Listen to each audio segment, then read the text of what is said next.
Chapter 1, Paris, 1793. There was not even a reaction. On, ever on, in that wild, surging torrent, sowing the wind of anarchy, of terrorism, of lust of blood and hate, and reaping a hurricane of destruction and of horror. On, ever on, France, with Paris and all her children, still rushes blindly, madly on, defies the powerful coalition, Austria, England, Spain, Prussia, all joined together to stem the flow of carnage, defies the universe and defies God. Paris this September 1793, or shall we call it Vendemiaire, year I of the Republic, call it what we will, Paris, a city of bloodshed, of humanity in its lowest, most degraded aspect. France herself a gigantic self-devouring monster, her fairest cities destroyed, Lyon razed to the ground, Toulon, Marseille, masses of blackened ruins, her bravest sons turned to lustful brutes, or to abject cowards seeking safety at the cost of any humiliation. That is thy reward, O mighty, holy revolution, apotheosis of equality and fraternity, grand rival of decadent Christianity. 5 weeks now since Marat, the bloodthirsty friend of the people, succumbed beneath the sheath knife of a virgin patriot, a month since his murderess walked proudly, even enthusiastically, to the guillotine.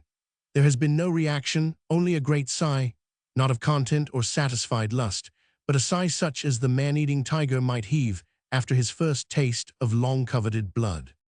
A sigh for more. A king on the scaffold, a queen degraded and abased, awaiting death, which lingers on the threshold of her infamous prison, 800 scions of ancient houses that have made the history of France, brave generals, Custine, Blancheland, Houchard, Beauharnais, worthy patriots, noble-hearted women, misguided enthusiasts, all by the score and by the hundred, up the few wooden steps which lead to the guillotine. An achievement of truth. And still that sigh for more. But for the moment, a few seconds only, Paris looked round her mighty self and thought things over. The man-eating tiger, for the space of a sigh, licked his powerful jaws and pondered. Something new, something wonderful. We have had a new constitution, a new justice, new laws, a new almanac. What next? Why, obviously, how comes it that great, intellectual, aesthetic Paris never thought of such a wonderful thing before? A new religion. Christianity is old and obsolete, priests are aristocrats, wealthy oppressors of the people, the church but another form of wanton tyranny. Let us by all means have a new religion. Already something has been done to destroy the old, to destroy, always to destroy. Churches have been ransacked, altars spoliated, tombs desecrated, priests and curates murdered, but that is not enough. There must be a new religion, and to attain that there must be a new God. Man is a born idol worshipper. Very well then, let the people have a new religion and a new God. Stay, not a God this time, for God means majesty, power, kingship, everything in fact which the mighty hand of the people of France has struggled and fought to destroy. Not a god, but a goddess. A goddess, an idol, a toy, since even the man-eating tiger must play sometimes. Paris wanted a new religion, and a new toy, and grave men, ardent patriots, mad enthusiasts, sat in the assembly of the convention, and seriously discussed the means of providing her with both these things which she asked for. Chaumet, I think it was, who first solved the difficulty. Procureur Chaumet, head of the Paris municipality, he who had ordered that the cart which bore the dethroned queen to the squalid prison of the Conciergerie should be led slowly past her own late palace of the Tuileries, and should be stopped there just long enough for her to see and to feel in one grand mental vision all that she had been when she dwelt there, and all that she now was by the will of the people. Chaumet, as you see, was refined, artistic. The torture of the fallen queen's heart meant more to him than a blow of the guillotine on her neck. No wonder, therefore, that it was Procureur Chaumet who first discovered exactly what type of new religion Paris wanted just now. Let us have a goddess of reason, he said, typified, if you will, by the most beautiful woman in Paris. Let us have a feast of the goddess of reason. Let there be a pyre of all the gewgaws which for centuries have been flaunted by overbearing priests before the eyes of starving multitudes. Let the people rejoice and dance around that funeral pile, and above it, all let the new goddess tower smiling and triumphant. The goddess of reason, the only deity our new and regenerate France shall acknowledge throughout the centuries which are to come. Loud applause greeted the impassioned speech. A new goddess, by all means, shouted the grave gentlemen of the National Assembly, the goddess of reason. They were all eager that the people should have this toy, something to play with and to tease, round which to dance the mad carmagnole and sing the ever-occurring ca-era. Something to distract the minds of the populace from the consequences of its own deeds and the helplessness of its legislators. Procureur Chaumet enlarged upon his original idea, like a true artist who sees the broad effect of a picture at a glance and then fills in the minute details. He was already busy elaborating his scheme. The goddess must be beautiful, not too young. Reason can only go hand in hand with the riper age of second youth. She must be decked out in classical draperies, severe yet suggestive. She must be rouged and painted, for she is a mere idol, easily to be appeased with incense, music, and laughter. He was getting deeply interested in his subject, seeking minutiae of detail with which to render his theme more and more attractive. But patience was never the characteristic of the revolutionary government of France. The National Assembly soon tired of Chaumet's dithyrambic utterances. Up aloft on the mountain, Danton was yawning like a gigantic leopard. Soon Henriot was on his feet. He had a far finer scheme than that of the procureur to place before his colleagues. A grand national fete, semi-religious in character, but of the new religion which destroyed and desecrated and never knelt in worship. Citizen Chaumet's goddess of reason by all means. Henriot conceded that the idea was a good one, but the goddess merely as a figurehead. Around her a procession of unfrocked and apostate priests, typifying the destruction of ancient hierarchy, mules carrying loads of sacred vessels, the spoils of 10,000 churches of France, and ballet girls in bacchanalian robes, dancing the carmagnole around the new deity. Public prosecutor Fauquier Tinville thought all these schemes very tame. Why should the people of France be led to think that the era of a new religion would mean an era of milk and water, of pageants and of fireworks? Let every man, woman, and child know that this was an era of blood and again of blood. Oh, he exclaimed in passionate accents, would that all the traitors in France had but one head, that it might be cut off with one blow of the guillotine. He approved of the national fete, but he desired an apotheosis of the guillotine. He undertook to find 10,000 traitors to be beheaded on one grand and glorious day, 10,000 heads to adorn the Place de la Révolution on a great, never-to-be-forgotten evening, after the guillotine had accomplished this record work. But Carlotte de Herbois would also have his say. Carlotte lately hailed from the south, with a reputation for ferocity unparalleled throughout the whole of this horrible decade. He would not be outdone by Tinville's bloodthirsty schemes. He was the inventor of the noyades, which had been so successful at Lyon and Marseille.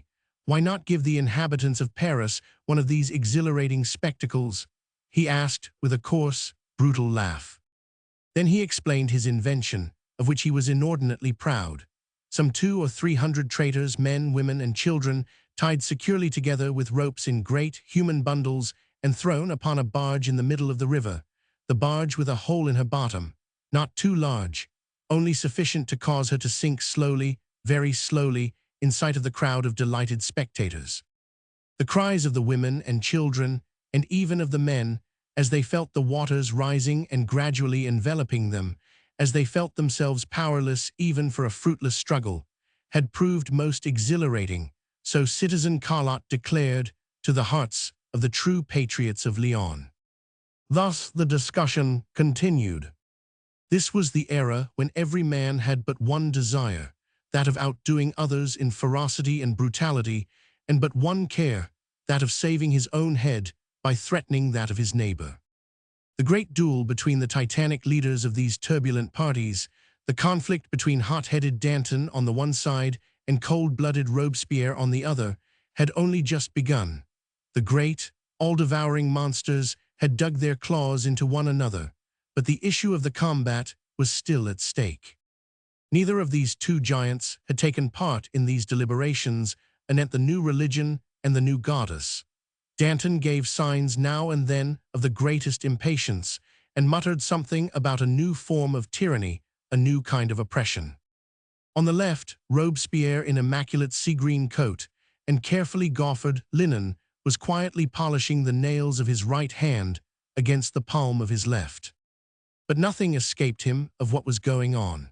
His ferocious egoism, his unbounded ambition was even now calculating what advantages to himself might accrue from this idea of the new religion and of the national fate, what personal aggrandizement he could derive therefrom. The matter outwardly seemed trivial enough, but already his keen and calculating mind had seen various side issues which might tend to place him, Robespierre, on a yet higher and more unassailable pinnacle. Surrounded by those who hated him, those who envied, and those who feared him, he ruled over them all by the strength of his own cold-blooded savagery, by the resistless power of his merciless cruelty. He cared about nobody but himself, about nothing but his own exaltation. Every action of his career, since he gave up his small practice in a quiet provincial town in order to throw himself into the wild vortex of revolutionary politics, every word he ever uttered had but one aim: himself. He saw his colleagues and comrades of the old Jacobin clubs ruthlessly destroyed around him. Friends he had none, and all left him indifferent. And now he had hundreds of enemies in every assembly and club in Paris, and these too one by one were being swept up in that wild whirlpool which they themselves had created.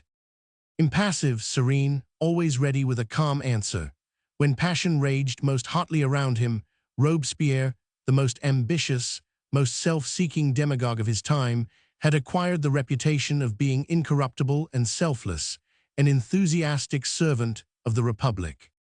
The Ségreen, incorruptible. And thus, whilst others talked and argued, waxed hot over schemes for processions and pageantry, or loudly denounced the whole matter as the work of a traitor, he, of the sea-green coat, sat quietly polishing his nails. But he had already weighed all these discussions in the balance of his mind, placed them in the crucible of his ambition, and turned them into something that would benefit him and strengthen his position. The feast should be brilliant enough, gay or horrible, mad or fearful, but through it all the people of France must be made to feel that there was a guiding hand which ruled the destinies of all, a head which framed the new laws, which consolidated the new religion and established its new goddess, the goddess of reason. Robespierre, her prophet. Chapter 2, A Retrospect. The room was close and dark, filled with the smoke from a defective chimney. A tiny boudoir, once the dainty sanctum of imperious Marie Antoinette, a faint and ghostly odor, like unto the perfume of spectres, seemed still to cling to the stained walls and to the torn Gobelin tapestries. Everywhere lay the impress of a heavy and destroying hand, that of the great and glorious Revolution. In the mud-soiled corners of the room, a few chairs, with brocaded cushions rudely torn, leant broken and desolate against the walls. A small footstool, once gilt-legged and satin-covered, had been overturned and roughly kicked to one side, and there it lay on its back, like some little animal that had been hurt, stretching its broken limbs upwards, pathetic to behold. From the delicately wrought buhl table, the silver inlay had been harshly stripped out of its bed of shell. Across the lunette, painted by Boucher and representing a chaste Diana surrounded by a bevy of nymphs, an uncouth hand had scribbled in charcoal the device of the Revolution, Libert, Egalite, Fraternite, o la mort, whilst, as if to give a crowning point to the work of destruction, and to emphasize its motto, someone had decorated the portrait of Marie Antoinette with a scarlet cap and drawn a red and ominous line across her neck. And at the table, two men were sitting in close and eager conclave. Between them, a solitary tallow candle, unsnuffed and weirdly flickering, threw fantastic shadows upon the walls, and illumined with fitful and uncertain light the faces of the two men. How different were these in character! One high cheekboned, with coarse, sensuous lips and hair elaborately and carefully powdered, the other pale and thin-lipped, with the keen eyes of a ferret and a high intellectual forehead, from which the sleek brown hair was smoothly brushed away. The first of these men was Robespierre, the ruthless and incorruptible demagogue. The other was Citizen Chauvelin, ex-ambassador of the revolutionary government at the English court. The hour was late, and the noises from the great, seething city preparing for sleep came to this remote little apartment in the now deserted palace of the Tuileries, merely as a faint and distant echo. It was 2 days after the Fructidor riots. Paul Déroulède and the woman Juliette Marny, both condemned to death, had been literally spirited away out of the cart, which was conveying them from the Hall of Justice to the Luxembourg prison, and news had just been received by the Committee of Public Safety that at Lyon, the Abbé du Mesnil, with the ci-devant Chevalier d'Aigramont and the latter's wife and family, had effected a miraculous and wholly incomprehensible escape from the northern prison. But this was not all. When Arras fell into the hands of the revolutionary army and a regular cordon was formed round the town, so that not a single royalist traitor might escape, some 70 women and children, 12 priests, the old aristocrats Chermuil, Delville and Gallipaux, and many others, managed to pass the barriers and were never recaptured. Raids were made on the suspected houses, in Paris chiefly where the escaped prisoners might have found refuge, or better still, where their helpers and rescuers might still be lurking. Fouquier Tinville, public prosecutor, led and conducted these raids, assisted by that bloodthirsty vampire Merlin.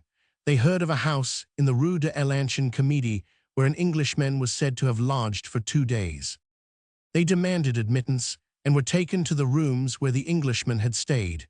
These were bare and squalid, like hundreds of other rooms in the poorer quarters of Paris. The landlady, toothless and grimy, had not yet tidied up the one where the Englishman had slept. In fact, she did not know he had left for good. He had paid for his room a week in advance and came and went as he liked, she explained to Citizen Tinville.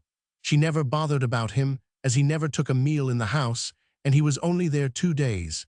She did not know her lodger was English until the day he left. She thought he was a Frenchman from the south, as he certainly had a peculiar accent when he spoke. It was the day of the riots, she continued. He would go out, and I told him I did not think that the streets would be safe for a foreigner like him, for he always wore such very fine clothes, and I made sure that the starving men and women of Paris would strip them off his back when their tempers were roused. But he only laughed. He gave me a bit of paper and told me that if he did not return, I might conclude that he had been killed, and if the Committee of Public Safety asked me questions about me, I was just to show the bit of paper, and there would be no further trouble. She had talked volubly, more than a little terrified at Merlin's scowls, and the attitude of Citizen Tinville, who was known to be very severe if anyone committed any blunders. But the citizeness, her name was Brogard, and her husband's brother kept an inn in the neighborhood of Calais. The citizeness Brogard had a clear conscience. She held a license from the Committee of Public Safety for letting apartments, and she had always given due notice to the committee of the arrival and departure of her lodgers.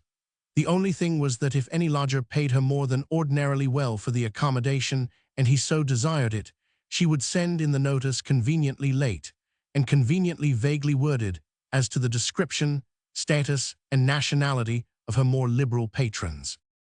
This had occurred in the case of her recent English visitor. But she did not explain it quite like that to Citizen Fouquier Tinville or to Citizen Merlin. However, she was rather frightened, and produced the scrap of paper which the Englishman had left with her, together with the assurance that when she showed it, there would be no further trouble.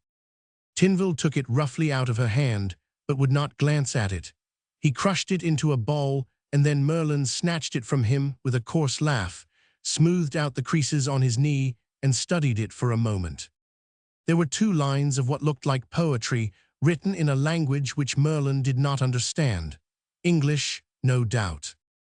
But what was perfectly clear and easily comprehended by anyone was the little drawing in the corner, done in red ink and representing a small star-shaped flower.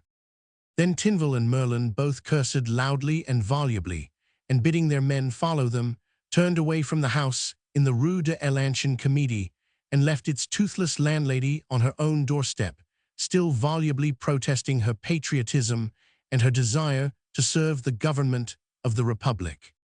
Tinville and Merlin, however, took the scrap of paper to Citizen Robespierre, who smiled grimly as he in his turn crushed the offensive little document in the palm of his well-washed hands. Robespierre did not swear.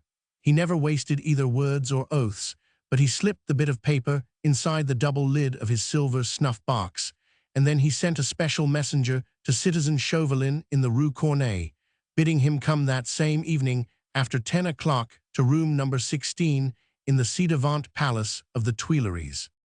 It was now 10:30, and Chauvelin and Robespierre sat opposite one another in the ex-boudoir of Queen Marie Antoinette, and between them on the table, just below the tallow candle, was a much-creased, exceedingly grimy bit of paper. It had passed through several unclean hands before Citizen Robespierre's immaculately white fingers had smoothed it out and placed it before the eyes of ex-ambassador Chauvelin. The latter, however, was not looking at the paper. He was not even looking at the pale, cruel face before him. He had closed his eyes, and for a moment had lost sight of the small, dark room, of Robespierre's ruthless gaze, of the mud-stained walls and greasy floor. He was seeing, as in a bright and sudden vision, the brilliantly lighted salons of the Foreign Office in London, with beautiful Marguerite Blakeney gliding queen-like on the arm of the Prince of Wales. He heard the flutter of many fans, the frou-frou of silk dresses, and above all the din and sound of dance music, he heard an inane laugh and an affected voice repeating the doggerel rhyme that was even now written on that dirty piece of paper which Robespierre had placed before him. "We seek him here, and we seek him there. Those Frenchies seek him everywhere. Is he in heaven? Is he in hell? That demmed Elusive Pimpernel." It was a mere flash, one of memory's swiftly effaced pictures, when she shows us for the fraction of a second indelible pictures from out our past. Chauvelin, in that same second, while his own eyes were closed and Robespierre's fixed upon him, also saw the lonely cliffs of Calais, heard the same voice singing, "God save the King," the volley of musketry, the despairing cries of Marguerite Blakeney, and once again he felt the keen and bitter pang of complete humiliation and defeat. Chapter 3. Ex-Ambassador Chauvelin. Robespierre had quietly waited the while. He was in no hurry. Being a night bird of very pronounced tastes, he was quite ready to sit here until the small hours of the morning, watching Citizen Chauvelin mentally writhing in the throes of recollections of the past few months. There was nothing that delighted the sea-green incorruptible quite so much as the aspect of a man struggling with a hopeless situation and feeling a net of intrigue drawing gradually tighter and tighter around him.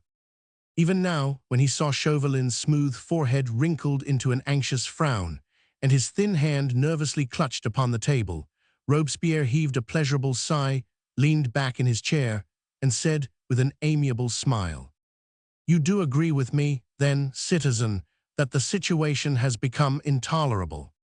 Then, as Chauvelin did not reply, he continued, speaking more sharply, "And how terribly galling it all is, when we could have had that man under the guillotine by now, if you had not blundered so terribly last year."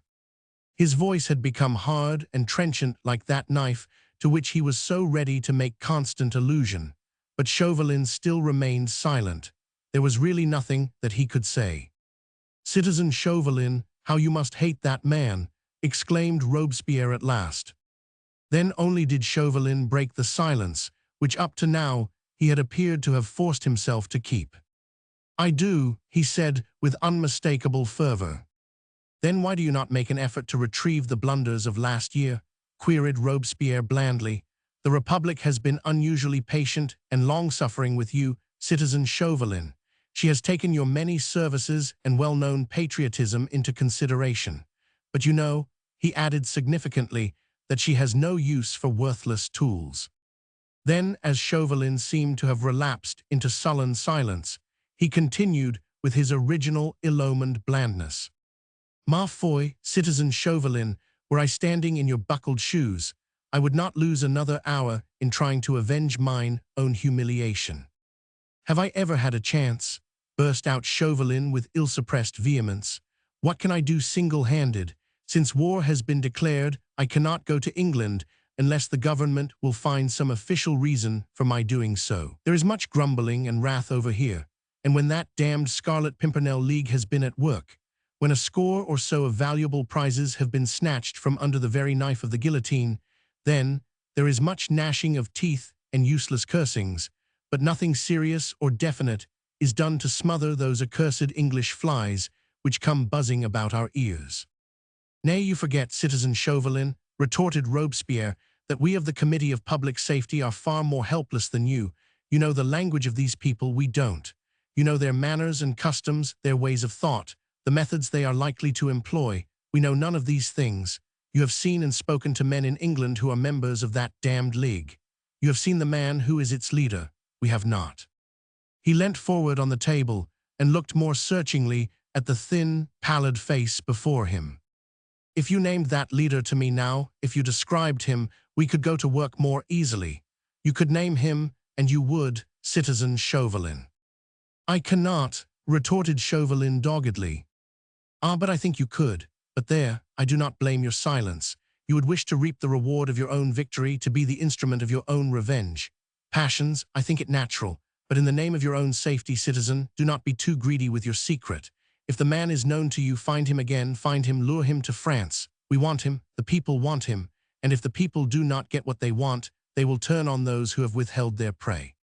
I understand, citizen, that your own safety and that of your government is involved in this renewed attempt to capture the Scarlet Pimpernel, retorted Chauvelin dryly. And your head, Citizen Chauvelin, concluded Robespierre. Nay, I know that well enough, and you may believe me, and you will, citizen, when I say that I care but little about that. The question is, if I am to lure that man to France, what will you and your government do to help me? Everything, replied Robespierre, provided you have a definite plan and a definite purpose. I have both, but I must go to England in, at least, a semi-official capacity. I can do nothing if I am to hide in disguise in out-of-the-way corners. That is easily done. There has been some talk with the British authorities anent the security and welfare of peaceful French subjects settled in England. After a good deal of correspondence, they have suggested our sending a semi-official representative over there to look after the interests of our own people commercially and financially. We can easily send you over in that capacity if it would suit your purpose. Admirably, I have only need of a cloak. That one will do as well as another. Is that all? Not quite. I have several plans in my head, and I must know that I am fully trusted. Above all, I must have power, decisive, absolute, illimitable power. There was nothing of the weakling about this small, sable-clad man, who looked the redoubtable Jacobin leader straight in the face and brought a firm fist resolutely down upon the table before him. Robespierre paused a while ere he replied. He was eyeing the other man keenly, trying to read if behind that earnest, frowning brow there did not lurk some selfish, ulterior motive along with that demand for absolute power. But Chauvelin did not flinch beneath that gaze which could make every cheek in France blanch with unnamed terror, and after that slight moment of hesitation, Robespierre said quietly, "You shall have the complete power of a military dictator in every town or borough of France which you may visit. The revolutionary government shall create you, before you start for England, supreme head of all the subcommittees of public safety. This will mean that in the name of the safety of the Republic, every order given by you, of whatsoever nature it might be, must be obeyed implicitly under pain of an arraignment for treason." Chauvelin sighed a quick, sharp sigh of intense satisfaction, which he did not even attempt to disguise before Robespierre. "I shall want agents," he said, "or shall we say spies, and of course money. You shall have both. We keep a very efficient secret service in England, and they do a great deal of good over there. There is much dissatisfaction in their Midland counties. You remember the Birmingham riots? They were chiefly the work of our own spies. Then you know Candace, the actress? She had found her way among some of those circles in London who have what they call liberal tendencies. I believe they are called Whigs. Funny name, isn't it? It means peruke, I think. Candace has given charity performances in aid of our Paris poor in one or two of these Whig clubs, and incidentally she has been very useful to us. A woman is always useful in such cases. I shall seek out the citizeness Candae. And if she renders you useful assistance, I think I can offer her what should prove a tempting prize. Women are so vain, he added, contemplating with rapt attention the enamel-like polish on his fingernails. There is a vacancy in the Maison Molière, or what might prove more attractive still, in connection with the proposed national fete and the new religion for the people. We have not yet chosen a goddess of reason. That should appeal to any feminine mind. The impersonation of a goddess, with processions, pageants, and the rest, great importance and prominence given to one personality. What say you, citizen? If you really have need of a woman for the furtherance of your plans, you have that at your disposal which may enhance her zeal. I thank you, citizen, rejoined Chauvelin calmly. I always entertained a hope that some day the revolutionary government would call again on my services. I admit that I failed last year. The Englishman is resourceful. He has wits, and he is very rich. He would not have succeeded, I think, but for his money, and corruption and bribery are rife in Paris and on our coasts. He slipped through my fingers at the very moment when I thought that I held him most securely. I do admit all that, but I am prepared to redeem my failure of last year, and there is nothing more to discuss. I am ready to start. He looked round for his cloak and hat, and quietly readjusted the set of his necktie. But Robespierre detained him a while longer. That born mountebank, born torturer of the souls of men, had not gloated sufficiently yet on the agony of mind of this fellow man. Chauvelin had always been trusted and respected. His services in connection with the foreign affairs of the revolutionary government had been invaluable, both before and since the beginning of the European war. At one time, he formed part of that merciless decemvirate which, with Robespierre at its head, meant to govern France by laws of bloodshed and of unparalleled ferocity.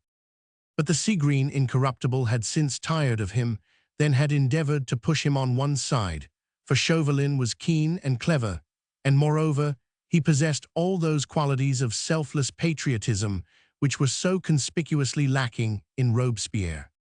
His failure in bringing that interfering Scarlet Pimpernel to justice and the guillotine had completed Chauvelin's downfall.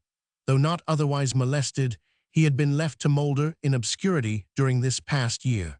He would soon enough have been completely forgotten.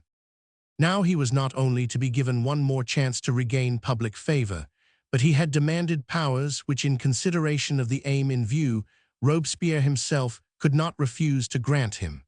But the incorruptible, ever envious and jealous, would not allow him to exult too soon. With characteristic blandness, he seemed to be entering into all Chauvelin's schemes, to be helping in every way he could, for there was something at the back of his mind which he meant to say to the ex-ambassador before the latter took his leave, something which would show him that he was but on trial once again, and which would demonstrate to him with perfect clearness that over him there hovered the all-powerful hand of a master. "You have but to name the sum you want, citizen Chauvelin," said the incorruptible, with an encouraging smile. "The government will not stint you, and you shall not fail for lack of authority or for lack of funds." "It is pleasant to hear that the government has such uncounted wealth," remarked Chauvelin with dry sarcasm. "Oh, the last few weeks have been very profitable," retorted Robespierre. "We have confiscated money and jewels from emigrant royalists to the tune of several million francs. You remember the traitor Juliette Marny, who escaped to England lately? Well, her mother's jewels and quite a good deal of gold were discovered by one of our most able spies to be under the care of a certain Abbe Fouquet, a Calatin from Boulogne, devoted to the family, so it seems." "Yes," queried Chauvelin indifferently. "Our men seized the jewels and gold, that is all. We don't know yet what we mean to do with the priest. The fisher-folk of Boulogne like him, and we can lay our hands on him at any time if we want his old head for the guillotine. But the jewels were worth having. There's a historic necklace worth 500,000 at least." "Could I have it?" asked Chauvelin. Robespierre laughed and shrugged his shoulders. "You said it belonged to the Marny family," continued the ex-ambassador. "Juliette Marny is in England. I might meet her. I cannot tell what may happen, but I feel that the historic necklace might prove useful. Just as you please," he added with renewed indifference. "It was a thought that flashed through my mind when you spoke, nothing more." And to show you how thoroughly the government trusts you, citizen Chauvelin, replied Robespierre with perfect urbanity, I will myself direct that the Marny necklace be placed unreservedly in your hands, and a sum of 50,000 francs for your expenses in England. You see, he added blandly, we give you no excuse for a second failure. I need none, retorted Chauvelin dryly, as he finally rose from his seat, with a sigh of satisfaction that this interview was ended at last. But Robespierre too had risen, and pushing his chair aside, he took a step or two towards Chauvelin. He was a much taller man than the ex-ambassador. Spare and gaunt, he had a very upright bearing, and in the uncertain light of the candle, he seemed to tower strangely and weirdly above the other man. The pale hue of his coat, his light-colored hair, the whiteness of his linen, all helped to give to his appearance at that moment a curious spectral effect. Chauvelin somehow felt an unpleasant shiver running down his spine as Robespierre, perfectly urbane and gentle in his manner, placed a long, bony hand upon his shoulder. Citizen Chauvelin, said the incorruptible, with some degree of dignified solemnity, meseems that we very quickly understood one another this evening. Your own conscience, no doubt, gave you a premonition of what the purport of my summons to you would be. You say that you always hoped the revolutionary government would give you one great chance to redeem your failure of last year. I, for one, always intended that you should have that chance, for I saw, perhaps, just a little deeper into your heart than my colleagues. I saw not only enthusiasm for the cause of the people of France, not only abhorrence for the enemy of your country, I saw a purely personal and deadly hate of an individual man, the unknown and mysterious Englishman who proved too clever for you last year. And because I believe that hatred will prove sharper and more far-seeing than selfless patriotism, therefore I urge the Committee of Public Safety to allow you to work out your own revenge, and thereby to serve your country more effectually than any other, perhaps more pure-minded patriot would do. You go to England well provided with all that is necessary for the success of your plans, for the accomplishment of your own personal vengeance. The revolutionary government will help you with money, passports, safe conducts. It places its spies and agents at your disposal. It gives you practically unlimited power wherever you may go. It will not inquire into your motives, nor yet your means, so long as these lead to success. But private vengeance or patriotism, whatever may actuate you, we here in France demand you deliver into our hands the man who is known in 2 countries as the Scarlet Pimpernel. We want him alive if possible, or dead if it must be so, and we want as many of his henchmen as will follow him to the guillotine. Get them to France, and we'll know how to deal with them, and let the whole of Europe be damned. He paused for a while, his hand still resting on Chauvelin's shoulder, his pale green eyes holding those of the other man as if in a trance.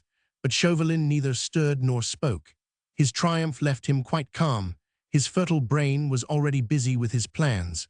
There was no room for fear in his heart, and it was without the slightest tremor that he waited for the conclusion of Robespierre's oration. Perhaps, citizen Chauvelin, said the latter at last, you have already guessed what there is left for me to say. But lest there should remain in your mind one faint glimmer of doubt or of hope, let me tell you this. The revolutionary government gives you this chance of redeeming your failure, but this one only. If you fail again, your outraged country will know neither pardon nor mercy. Whether you return to France or remain in England, whether you travel north, south, east or west, cross the oceans, or traverse the Alps, the hand of an avenging people will be upon you. Your second failure will be punished by death, wherever you may be, either by the guillotine, if you are in France, or if you seek refuge elsewhere, then by the hand of an assassin.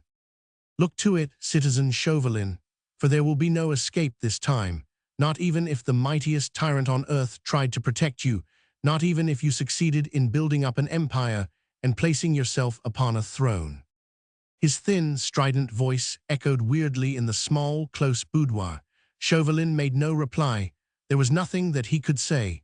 All that Robespierre had put so emphatically before him, he had fully realized, even whilst he was forming his most daring plans. It was an either or this time, uttered to him now. He thought again of Marguerite Blakeney and the terrible alternative he had put before her less than a year ago. Well, he was prepared to take the risk.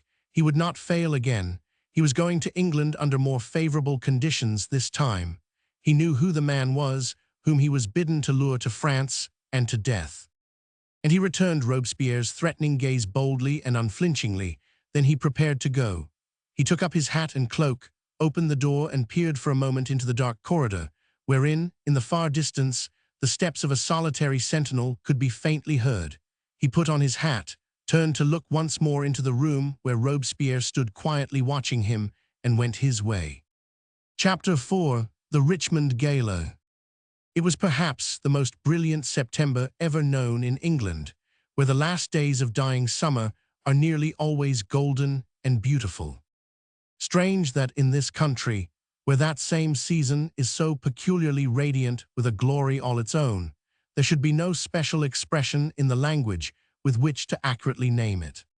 So we needs must call it fin dit, the ending of the summer, not the absolute end, nor yet the ultimate departure, but the tender lingering of a friend obliged to leave us anon, yet who fain would steal a day here and there, a week or so in which to stay with us, who would make that last pathetic farewell of his endure a little while longer still, and brings forth in gorgeous array for our final gaze all that he has which is most luxuriant, most desirable, most worthy of regret. And in this year of grace, 1793, departing summer had lavished the treasures of her palate upon woodland and river banks, had tinged the once crude green of larch and elm with a tender hue of gold, had brushed the oaks with tones of warm russet, and put patches of sienna and crimson on the beach. In the gardens the roses were still in bloom, not the delicate blush or lemon ones of June, nor yet the pale banksias and climbers, but the full-blooded red roses of late summer, and deep-colored apricot ones, with crinkled outside leaves faintly kissed by the frosty dew. In sheltered spots, the purple clematis still lingered, whilst the dahlias, brilliant of hue, seemed overbearing in their gorgeous insolence, flaunting their crudely colored petals against sober backgrounds of mellow leaves, or the dull, mossy tones of ancient, encircling walls. The gala had always been held about the end of September. The weather, on the riverside, was most dependable then, and there was always sufficient sunshine as an excuse for bringing out Madame's last new muslin gown, or her pale-colored quilted petticoat. Then the ground was dry and hard, good alike for walking and for setting up tents and booths. And of these there was of a truth a most goodly array this year, mountebanks and jugglers from every corner of the world, so it seemed, for there was a man with a face as black as my lord's tricorn, and another with such flat yellow cheeks as made one think of batter pudding and spring aconite, of eggs and other very yellow things. There was a tent wherein dogs, all sorts of dogs, big, little, black, white, or tan, did things which no Christian with respect for his own backbone would have dared to perform, and another where a weird-faced old man made beanstalks and walking sticks, coins of the realm and lace kerchiefs, vanish into thin air. And as it was nice and hot, one could sit out upon the green and listen to the strains of the band, which discoursed sweet music, and watch the young people tread a measure on the sward. The quality had not yet arrived, for humbler folk had partaken of very early dinner so as to get plenty of fun and long hours of delight for the sixpenny toll demanded at the gates. There was so much to see and so much to do. Games of bowls on the green, and a beautiful Aunt Sally. There was a skittle alley and 2 merry-go-rounds. There were performing monkeys and dancing bears, a woman so fat that 3 men with arms outstretched could not get round her, and a man so thin that he could put a lady's bracelet round his neck and her garter around his waist. There were some funny little dwarfs with pinched faces and a knowing manner, and a giant come all the way from Russia, so 'twas said. The mechanical toys, too, were a great attraction. You dropped a penny into a little slit in a box, and a doll would begin to dance and play the fiddle.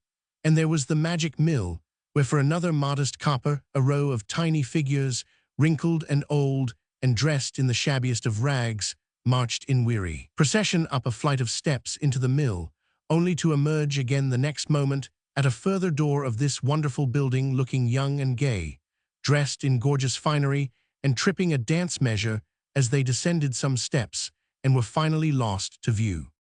But what was most wonderful of all, and collected the goodliest crowd of gazers and the largest amount of coins, was a miniature representation of what was going on in France even at this very moment. And you could not help but be convinced of the truth of it all, so cleverly was it done. There was a background of houses and a very red-looking sky. Too red, some people said, but were immediately quashed by the dictum of the wise that the sky represented a sunset, as anyone who looked could see. Then there were a number of little figures, no taller than your hand, but with little wooden faces and arms and legs, just beautifully made little dolls, and these were dressed in kirtles and breeches, all rags mostly, and little coats and wooden shoes. They were massed together in groups with their arms all turned upwards. And in the center of this little stage on an elevated platform there were miniature wooden posts closed together, and with a long flat board at right angles at the foot of the posts, and all painted a bright red. At the further end of the boards was a miniature basket, and between the two posts, at the top, was a miniature knife which ran up and down in a groove and was drawn by a miniature pulley. Folk who knew said that this was a model of a guillotine. And lo and behold, when you dropped a penny into a slot just below the wooden stage, the crowd of little figures started waving their arms up and down, and another little doll would ascend the elevated platform and lie down on the red board at the foot of the wooden posts. Then a figure dressed in brilliant scarlet put out an arm presumably to touch the pulley, and the tiny knife would rattle down on to the poor little reclining doll's neck, and its head would roll off into the basket beyond. Then there was a loud whir of wheels, a buzz of internal mechanism, and all the little figures would stop dead with arms outstretched, whilst the beheaded doll rolled off the board and was lost to view, no doubt preparatory to going through the same gruesome pantomime again. It was very thrilling and very terrible. A certain air of hushed awe reigned in the booth where this mechanical wonder was displayed. The booth itself stood in a secluded portion of the grounds, far from the toll gates, and the bandstand and the noise of the merry-go-round, and there were great texts, written in red letters on a black ground, pinned all along the walls. Please spare a copper for the starving poor of Paris. A lady, dressed in grey quilted petticoat and pretty grey and black striped panniers, could be seen walking in the booth from time to time, then disappearing through a partition beyond. She would emerge again, presently carrying an embroidered reticule, and would wander round among the crowd, holding out the bag by its chain, and repeating in tones of somewhat monotonous appeal, "For the starving poor of Paris, if you please." She had fine, dark eyes, rather narrow and tending upwards at the outer corners, which gave her face a not altogether pleasant expression. Still, they were fine eyes, and when she went round soliciting alms, most of the men put a hand into their breeches pocket and dropped a coin into her embroidered reticule. She said the word poor in rather a funny way, rolling the R at the end, and she also said please, as if it were spelt with a long line of E's, and so it was concluded that she was French and was begging for her poorer sisters. At stated intervals during the day, the mechanical toy was rolled into a corner, and the lady in grey stood up on a platform and sang queer little songs, the words of which nobody could understand.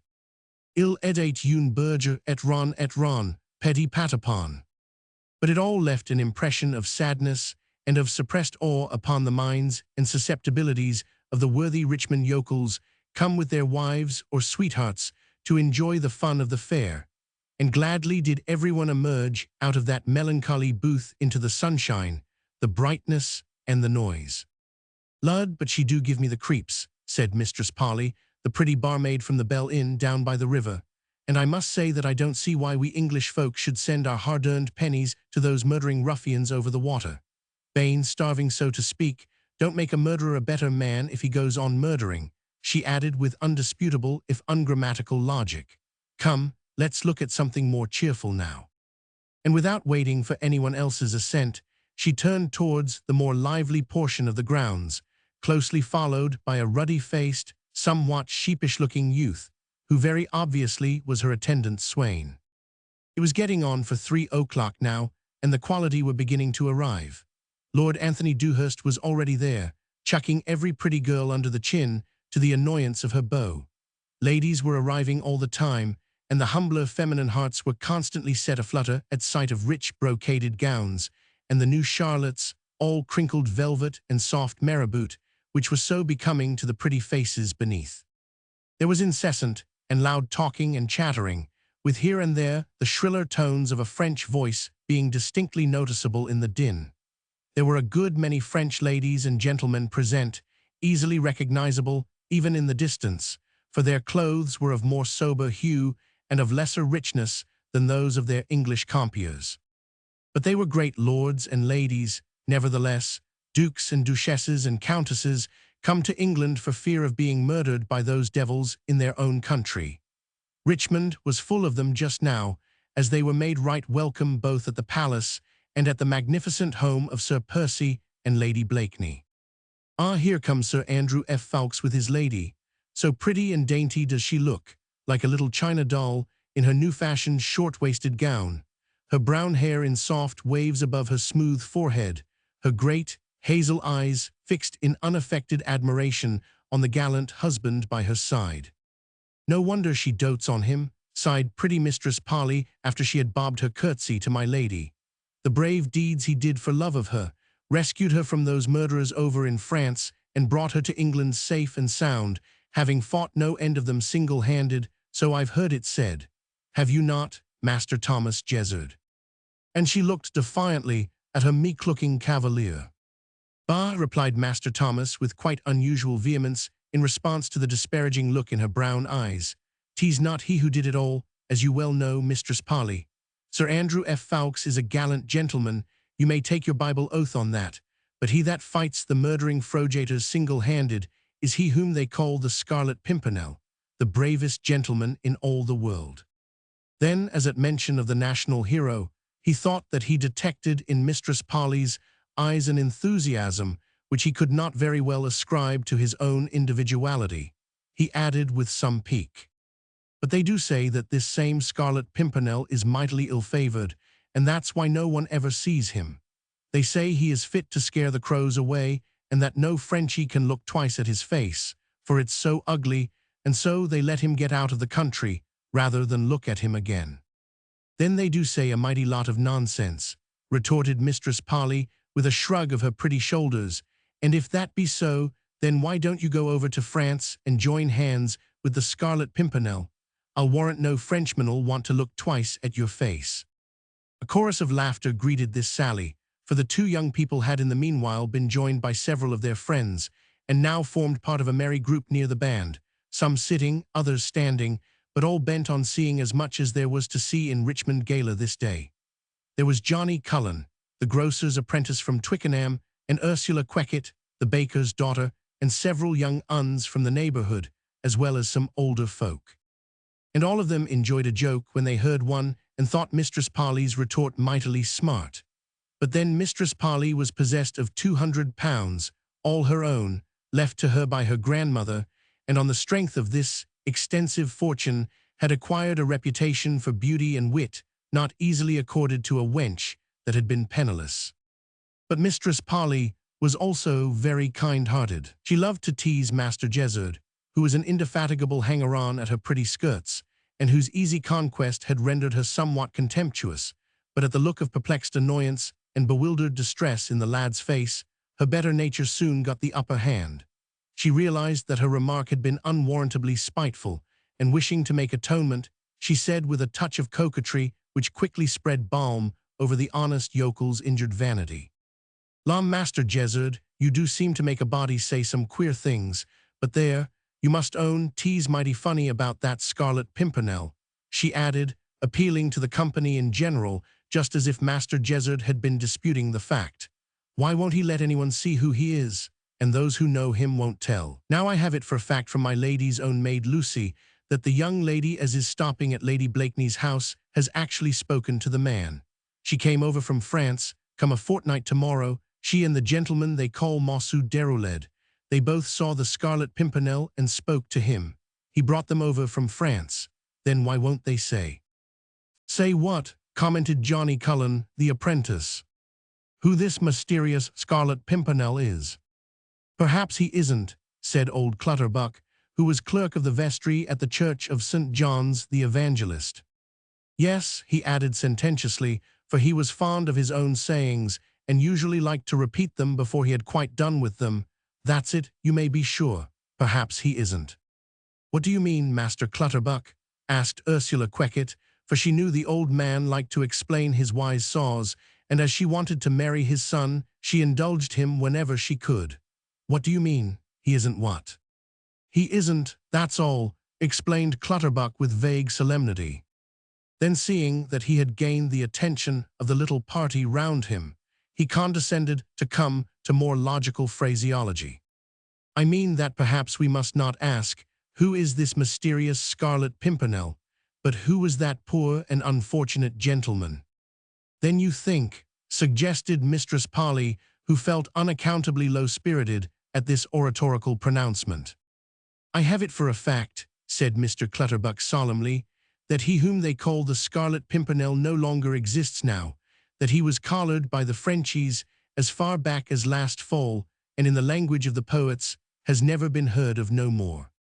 Mr. Clutterbuck was very fond of quoting from the works of certain writers whose names he never mentioned, but who went by the poetical generality of the poets. Whenever he made use of phrases which he was supposed to derive from these great and unnamed authors, he solemnly and mechanically raised his hat as a tribute of respect to these giant minds. "You think that the Scarlet Pimpernel is dead, Mr. Clutterbuck, that those horrible Frenchies murdered him. Surely you don't mean that," sighed Mistress Polly ruefully. Mr. Clutterbuck put his hand up to his hat, preparatory no doubt to making another appeal to the mysterious poets, but was interrupted in the very act of uttering great thoughts by a loud and prolonged laugh which came echoing from a distant corner of the grounds. "Lud, but I'd know that laugh anywhere," said Mistress Queckett, whilst all eyes were turned in the direction whence the merry noise had come. Half a head taller than any of his friends around him, his lazy blue eyes scanning from beneath their drooping lids the motley throng around him, stood Sir Percy Blakeney, the centre of a gaily dressed little group, which seemingly had just crossed the toll gate. "A fine specimen of a man, for sure," remarked Johnny Cullen, the apprentice. "Aye, you may take your Bible oath on that," sighed Mistress Polly, who was inclined to be sentimental. "Speakin' as the poets," pronounced Mr. Clutterbuck sententiously, "inches don't make a man." "Nor fine clothes neither," added Master Jezzard, who did not approve of Mistress Polly's sentimental sigh. "There's my lady," gasped Miss Barbara suddenly, clutching Master Clutterbuck's arm vigorously. "Lud, but she is beautiful today." Beautiful indeed, and radiant with youth and happiness, Marguerite Blakeney had just gone through the gates and was walking along the sward towards the bandstand. She was dressed in clinging robes of shimmery green texture, the new-fashioned high-waisted effect suiting her graceful figure to perfection. The large Charlotte, made of velvet to match the gown, cast a deep shadow over the upper part of her face and gave a peculiar softness to the outline of her forehead and cheeks. Long lace mittens covered her arms and hands, and a scarf of diaphanous material edged with dull gold hung loosely around her shoulders. Yes, she was beautiful. No captious chronicler has ever denied that, and no one who knew her before and who saw her again on this late summer's afternoon could fail to mark the additional charm of her magnetic personality. There was a tenderness in her face as she turned her head to and fro, a joy of living in her eyes that was quite irresistibly fascinating. Just now she was talking animatedly with the young girl who was walking beside her, and laughing merrily the while. "Nay, we'll find your Paul, never fear. Lud, child, have you forgotten he is in England now, and that there's no fear of his being kidnapped here on the green in broad daylight?" The young girl gave a slight shudder, and her childlike face became a shade paler than before.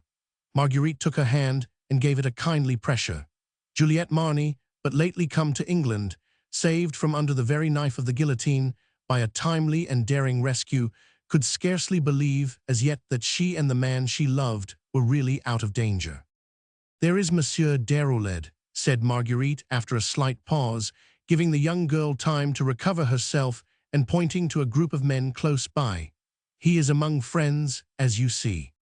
They made such a pretty picture, these two women, as they stood together for a moment on the green, with the brilliant September sun throwing golden reflections and luminous shadows on their slender forms. Marguerite, tall and queen-like in her rich gown and costly jewels, wearing with glorious pride the invisible crown of happy wifehood. Juliet, slim and girlish, dressed all in white, with a soft straw hat on her fair curls, and bearing on an otherwise young and childlike face the hard imprint of the terrible sufferings she had undergone, of the deathly moral battle her tender soul had had to fight. Soon a group of friends joined them. Paul Deroulede among these, also Sir Andrew and Lady F. Fawkes, and strolling slowly towards them, his hands buried in the pockets of his fine cloth breeches, his broad shoulders set to advantage in a coat of immaculate cut, priceless lace ruffles at neck and wrist, came the inimitable Sir Percy. Chapter 5. Sir Percy and his Lady. To all appearances he had not changed since those early days of matrimony, when his young wife dazzled London society by her wit and by her beauty, and he was one of the many satellites that helped to bring into bold relief the brilliance of her presence, of her sallies, and of her smiles. His friends alone, mayhap, and of these only an intimate few, had understood that beneath that self-same lazy manner, those shy and awkward ways, that half-inane, half-cynical laugh, there now lurked an undercurrent of tender and passionate happiness. That Lady Blakeney was in love with her own husband, nobody could fail to see, and in the more frivolous cliques of fashionable London, this extraordinary phenomenon had oft been eagerly discussed. A monstrous thing, of a truth, for a woman of fashion to adore her own husband, was the universal pronouncement of the gaily decked little world that centred around Carlton House and Ranelagh. Not that Sir Percy Blakeney was unpopular with the fair sex. Far be it from the veracious chronicler's mind even to suggest such a thing. The ladies would have voted any gathering dull if Sir Percy's witty sallies did not ring from end to end of the dancing hall, if his new satin coat and broidered waistcoat did not call for comment or admiration. But that was the frivolous set to which Lady Blakeney had never belonged. It was well known that she had always viewed her good-natured husband as the most willing and most natural butt for her caustic wit.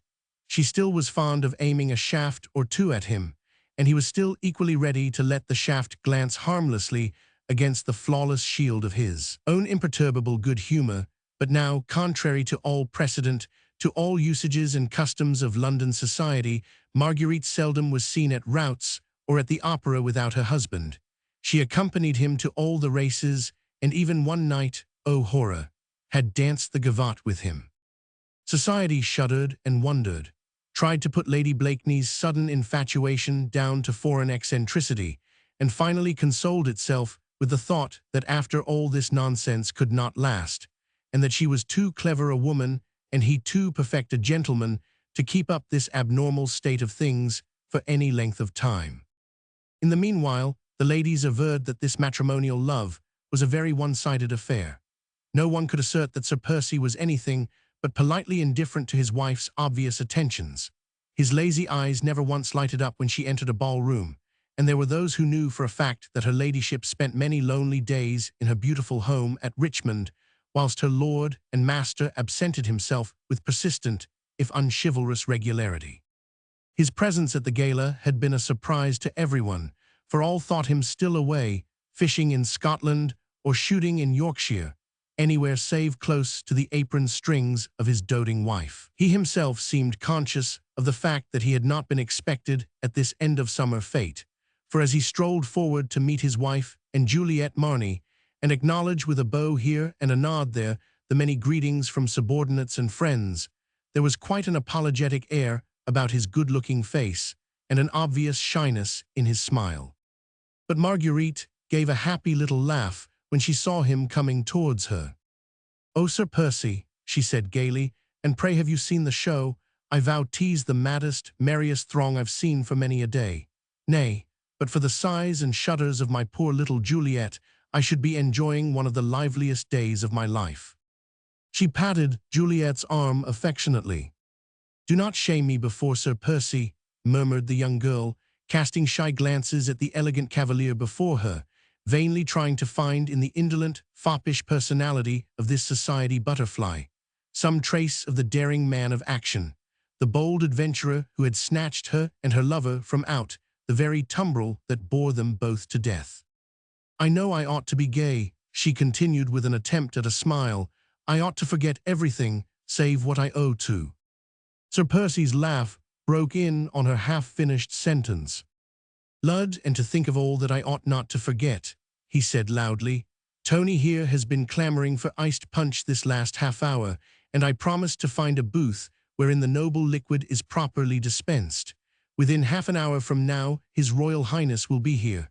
I assure you, Juliet, that from that time onwards, I have to endure the qualms of the damned, for the heir to Great Britain's throne always contrives to be thirsty when I am satiated, which is Tantalus, torture magnified 1,000-fold, or to be satiated when my parched palate most requires solace.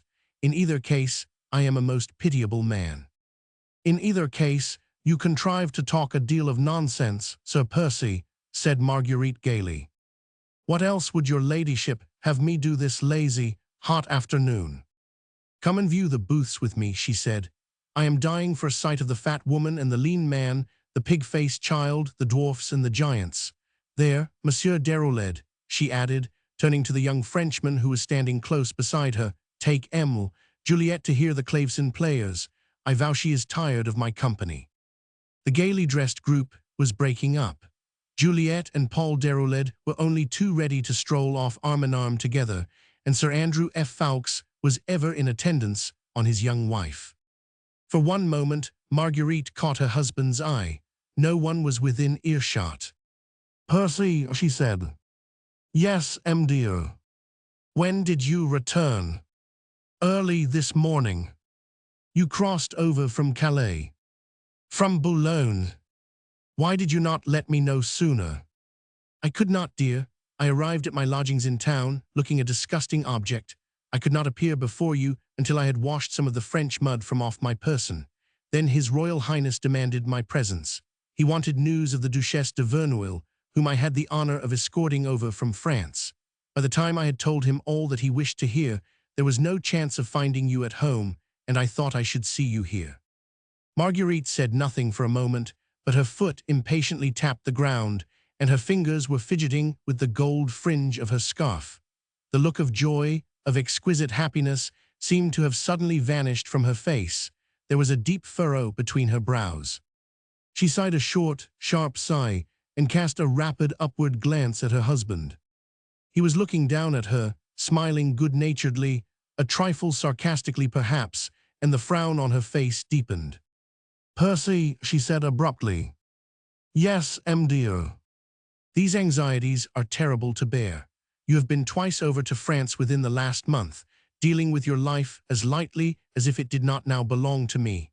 When will you give up these mad adventures and leave others to fight their own battles and to save their own lives as best they may? She had spoken with increased vehemence, although her voice was scarce raised above a whisper. Even in her sudden, passionate anger, she was on her guard not to betray his secret. He did not reply immediately, but seemed to be studying the beautiful face on which heartbroken anxiety was now distinctly imprinted. Then he turned and looked at the solitary booth in the distance, across the frontal of which a large placard had been recently affixed, bearing the words, "Come and see the true representation of the guillotine." In front of the booth, a man dressed in ragged breeches, with Phrygian cap on his head, adorned with a tricolor cockade, was vigorously beating a drum, shouting volubly the while. Come in and see, the only realistic presentation of the original guillotine. Hundreds perish in Paris every day. Come and see, the perfectly vivid performance of what goes on hourly in Paris at the present moment. Marguerite had followed the direction of Sir Percy's eyes. She too was looking at the booth. She heard the man's monotonous, raucous cries. She gave a slight shudder and once more looked imploringly at her husband. His face, though outwardly as lazy and calm as before, had a strange set look about the mouth and firm jaw, and his slender hand, the hand of a dandy accustomed to handle cards and dice, and to play lightly with the foils, was clutched tightly beneath the folds of the priceless Mechlin frills. It was but a momentary stiffening of the whole powerful frame, an instant's flash of the ruling passion hidden within that very secretive soul. Then he once more turned towards her, the rigid lines of his face relaxed, he broke into a pleasant laugh, and with the most elaborate and most courtly bow, he took her hand in his, and raising her fingers to his lips, he gave the answer to her questions. "When your ladyship has ceased to be the most admired woman in Europe, namely, when I am in my grave." Chapter 6. For the Poor of Paris. There was no time to say more then, for the laughing, chatting groups of friends had once more closed up round Marguerite and her husband, and she, ever on the alert, gave neither look nor sign that any serious conversation had taken place between Sir Percy and herself. Whatever she might feel or dread with regard to the foolhardy adventures in which he still persistently embarked, no member of the League ever guarded the secret of his chief more loyally than did Marguerite Blakeney. Though her heart overflowed with a passionate pride in her husband, she was clever enough to conceal every emotion save that which nature had insisted on imprinting in her face, her present radiant happiness and her irresistible love. And thus before the world, she kept up that bantering way with him which had characterized her earlier matrimonial life, that good-natured, easy contempt which he had so readily accepted in those days, and which their entourage would have missed and would have inquired after if she had changed her manner towards him too suddenly. In her heart she knew full well that within Percy Blakeney's soul she had a great and powerful rival, his wild, mad, passionate love of adventure. For it he would sacrifice everything, even his life. She dared not ask herself if he would sacrifice his love. Twice in a few weeks he had been over to France. Every time he went she could not know if she would ever see him again. She could not imagine how the French Committee of Public Safety could so clumsily allow the hated Scarlet Pimpernel to slip through its fingers. But she never attempted either to warn him or to beg him not to go. When he brought Paul Déroulède and Juliette Marny over from France, her heart went out to the two young people in sheer gladness and pride because of his precious life, which he had risked for them. She loved Juliette for the dangers Percy had passed, for the anxieties she herself had endured.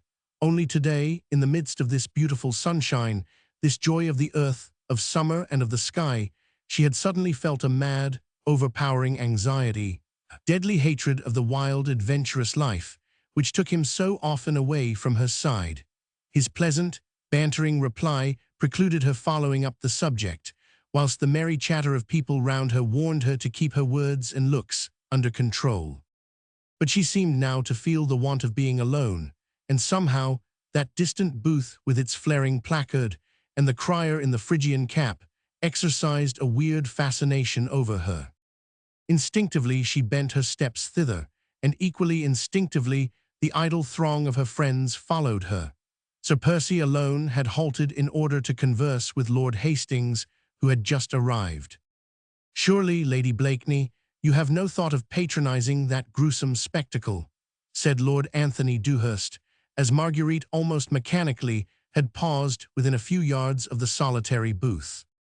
"I don't know," she said, with enforced gaiety. "The place seems to attract me, and I need not look at the spectacle," she added significantly as she pointed to a roughly scribbled notice at the entrance of the tent, "In aid of the starving poor of Paris.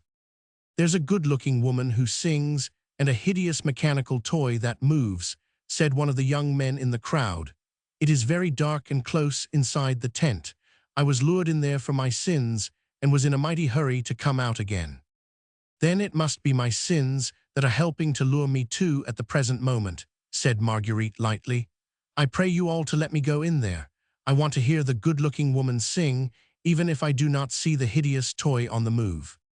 "May I escort you then, Lady Blakeney?" said Lord Tony. "Nay, I would rather go in alone," she replied a trifle impatiently. "I beg of you not to heed my whim and to await my return there where the music is at its merriest." It had been bad manners to insist. Marguerite, with a little comprehensive nod to all her friends, left the young cavaliers still protesting and quickly passed beneath the roughly constructed doorway that gave access into the booth. A man, dressed in theatrical rags and wearing the characteristic scarlet cap, stood immediately within the entrance and ostentatiously rattled a money box at regular intervals. "For the starving poor of Paris," he drawled out in nasal monotonous tones the moment he caught sight of Marguerite and of her rich gown. She dropped some gold into the box and then passed on. The interior of the booth was dark and lonely-looking after the glare of the hot September sun and the noisy crowd that thronged the sward outside. Evidently, a performance had just taken place on the elevated platform beyond, for a few yokels seemed to be lingering in a desultory manner as if preparatory to going out. A few disjointed comments reached Marguerite's ears as she approached, and the small groups parted to allow her to pass. One or two women gaped in astonishment at her beautiful dress, whilst others bobbed a respectful curtsy. The mechanical toy arrested her attention immediately. She did not find it as gruesome as she expected, only singularly grotesque, with all those wooden little figures in their quaint, arrested action. She drew nearer to have a better look, and the yokels who had lingered behind paused, wondering if she would make any remark. "Her ladyship was born in France," murmured one of the men close to her. "She would know if the thing really looks like that." "She do seem interested," quoth another in a whisper. "Lud love us all," said a buxom wench, who was clinging to the arm of a nervous-looking youth. "I believe they're coming for more money."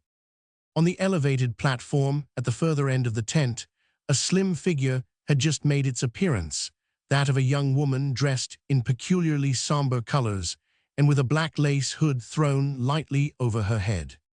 Marguerite thought that the face seemed familiar to her, and she also noticed that the woman carried a large embroidered reticule in her bemittened hand.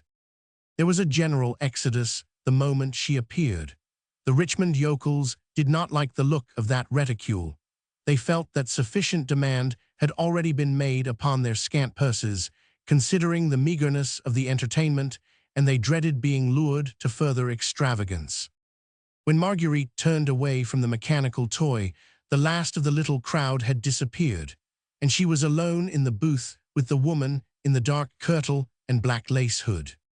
"For the poor of Paris, madame," said the latter mechanically, holding out her reticule. Marguerite was looking at her intently. The face certainly seemed familiar, recalling to her mind the far-off days in Paris before she married. Some young actress, no doubt, driven out of France by that terrible turmoil which had caused so much sorrow and so much suffering. The face was pretty, the figure slim and elegant, and the look of obvious sadness in the dark, almond-shaped eyes was calculated to inspire sympathy and pity. Yet, strangely enough, Lady Blakeney felt repelled and chilled by this somberly dressed young person. An instinct, which she could not have explained, and which she felt had no justification, warned her that somehow or other the sadness was not quite genuine, the appeal for the poor not quite heartfelt. Nevertheless, she took out her purse, and dropping some few sovereigns into the capacious reticule, she said very kindly, "I hope that you are satisfied with your day's work, madame. I fear me our British country folk hold the strings of their purses somewhat tightly these times." The woman sighed and shrugged her shoulders. "Oh, madame," she said with a tone of great dejection, "one does what one can for one's starving countrymen, but it is very hard to elicit sympathy over here for them, poor dears." "You are a Frenchwoman, of course," rejoined Marguerite, who had noted that though the woman spoke English with a very pronounced foreign accent, she had nevertheless expressed herself with wonderful fluency and correctness. "Just like Lady Blakeney herself," replied the other. "You know who I am. Who could come to Richmond and not know Lady Blakeney by sight? But what made you come to Richmond on this philanthropic errand of yours?" "I go where I think there is a chance of earning a little money for the cause which I have at heart," replied the Frenchwoman with the same gentle simplicity, the same tone of mournful dejection. What she said was undoubtedly noble and selfless. Lady Blakeney felt in her heart that her keenest sympathy should have gone out to this young woman, pretty, dainty, hardly more than a girl, who seemed to be devoting her young life in a purely philanthropic and unselfish cause. And yet, in spite of herself, Marguerite seemed unable to shake off that curious sense of mistrust which had assailed her from the first, nor that feeling of unreality and staginess with which the Frenchwoman's attitude had originally struck her. Yet she tried to be kind and to be cordial, tried to hide that coldness in her manner which she felt was unjustified. "It is all very praiseworthy on your part, madame," she said somewhat lamely. "Madame," she added interrogatively. "My name is Canday, Désirée Canday," replied the Frenchwoman. "Canday," exclaimed Marguerite with sudden alacrity. "Canday, surely." "Yes, of the Variants." "Ah, then I know why your face from the first seemed familiar to me," said Marguerite, this time with unaffected cordiality. "I must have applauded you many a time in the olden days. I am an ex-colleague, you know. My name was Saint just before I married, and I was of the Maison Molière." "I knew that," said Désirée Canday, "and half hoped that you would remember me." "Nay, who could forget Demoiselle Canday, the most popular star in the theatrical firmament?" "Oh, that was so long ago." "Only 4 years. A fallen star is soon lost out of sight." "Why fallen?" "It was a choice for me between exile from France and the guillotine," rejoined Canday simply. "Surely not?" queried Marguerite with a touch of genuine sympathy. With characteristic impulsiveness, she had now cast aside her former misgivings. She had conquered her mistrust, at any rate had relegated it to the background of her mind. This woman was a colleague. She had suffered and was in distress. She had every claim, therefore, on a compatriot's help and friendship. She stretched out her hand and took Désirée Canday's in her own.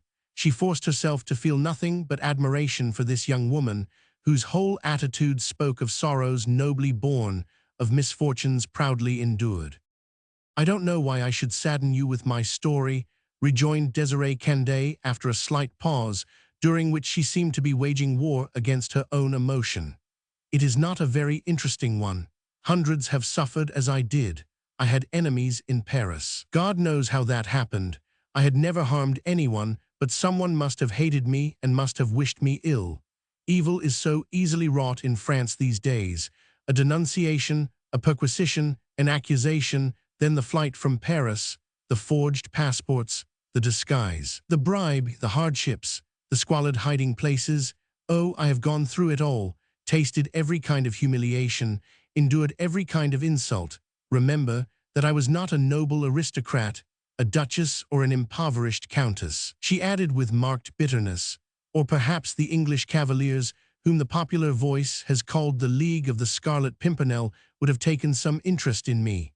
I was only a poor actress and had to find my way out of France alone, or else perish on the guillotine." "I am so sorry," said Marguerite simply. "Tell me how you got on, once you were in England," she continued after a while, seeing that Désirée Canday seemed absorbed in thought. "I had a few engagements at first," replied the Frenchwoman. "I played at Sadler's Wells and with Mrs. Jordan at Covent Garden, but the Aliens Bill put an end to my chances of livelihood. No manager cared to give me a part, and so.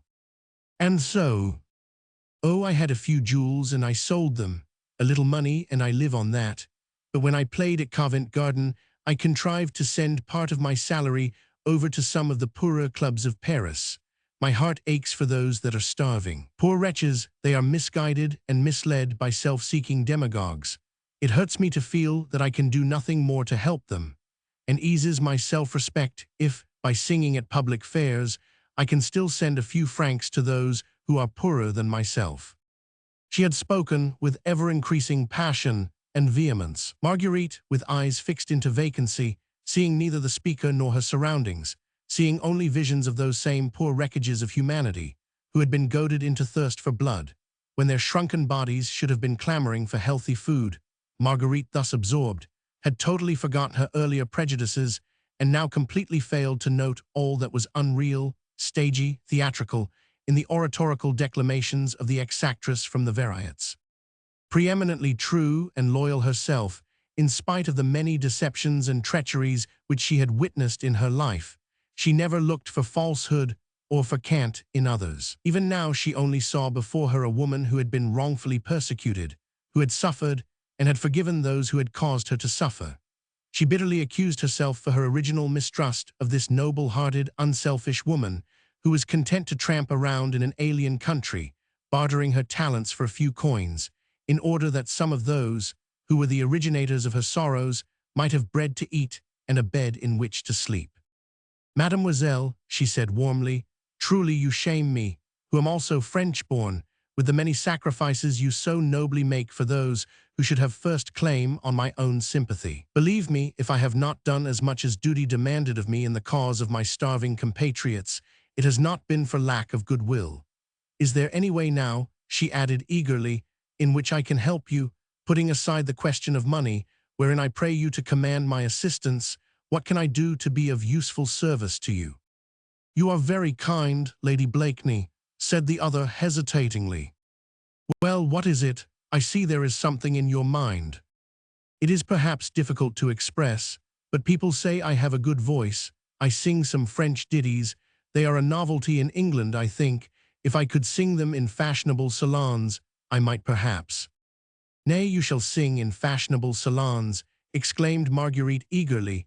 You shall become the fashion, and I'll swear the Prince of Wales himself shall bid you sing at Carlton House.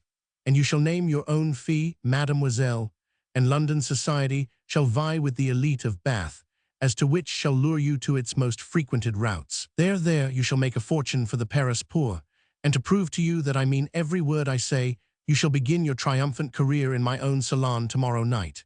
His Royal Highness will be present.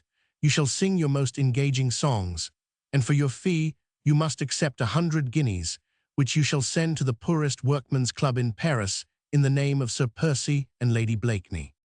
I thank your ladyship, but you'll not refuse. I'll accept gladly, but you will understand, I am not very old, said Kende quaintly. I am only an actress, but if a young actress is unprotected, then... I understand, replied Marguerite gently, that you are far too pretty to frequent the world all alone, and that you have a mother, a sister, or a friend, whom you would wish to escort you tomorrow. Is that it?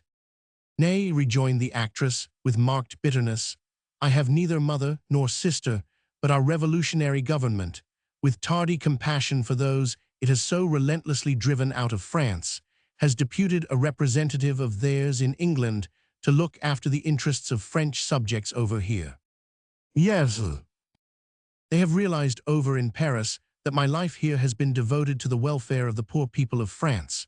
The representative whom the government has sent to England is specially interested in me and in my work. He is a standby for me in case of trouble, in case of insults. A woman alone is oft subject to those, even at the hands of so-called gentlemen, and the official representative of my own country becomes in such cases my most natural protector. I understand. You will receive him. Certainly. Then may I present him to your ladyship? Whenever you like. Now, and it please you. Now. Yes, here he comes, at your ladyship's service. Desiree Cande's almond-shaped eyes were fixed upon a distant part of the tent, behind Lady Blakeney, in the direction of the main entrance to the booth. There was a slight pause after she had spoken, and then Marguerite slowly turned in order to see who this official representative of France was, whom at the young actress' request she had just agreed to receive in her house. In the doorway of the tent, framed by its gaudy draperies, and with the streaming sunshine as a brilliant background behind him, stood the sable-clad figure of Chauvelin. Chapter 7. Premonition. Marguerite neither moved nor spoke. She felt two pairs of eyes fixed upon her, and with all the strength of will at her command, she forced the very blood in her veins not to quit her cheeks, forced her eyelids not to betray by a single quiver the icy pang of a deadly premonition, which at sight of Chauvelin seemed to have chilled her entire soul. There he stood before her, dressed in his usual somber garments, a look almost of humility in those keen grey eyes of his, which a year ago on the cliffs of Calais had peered down at her with such relentless hate. Strange that at this moment she should have felt an instinct of fear. What cause had she to throw more than a pitiful glance at the man who had tried so cruelly to wrong her, and who had so signally failed? Having bowed very low and very respectfully, Chauvelin advanced towards her, with all the airs of a disgraced courtier craving audience from his queen. As he approached, she instinctively drew back. "Would you prefer not to speak to me, Lady Blakeney?" he said humbly. She could scarcely believe her ears or trust her eyes. It seemed impossible that a man could have so changed in a few months. He even looked shorter than last year, more shrunken within himself. His hair, which he wore free from powder, was perceptibly tinged with grey. "Shall I withdraw?" he added after a pause, seeing that Marguerite made no movement to return his salutation. "It would be best, perhaps," she replied coldly. "You and I, Monsieur Chauvelin, have so little to say to one another." "Very little indeed," he rejoined quietly.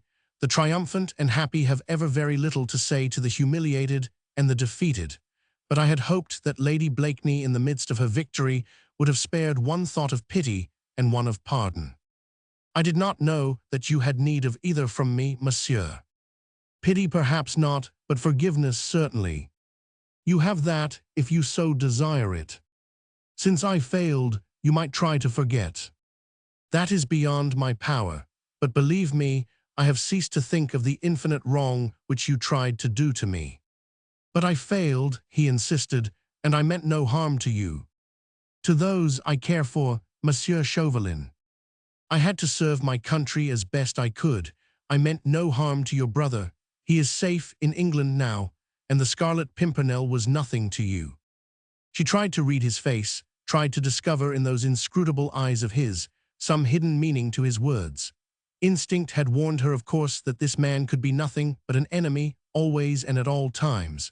But he seemed so broken, so abject now, that contempt for his dejected attitude, and for the defeat which had been inflicted on him, chased the last remnant of fear from her heart.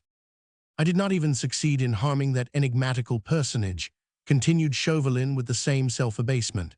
"Sir Percy Blakeney, you remember, threw himself across my plans, quite innocently of course. I failed where you succeeded. Luck has deserted me. Our government offered me a humble post, away from France. I look after the interests of French subjects settled in England. My days of power are over.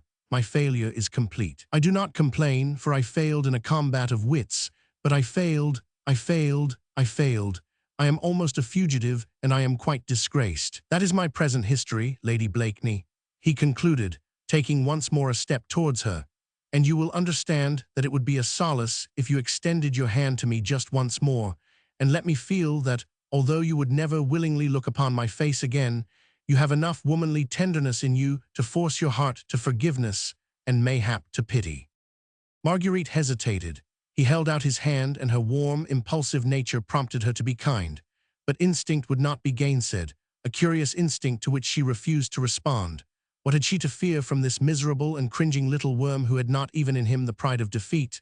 What harm could he do to her, or to those whom she loved?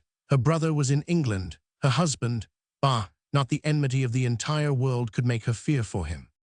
Nay, that instinct, which caused her to draw away from Chauvelin as she would from a venomous asp, was certainly not fear.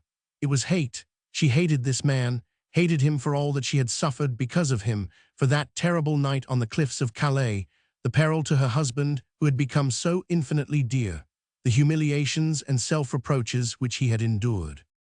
Yes, it was hate, and hate was of all emotions the one she most despised. Hate, does one hate a slimy but harmless toad or a stinging fly? It seemed ridiculous, contemptible and pitiable to think of hate in connection with the melancholy figure of this discomfited intriguer, this fallen leader of revolutionary France. He was holding out his hand to her. If she placed even the tips of her fingers upon it, she would be making the compact of mercy and forgiveness which he was asking of her. The woman Désirée Candet roused within her the last lingering vestige of her slumbering wrath. False, theatrical and stagey, as Marguerite had originally suspected, she appeared to have been in league with Chauvelin to bring about this undesirable meeting. Lady Blakeney turned from one to another, trying to conceal her contempt beneath a mask of passionless indifference.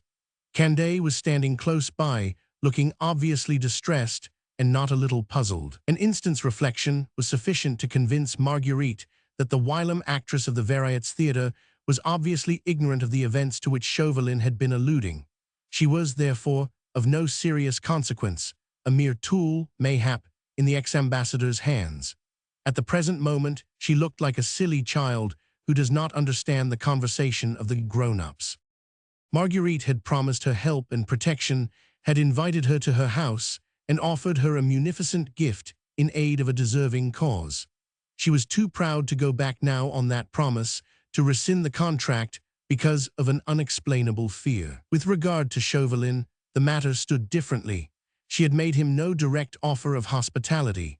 She had agreed to receive in her house the official chaperone of an unprotected girl, but she was not called upon to show cordiality to her own and her husband's most deadly enemy.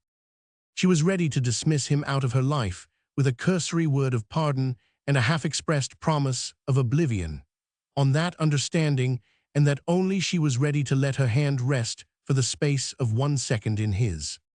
She had looked upon her fallen enemy, seen his discomfiture and his humiliation.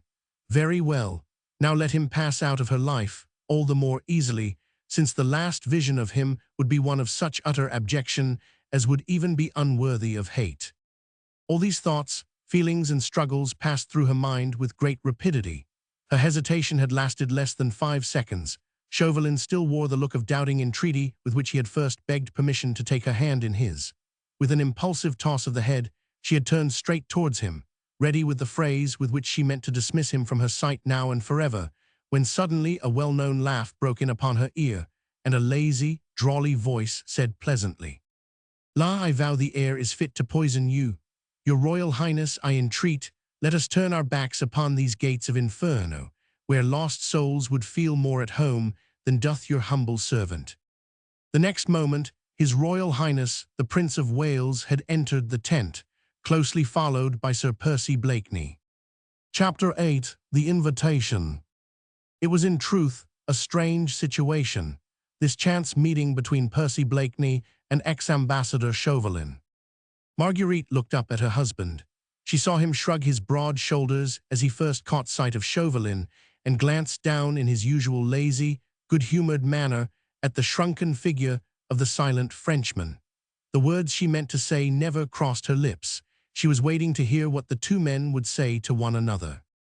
The instinct of the grand dame in her, the fashionable lady accustomed to the exigencies of society, just gave her sufficient presence of mind to make the requisite low curtsy before His Royal Highness. But the prince, forgetting his accustomed gallantry, was also absorbed in the little scene before him.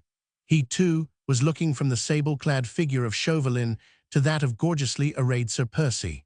He, too, like Marguerite, was wondering what was passing behind the low, smooth forehead of that inimitable dandy, what behind the inscrutably good-humored expression of those sleepy eyes.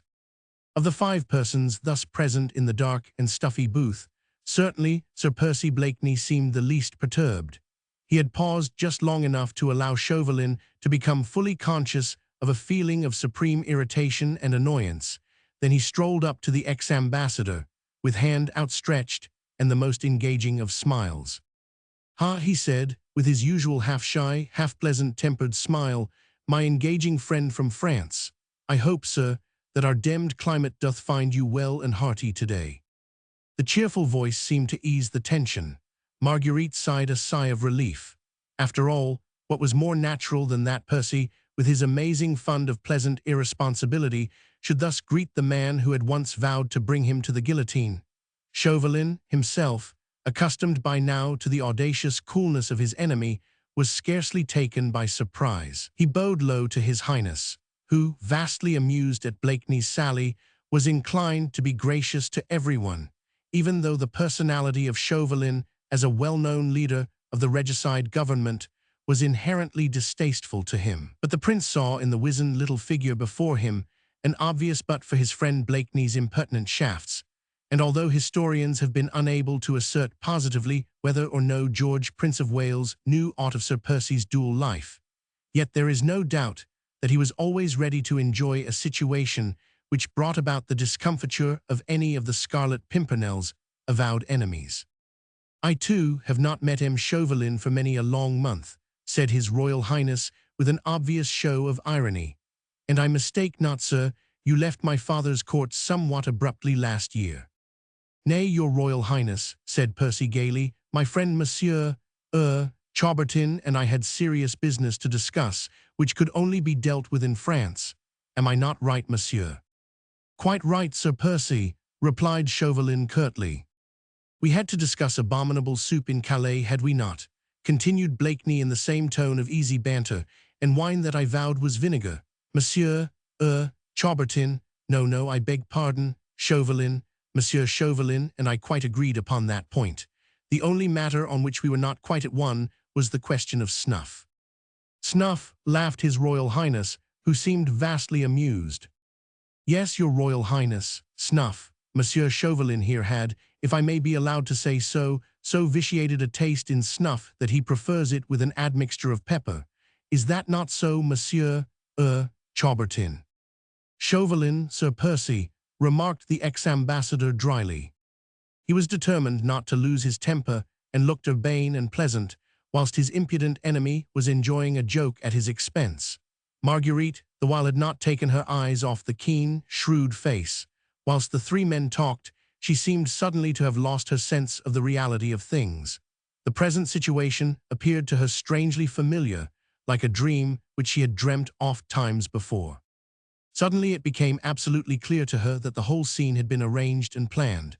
The booth with its flaring placard, Demoiselle Canday soliciting her patronage, her invitation to the young actress, Chauvelin's sudden appearance, all had been concocted and arranged, not here, not in England at all, but out there in Paris, in some dark gathering of bloodthirsty ruffians, who had invented a final trap for the destruction of the bold adventurer, who went by the name of the Scarlet Pimpernel.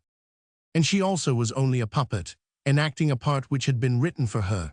She had acted just as they had anticipated, had spoken the very words they had meant her to say, and when she looked at Percy, he seemed supremely ignorant of it all, unconscious of this trap, of the existence of which everyone here present was aware, save indeed himself.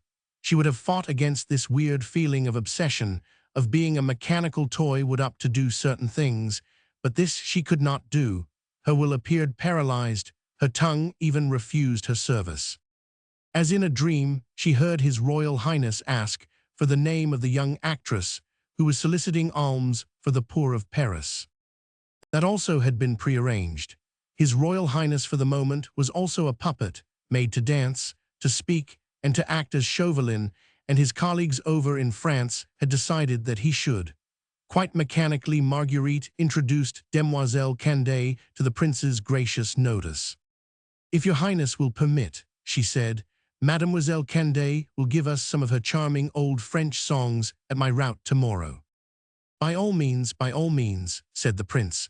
I used to know some in my childhood days, charming and poetic. I know. We shall be delighted to hear Mademoiselle sing, Blakeney, he added good-humoredly, and for your rout tomorrow will you not also invite M. Chauvelin? Nay, but that goes without saying, Your Royal Highness, responded Sir Percy with hospitable alacrity and a most approved bow directed at his archenemy. We shall expect M. Chauvelin. He and I have not met for so long, and he shall be made right welcome at Blakeney Manor. Chapter 9. Demoiselle Canday. Her origin was of the humblest, for her mother, so it was said, had been kitchen maid in the household of the Duc de Marny, but Desiree had received some kind of education, and though she began life as a dresser in one of the minor theatres of Paris, she became ultimately one of its most popular stars. She was small and dark, dainty in her manner and ways, and with a graceful little figure, peculiarly supple and sinuous. Her humble origin certainly did not betray itself in her hands and feet, which were exquisite in shape and Lilliputian in size. Her hair was soft and glossy, always free from powder, and cunningly arranged so as to slightly overshadow the upper part of her face. The chin was small and round, the mouth extraordinarily red, the neck slender and long. But she was not pretty, so said all the women. Her skin was rather coarse in texture and darkish in color. Her eyes were narrow and slightly turned upwards at the corners. No, she was distinctly not pretty. Yet she pleased the men, perhaps because she was so artlessly determined to please them. The women said that Demoiselle Canday never left a man alone until she had succeeded in captivating his fancy, if only for 5 minutes, an interval in a dance, the time to cross a muddy road. But for 5 minutes, she was determined to hold any man's complete attention and to exact his admiration, and she nearly always succeeded. Therefore the women hated her, The men were amused. It is extremely pleasant to have one's admiration compelled, one's attention so determinedly sought after. And Candide could be extremely amusing, and as Magdalen in Molière's Les Perceuses was quite inimitable. This, however, was in the olden days, just before Paris went quite mad, before the reign of terror had set in, and ci-devant Louis the King had been executed. Candide had taken it into her frolicsome little head that she would like to go to London. The idea was of course in the nature of an experiment. Those dull English people over the water knew so little of what good acting really meant. Tragedy? Well, passons. Their heavy, large-boned actresses might manage one or two big scenes where a commanding presence and a powerful voice would not come amiss, and where prominent teeth would pass unnoticed in the agony of a dramatic climax. But comedy. Ah, Canaan, par example. Demoiselle Candide had seen several English gentlemen and ladies in those same olden days at the Tuileries, but she really could not imagine any of them enacting the piquant scenes of Molière or Beaumarchais. Demoiselle Candide thought of every English-born individual as having very large teeth. Now large teeth do not lend themselves to well-spoken comedy scenes, to smiles, or to double entendre. Her own teeth were exceptionally small and white, and very sharp, like those of a kitten. Yes, Demoiselle Candide thought it would be extremely interesting to go to London, and to show to a nation of shopkeepers how daintily one can be amused in a theatre. Permission to depart from Paris was easy to obtain. In fact, the fair lady had never really found it difficult to obtain anything she very much wanted. In this case, she had plenty of friends in high places. Marat was still alive and a great lover of the theatre. Tallien was a personal admirer of hers. Deputy Dupont would do anything she asked. She wanted to act in London at a theatre called Drury Lane. She wanted to play Molière in England in French and had already spoken with several of her colleagues who were ready to join her. They would give public representations in aid of the starving population of France. There were plenty of socialistic clubs in London, quite Jacobin and revolutionary in tendency. Their members would give her full support. She would be serving her country and her countrymen and incidentally see something of the world and amuse herself. She was bored in Paris. Then she thought of Marguerite Saint-Just, once of the Maison Molière, who had captivated an English miler of enormous wealth. Demoiselle Candide had never been of the Maison Molière. She had been the leading star of one of the minor, yet much frequented theatres of Paris, but she felt herself quite able and ready to captivate some other unattached miler, who would load her with English money and incidentally bestow an English name upon her. So she went to London. The experiment, however, had not proved an unmitigated success. At first, she and her company did obtain a few engagements at one or two of the minor theatres to give representations of some of the French classical comedies in the original language. But these never quite became the fashion. The feeling against France and all her doings was far too keen in that very set, which Demoiselle Candide had desired to captivate with her talents, to allow of the English jeunesse dorée to flock and see Molière played in French by a French troupe, whilst Candide's own compatriots resident in England had given her but scant support. One section of these, the aristocrats and émigrés, looked upon the actress, who was a friend of all the Jacobins in Paris, as nothing better than canaille. They sedulously ignored her presence in this country and snubbed her whenever they had an opportunity. The other section, chiefly consisting of agents and spies of the revolutionary government, she would gladly have ignored. They had at first made a constant demand on her purse, her talents, and her time. Then she grew tired of them and felt more and more chary of being identified with a set which was in such ill odor with that very same jeunesse dorée whom Candide had desired to please. In her own country she was, and always had been, a good Republican. Marat had given her her first start in life by his violent praises of her talent in his widely circulated paper. She had been associated in Paris with the whole coterie of artists and actors, every one of them Republican to a man. But in London, although one might be snubbed by the émigrés and aristocrats, it did not do to be mixed up with the sans-culotte journalists and pamphleteers who haunted the socialistic clubs of the English capital, and who were the prime organizers of all those seditious gatherings and treasonable unions that caused Mr. Pitt and his colleagues so much trouble and anxiety. One by one, Desirée Candé's comrades, male and female, who had accompanied her to England, returned to their own country. When war was declared, some of them were actually sent back under the provisions of the Aliens Bill. But Desirée had stayed on. Her old friends in Paris had managed to advise her that she would not be very welcome there just now. The sans-culotte journalists of England, the agents and spies of the revolutionary government, had taken their revenge of the frequent snubs inflicted upon them by the young actress, and in those days, the fact of being unwelcome in France was apt to have a more lurid and more dangerous significance. Candé did not dare return, at any rate not for the present.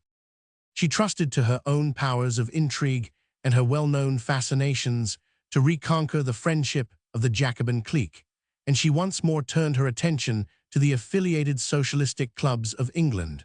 But between the proverbial two stools, Demoiselle Candé soon came to the ground. Her machinations became known in official quarters, her connection with all the seditious clubs of London was soon bruited abroad, and one evening Desirée found herself confronted with a document addressed to her, from the office of His Majesty's Privy Seal, wherein it was set forth that, pursuant to the Statute 33 George Roman 3, Cap. 5, she, Desirée Candé, a French subject now resident in England, was required to leave this kingdom by order of His Majesty within 7 days, and that in the event of the said Desirée Candé refusing to comply with this order, she would be liable to commitment, brought to trial, and sentenced to imprisonment for a month, and afterwards to removal within a limited time under pain of transportation for life. This meant that Demoiselle Candé had exactly 7 days in which to make complete her reconciliation with her former friends, who now ruled Paris and France with a relentless and perpetually blood-stained hand. No wonder that, during the night which followed the receipt of this momentous document, Demoiselle Candé suffered gravely from insomnia. She dared not go back to France. She was ordered out of England. What was to become of her? This was just 3 days before the eventful afternoon of the Richmond Gala, and 24 hours after ex-ambassador Chauvelin had landed in England. Candé and Chauvelin had since then met at the Cercle des Jacobins Francais in Soho Street, and now fair Desirée found herself in lodgings in Richmond, the evening of the day following the gala, feeling that her luck had not altogether deserted her. One conversation with citizen Chauvelin had brought the fickle jade back to Demoiselle Candé's service. Nay, more, the young actress saw before her visions of intrigue, of dramatic situations, of pleasant little bits of revenge, all of which was meat and drink and air to breathe for Mademoiselle Desirée. She was to sing in one of the most fashionable salons in England. That was very pleasant. The Prince of Wales would hear and see her. That opened out a vista of delightful possibilities, and all she had to do was to act a part dictated to her by citizen Chauvelin, to behave as he directed, to move in the way he wished. Well, that was easy enough, since the part which she would have to play was one peculiarly suited to her talents. She looked at herself critically in the glass. Her maid Fanchon, a little French waif picked up in the slums of Soho, helped to readjust a stray curl which had rebelled against the comb. "Now for the necklace, mademoiselle," said Fanchon with suppressed excitement. It had just arrived by messenger, a large Morocco case, which now lay open on the dressing table, displaying its dazzling contents. Candé scarcely dared to touch it, and yet it was for her. Citizen Chauvelin had sent a note with it. "Citizeness Candé will please accept this gift from the government of France in acknowledgement of useful services past and to come." The note was signed with Robespierre's own name, followed by that of citizen Chauvelin. The Morocco case contained a necklace of diamonds worth the ransom of a king. For useful services past and to come, and there were promises of still further rewards, a complete pardon for all defalcations, a place within the charmed circle of the Comédie Francaise, a grand pageant and apotheosis with Citizeness Candé impersonating the goddess of reason in the midst of a grand national fête, and the acclamations of excited Paris, and all in exchange for the enactment of a part, simple and easy, outlined for her by Chauvelin. How strange, how inexplicable. Candace took the necklace up in her trembling fingers and gazed musingly at the priceless gems. She had seen the jewels before, long, long ago, round the neck of the Duchesse de Marny, in whose service her own mother had been. She, as a child, had often gazed at and admired the great lady, who seemed like a wonderful fairy from an altogether different world, to the poor little kitchen slut. How wonderful are the vagaries of fortune. Desiree Candace, the kitchen maid's daughter, now wearing her ex-mistress' jewels. She supposed that these had been confiscated when the last of the Marnys, the girl Juliette, had escaped from France. Confiscated and now sent to her, Candace, as a reward or as a bribe. In either case, they were welcome. The actress' vanity was soothed. She knew Juliette Marny was in England, and that she would meet her tonight at Lady Blakeney's. After the many snubs which she had endured from French aristocrats settled in England, the actress felt that she was about to enjoy an evening of triumph. The intrigue excited her. She did not quite know what schemes Chauvelin was aiming at, what ultimate end he had had in view when he commanded her services and taught her the part which he wished her to play. That the schemes were vast and the end mighty, she could not doubt. The reward she had received was proof enough of that. Little Fanchon stood there in speechless admiration, whilst her mistress still fondly fingered the magnificent necklace. "Mademoiselle will wear the diamond tonight?" she asked, with evident anxiety. She would have been bitterly disappointed to have seen the beautiful thing once more relegated to its dark morocco case. "Oh yes, Fanchon," said Candace with a sigh of great satisfaction. "See that they are fastened quite securely, my girl." She put the necklace round her shapely neck, and Fanchon looked to see that the clasp was quite secure. There came the sound of loud knocking at the street door. "That is M. Chauvelin come to fetch me with the chaise. Am I quite ready, Fanchon?" asked Desiree Candace. "Oh yes, mademoiselle," sighed the little maid, "and mademoiselle looks very beautiful tonight." "Lady Blakeney is very beautiful too, Fanchon," rejoined the actress naively, "but I wonder if she will wear anything as fine as the Marny necklace." The knocking at the street door was repeated. Candace took a final, satisfied survey of herself in the glass. She knew her part and felt that she had dressed well for it. She gave a final, affectionate little tap to the diamonds round her neck, took her cloak and hood from Fanchon, and was ready to go. Chapter 10. Lady Blakeney's Rout. There are several accounts extant in the fashionable chronicles of the time of the gorgeous reception given that autumn by Lady Blakeney in her magnificent riverside home. Never had the spacious apartments of Blakeney Manor looked more resplendent than on this memorable occasion, memorable because of the events which brought the brilliant evening to a close. The Prince of Wales had come over by water from Carlton House.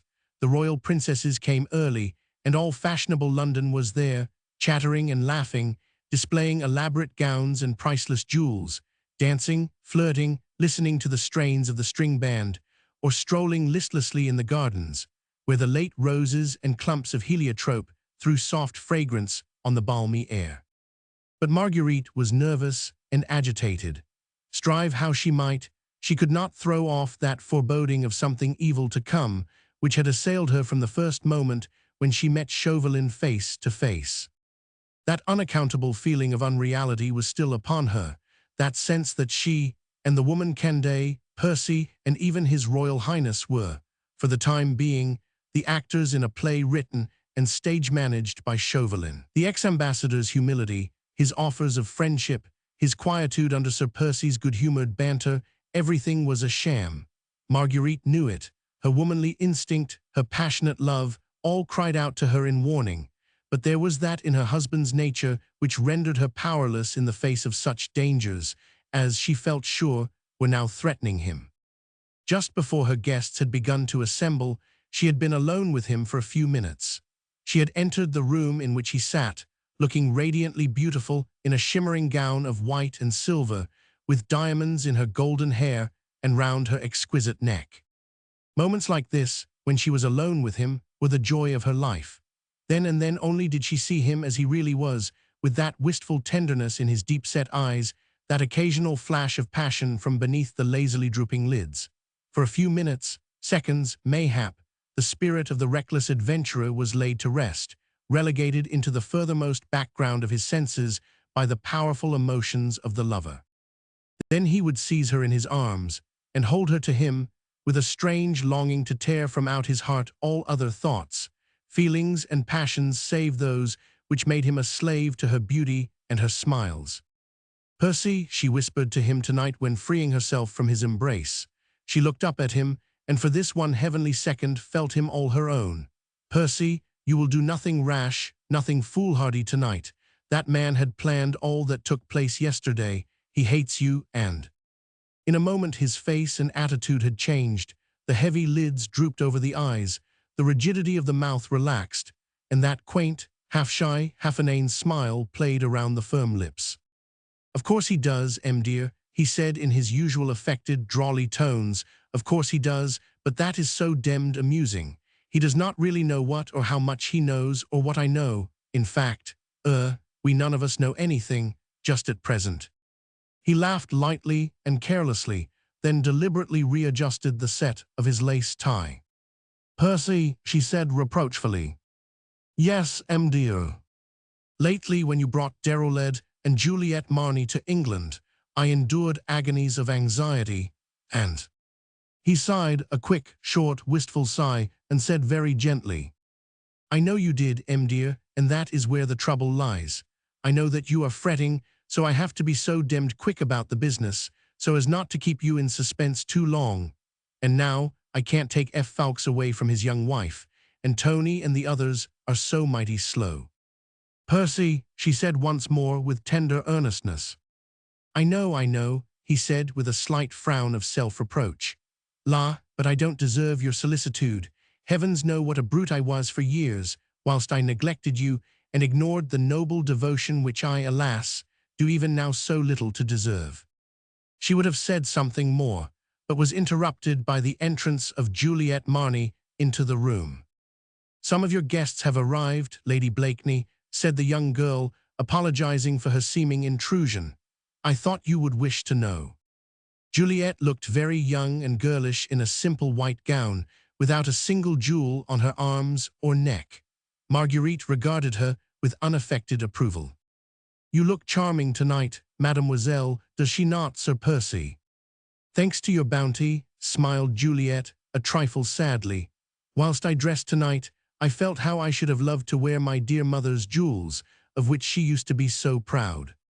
"We must hope that you will recover them, dear, some day," said Marguerite vaguely, as she led the young girl out of the small study towards the larger reception rooms. "Indeed I hope so," sighed Juliette. "When times became so troublous in France after my dear father's death, his confessor and friend, the Abbé Fouquet, took charge of all my mother's jewels for me. He said they would be safe with the ornaments of his own little church at Boulogne. He feared no sacrilege, and thought they would be most effectually hidden there, for no one would dream of looking for the Marny diamonds in the crypt of a country church." Marguerite said nothing in reply. Whatever her own doubts might be upon such a subject, it could serve no purpose to disturb the young girl's serenity. "Dear Abbé Fouquet," said Juliette after a while, "his is the kind of devotion which I feel sure will never be found under the new regimes of anarchy and of so-called equality. He would have laid down his life for my father or for me, and I know that he would never part with the jewels which I entrusted to his care, whilst he had breath and strength to defend them." Marguerite would have wished to pursue the subject a little further. It was very pathetic to witness poor Juliette's hopes and confidences, which she felt sure would never be realized.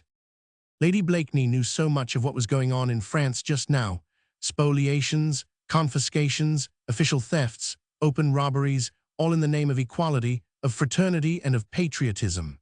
She knew nothing, of course, of the Abbé Fouquet, but the tender little picture of the devoted old man, painted by Juliette's words, had appealed strongly to her sympathetic heart.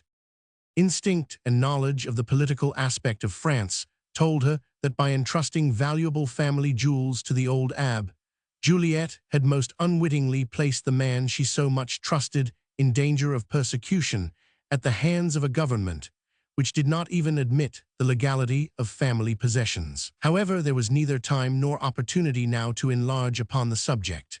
Marguerite resolved to recur to it a little later, when she would be alone with Emile de Marny, and above all, when she could take counsel with her husband as to the best means of recovering the young girl's property for her, whilst relieving a devoted old man from the dangerous responsibility which he had so selflessly undertaken.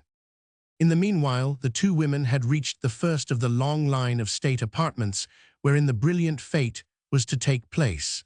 The staircase and the hall below were already filled with the early arrivals. Bidding Juliet to remain in the ballroom, Lady Blakeney now took up her stand on the exquisitely decorated landing, ready to greet her guests.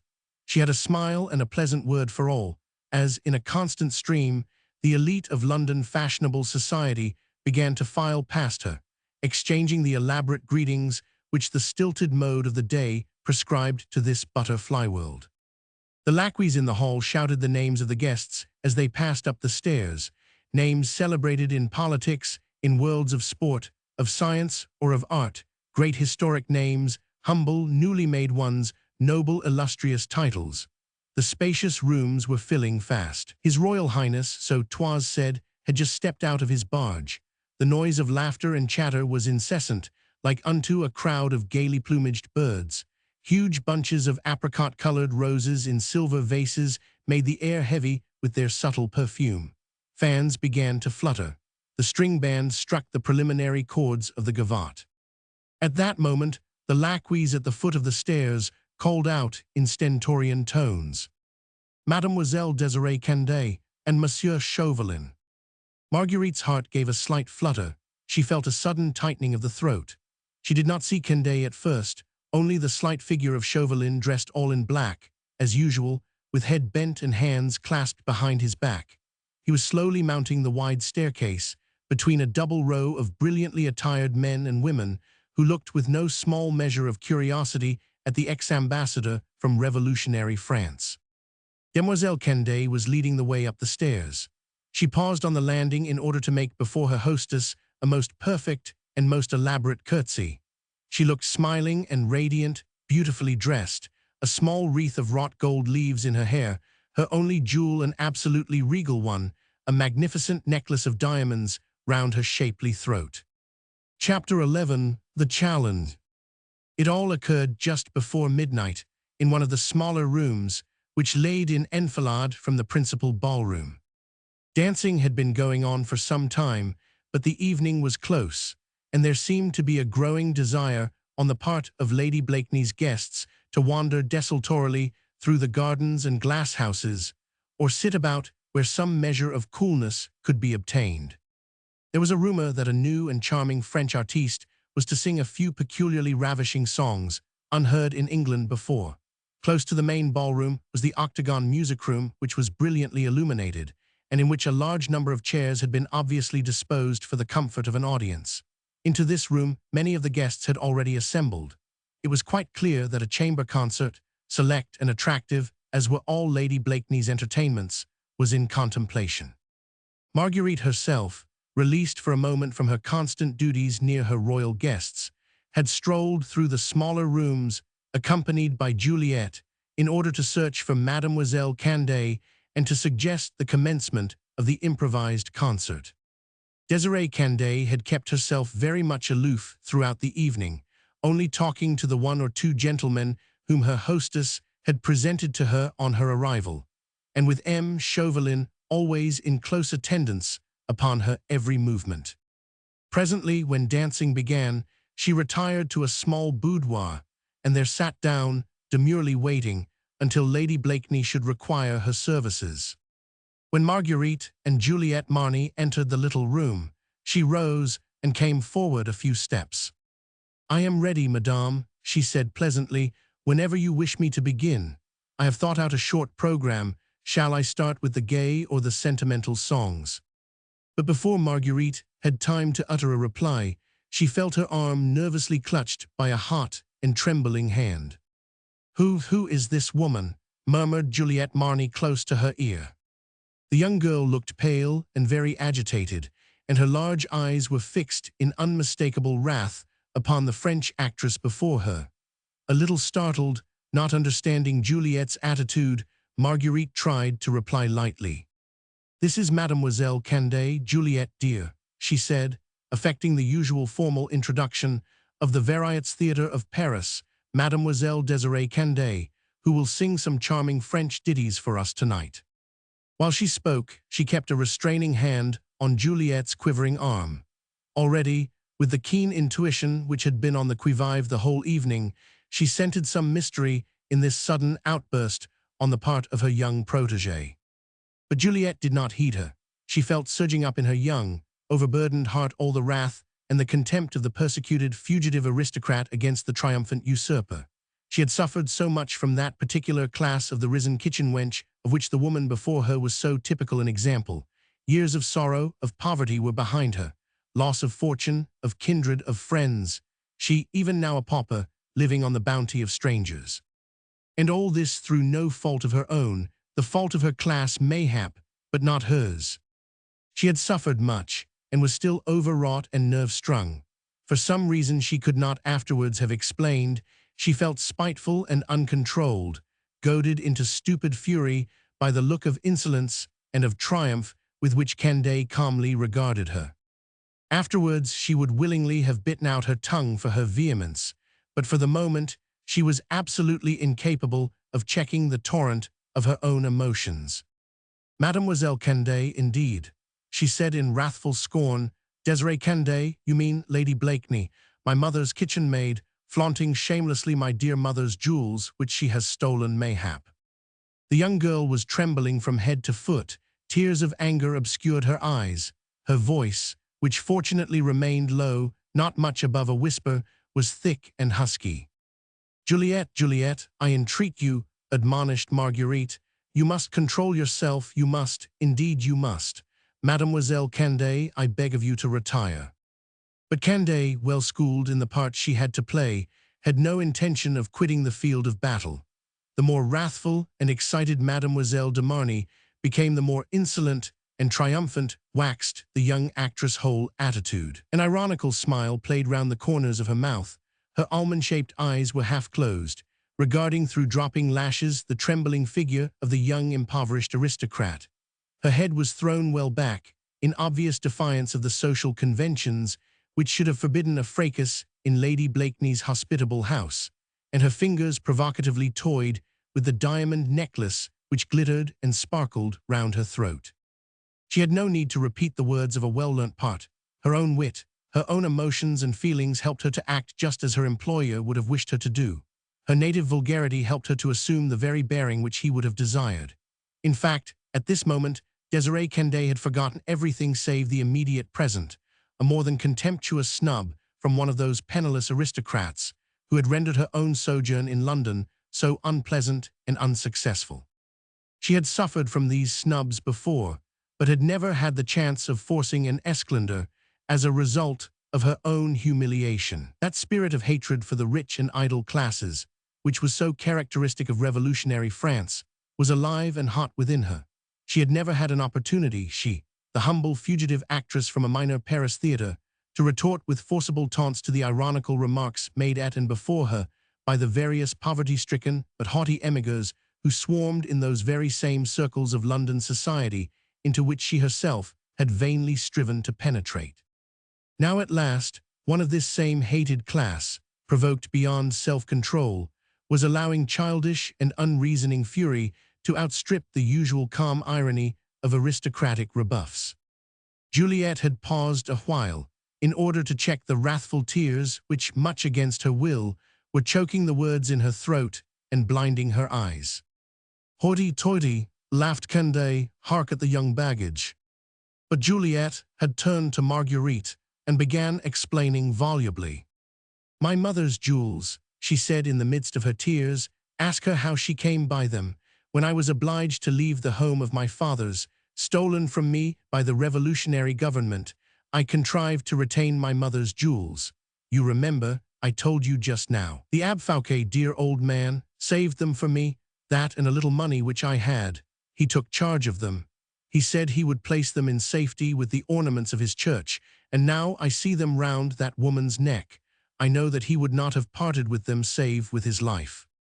All the while that the young girl spoke in a voice half-choked with sobs, Marguerite tried, with all the physical and mental will at her command, to drag her out of the room, and thus to put a summary ending to this unpleasant scene. She ought to have felt angry with Juliet for this childish and senseless outburst, were it not for the fact that somehow she knew within her innermost heart that all this had been arranged and preordained, not by fate, not by a higher hand, but by the most skillful intriguer present-day France had ever known.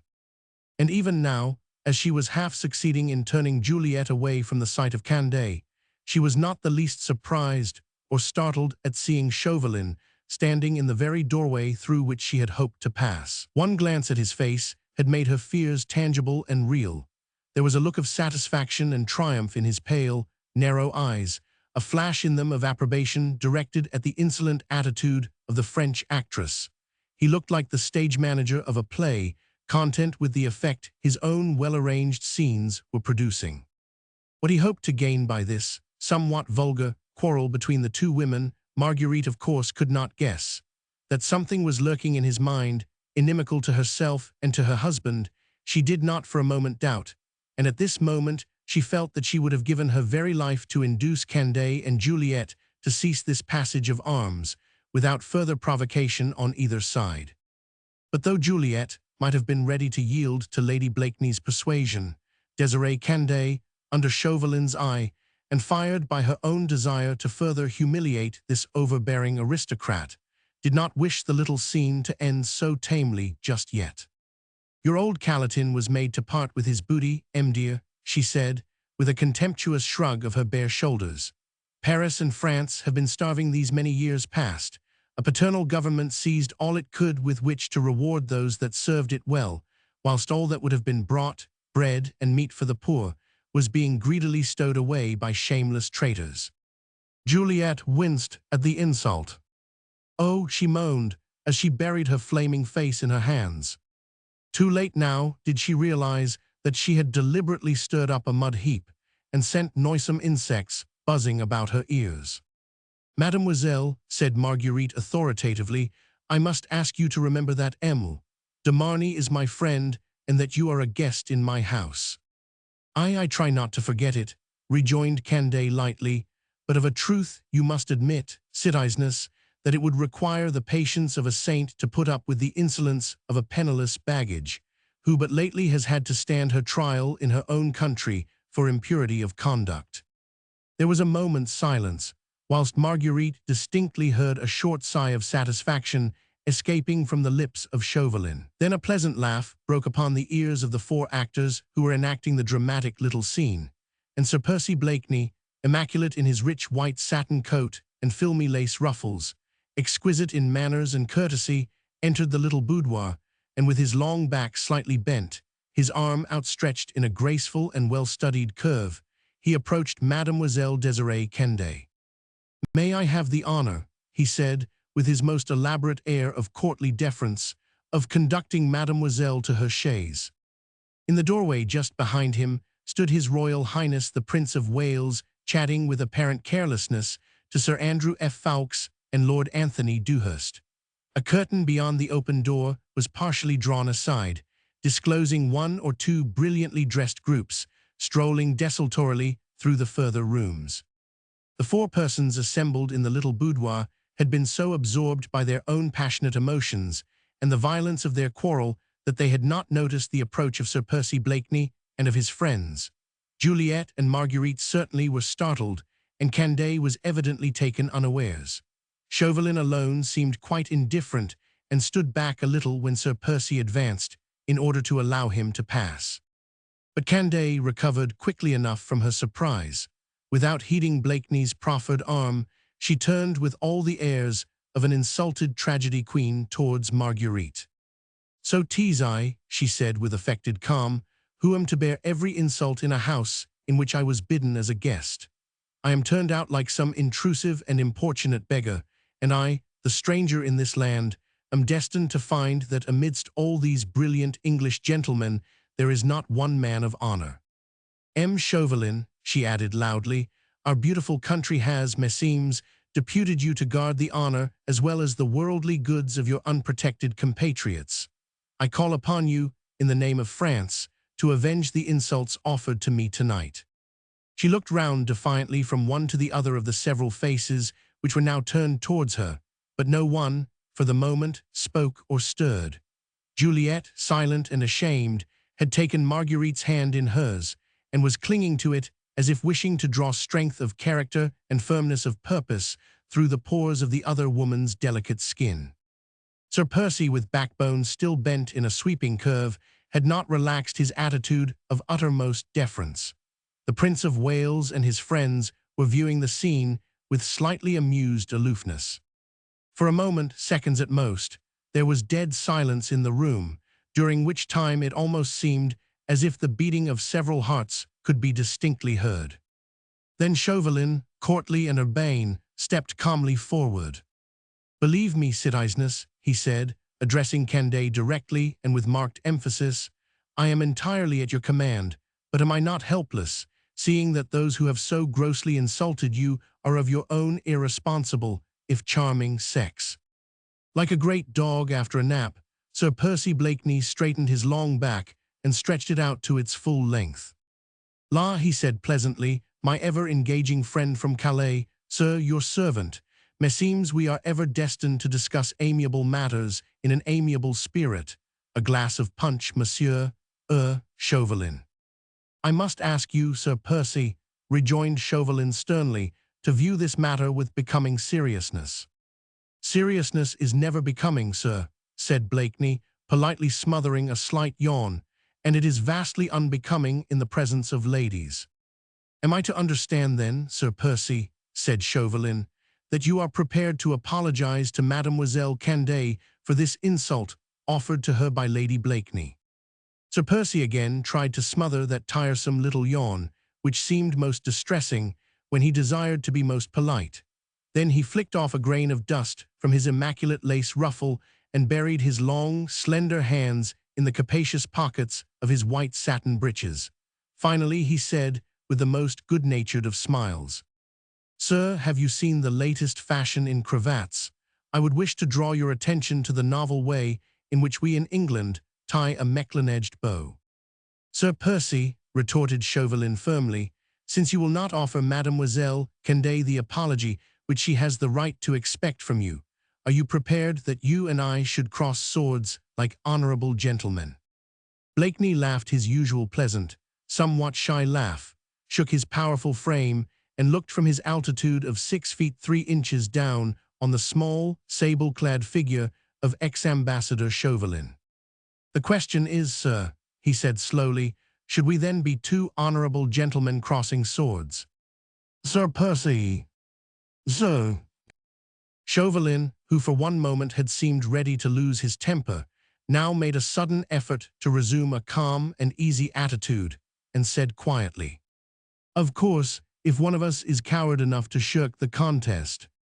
He did not complete the sentence, but shrugged his shoulders expressive of contempt. The other side of the curtained doorway a little crowd had gradually assembled, attracted hither by the loud and angry voices which came from that small boudoir. Host and hostess had been missed from the reception rooms for some time. His Royal Highness, too, had not been seen for the quarter of an hour. Like flies attracted by the light, one by one, or in small isolated groups, some of Lady Blakeney's guests had found their way to the room adjoining the royal presence. As His Highness was standing in the doorway itself, no one could of course cross the threshold, but everyone could see into the room, and could take stock of the various actors in the little comedy. They were witnessing a quarrel between the French envoy and Sir Percy Blakeney, wherein the former was evidently in deadly earnest, and the latter merely politely bored. Amused comments flew to and fro. Laughter and a babel of irresponsible chatter made an incessant chirruping accompaniment to the duologue between the two men. But at this stage, the Prince of Wales, who hitherto had seemingly kept aloof from the quarrel, suddenly stepped forward and abruptly interposed the weight of his authority and of his social position between the bickering adversaries. "Tush, man," he said impatiently, turning more especially towards Chauvelin, "you talk at random. Sir Percy Blakeney is an English gentleman, and the laws of this country do not admit of dueling, as you understand it in France, and I for one certainly could not allow." "Pardon, your Royal Highness," interrupted Sir Percy with irresistible bonhomie. "Your Highness does not understand the situation. My engaging friend here does not propose that I should transgress the laws of this country, but that I should go over to France with him and fight him there, where dueling and, other little matters of that sort are allowed." "Yes, quite so," rejoined the prince. "I understand M. Chauvelin's desire, but what about you, Blakeney?" "Oh," replied Sir Percy lightly, "I have accepted his challenge, of course." Chapter 12. Time, Place, Conditions. It would be very difficult indeed to say why, at Blakeney's lightly spoken words, an immediate silence should have fallen upon all those present. All the actors in the little drawing-room drama, who had played their respective parts so unerringly up to now, had paused a while, just as if an invisible curtain had come down, marking the end of a scene and the interval during which the players might recover strength and energy to resume their roles. The Prince of Wales, as foremost spectator, said nothing for the moment, and beyond the doorway, the audience there assembled seemed suddenly to be holding its breath, waiting, eager, expectant, palpitation, for what would follow now.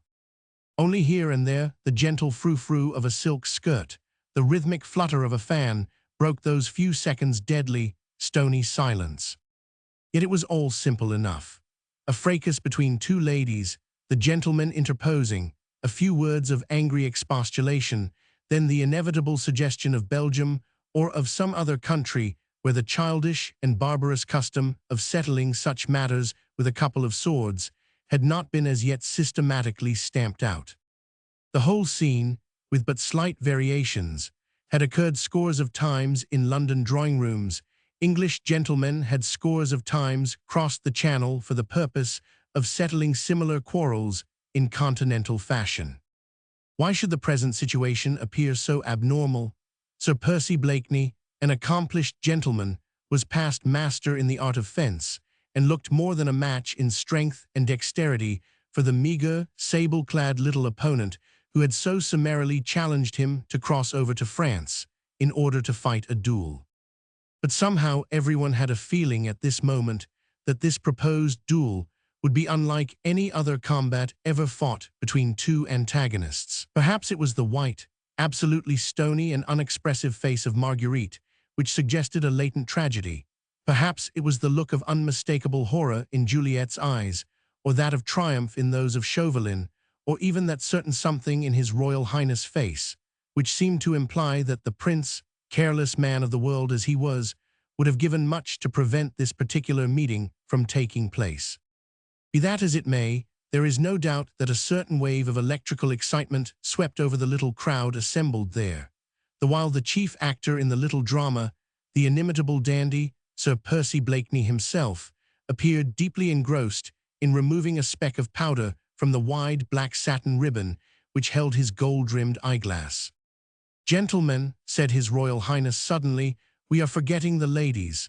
My Lord Hastings," he added, turning to one of the gentlemen who stood close to him, "I pray you to remedy this unpardonable neglect. Men's quarrels are not fit for ladies' dainty ears." Sir Percy looked up from his absorbing occupation. His eyes met those of his wife. She was like a marble statue, hardly conscious of what was going on round her. But he who knew every emotion which swayed that ardent and passionate nature, guessed that beneath that stony calm there lay a mad, almost unconquerable impulse. And that was to shout to all these puppets here, the truth, the awful, the unanswerable truth, to tell them what this challenge really meant. A trap wherein one man, consumed with hatred and desire for revenge, hoped to entice a brave and fearless foe into a death-dealing snare. Full well did Percy Blakeney guess that for the space of 1 second, his most cherished secret hovered upon his wife's lips. One turn of the balance of fate, one breath from the mouth of an unseen sprite, and Marguerite was ready to shout. "Do not allow this monstrous thing to be. The Scarlet Pimpernel, whom you all admire for his bravery and love for his daring, stands before you now, face to face with his deadliest enemy, who is here to lure him to his doom." For that momentous second, therefore, Percy Blakeney held his wife's gaze with the magnetism of his own. All there was in him of love, of entreaty, of trust, and of command went out to her through that look, with which he kept her eyes riveted upon his face. Then he saw the rigidity of her attitude relax. She closed her eyes in order to shut out the whole world from her suffering soul. She seemed to be gathering all the mental force of which her brain was capable for one great effort of self-control. Then she took Juliet's hand in hers and turned to go out of the room. The gentleman bowed as she swept past them, her rich silken gown making a soft hush-shh as she went. She nodded to some, curtsied to the prince, and had at the last moment the supreme courage and pride to turn her head once more towards her husband, in order to reassure him finally that his secret was as safe with her now, in this hour of danger, as it had been in the time of triumph. She smiled and passed out of his sight, preceded by Desiree Canday, who, escorted by one of the gentlemen, had become singularly silent and subdued. In the little room, now, there only remained a few men. Sir Andrew F. Ffoulkes had taken the precaution of closing the door after the ladies had gone. Then His Royal Highness turned once more to Monsieur Chauvelin and said, with an obvious show of indifference, "Faith, monsieur, meseems we are all enacting a farce, which can have no final act. I vow that I cannot allow my friend Blakeney to go over to France at your bidding. Your government now will not allow my father's subjects to land on your shores without a special passport, and then only for a specific purpose." "La, your Royal Highness," interposed Sir Percy, "I pray you have no fear for me on that score. My engaging friend here has, and I mistake not, a passport ready for me in the pocket of his sable-hued coat, and as we are hoping effectually to spit one another over there, gadzooks, but there's the specific purpose. Is it not true, sir," he added, turning once more to Chauvelin, "that in the pocket of that exquisitely cut coat of yours you have a passport, name in blank perhaps, which you had specially designed for me?" It was so carelessly, so pleasantly said, that no one save Chauvelin guessed the real import of Sir Percy's words. Chauvelin, of course, knew their inner meaning. He understood that Blakeney wished to convey to him the fact that he was well aware that the whole scene tonight had been prearranged, and that it was willingly, and with eyes wide open, that he walked into the trap which the revolutionary patriot had so carefully laid for him. "The passport will be forthcoming in due course, sir," retorted Chauvelin evasively, "when our seconds have arranged all formalities." "Seconds be demmed, sir," rejoined Sir Percy placidly. "You do not propose, I trust, that we travel a whole caravan to France." "Time, place, and conditions must be settled, Sir Percy," replied Chauvelin. "You are too accomplished a cavalier, I feel sure, to wish to arrange such formalities yourself." "Nay, neither you nor I, monsieur, Chauvelin," quoth Sir Percy blandly, "could, I own, settle such things with persistent good humor, and good humor in such cases is the most important of all formalities. Is it not so?" "Certainly, Sir Percy." "As for seconds, perish the thought. 1 second only I entreat, and that one a lady, the most adorable, the most detestable, the most true, the most fickle amidst all her charming sex. Do you agree, sir?" "You have not told me her name, Sir Percy." "Chance, monsieur, chance. With His Royal Highness' permission, let the willful jade decide." "I do not understand." 3 throws of the dice, monsieur. Time, place, conditions. You said 3 throws and the winner names them. Do you agree?" Chauvelin hesitated. Sir Percy's bantering mood did not quite fit in with his own elaborate plans. Moreover, the ex-ambassador feared a pitfall of some sort, and did not quite like to trust to this arbitration of the dice box. He turned, quite involuntarily, in appeal to the Prince of Wales and the other gentlemen present. But the Englishman of those days was a born gambler. He lived with the dice box in one pocket and a pack of cards in the other. The Prince himself was no exception to this rule, and the first gentleman in England was the most avowed worshipper of hazard in the land. "Chance by all means," quoth His Highness gaily. "Chance, chance," repeated the others eagerly. In the midst of so hostile a crowd, Chauvelin felt it unwise to resist. Moreover, 1 second's reflection had already assured him that this throwing of the dice could not seriously interfere with the success of his plans. If the meeting took place at all, and Sir Percy now had gone too far to draw back, then of necessity it would have to take place in France. The question of time and conditions of the fight, which at best would be only a farce, only a means to an end, could not be of paramount importance. Therefore he shrugged his shoulders with well-marked indifference and said lightly, "As you please." There was a small table in the center of the room with a settee and 2 or 3 chairs arranged close to it. Around this table now an eager little group had congregated, the Prince of Wales in the forefront, unwilling to interfere, scarce knowing what madcap plans were floating through Blakeney's adventurous brain, but excited in spite of himself at this momentous game of hazard, the issues of which seemed so nebulous, so vaguely fraught with dangers.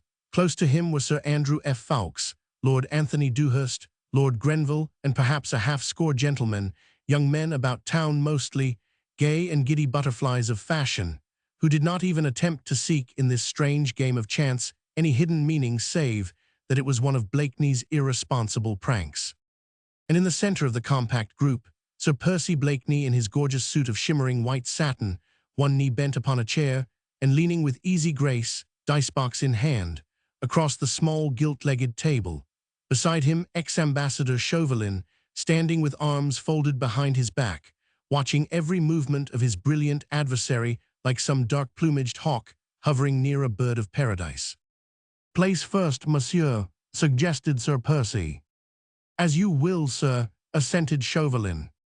He took up a dice-box, which one of the gentlemen handed to him, and the 2 men threw. "'Tis mine, monsieur," said Blakeney carelessly, "mine to name the place where shall occur this historic encounter, twixt the busiest man in France and the most idle fop that e'er disgraced these 3 kingdoms. Just for the sake of argument, sir, what place would you suggest?" "Oh, the exact spot is immaterial, Sir Percy," replied Chauvelin coldly. "The whole of France stands at your disposal." I thought as much, but could not be quite sure of such boundless hospitality," retorted Blakeney imperturbably. "Do you care for the woods around Paris, sir?" "Too far from the coast, sir. I might be seasick crossing over the channel and glad to get the business over as soon as possible. No, not Paris, sir, rather let us say Boulogne. Pretty little place, Boulogne, do you not think so?" "Undoubtedly, Sir Percy." "Then Boulogne it is, the ramparts and you will on the south side of the town." "As you please," rejoined Chauvelin dryly. "Shall we throw again?" A murmur of merriment had accompanied this brief colloquy between the adversaries, and Blakeney's bland sallies were received with shouts of laughter. Now the dice rattled again, and once more the 2 men threw. "'Tis yours this time, Monsieur Chauvelin," said Blakeney, after a rapid glance at the dice. "See how evenly chance favors us both. Mine, the choice of place, admirably done you'll confess. Now yours, the choice of time. I wait upon your pleasure, sir. The southern ramparts at Boulogne when?" "The 4th day from this, sir, at the hour when the cathedral bell chimes the evening Angelus," came Chauvelin's ready reply. "Nay, but methought that your demmed government had abolished cathedrals and bells and chimes. The people of France have now to go to hell their own way, for the way to heaven has been barred by the National Convention. Is that not so? Methought the Angelus was forbidden to be rung." "Not at Boulogne, I think, Sir Percy," retorted Chauvelin dryly, "and I'll pledge you my word that the evening Angelus shall be rung that night." "At what hour is that, sir?" "1 hour after sundown." "But why 4 days after this? Why not 2 or 3? "I might have asked, why the southern ramparts, Sir Percy? Why not the western? I chose the 4th day. Does it not suit you?" asked Chauvelin ironically. "Suit me? Why, sir, nothing could suit me better," rejoined Blakeney with his pleasant laugh. "Zounds, but I call it marvelous, demmed marvelous. I wonder now," he added blandly, "what made you think of the Angelus?" Everyone laughed at this, a little irrelevantly perhaps. "Ah," continued Blakeney gaily, "I remember now. Faith, to think that I was nigh forgetting that when last you and I met, sir, you had just taken or were about to take holy orders. Ah, how well the thought of the Angelus fits in with your clerical garb. I recollect that the latter was mightily becoming to you, sir." "Shall we proceed to settle the conditions of the fight, Sir Percy?" said Chauvelin, interrupting the flow of his antagonist's jibes and trying to disguise his irritation beneath a mask of impassive reserve. "The choice of weapons, you mean," here interposed His Royal Highness, "but I thought that swords had already been decided on." "Quite so, Your Highness," assented Blakeney, "but there are various little matters in connection with this momentous encounter which are of vast importance. Am I not right, monsieur? Gentlemen, I appeal to you. Faith, one never knows. My engaging opponent here might desire that I should fight him in green socks, and I that he should wear a scarlet flower in his coat." "The Scarlet Pimpernel, Sir Percy." "Why not, monsieur? It would look so well in your buttonhole, against the black of the clerical coat, which I understand you sometime affect in France. And when it is withered and quite dead, you would find that it would leave an overpowering odor in your nostrils, far stronger than that of incense." There was general laughter after this. The hatred which every member of the French revolutionary government, including, of course, ex-ambassador Chauvelin, bore to the national hero was well known. "The conditions, then, Sir Percy," said Chauvelin, without seeming to notice the taunt conveyed in Blakeney's last words. "Shall we throw again?" "After you, sir," acquiesced Sir Percy. For the third and last time, the two opponents rattled the dice box and threw. Chauvelin was now absolutely unmoved. These minor details quite failed to interest him. What mattered the conditions of the fight, which was only intended as a bait with which to lure his enemy in the open? The hour and place were decided on, and Sir Percy would not fail to come. Chauvelin knew enough of his opponent's boldly adventurous spirit not to feel in the least doubtful on that point. Even now, as he gazed with grudging admiration at the massive, well-knit figure of his archenemy, noted the thin, nervy hands and square jaw, the low, broad forehead and deep-set, half-veiled eyes, he knew that in this matter, wherein Percy Blakeney was obviously playing with his very life, the only emotion that really swayed him at this moment was his passionate love of adventure. The ruling passion, strong in death. Yes, Sir Percy would be on the southern ramparts of Boulogne 1 hour after sunset on the day named, trusting, no doubt, in his usual marvelous good fortune, his own presence of mind, and his great physical and mental strength, to escape from the trap into which he was so ready to walk. That remained beyond a doubt, therefore what mattered details? But even at this moment, Chauvelin had already resolved on one great thing, namely, that on that eventful day nothing whatever should be left to chance. He would meet his cunning enemy not only with cunning, but also with power, and if the entire force of the Republican army then available in the north of France had to be requisitioned for the purpose, the ramparts of Boulogne would be surrounded and no chance of escape left for the daring Scarlet Pimpernel. His wave of meditation, however, was here abruptly stemmed by Blakeney's pleasant voice. "Lud, Monsieur Chauvelin," he said, "I fear me your luck has deserted you.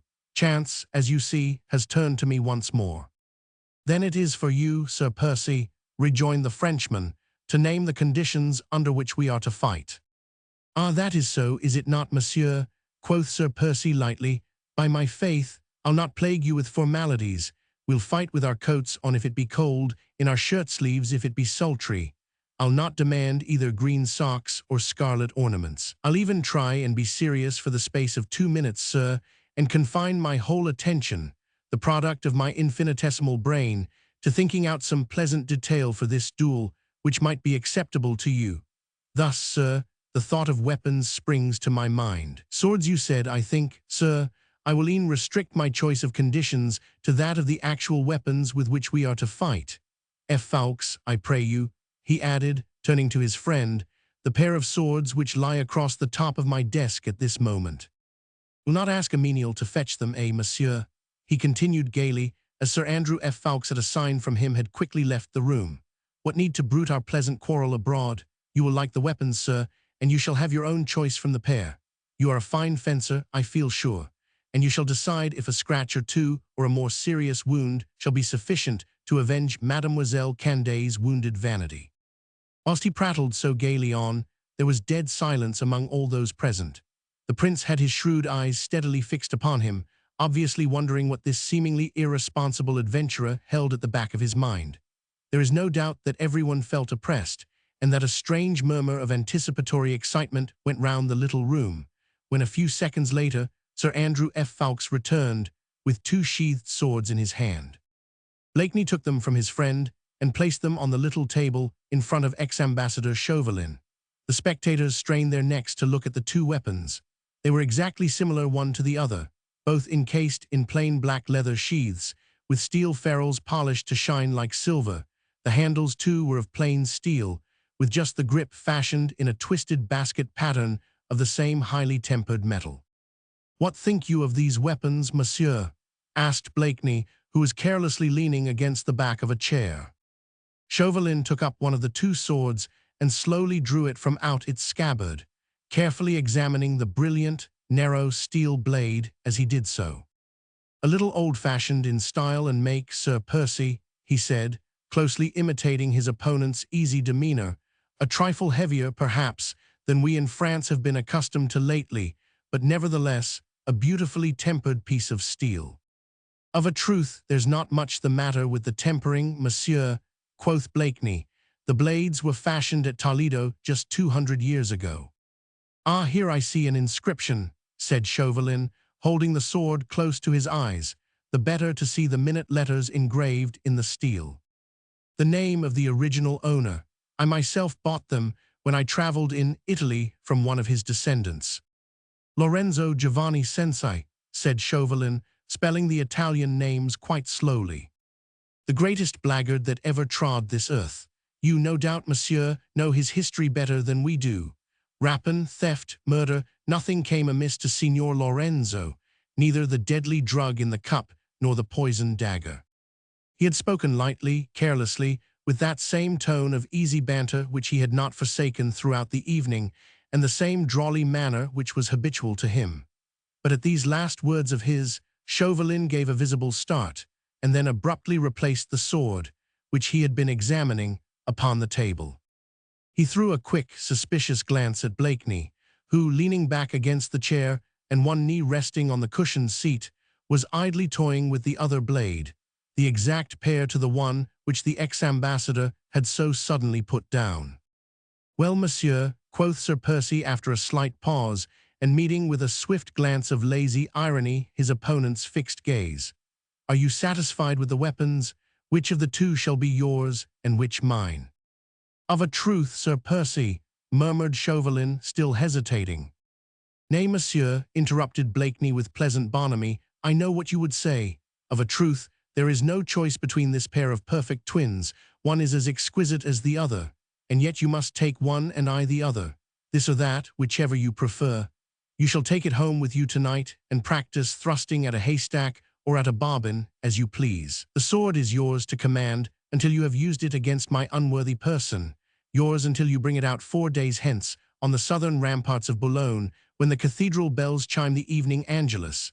Then you shall cross it against its faithless twin. There, monsieur, they are of equal length, of equal strength and temper, a perfect pair, yet I pray you choose." He took up both the swords in his hands, and carefully balancing them by the extreme tip of their steel-bound scabbards, he held them out towards the Frenchman. Chauvelin's eyes were fixed upon him, and he from his towering height was looking down at the little sable-clad figure before him. The terrorist seemed uncertain what to do, though he was one of those men whom, by the force of their intellect, the strength of their enthusiasm, the power of their cruelty, had built a new anarchical France, had overturned a throne and murdered a king, yet now, face to face with this affected fop, this lazy and debonair adventurer, he hesitated, trying in vain to read what was going on behind that low, smooth forehead or within the depth of those lazy, blue eyes. He would have given several years of his life at this moment for one short glimpse into the innermost brain cells of this daring mind, to see the man start, quiver, but for the fraction of a second, betray himself by a tremor of the eyelid. What counterplan was lurking in Percy Blakeney's head, as he offered to his opponent the two swords which had once belonged to Lorenzo Sensei? Did any thought of foul play, of dark and deadly poisonings linger in the fastidious mind of this accomplished gentleman? Surely not. Chauvelin tried to chide himself for such fears. It seemed madness even to think of Italian poisons, of the sensus, or the Borgias in the midst of this brilliantly lighted English drawing-room. But because he was above all a diplomatist, a fencer with words and with looks, the envoy of France determined to know, to probe, and to read. He forced himself once more to careless laughter and nonchalance of manner, and schooled his lips to smile up with gentle irony at the good-humored face of his archenemy. He tapped one of the swords with his long pointed finger. "Is this the one you choose, sir?" asked Blakeney. "Nay, which do you advise, Sir Percy?" replied Chauvelin lightly. "Which of those two blades think you is most like to hold after 200 years the poison of the Sensei?" But Blakeney neither started nor winced.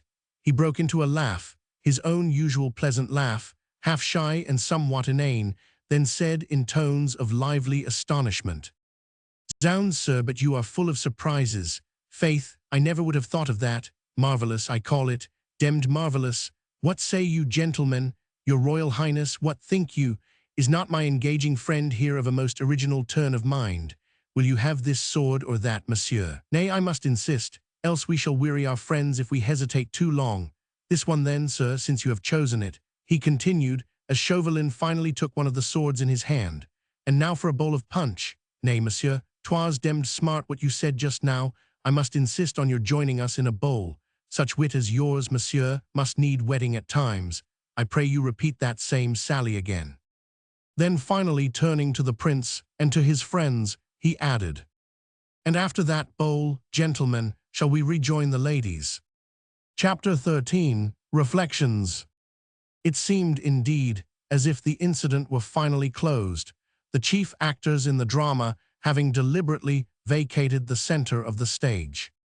The little crowd, which had stood in a compact mass round the table, began to break up into sundry small groups.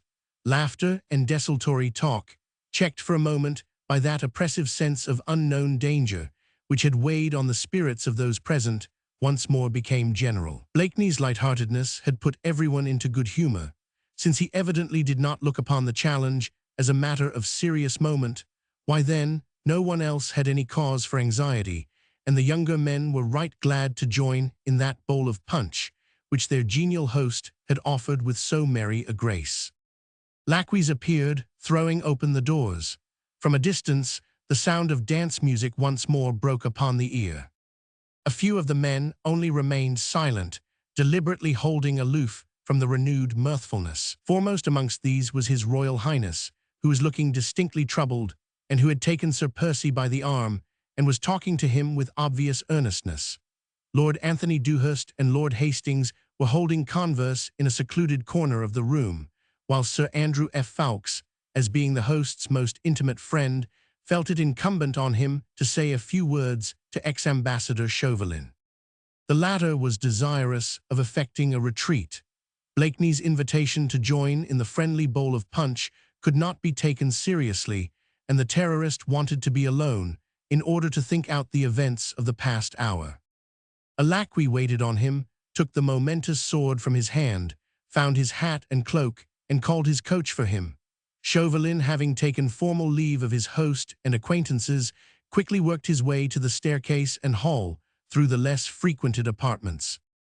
He sincerely wished to avoid meeting Lady Blakeney face to face. Not that the slightest twinge of remorse disturbed his mind, but he feared some impulsive action on her part, which indirectly might interfere with his future plans. Fortunately, no one took much heed of the darkly clad, insignificant little figure that glided so swiftly by, obviously determined to escape attention. In the hall he found Demoiselle Canday waiting for him. She, too, had evidently been desirous of leaving Blakeney Manor as soon as possible. He saw her to her chaise, then escorted her as far as her lodgings, which were close by. There were still one or two things which he wished to discuss with her, one or two final instructions which he desired to give. On the whole, he was satisfied with his evening's work. The young actress had well supported him, and had played her part so far with marvellous sang-froid and skill. Sir Percy, whether willingly or blindly, had seemed only too ready to walk into the trap which was being set for him.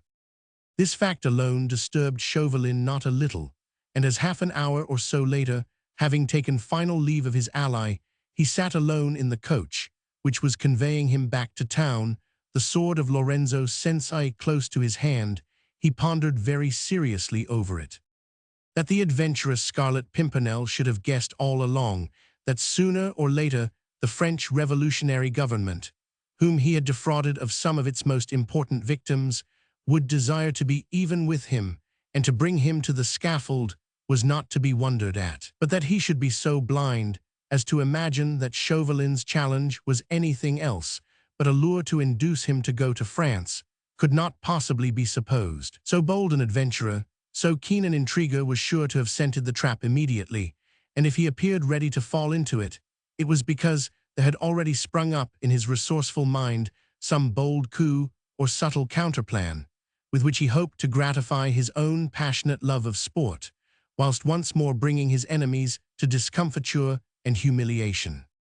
Undoubtedly Sir Percy Blakeney, as an accomplished gentleman of the period, could not very well, under the circumstances which had been so carefully stage-managed and arranged by Chauvelin, refuse the latter's challenge to fight him on the other side of the Channel. Any hesitation on the part of the leader of that daring Scarlet Pimpernel League would have covered him with a faint suspicion of pusillanimity and a subtle breath of ridicule, and in a moment the prestige of the unknown and elusive hero would have vanished forever.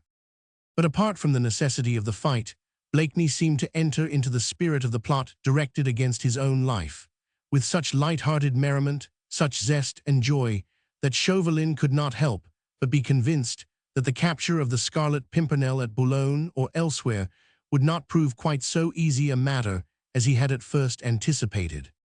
That same night he wrote a long and circumstantial letter to his colleague, Citizen Robespierre, shifting thereby, as it were, some of the responsibility of coming events from his own shoulders on to the executive of the Committee of Public Safety. "I guarantee to you, Citizen Robespierre," he wrote, "and to the members of the revolutionary government who have entrusted me with the delicate mission, that 4 days from this date, at 1 hour after sunset, the man who goes by the mysterious name of the Scarlet Pimpernel will be on the ramparts of Boulogne on the south side of the town. I have done what has been asked of me. On that day and at that hour, I shall have brought the enemy of the revolution, the intriguer against the policy of the Republic, within the power of the government which he has flouted and outraged. Now look to it, citizens all, that the fruits of my diplomacy and of my skill be not lost to France again. The man will be there at my bidding, tease for you to see that he does not escape this time." This letter he sent by special courier, which the National Convention had placed at his disposal in case of emergency. Having sealed it and entrusted it to the man, Chauvelin felt at peace with the world and with himself. Although he was not so sure of success as he would have wished, he yet could not see how failure could possibly come about, and the only regret which he felt tonight, when he finally in the early dawn sought a few hours' troubled rest, was that that momentous 4th day was still so very far distant. Chapter 14. The Ruling Passion. In the meanwhile silence had fallen over the beautiful old manorial house. One by one the guests had departed, leaving that peaceful sense of complete calm and isolation which follows the noisy chatter of any great throng bent chiefly on enjoyment. The evening had been universally acknowledged to have been brilliantly successful. True, the much-talked-of French artiste had not sung the promised ditties, but in the midst of the whirl and excitement of dances, of the inspiring tunes of the string band, the elaborate supper and rich wines, no one had paid much heed to this change in the program of entertainments. And everyone had agreed that never had Lady Blakeney looked more radiantly beautiful than on this night. She seemed absolutely indefatigable, a perfect hostess, full of charming little attentions towards every one, although more than ordinarily absorbed by her duties towards her many royal guests. The dramatic incidents which had taken place in the small boudoir had not been much bruited abroad. It was always considered bad form in those courtly days to discuss men's quarrels before ladies, and in this instance, those who were present, when it all occurred instinctively, felt that their discretion would be appreciated in high circles, and held their tongues accordingly. Thus the brilliant evening was brought to a happy conclusion, without a single cloud to mar the enjoyment of the guests. Marguerite performed a veritable miracle of fortitude, forcing her very smiles to seem natural and gay, chatting pleasantly, even wittily, upon every known fashionable topic of the day, laughing merrily the while her poor, aching heart was filled with unspeakable misery.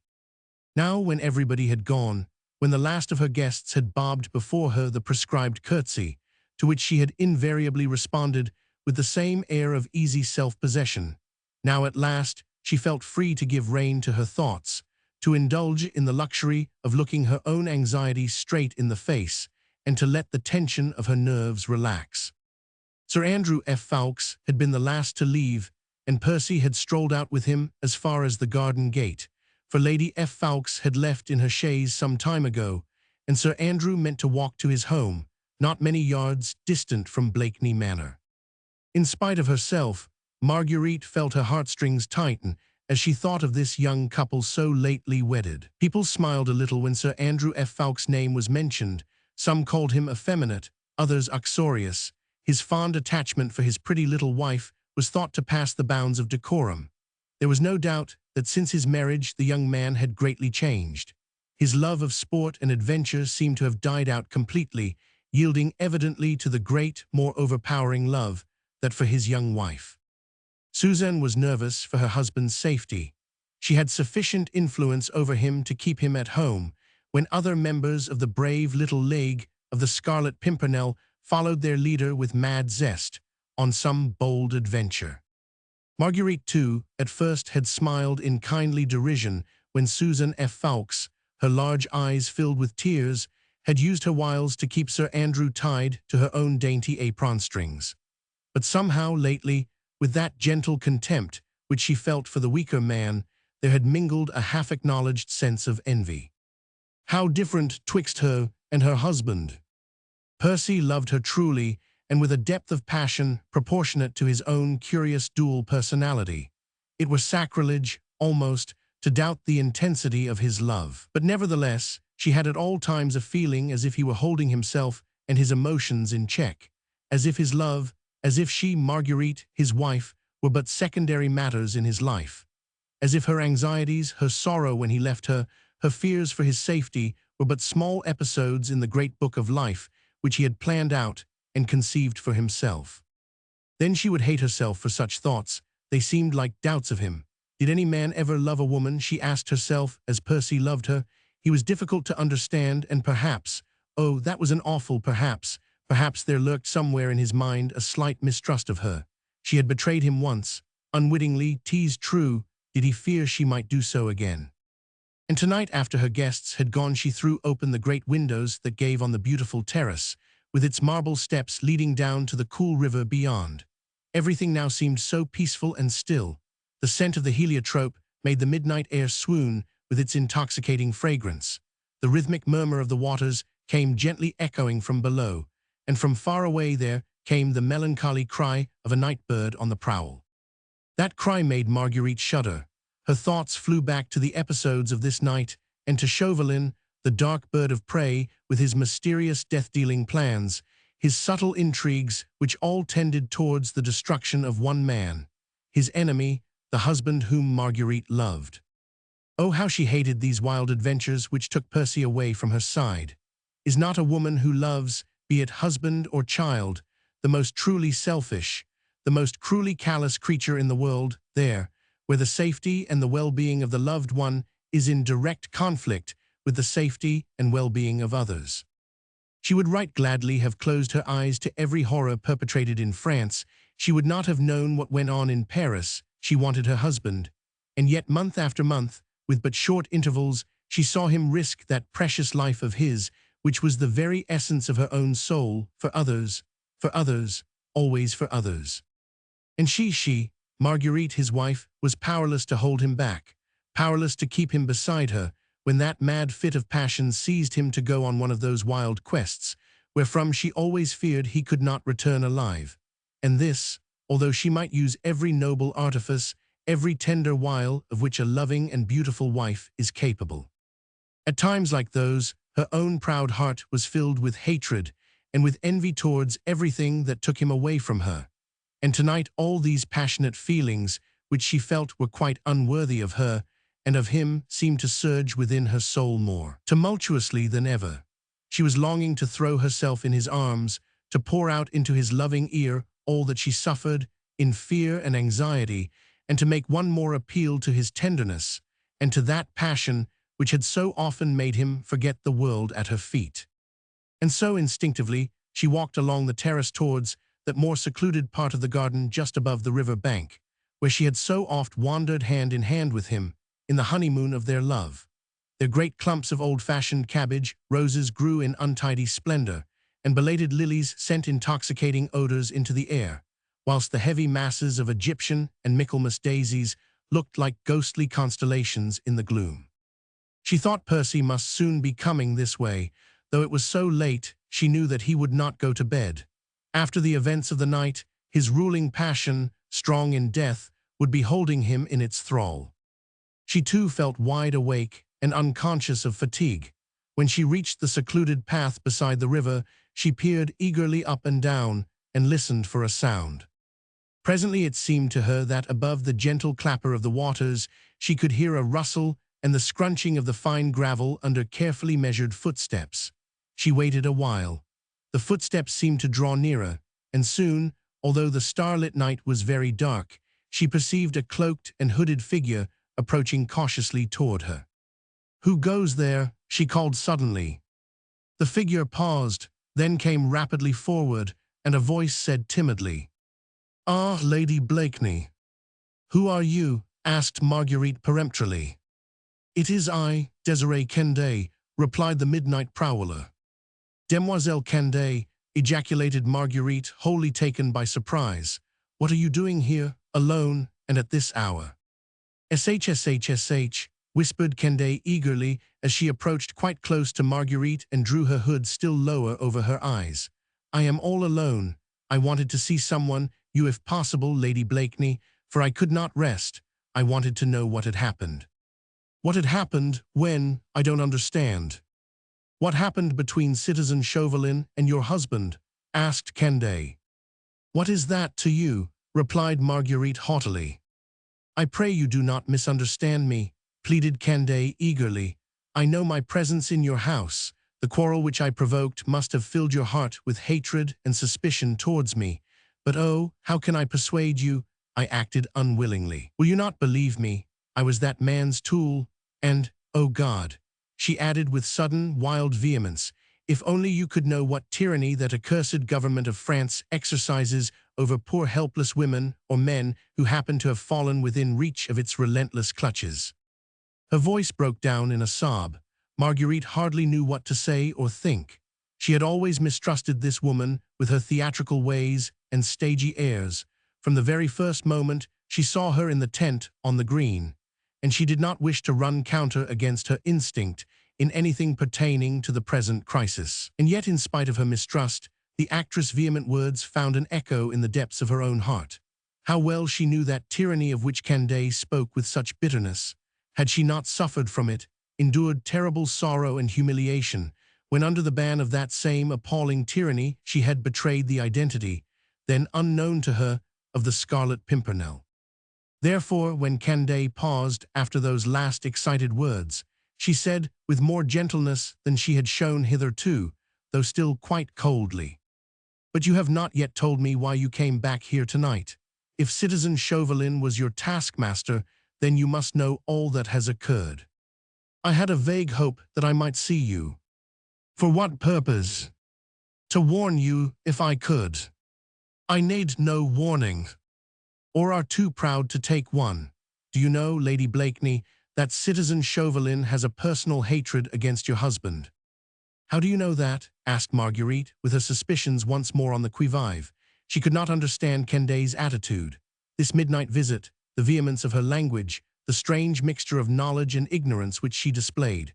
What did this woman know of Chauvelin's secret plans? Was she his open ally or his helpless tool?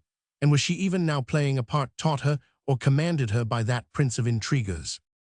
Canday, however, seemed quite unaware of the spirit of antagonism and mistrust which Marguerite took but little pains now to disguise. She clasped her hands together, and her voice shook with the earnestness of her entreaty. "Oh," she said eagerly, "have I not seen that look of hatred in Chauvelin's cruel eyes? He hates your husband, I tell you, why I know not, but he hates him, and means that great harm shall come to Sir Percy through this absurd duel. Oh, Lady Blakeney, do not let him go. I entreat you, do not let him go." But Marguerite proudly drew back a step or two, away from the reach of those hands, stretched out towards her in such vehement appeal.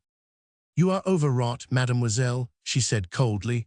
"Believe me, I have no need either of your entreaties or of your warning.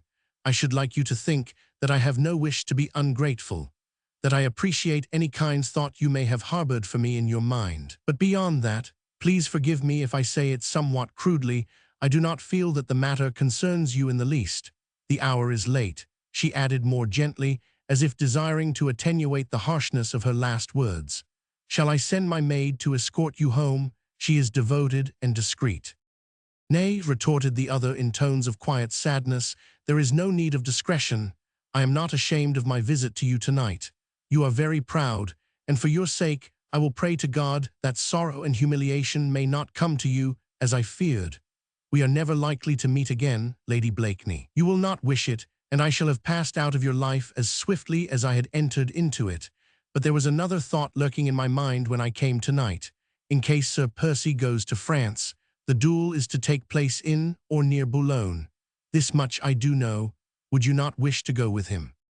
"Truly, mademoiselle, I must repeat to you that 'tis no concern of mine. I know, I own that. But you see, when I came back here tonight in the silence and the darkness, I had not guessed that you would be so proud. I thought that I, a woman, would know how to touch your womanly heart. I was clumsy, I suppose. I made so sure that you would wish to go with your husband in case he insisted on running his head into the noose, which I feel sure Chauvelin has prepared for him. I myself start for France shortly. Citizen Chauvelin has provided me with the necessary passport for myself and my maid, who was to have accompanied me. Then, just now, when I was all alone, and thought over all the mischief which that fiend had forced me to do for him, it seemed to me that perhaps—" She broke off abruptly and tried to read the other woman's face in the gloom. But Marguerite, who was taller than the Frenchwoman, was standing, very stiff and erect, giving the young actress neither discouragement nor confidence. She did not interrupt Candé's long and voluble explanation. Vaguely she wondered what it was all about, and even now when the Frenchwoman paused, Marguerite said nothing, but watched her quietly as she took a folded paper from the capacious pocket of her cloak, and then held it out with a look of timidity towards Lady Blakeney. "My maid need not come with me," said Desiree Candé humbly. "I would far rather travel alone. This is her passport and— Oh, you need not take it out of my hand," she added in tones of bitter self-deprecation, as Marguerite made no sign of taking the paper from her. "See, I will leave it here among the roses. You mistrust me now. It is only natural. Presently, perhaps, calmer reflection will come. You will see that my purpose now is selfless, that I only wish to serve you and him." She stooped and placed the folded paper in the midst of a great clump of centifolium roses, and then without another word she turned and went her way. For a few moments, whilst Marguerite still stood there, puzzled and vaguely moved, she could hear the gentle frou-frou of the other woman's skirts against the soft sand of the path, and then a long-drawn sigh that sounded like a sob. Then all was still again. The gentle midnight breeze caressed the tops of the ancient oaks and elms behind her, drawing murmurs from their dying leaves like unto the whisperings of ghosts. Marguerite shuddered with a slight sense of cold. Before her, amongst the dark clump of leaves and the roses, invisible in the gloom, there fluttered with a curious melancholy flapping the folded paper placed there by Candé. She watched it for a while. As disturbed by the wind, it seemed ready to take its flight towards the river. Anon it fell to the ground, and Marguerite, with sudden overpowering impulse, stooped and picked it up. Then, clutching it nervously in her hand, she walked rapidly back towards the house. Chapter 15. Farewell. As she neared the terrace, she became conscious of several forms moving about at the foot of the steps, some few feet below where she was standing. Soon, she saw the glimmer of lanthorns, heard whispering voices, and the lapping of the water against the side of a boat. Anon a figure, laden with cloaks and sundry packages, passed down the steps close beside her. Even in the darkness, Marguerite recognized Bennion, her husband's confidential valet. Without a moment's hesitation, she flew along the terrace towards the wing of the house occupied by Sir Percy. She had not gone far before she discerned his tall figure walking leisurely along the path which here skirted part of the house. He had on his large caped coat, which was thrown open in front, displaying a grey travelling suit of fine cloth. His hands were as usual buried in the pockets of his breeches, and on his head he wore the folding chapeau bras which he habitually affected. Before she had time to think, or to realize that he was going, before she could utter one single word, she was in his arms, clinging to him with passionate intensity, trying in the gloom to catch every expression of his eyes, every quiver of the face now bent down so close to her. "Percy, you cannot go, she pleaded. She had felt his strong arms closing round her, his lips seeking hers, her eyes, her hair, her clinging hands, which dragged at his shoulders in a wild agony of despair. "If you really loved me, Percy," she murmured, you would not go." He would not trust himself to speak. It well nigh seemed as if his sinews cracked with the violent effort at self-control. Oh, how she loved him when she felt in him the passionate lover, the wild, untamed creature that he was at heart, on whom the frigid courtliness of manner sat but as a thin veneer. This was his own real personality, and there was little now of the elegant and accomplished gentleman of fashion, schooled to hold every emotion in check, to hide every thought, every desire save that for amusement or for display. She, feeling her power and his weakness now, gave herself wholly to his embrace, not grudging one single, passionate caress, yielding her lips to him, the while she murmured, "You cannot go, you cannot. Why should you go? It is madness to leave me. I cannot let you go." Her arms clung tenderly round him, her voice was warm and faintly shaken with suppressed tears, and as he wildly murmured, "Don't, for pity's sake," she almost felt that her love would be triumphant. "For pity's sake, I'll go on pleading, Percy," she whispered. "Oh, my love, my dear, do not leave me. We have scarce had time to savor our happiness. We have such arrears of joy to make up. Do not go, Percy. There's so much I want to say to you. Nay, you shall not," she added with sudden vehemence. "Look me straight in the eyes, my dear, and tell me if you can leave now." He did not reply, but almost roughly he placed his hand over her tear-dimmed eyes, which were turned up to his, in an agony of tender appeal.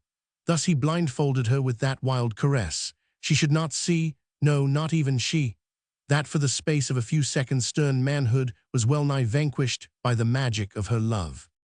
All that was most human in him, all that was weak in this strong and untamed nature, cried aloud for peace and luxury and idleness, for long summer afternoons spent in lazy content, for the companionship of horses and dogs and of flowers, with no thought or cares save those for the next evening's gavotte, no graver occupation save that of sitting at her feet. And during these few seconds, whilst his hand lay across her eyes, the lazy, idle fop of fashionable London was fighting a hand-to-hand fight with the bold leader of a band of adventurers. And his own passionate love for his wife ranged itself with fervent intensity on the side of his weaker self. Forgotten were the horrors of the guillotine, the calls of the innocent, the appeal of the helpless, forgotten the daring adventures, the excitements, the hair's-breadth escapes. For those few seconds, heavenly in themselves, he only remembered her, his wife, her beauty and her tender appeal to him. She would have pleaded again, for she felt that she was winning in this fight. Her instinct, that unerring instinct of the woman who loves and feels herself beloved, told her that for the space of an infinitesimal fraction of time, his iron will was inclined to bend. But he checked her pleading with a kiss. Then there came a change. Like a gigantic wave carried inwards by the tide, his turbulent emotion seemed suddenly to shatter itself against a rock of self-control. Was it a call from the boatmen below, a distant scrunching of feet upon the gravel? Who knows, perhaps only a sigh in the midnight air, a ghostly summons from the land of dreams that recalled him to himself. Even as Marguerite was still clinging to him, with the ardent fervor of her own passion, she felt the rigid tension of his arms relax, the power of his embrace weaken, the wild love light become dim in his eyes. He kissed her fondly, tenderly, and with infinite gentleness smoothed away the little damp curls from her brow. There was a wistfulness now in his caress, and in his kiss there was the finality of a long farewell. "'Tis time I went," he said, "or we shall miss the tide." These were the first coherent words he had spoken since first she had met him here in this lonely part of the garden, and his voice was perfectly steady, conventional, and cold. An icy pang shot through Marguerite's heart. It was as if she had been abruptly wakened from a beautiful dream. "You are not going, Percy," she murmured, and her own voice now sounded hollow and forced. "Oh, if you loved me you would not go." "If I love you." Nay, in this at least there was no dream, no coldness in his voice when he repeated those words with such a sigh of tenderness, such a world of longing, that the bitterness of her great pain vanished, giving place to tears. He took her hand in his. The passion was momentarily conquered, forced within his innermost soul, by his own alter ego, that second personality in him, the cold-blooded and coolly calculating adventurer who juggled with his life and tossed it recklessly upon the sea of chance, twixt a doggerel and a smile. But the tender love lingered on, fighting the enemy a while longer. The wistful desire was there for her kiss, the tired longing for the exquisite repose of her embrace. He took her hand in his and bent his lips to it, and with the warmth of his kiss upon it, she felt a moisture like a tear. "I must go, dear," he said, after a little while. Why," she repeated obstinately. "Am I nothing then? Is my life of no account? My sorrows, my fears, my misery? Oh," she added with vehement bitterness, "why should it always be others? What are others to you and to me, Percy? Are we not happy here? Have you not fulfilled to its uttermost that self-imposed duty to people who can be nothing to us? Is not your life 10,000 times more precious to me than the lives of 10,000 others?" Even through the darkness, and because his face was so close to hers, she could see a quaint little smile playing round the corners of his mouth. "Nay, dear," he said gently, "'tis not 10,000 lives that call to me today, only one at best. Don't you hate to think of that poor little old cure sitting in the midst of his ruined pride and hopes, the jewels so confidently entrusted to his care, stolen from him, he waiting, perhaps, in his little presbytery for the day when those brutes will march him to prison and to death? Nay, I think a little sea voyage and English country air would suit the Abbe Fouquet, dear, and I only mean to ask him to cross the Channel with me." "Percy," she pleaded. "Oh, I know," he rejoined with that short deprecatory sigh of his, which seemed always to close any discussion between them on that point. "You are thinking of that absurd duel." He laughed lightly, good-humoredly, and his eyes gleamed with merriment. "La, dear," he said gaily, "will you not reflect a moment? Could I refuse the challenge before His Royal Highness and the ladies? I couldn't. Faith, that was it. Just a case of couldn't. Fate did it all. The quarrel, my interference, the challenge, he had planned it all, of course. Let us own that he is a brave man, seeing that he and I are not even yet, for that beating he gave me on the Calais cliffs." "Yes, he has planned it all," she retorted vehemently. "The quarrel tonight, your journey to France, your meeting with him face to face at a given hour and place where he can most readily, most easily close the death trap upon you." This time he broke into a laugh, a good, hearty laugh, full of the joy of living, of the madness and intoxication of a bold adventure, a laugh that had not one particle of anxiety or of tremor in it.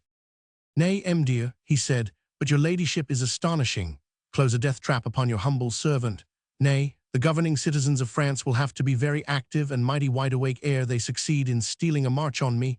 Zounds, but we'll give them an exciting chase this time.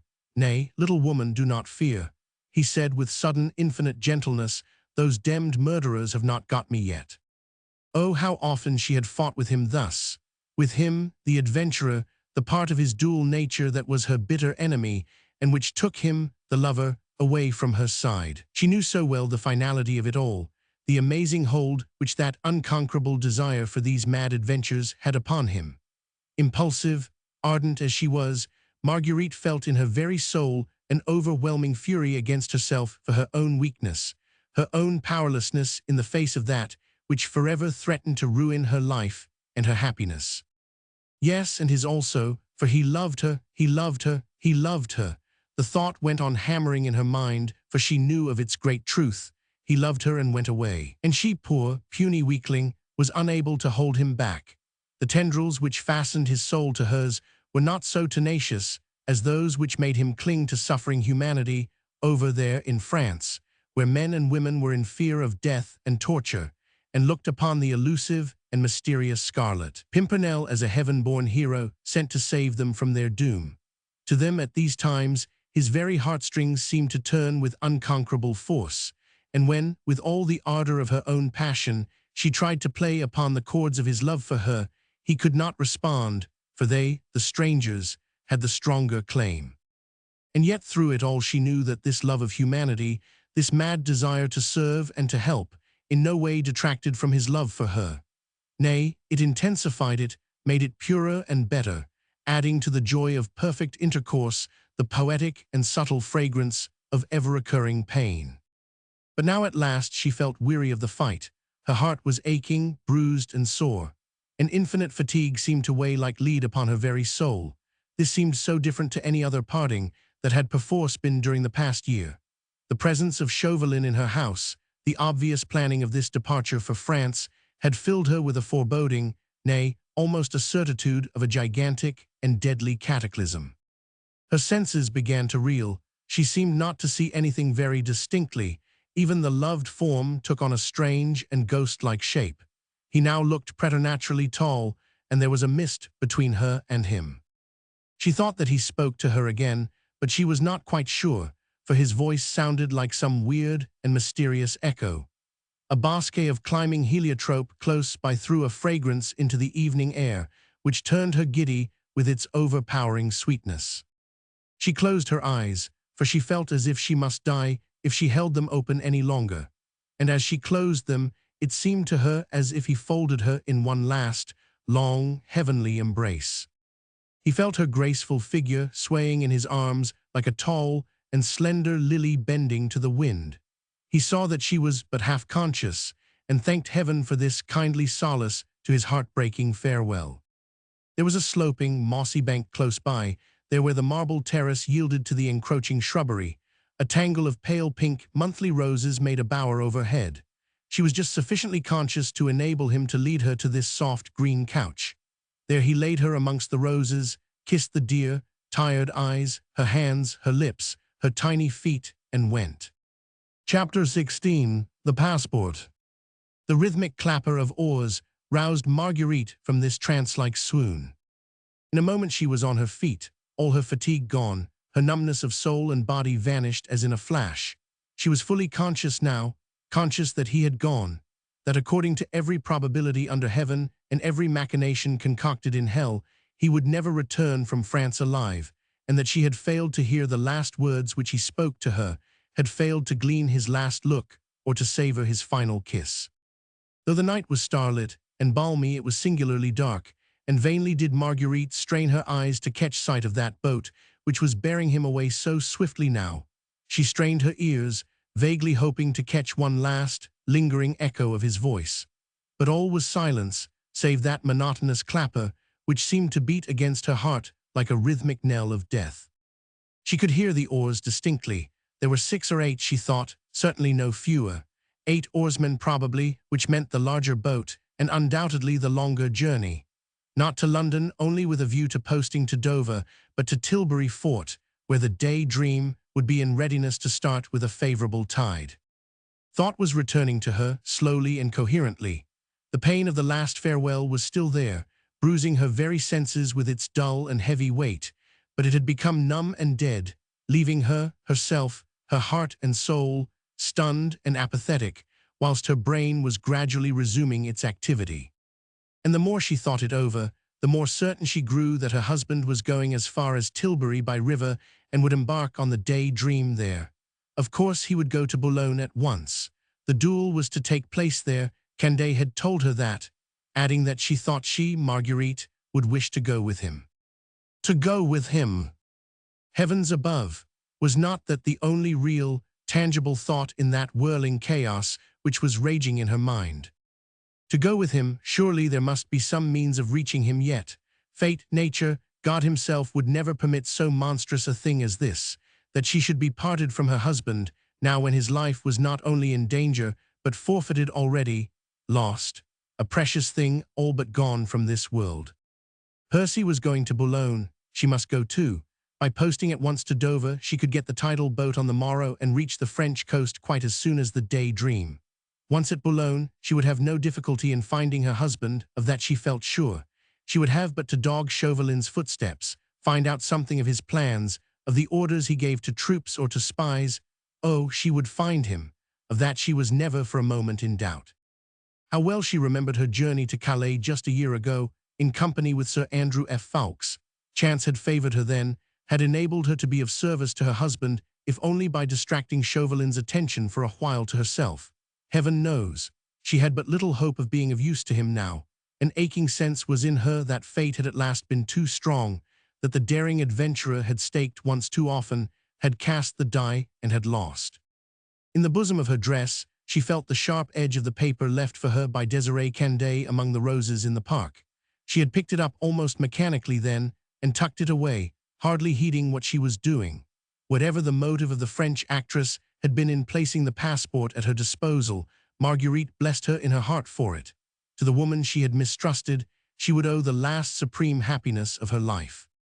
Her resolution never once wavered. Percy would not take her with him, that was understandable. She could neither expect it nor think it. But she, on the other hand, could not stay in England, at Blakeney Manor, whilst any day, any hour, the death trap set by Chauvelin for the Scarlet Pimpernel might be closing upon the man whom she worshipped. She would go mad if she stayed. As there could be no chance of escape for Percy now, as he had agreed to meet his deadly enemy face to face at a given place, and a given hour, she could not be a hindrance to him.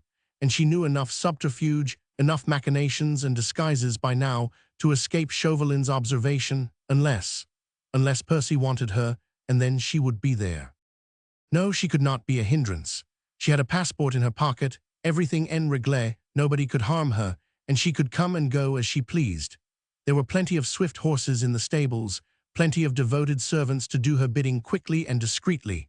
Moreover, at moments like these, conventionalities and the possible conjectures and surmises of others became of infinitesimally small importance. The household of Blakeney Manor were accustomed to the master's sudden journeys and absences of several days, presumably on some shooting or other sporting expeditions, with no one in attendance on him, save Bennion, his favorite valet. These passed without any comments now.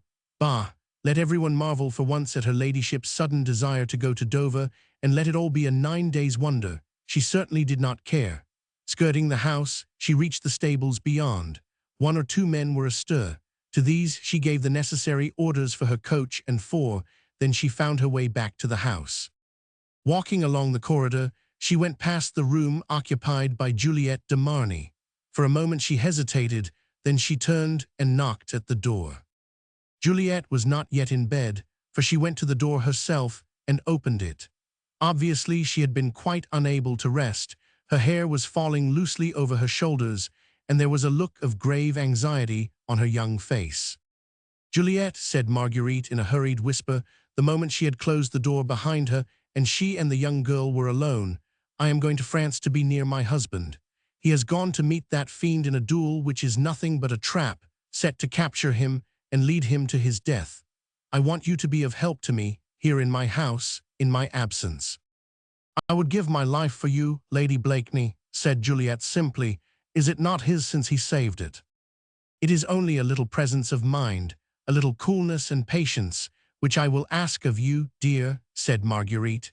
"You of course know who your rescuer was, therefore you will understand my fears. Until tonight, I had vague doubts as to how much Chauvelin really knew, but now these doubts have naturally vanished.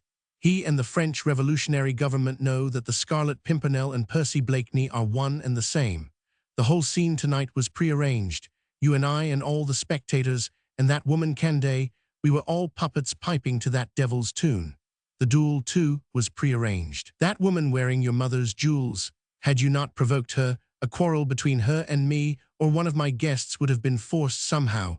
I wanted to tell you this, lest you should fret, and think that you were in any way responsible for what has happened. You were not. He had arranged it all. You were only the tool, just as I was. You must understand and believe that. Percy would hate to think that you felt yourself to blame. You are not that in any way. The challenge was bound to come. Chauvelin had arranged that it should come, and if you had failed him as a tool, he soon would have found another. Do you believe that? I believe that you are an angel of goodness, Lady Blakeney, replied Juliet, struggling with her tears, and that you are the only woman in the world worthy to be his wife. But insisted Marguerite firmly, as the young girl took her cold hand in her own, and gently fondling it, covered it with grateful kisses. But if anything happens, anon, you will believe firmly that you were in no way responsible, that you were innocent, and merely a blind tool. God bless you for that. You will believe it. I will. And now for my request, rejoined Lady Blakeney in a more quiet, more matter-of-fact tone of voice. You must represent me here when I am gone. Explain as casually and as naturally as you can that I have gone to join my husband on his yacht for a few days. Lucy, my maid, is devoted and a tower of secrecy. She will stand between you and the rest of the household in concocting some plausible story. Every friend who calls, to anyone of our world whom you may meet, you must tell the same tale, and if you note an air of incredulity in anyone, if you hear whispers of there being some mystery, well, let the world wag its busy tongue, I care less than naught.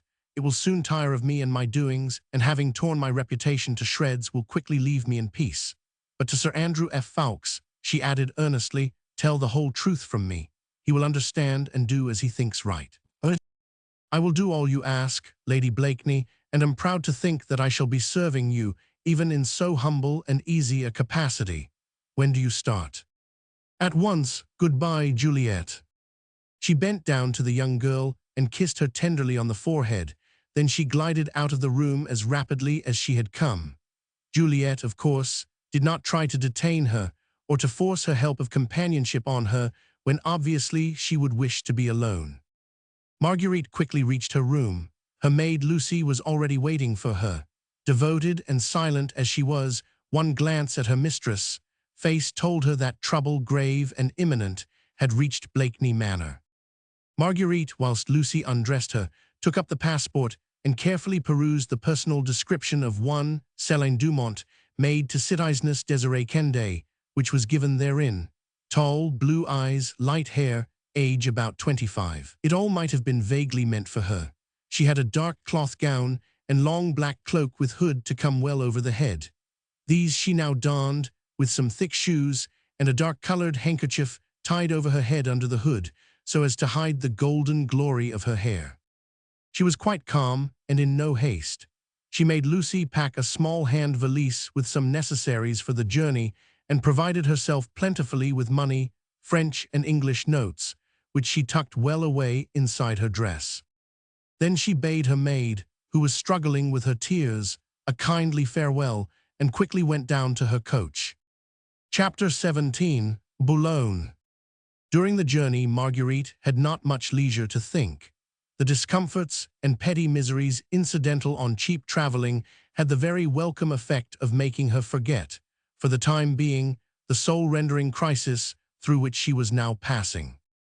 For of necessity, she had to travel at the cheap rate, among the crowd of poorer passengers who were herded aft the packet boat, leaning up against one another, sitting on bundles and packages of all kinds. That part of the deck, reeking with the smell of tar and seawater, damp, squally, and stuffy, was an abomination of hideous discomfort to the dainty, fastidious lady of fashion, yet she almost welcomed the intolerable propinquity, the cold douches of salt water, which every now and then wetted her through and through, for it was the consequent sense of physical wretchedness that helped her to forget the intolerable anguish of her mind. And among these poorer travelers, she felt secure from observation. No one took much notice of her. She looked just like one of the herd, and in the huddled-up little figure, in the dark, bedraggled clothes, no one would for a moment have recognized the dazzling personality of Lady Blakeney. Drawing her hood well over her head, she sat in a secluded corner of the deck, upon the little black valise which contained the few belongings she had brought with her. Her cloak and dress, now mud-stained and dank with splashings of salt water, attracted no one's attention. There was a keen northeasterly breeze, cold and penetrating, but favorable to a rapid crossing. Marguerite, who had gone through several hours of weary traveling by coach, before she had embarked at Dover in the late afternoon, was unspeakably tired. She had watched the golden sunset out at sea until her eyes were burning with pain, and as the dazzling crimson and orange and purple gave place to the soft grey tones of evening, she descried the round cupola of the Church of Our Lady of Boulogne against the dull background of the sky. After that her mind became a blank. A sort of torpor fell over her sense. She was wakeful and yet half asleep, unconscious of everything around her, seeing nothing but the distant massive towers of old Boulogne churches gradually detaching themselves one by one from out the fast-gathering gloom. The town seemed like a dream city, a creation of some morbid imagination, presented to her mind's eye as the city of sorrow and death. When the boat finally scraped her sides along the rough wooden jetty, Marguerite felt as if she were forcibly awakened. She was numb and stiff and thought she must have fallen asleep during the last half-hour of the journey. Everything round her was dark. The sky was overcast, and the night seemed unusually somber. Figures were moving all around her. There was noise and confusion of voices, and a general pushing and shouting which seemed strangely weird in this gloom. Here among the poorer passengers, there had not been thought any necessity for a light. One solitary lantern fixed to a mast only enhanced the intense blackness of everything around. Now and then a face would come within range of this meager streak of yellow light, looking strangely distorted, with great, elongated shadows across the brow and chin, a grotesque, ghostly apparition which quickly vanished again, scurrying off like some frightened gnome, giving place other forms, other figures all equally grotesque and equally weird. Marguerite watched them all half stupidly and motionlessly for a while. She did not quite know what she ought to do and did not like to ask any questions. She was dazed, and the darkness blinded her. Then gradually things began to detach themselves more clearly. On looking straight before her, she began to discern the landing place, the little wooden bridge across which the passengers walked one by one from the boat onto the jetty. The first-class passengers were evidently all alighting now. The crowd of which Marguerite formed a unit had been pushed back in a more compact herd, out of the way for the moment, so that their betters might get along more comfortably. Beyond the landing stage, a little booth had been erected, a kind of tent, open in front and lighted up within by a couple of lanthorns. Under this tent there was a table, behind which sat a man dressed in some sort of official-looking clothes and wearing the tricolour scarf across his chest. All the passengers from the boat had apparently to file past this tent.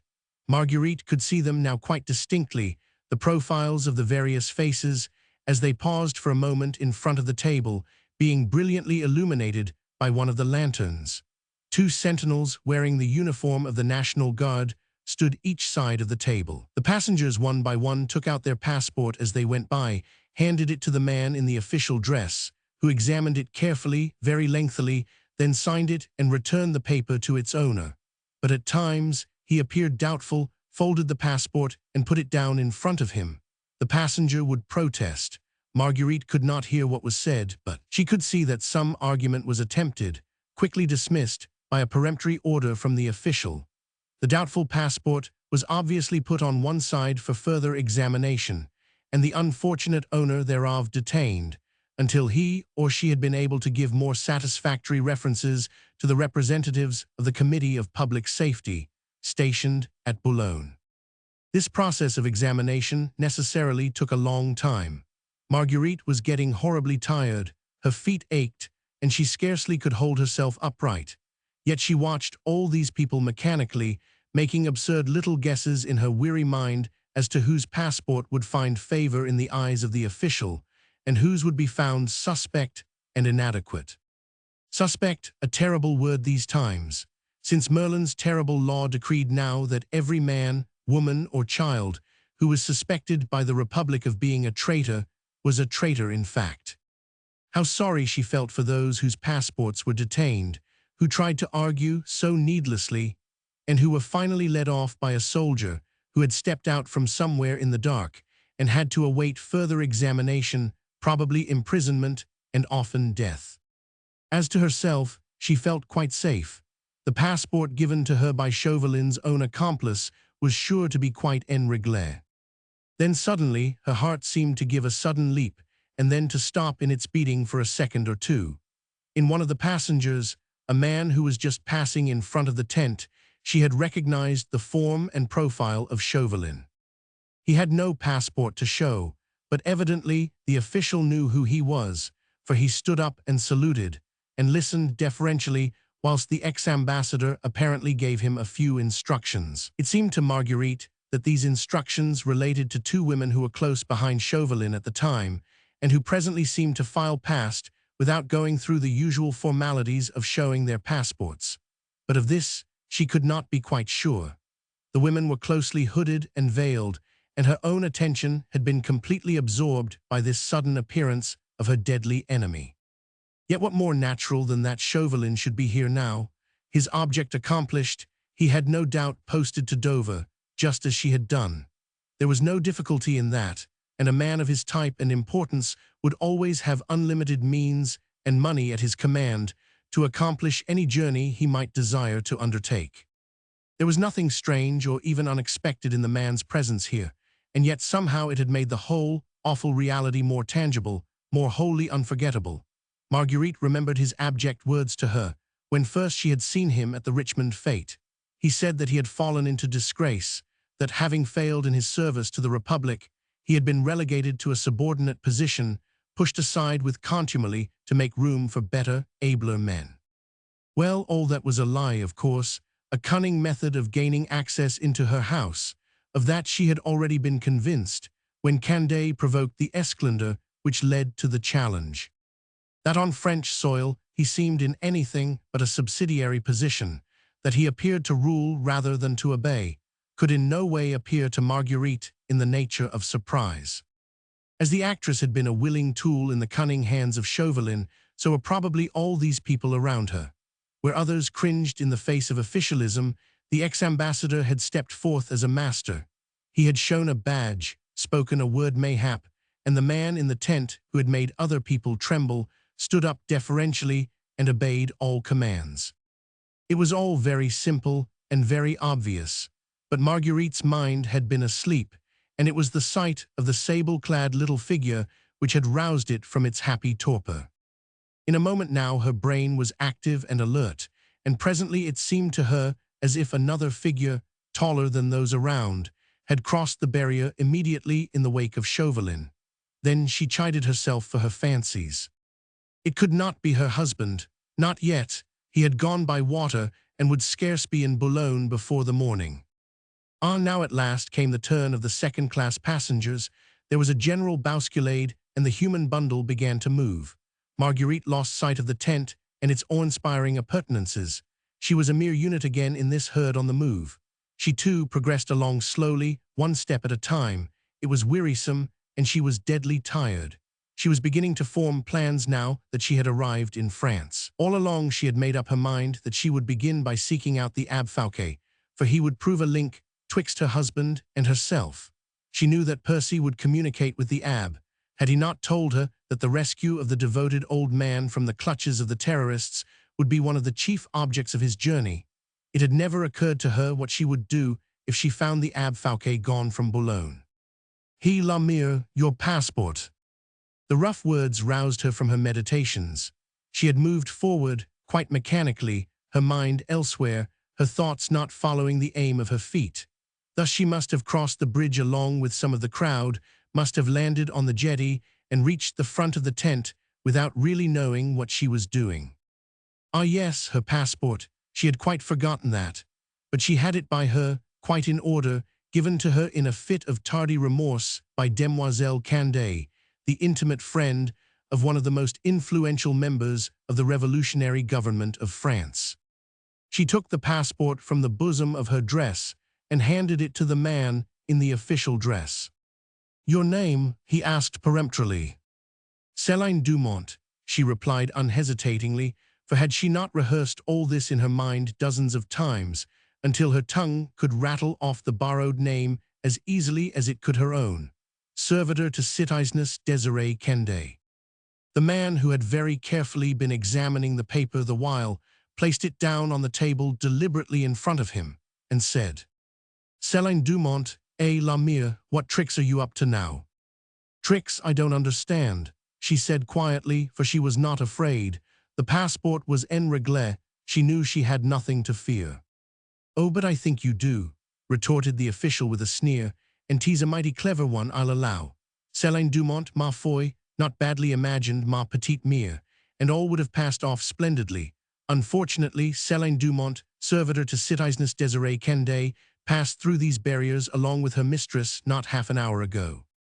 And with long, grimy finger, he pointed to an entry in the large book which lay open before him, and wherein he had apparently been busy making notes of the various passengers who had filed past him. Then he looked up with a triumphant leer at the calm face of Marguerite.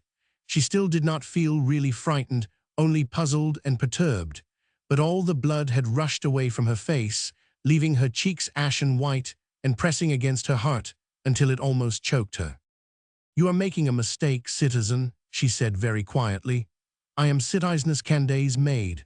She gave me the passport herself just before I left for England. If you will ask her the question, she will confirm what I say, and she assured me that it was quite en règle." But the man only shrugged his shoulders and laughed derisively. The incident evidently amused him, yet he must have seen many of the same sort. In the far corner of the tent Marguerite seemed to discern a few moving forms, soldiers, she thought, for she caught sight of a glint like that of steel. One or two men stood close behind the official at the desk, and the sentinels were to the right and left of the tent. With an instinctive sense of appeal, Marguerite looked round from one face to the other, but each looked absolutely impassive and stolid, quite uninterested in this little scene, the exact counterpart of a dozen others, enacted on this very spot within the last hour. "He la petite mère," said the official in the same tone of easy persiflage which he had adopted all along, "but we do know how to concoct a pretty lie, aye, and so circumstantially too." Unfortunately, it was Citizeness Désirée Canday herself, who happened to be standing just where you are at the present moment, along with her maid, Céline Dumont, both of whom were specially signed for and recommended as perfectly trustworthy by no less a person than Citoyen Chauvelin of the Committee of Public Safety. "But I assure you that there is a mistake," pleaded Marguerite earnestly. "'Tis the other woman who lied. I have my passport and—" "A truce on this," retorted the man peremptorily. "If everything is as you say, and if you have nothing to hide, you'll be at liberty to continue your journey tomorrow, after you have explained yourself before the citizen governor. Next one now, quick." Marguerite tried another protest, just as those others had done, whom she had watched so mechanically before. But already she knew that that would be useless, for she had felt that a heavy hand was being placed on her shoulder and that she was being roughly led away. In a flash she had understood and seen the whole sequel of the awful trap, which had all along been destined to engulf her as well as her husband. What a clumsy, blind fool she had been! What a miserable antagonist the subtle schemes of a past master of intrigue as was Chauvelin. To have enticed the Scarlet Pimpernel to France was a great thing. The challenge was clever, the acceptance of it by the bold adventurer a foregone conclusion, but the master stroke of the whole plan was done, when she, the wife, was enticed over too with the story of Canday's remorse and the offer of the passport. Fool that she was! And how well did Chauvelin know feminine nature? How cleverly he had divined her thoughts, her feelings, the impulsive way in which she would act. How easily he had guessed that, knowing her husband's danger, she, Marguerite, would immediately follow him. Now the trap had closed on her, and she saw it all when it was too late. Percy Blakeney in France, his wife a prisoner, her freedom and safety in exchange for his life. The hopelessness of it all struck her with appalling force, and her senses reeled with the awful finality of the disaster. Yet instinct in her still struggled for freedom. Ahead of her and all around, beyond the tent, and in the far distance, there was a provocative, alluring darkness. If she only could get away, only could reach the shelter of that remote and somber distance, she would hide and wait, not blunder again, oh no, she would be prudent and wary if only she could get away. One woman's struggles against 5 men. It was pitiable, sublime, absolutely useless. The man in the tent seemed to be watching her with much amusement for a moment or two, as her whole graceful body stiffened for that absurd and unequal physical contest. He seemed vastly entertained at the sight of this good-looking young woman striving to pit her strength against 5 sturdy soldiers of the Republic. "Allens, that will do now," he said at last roughly. "We have no time to waste. Get the jade away and let her cool her temper in number 6 until the citizen governor gives further orders. Take her away," he shouted more loudly, banging a grimy fist down on the table before him as Marguerite still struggled on with the blind madness of despair. "Party, can none of you rid us of that turbulent baggage?" The crowd behind were pushing forward. The guard within the tent were jeering at those who were striving to drag Marguerite away. These latter were cursing loudly and volubly, until one of them, tired out, furious and brutal, raised his heavy fist, and with an obscene oath brought it crashing down upon the unfortunate woman's head. Perhaps, though it was the work of a savage and cruel creature, the blow proved more merciful than it had been intended. It had caught Marguerite full between the eyes. Her aching senses, wearied and reeling already, gave way beneath this terrible violence. Her useless struggles ceased, her arms fell inert by her side, and losing consciousness completely, her proud, unbendable spirit was spared the humiliating knowledge of her final removal by the rough soldiers, and of the complete wreckage of her last, lingering hopes. Chapter 18, Number 6. Consciousness returned very slowly, very painfully. It was night when last Marguerite had clearly known what was going on around her. It was daylight before she realized that she still lived, that she still knew and suffered.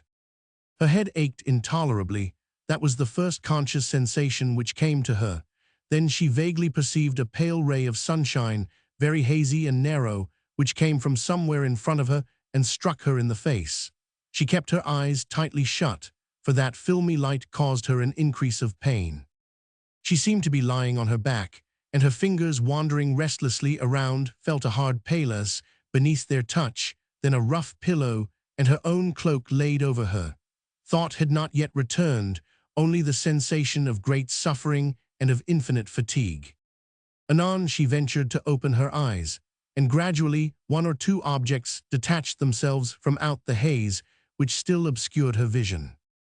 Firstly, the narrow aperture, scarcely a window, filled in with tiny squares of coarse, unwashed glass, through which the rays of the morning sun were making kindly efforts to penetrate, then the cloud of dust, illumined by those same rays, and made up, so it seemed to the poor tired brain that strove to perceive, of myriads of abnormally large molecules, overabundant and overactive, for they appeared to be dancing a kind of wild saraband before Marguerite's aching eyes, advancing and retreating, forming themselves into groups, and taking on funny shapes of weird masks and grotesque faces, which grinned at the unconscious figure lying helpless on the rough pallas. Through and beyond them, Marguerite gradually became aware of 3 walls of a narrow room, dank and grey, half covered with whitewash and half with greenish mildew. Yes, and there, opposite to her and immediately beneath that semblance of a window, was another pallas, and on it something dark that moved. The words, "Libert, Egalite, Fraternite o la Mort," stared out at her from somewhere beyond those active molecules of dust, but she also saw just above the other pallas the vague outline of a dark crucifix. It seemed a terrible effort to coordinate all these things, and to try and realize what the room was, and what was the meaning of the pallas, the narrow window and the stained walls, too much altogether for the aching head to take in save very slowly, very gradually. Marguerite was content to wait, and to let memory creep back as reluctantly as it would. "Do you think, my child, you could drink a little of this now?" It was a gentle, rather tremulous voice which struck upon her ear. She opened her eyes and noticed that the dark something which had previously been on the opposite pallas was no longer there, and that there appeared to be a presence close to her only vaguely defined, someone kindly and tender who had spoken to her in French, with that soft sing-song accent peculiar to the Normandy peasants, and who now seemed to be pressing something cool and soothing to her lips. "They gave me this for you," continued the tremulous voice close to her ear. "I think it would do you good if you tried to take it." A hand and arm was thrust underneath the rough pillow, causing her to raise her head a little. A glass was held to her lips, and she drank. The hand that held the glass was all wrinkled, brown and dry, and trembled slightly, but the arm which supported her head was firm and very kind. "There, I am sure you feel better now. Close your eyes and try to go to sleep." She did as she was bid, and was ready enough to close her eyes. It seemed to her presently as if something had been interposed between her aching head and that trying ray of white September sun. Perhaps she slept peacefully for a little while after that, for though her head was still very painful, her mouth and throat felt less parched and dry. Through this sleep or semblance of sleep, she was conscious of the same pleasant voice, softly droning paters and aves close to her ear. Thus she lay during the greater part of the day, not quite fully conscious, not quite awake to the awful memories which anon would crowd upon her thick and fast. From time to time, the same kind and trembling hands would with gentle pressure force a little liquid food through her unwilling lips, some warm soup or anon a glass of milk. Beyond the pain in her head, she was conscious of no physical ill. She felt at perfect peace, and an extraordinary sense of quiet and repose seemed to pervade this small room, with its narrow window through which the rays of the sun came gradually in more golden splendor as the day drew towards noon, and then they vanished altogether. The drony voice close beside her acted as a soporific upon her nerves. In the afternoon, she fell into a real and beneficent sleep. But after that, she woke to full consciousness. Oh, the horror, the folly of it all! It came back to her with all the inexorable force of an appalling certainty. She was a prisoner in the hands of those who long ago had sworn to bring the Scarlet Pimpernel to death. She, his wife, a hostage in their hands, her freedom and safety offered to him as the price of his own. Here there was no question of dreams or of nightmares, no illusions as to the ultimate intentions of her husband's enemies. It was all a reality, and even now, before she had the strength fully to grasp the whole nature of this horrible situation, she knew that by her own act of mad and passionate impulse, she had hopelessly jeopardized the life of the man she loved. For with that sublime confidence in him, begotten of her love, she never for a moment doubted which of the two alternatives he would choose when once they were placed before him. He would sacrifice himself for her. He would prefer to die 1,000 deaths so long as they set her free. For herself, her own sufferings, her danger or humiliation, she cared nothing. Nay, at this very moment she was conscious of a wild, passionate desire for death.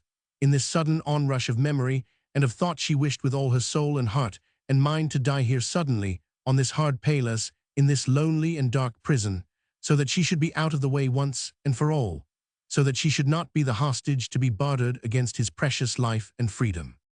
He would suffer acutely, terribly at her loss, because he loved her above everything else on earth. He would suffer in every fiber of his passionate and ardent nature, but he would not then have to endure the humiliations, the awful alternatives, the galling impotence and miserable death, the relentless either, or which his enemies were even now preparing for him. And then came a revulsion of feeling. Marguerite's was essentially a buoyant and active nature, a keen brain which worked and schemed and planned, rather than one ready to accept the inevitable.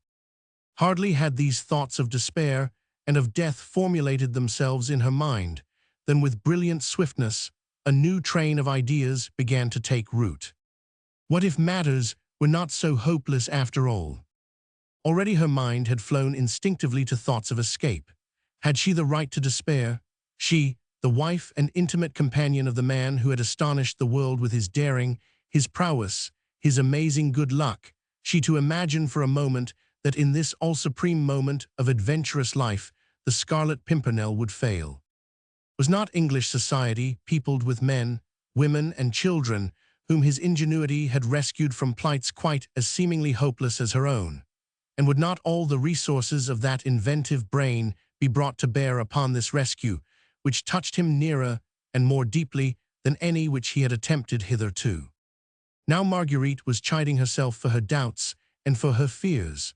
Already she remembered that amongst the crowd on the landing stage she had perceived a figure, unusually tall, following in the wake of Chauvelin and his companions. Awakened hope had already assured her that she had not been mistaken, that Percy, contrary to her own surmises, had reached Boulogne last night. He always acted so differently to what anyone might expect, that it was quite possible that he had crossed over in the packet boat after all, unbeknown to Marguerite as well as to his enemies. Oh yes, the more she thought about it all, the more sure was she that Percy was already in Boulogne, and that he knew of her capture and her danger. What right had she to doubt even for a moment that he would know how to reach her, how, when the time came, to save himself and her?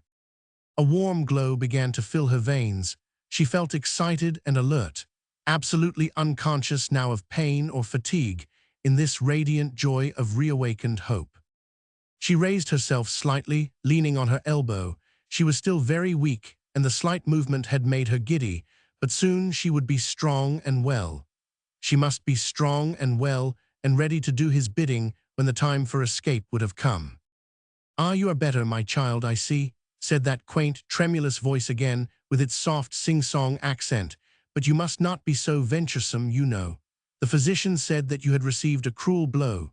The brain has been rudely shaken, and you must lie quite still all today, or your poor little head will begin to ache again." Marguerite turned to look at the speaker, and in spite of her excitement, of her sorrow, and of her anxieties, she could not help smiling at the whimsical little figure which sat opposite to her, on a very rickety chair, solemnly striving with slow and measured movement of hand and arm, and a large supply of breath, to get up a polish on the worn-out surface of an ancient pair of buckled shoes. The figure was slender and almost wizened, the thin shoulders round with an habitual stoop. The lean shanks were encased in a pair of much-darned, coarse black stockings. It was the figure of an old man, with a gentle, clear-cut face furrowed by a forest of wrinkles, and surmounted by scanty white locks above a smooth forehead which looked yellow and polished like an ancient piece of ivory. He had looked across at Marguerite as he spoke, and a pair of innately kind and mild blue eyes were fixed with tender reproach upon her. Marguerite thought that she had never seen quite so much goodness and simple-heartedness portrayed on any face before. It literally beamed out of those pale blue eyes, which seemed quite full of unshed tears. The old man wore a tattered garment, a miracle of shining cleanliness, which had once been a soutane of smooth black cloth, but was now a mass of patches and threadbare at shoulders and knees. He seemed deeply intent in the task of polishing his shoes, and having delivered himself of his little admonition, he very solemnly and earnestly resumed his work. Marguerite's first and most natural instinct had, of course, been one of dislike and mistrust of anyone who appeared to be in some way on guard over her. But when she took in every detail of the quaint figure of the old man, his scrupulous tidiness of apparel, the resigned stoop of his shoulders, and met in full the gaze of those moist eyes, she felt that the whole aspect of the man, as he sat there polishing his shoes, was infinitely pathetic, and in its simplicity, commanding of respect. "Who are you?" asked Lady Blakeney at last, for the old man, after looking at her with a kind of appealing wonder, seemed to be waiting for her to speak. "A priest of the good God, my dear child," replied the old man with a deep sigh and a shake of his scanty locks, "who is not allowed to serve his divine master any longer. A poor old fellow, very harmless and very helpless, who had been set here to watch over you. You must not look upon me as a jailer because of what I say, my child," he added with a quaint air of deference and apology. "I am very old and very small, and only take up a very little room. I can make myself very scarce. You shall hardly know that I am here. They forced me to it much against my will. But they are strong and I am weak. How could I deny them since they put me here? After all," he concluded naively, "perhaps it is the will of le bon Dieu, and he knows best, my child, he knows best." The shoes evidently refused to respond any further to the old man's efforts at polishing them. He contemplated them now, with a whimsical look of regret on his furrowed face, then set them down on the floor and slipped his stockinged feet into them. Marguerite was silently watching him, still leaning on her elbow. Evidently her brain was still numb and fatigued, for she did not seem able to grasp all that the old man said. She smiled to herself too as she watched him. How could she look upon him as a jailer? He did not seem at all like a Jacobin or a terrorist. There was nothing of the dissatisfied democrat, of the snarling anarchist ready to lend his hand to any act of ferocity directed against a so-called aristocrat, about this pathetic little figure in the ragged soutane and worn shoes. He seemed singularly bashful too and ill at ease, and loath to meet Marguerite's great, ardent eyes, which were fixed questioningly upon him. "You must forgive me, my daughter," he said shyly, "for concluding my toilet before you. I had hoped to be quite ready before you woke, but I had some trouble with my shoes. Except for a little water and soap, the prison authorities will not provide us poor captives with any means of cleanliness and tidiness, and le bon Dieu does love a tidy body as well as a clean soul. But there, he added fussily, I must not continue to gossip like this. You would like to get up, I know, and refresh your face and hands with a little water. Oh, you will see how well I have thought it out. I need not interfere with you at all, and when you make your little bit of toilette, you will feel quite alone, just as if the old man was not there." He began busying himself about the room, dragging the rickety, rush-bottomed chairs forward. There were 4 of these in the room, and he began forming a kind of bulwark with them, placing 2 side by side, then piling the 2 others up above. "You will see, my child, you will see," he kept repeating at intervals as the work of construction progressed. It was no easy matter, for he was of low stature, and his hands were unsteady from apparently uncontrollable nervousness. Marguerite, leaning slightly forward, her chin resting in her hand, was too puzzled and anxious to grasp the humor of this comical situation. She certainly did not understand. This old man had in some sort of way, and for a hitherto unexplained reason, been set as a guard over her. It was not an unusual device on the part of the inhuman wretches who now ruled France, to add to the miseries and terrors of captivity, where a woman of refinement was concerned, the galling outrage of never leaving her alone for a moment. That peculiar form of mental torture, surely the invention of brains rendered mad by their own ferocious cruelty, was even now being inflicted on the hapless, dethroned Queen of France. Marguerite, in far-off England, had shuddered when she heard of it, and in her heart had prayed, as indeed every pure-minded woman did then, that proud, unfortunate Marie Antoinette might soon find release from such torments in death. There was evidently some similar intention with regard to Marguerite herself in the minds of those who now held her prisoner. But this old man seemed so feeble and so helpless, his very delicacy of thought, as he built up a screen to divide the squalid room in 2, proved him to be singularly inefficient for the task of a watchful jailer. When the 4 chairs appeared fairly steady, and in comparatively little danger of toppling, he dragged the paillasse forward and propped it up against the chairs. Finally, he drew the table along, which held the cracked ewer and basin, and placed it against this improvised partition. Then he surveyed the whole construction with evident gratification and delight. "There now," he said, turning a face beaming with satisfaction to Marguerite, "I can continue my prayers on the other side of the fortress. Oh, it is quite safe," he added, as with a fearsome hand he touched his engineering feat with gingerly pride, "and you will be quite private. Try and forget that the old abb is in the room. He does not count. Really, he does not count. He has ceased to be of any moment these many months now that St. Joseph is closed, and he may no longer say Mass." He was obviously prattling on in order to hide his nervous bashfulness.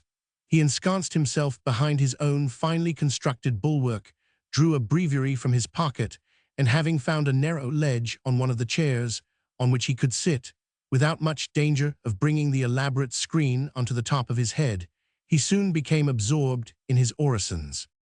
Marguerite watched him for a little while longer.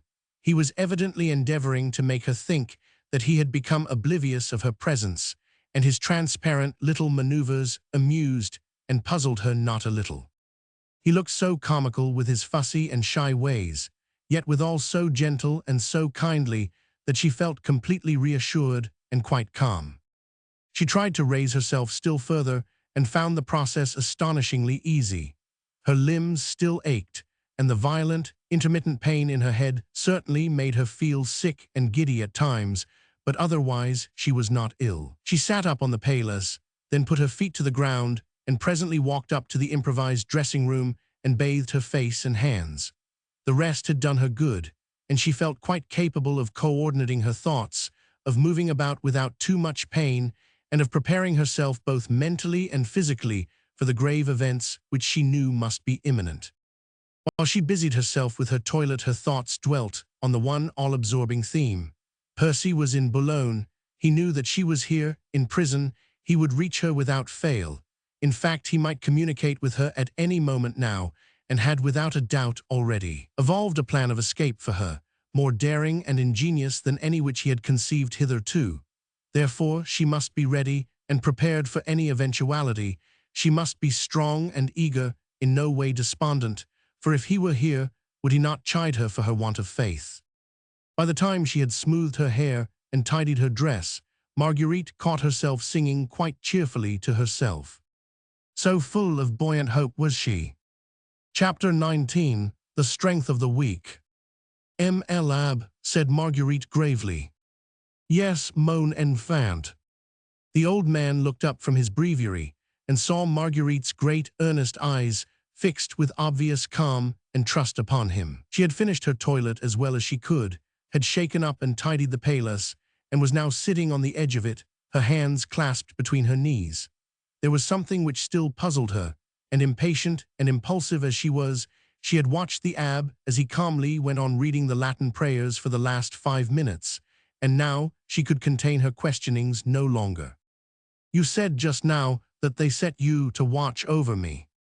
So they did, my child, so they did, he replied with a sigh as he quietly closed his book and slipped it back into his pocket.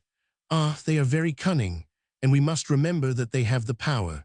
No doubt, added the old man, with his own quaint philosophy, no doubt Le Bon meant them to have the power, or they would not have it, would they? By they you mean the terrorists and anarchists of France, L'Ab, the Committee of Public Safety, who pillage and murder, outrage women, and desecrate religion. Is that not so? Alas, my child, he sighed. And it is they who have set you to watch over me. I confess I don't understand. She laughed, quite involuntarily indeed, for in spite of the reassurance in her heart, her brain was still in a whirl of passionate anxiety. You don't look at all like one of them, L'Ab, she said. The good God forbid, ejaculated the old man, raising protesting hands up toward the very distant, quite invisible sky. How could I, a humble priest of the Lord, range myself with those who would flout and defy him? Yet I am a prisoner of the Republic, and you are my jailer, L'Ab. Ah yes, he sighed, but I am very helpless. This was my cell.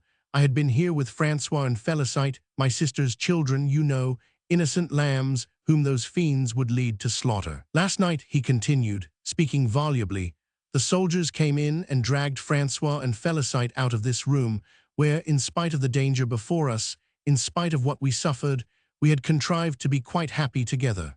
I could read the Mass, and the dear children would say their prayers night and morning at my knee. He paused a while. The unshed tears in his mild blue eyes struggled for freedom now, and one or two flowed slowly down his wrinkled cheek. Marguerite, though heartsore and full of agonizing sorrow herself, felt her whole noble soul go out to this kind old man, so pathetic, so high and simple-minded in his grief. She said nothing, however, and the abbé continued after a few seconds' silence. When the children had gone, they brought you in here, mon enfant, and laid you on the pallet where Félicite used to sleep. You looked very white and stricken down, like one of God's lambs attacked by the ravening wolf. Your eyes were closed, and you were blissfully unconscious. I was taken before the governor of the prison, and he told me that you would share the cell with me for a time, and that I was to watch you night and day because... The old man paused again. Evidently what he had to say was very difficult to put into words. He groped in his pockets and brought out a large bandana handkerchief, red and yellow and green, with which he began to mop his moist forehead. The quaver in his voice and the trembling of his hands became more apparent and pronounced. Yes, L'Ab, because, queried Marguerite gently.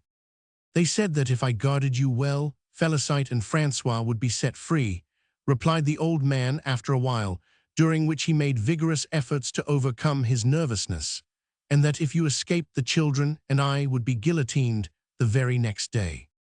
There was silence in the little room now.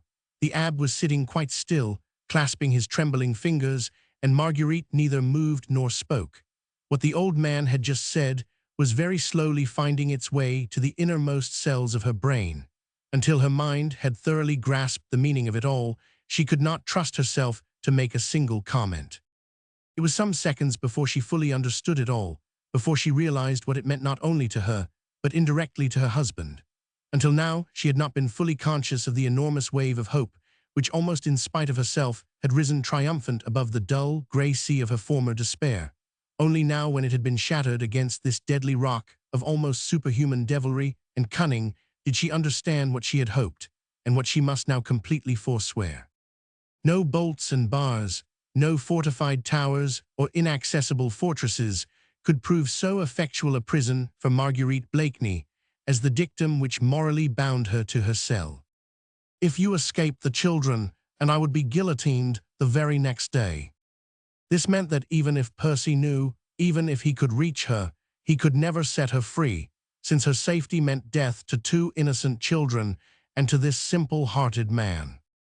It would require more than the ingenuity of the Scarlet Pimpernel himself to untie this Gordian knot. I don't mind for myself, of course, the old man went on with gentle philosophy. I have lived my life. What matters if I die tomorrow, or if I linger on until my earthly span is legitimately run out? I'm ready to go home whenever my father calls me. But it is the children, you see, I have to think of them. Francois is his mother's only son, the breadwinner of the household, a good lad and studious too, and Félicite has always been very delicate. She is blind from birth and— "Oh, don't, for pity's sake, don't," moaned Marguerite in an agony of helplessness. "I understand. You need not fear for your children, Elab. No harm shall come to them through me." "It is as the good God wills," replied the old man quietly. Then, as Marguerite had once more relapsed into silence, he fumbled for his beads, and his gentle voice began droning the paters and aves, wherein no doubt his childlike heart found peace and solace. He understood that the poor woman would not wish to speak. He knew as well as she did the overpowering strength of his helpless appeal. Thus the minutes sped on, the jailer and the captive, tied to one another by the strongest bonds that hand of man could forge, had nothing to say to one another. He, the old priest, imbued with the traditions of his calling, could pray and resign himself to the will of the Almighty, but she was young and ardent and passionate.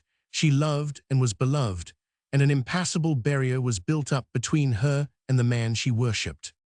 A barrier fashioned by the weak hands of children, one of whom was delicate and blind. Outside was air and freedom, reunion with her husband, an agony of happy remorse, a kiss from his dear lips, and trembling held her back from it all, because of Francois, who was the breadwinner, and of Félicite, who was blind. Mechanically now Marguerite rose again, and like an automaton, lifeless and thoughtless, she began putting the dingy, squalid room to rights. The abbé helped her demolish the improvised screen. With the same gentle delicacy of thought which had caused him to build it up, he refrained from speaking to her now. He would not intrude himself on her grief and her despair. Later on, she forced herself to speak again, and asked the old man his name. "My name is Fouquet," he replied, "Jean-Baptiste Marie Fouquet, late parish priest of the Church of Saint Joseph, the patron saint of Boulogne." Fouquet, this was Elab Fouquet, the faithful friend and servant of the de Marny family. Marguerite gazed at him with great, questioning eyes. What a wealth of memories crowded in on her mind at sound of that name. Her beautiful home at Richmond, her brilliant array of servants and guests, His Royal Highness at her side. Life in free, joyous, happy England, how infinitely remote it now seemed. Her ears were filled with the sound of a voice, drawly and quaint and gentle, a voice and a laugh half shy, wholly mirthful, and oh, so infinitely dear. I think a little sea voyage, an English country air, would suit the Abbe Fouquet, dear, and I only mean to ask him to cross the Channel with me. Oh, the joy and confidence expressed in those words, the daring, the ambition, the pride, and the soft, languorous air of the old-world garden round her then, the passion of his embrace, the heavy scent of late roses and of heliotrope, which caused her to swoon in his arms. And now a narrow prison cell, and that pathetic, tender little creature there, with trembling hands and tear-dimmed eyes, the most powerful and most relentless jailer which the ferocious cunning of her deadly enemies could possibly have devised. Then she talked to him of Juliette Marny. The abbe did not know that Emile de Marny had succeeded in reaching England safely and was overjoyed to hear it. He recounted to Marguerite the story of the Marny jewels, how he had put them safely away in the crypt of his little church, until the assembly of the convention had ordered the closing of the churches and placed before every minister of Liban the alternative of apostasy or death. With me it has only been prison so far, continued the old man simply, but prison has rendered me just as helpless as the guillotine would have done, for the enemies of Labandia have ransacked the church of Saint Joseph and stolen the jewels which I should have guarded with my life. But it was obvious joy for the abbe to talk of Juliette Marny's happiness. Vaguely, in his remote little provincial cure, he had heard of the prowess and daring of the Scarlet Pimpernel and liked to think that Juliette owed her safety to him. The good God will reward him and those whom he cares for, added Abbe Fouquet with that earnest belief in divine interference which seemed so strangely pathetic under these present circumstances. Marguerite sighed, and for the first time in this terrible soul-stirring crisis through which she was passing so bravely, she felt a beneficent moisture in her eyes. The awful tension of her nerves relaxed. She went up to the old man, took his wrinkled hand in hers, and falling on her knees beside him, she eased her overburdened heart in a flood of tears. Chapter 20. Triumph. The day that Citizen Chauvelin's letter was received by the members of the Committee of Public Safety was indeed one of great rejoicing. The Moniteur tells us that in the séance of September 22, 1793, or Vendémiaire 1st of the year I, it was decreed that 60 prisoners, not absolutely proved guilty of treason against the Republic, only suspected, were to be set free. 60 at the mere news of the possible capture of the Scarlet Pimpernel. The committee was inclined to be magnanimous. Ferocity yielded for the moment to the elusive joy of anticipatory triumph. A glorious prize was about to fall into the hands of those who had the welfare of the people at heart. Robespierre and his decemvirs rejoiced, and 60 persons had cause to rejoice with them. So be it. There were plans evolved already as to national fêtes and wholesale pardons when that impudent and meddlesome Englishman at last got his deserts. Wholesale pardons which could easily be rescinded afterwards. Even with those 60, it was a mere respite. Those of Le Salut Public only loosened their hold for a while, were nobly magnanimous for a day, quite prepared to be doubly ferocious the next. In the meanwhile, let us heartily rejoice. The Scarlet Pimpernel is in France, or will be very soon, and on an appointed day he will present himself conveniently to the soldiers of the Republic for capture and for subsequent guillotine. England is at war with us. There is nothing therefore further to fear from her. We might hang every Englishman we can lay hands on, and England could do no more than she is doing at the present moment. Bombard our ports, bluster and threaten, join hands with Flanders and Austria and Sardinia, and the devil if she choose. Allen's Vogue la Gala, the Scarlet Pimpernel is perhaps on our shores at this very moment. Our most stinging, most irritating foe is about to be delivered into our hands. Citizen Chauvelin's letter is very categorical. I guarantee to you, Citizen Robespierre, and to the members of the revolutionary government who have entrusted me with the delicate mission. Robespierre's sensuous lips curl into a sarcastic smile. Citizen Chauvelin's pen was ever florid in its style. Entrusted me with the delicate mission is hardly the way to describe an order given under penalty of death. But let it pass. That 4 days from this date, at 1 hour after sunset, the man who goes by the mysterious name of the Scarlet Pimpernel will be on the southern ramparts of Boulogne, at the extreme southern corner of the town. 4 days from this date, and Citizen Chauvelin's letter is dated the 19th of September, 1793. Too much of an aristocrat, Monsieur le Marquis Chauvelin, sneers Merlin, the Jacobin. He does not know that all good citizens had called that date the 28th Fructidor, year I of the Republic. No matter, retorts Robespierre with impatient frigidity. Whatever we may call the day, it was 48 hours ago, and in 48 hours more that damned Englishman will have run his head into a noose, from which, and I mistake not, he'll not find it easy to extricate himself. And you believe in citizen Chauvelin's assertion, commented Danton with a lazy shrug of the shoulders. Only because he asks for help from us, quoth Robespierre dryly. He is sure that the man will be there, but not sure if he can tackle him. But many were inclined to think that Chauvelin's letter was an idle boast. They knew nothing of the circumstances which had caused that letter to be written. They could not conjecture how it was that the ex-ambassador could be so precise in naming the day and hour when the enemy of France would be at the mercy of those whom he had outraged and flouted. Nevertheless, citizen Chauvelin asks for help, and help must not be denied him. There must be no shadow of blame upon the actions of the Committee of Public Safety. Chauvelin had been weak once, had allowed the prize to slip through his fingers. It must not occur again. He has a wonderful head for devising plans, but he needs a powerful hand to aid him so that he may not fail again. Carlotte de Herbois, just home from Lyon and Tours, is the right man in an emergency like this. Citizen Carlotte is full of ideas. The inventor of the noyades is sure to find a means of converting Boulogne into one gigantic prison out of which the mysterious English adventurer will find it impossible to escape. And whilst the deliberations go on, whilst this committee of butchers are busy slaughtering in imagination the game they have not yet succeeded in bringing down, there comes another messenger from citizen Chauvelin.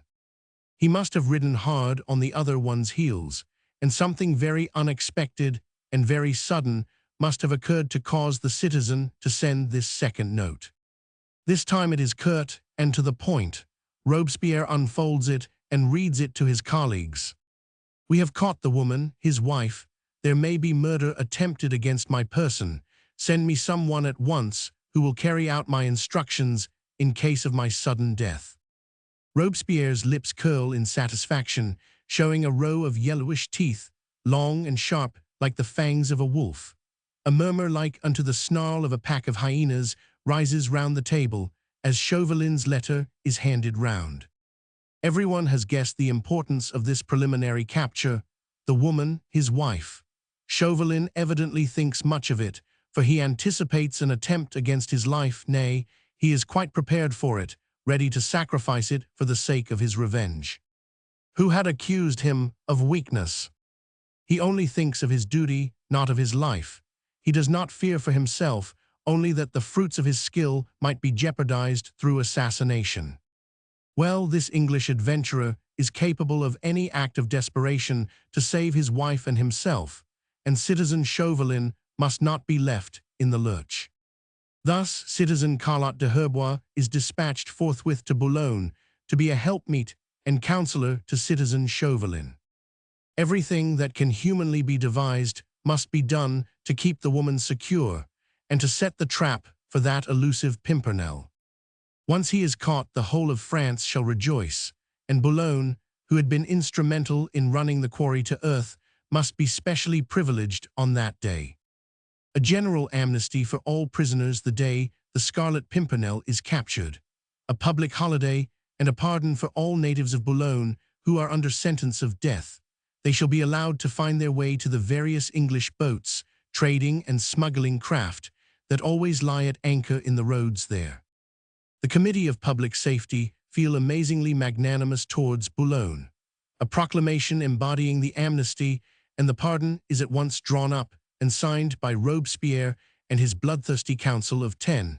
It is entrusted to citizen Carlotte de Herbois to be read out at every corner of the ramparts as an inducement to the little town to do its level best. The Englishman and his wife, captured in Boulogne, will both be subsequently brought to Paris, formally tried on a charge of conspiring against the Republic and guillotined as English spies, but Boulogne shall have the greater glory and shall reap the first and richest reward.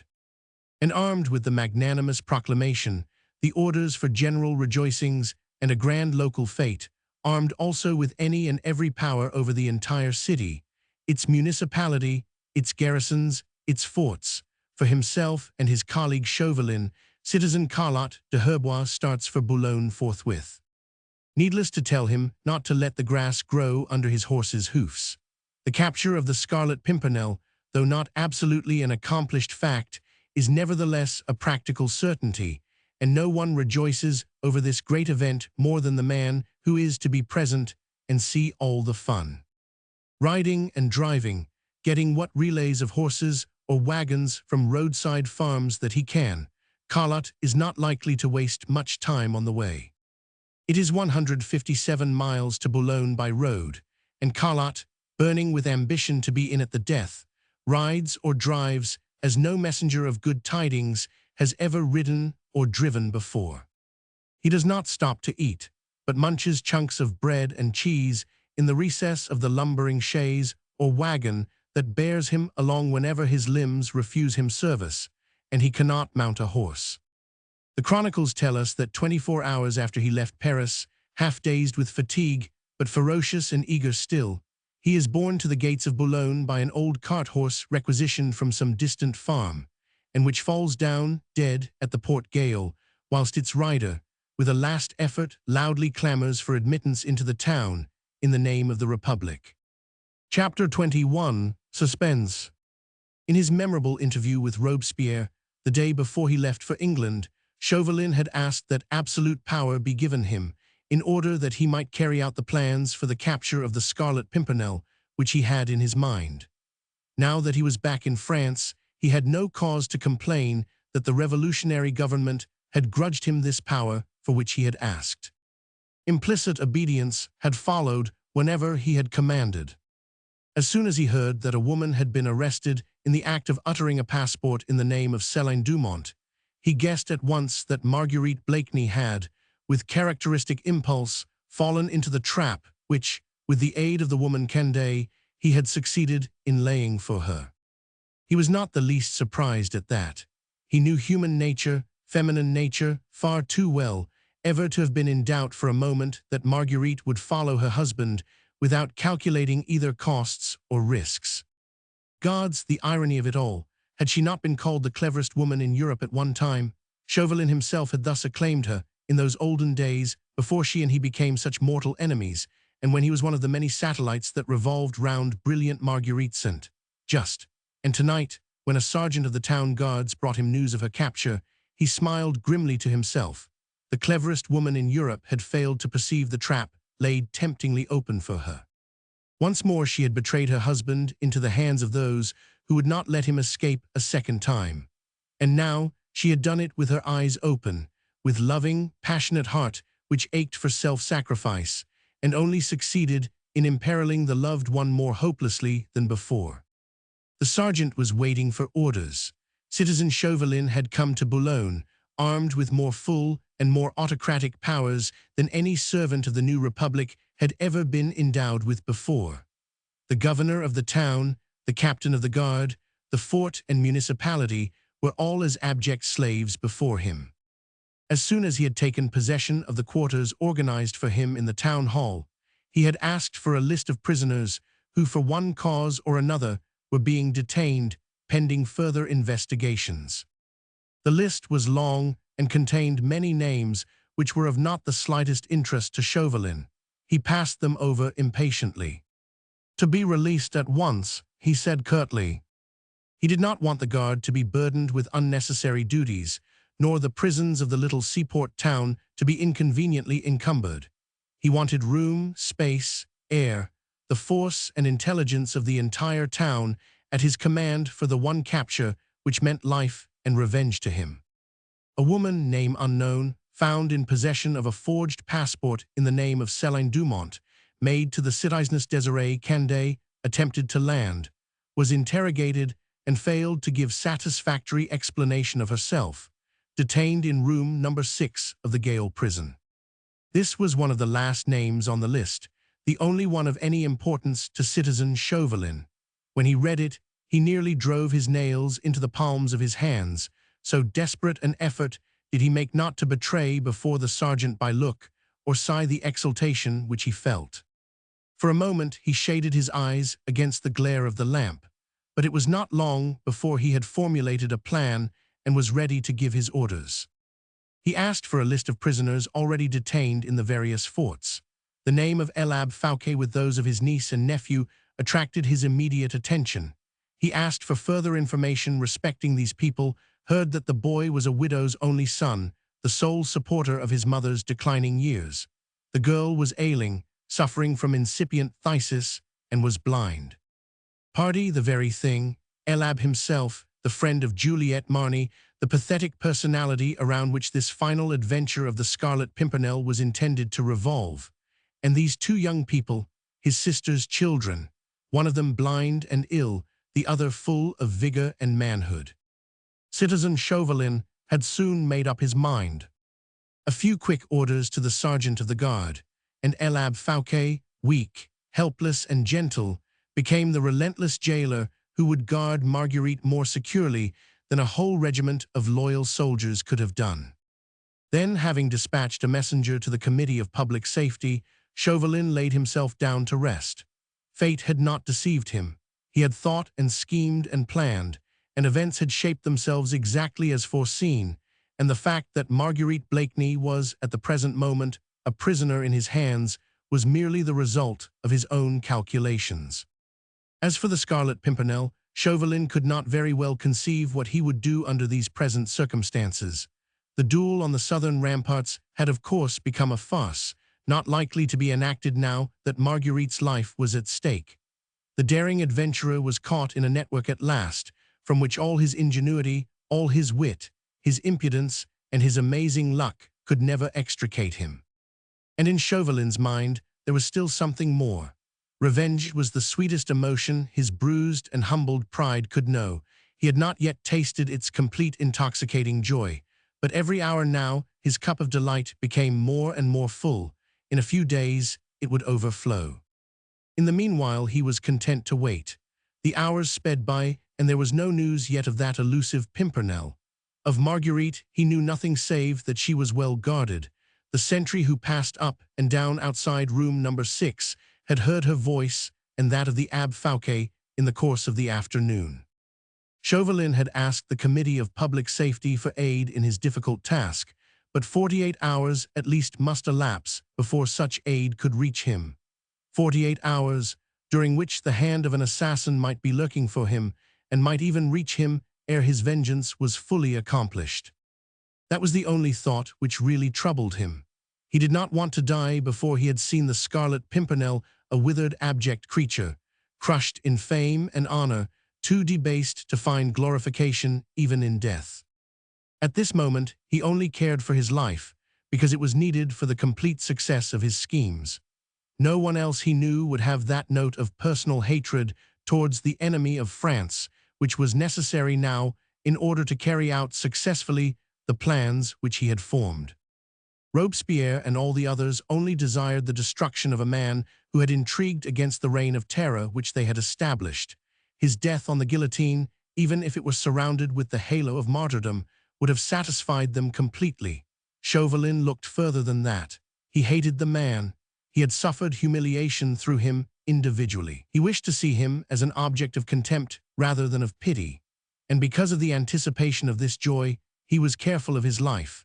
And throughout those 2 days which elapsed between the capture of Marguerite and the arrival of Collot de Herbois at Boulogne, Chauvelin never left his quarters at the Hôtel de Ville, and requisitioned a special escort consisting of proved soldiers of the town guard to attend his every footstep. On the evening of the 22nd, after the arrival of Citizen Collot in Boulogne, he gave orders that the woman from number 6 cell be brought before him in the ground floor room of the Fort Gale. Chapter 22, Not Death. 2 days of agonizing suspense, of alternate hope and despair, had told heavily on Marguerite Blakeney. Her courage was still indomitable, her purpose firm and her faith secure, but she was without the slightest vestige of news, entirely shut off from the outside world, left to conjecture, to scheme, to expect, and to despond alone. The Abbe Fouquet had tried in his gentle way to be of comfort to her, and she in her turn did her very best not to render his position more cruel than it already was.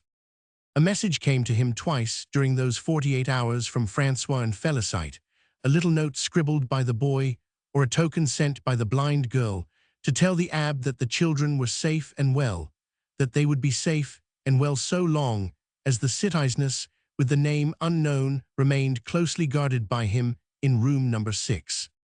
When these messages came, the old man would sigh and murmur something about the good God, and hope, which perhaps had faintly risen in Marguerite's heart within the last hour or so, would once more sink back into the abyss of uttermost despair.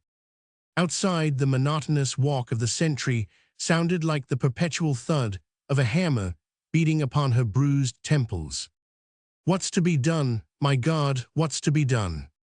Where was Percy now? How to reach him, oh God, grant me light. The one real terror which she felt was that she would go mad. Nay, that she was in a measure mad already. For hours now, or was it days, or years, she had heard nothing save that rhythmic walk of the sentinel and the kindly, tremulous voice of the abb whispering consolations or murmuring prayers in her ears. She had seen nothing save that prison door of rough deal, painted a dull grey with great old-fashioned lock, and hinges rusty with the damp of ages. She had kept her eyes fixed on that door until they burned and ached with well-nigh intolerable pain. Yet she felt that she could not look elsewhere, lest she missed the golden moment when the bolts would be drawn, and that dull, grey door would swing slowly on its rusty hinges. Surely, surely, that was the commencement of madness. Yet for Percy's sake, because he might want her, because he might have need of her courage and of her presence of mind, she tried to keep her wits about her. But it was difficult, oh, terribly difficult, especially when the shade of evening began to gather in and peopled the squalid, whitewashed room with innumerable threatening ghouls. Then when the moon came up, a silver ray crept in through the tiny window and struck full upon that grey door, making it look weird and spectral like the entrance to a house of ghosts. Even now, as there was a distinct sound of the pushing of bolts and bars, Marguerite thought that she was the prey of hallucinations. The Abbe Fouquet was sitting in the remote and darkest corner of the room, quietly telling his beads. His serene philosophy and gentle placidity could in no way be disturbed by the opening or shutting of a door, or by the bearer of good or evil tidings. The room now seemed strangely gloomy and cavernous, with those deep, black shadows all around, and that white ray of the moon which struck so weirdly on the door. Marguerite shuddered with one of those unaccountable premonitions of something evil about to come, which ofttimes assail those who have a nervous and passionate temperament. The door swung slowly open upon its hinges. There was a quick word of command, and the light of a small oil lamp struck full into the gloom. Vaguely Marguerite discerned a group of men, soldiers no doubt, for there was a glint of arms and the suggestion of tricolor cockades and scarves. One of the men was holding the lamp aloft. Another took a few steps forward into the room. He turned to Marguerite, entirely ignoring the presence of the old priest, and addressed her peremptorily. "Your presence is desired by the citizen governor," he said curtly. "Stand up and follow me." "Whither am I to go?" she asked. "To where my men will take you. Now then, quick's the word. The citizen governor does not like to wait." At a word of command from him, 2 more soldiers now entered the room and placed themselves one on each side of Marguerite, who, knowing that resistance was useless, had already risen and was prepared to go. The abbe tried to utter a word of protest and came quickly forward towards Marguerite, but he was summarily and very roughly pushed aside. "Now then, Calatin," said the first soldier with an oath, "this is none of your business. Forward, march," he added, addressing his men, "and you, citizeness, will find it wiser to come quietly along and not to attempt any tricks with me, or the gag and manacles will have to be used." But Marguerite had no intention of resisting. She was too tired even to wonder as to what they meant to do with her or whither they were going. She moved as in a dream and felt a hope within her that she was being led to death. Summary executions were the order of the day, she knew that, and sighed for this simple solution of the awful problem which had been harassing her these past 2 days. She was being led along a passage, stumbling ever and anon as she walked, for it was but dimly lighted by the same little oil lamp, which one of the soldiers was carrying in front, holding it high up above his head. Then they went down a narrow flight of stone steps, until she and her escort reached a heavy oak door. A halt was ordered at this point, and the man in command of the little party pushed the door open and walked in. Marguerite caught sight of a room beyond, dark and gloomy-looking, as was her own prison cell. Somewhere on the left there was obviously a window. She could not see it, but guessed that it was there because the moon struck full upon the floor, ghost-like and spectral, well fitting in with the dreamlike state in which Marguerite felt herself to be. In the center of the room, she could discern a table with a chair close beside it, also a couple of tallow candles, which flickered in the draught, caused no doubt by that open window which she could not see. All these little details impressed themselves on Marguerite's mind as she stood there, placidly waiting until she should once more be told to move along. The table, the chair, that unseen window, trivial objects though they were, assumed before her overwrought fancy an utterly disproportionate importance. She caught herself presently counting up the number of boards visible on the floor and watching the smoke of the tallow candles rising up towards the grimy ceiling. After a few minutes' weary waiting, which seemed endless to Marguerite, there came a short word of command from within, and she was roughly pushed forward into the room by one of the men. The cool air of a late September's evening gently fanned her burning temples. She looked round her and now perceived that someone was sitting at the table, the other side of the tallow candles, a man with head bent over a bundle of papers and shading his face against the light with his hand. He rose as she approached, and the flickering flame of the candles played weirdly upon the slight, sable-clad figure, illumining the keen, ferret-like face and throwing fitful gleams across the deep-set eyes and the narrow, cruel mouth. It was Chauvelin. Mechanically, Marguerite took the chair which the soldier drew towards her, ordering her curtly to sit down. She seemed to have but little power to move, though all her faculties had suddenly become preternaturally alert at sight of this man, whose very life now was spent in doing her the most grievous wrong that one human being can do to another. Yet all these faculties were forcefully centered in the one mighty effort not to flinch before him, not to let him see for a moment that she was afraid. She compelled her eyes to look at him fully and squarely, her lips not to tremble, her very heart to stop its wild, excited beating. She felt his keen eyes fixed intently upon her, but more in curiosity than in hatred or satisfied vengeance. When she had sat down, he came round the table and moved towards her. When he drew quite near, she instinctively recoiled. It had been an almost imperceptible action on her part, and certainly an involuntary one, for she did not wish to betray a single thought or emotion until she knew what he wished to say. But he had noted her movement, a sort of drawing up and stiffening of her whole person as he approached. He seemed pleased to see it, for he smiled sarcastically but with evident satisfaction, and as if his purpose was now accomplished, he immediately withdrew and went back to his former seat on the other side of the table. After that, he ordered the soldiers to go. "But remain at attention outside, you and your men," he added, "ready to enter if I call." It was Marguerite's turn to smile at this obvious sign of a lurking fear on Chauvelin's part, and a line of sarcasm and contempt curled her full lips. The soldiers having obeyed, and the oak door having closed upon them, Marguerite was now alone with the man whom she hated and loathed beyond every living thing on earth. She wondered when he would begin to speak and why he had sent for her, but he seemed in no hurry to begin. Still shading his face with his hand, he was watching her with utmost attention. She, on the other hand, was looking through and beyond him with contemptuous indifference, as if his presence here did not interest her in the least. She would give him no opening for this conversation which he had sought, and which she felt would prove either purposeless or else deeply wounding to her heart and to her pride. She sat, therefore, quite still, with the flickering and yellow light fully illumining her delicate face, with its childlike curves and delicate features, the noble, straight brow, the great blue eyes and halo of golden hair. "My desire to see you here tonight must seem strange to you, Lady Blakeney," said Chauvelin at last. Then, as she did not reply, he continued, speaking quite gently, almost deferentially.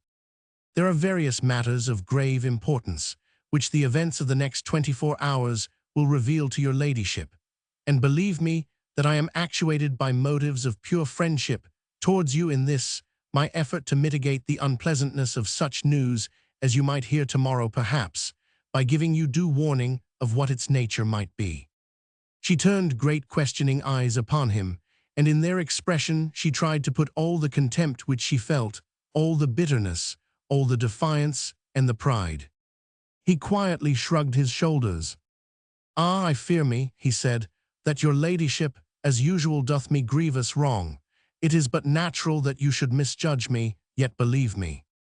"A truce on this foolery, M. Chauvelin," she broke in, with sudden impatient vehemence.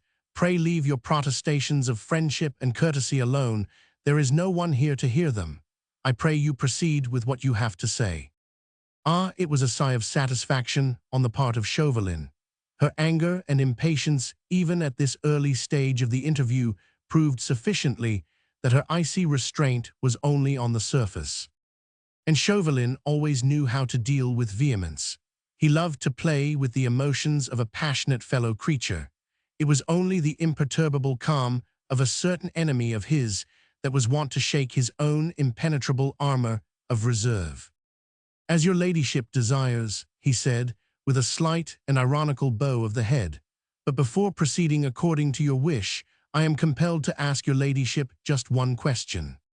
And that is, have you reflected what your present position means to that inimitable prince of dandies, Sir Percy Blakeney?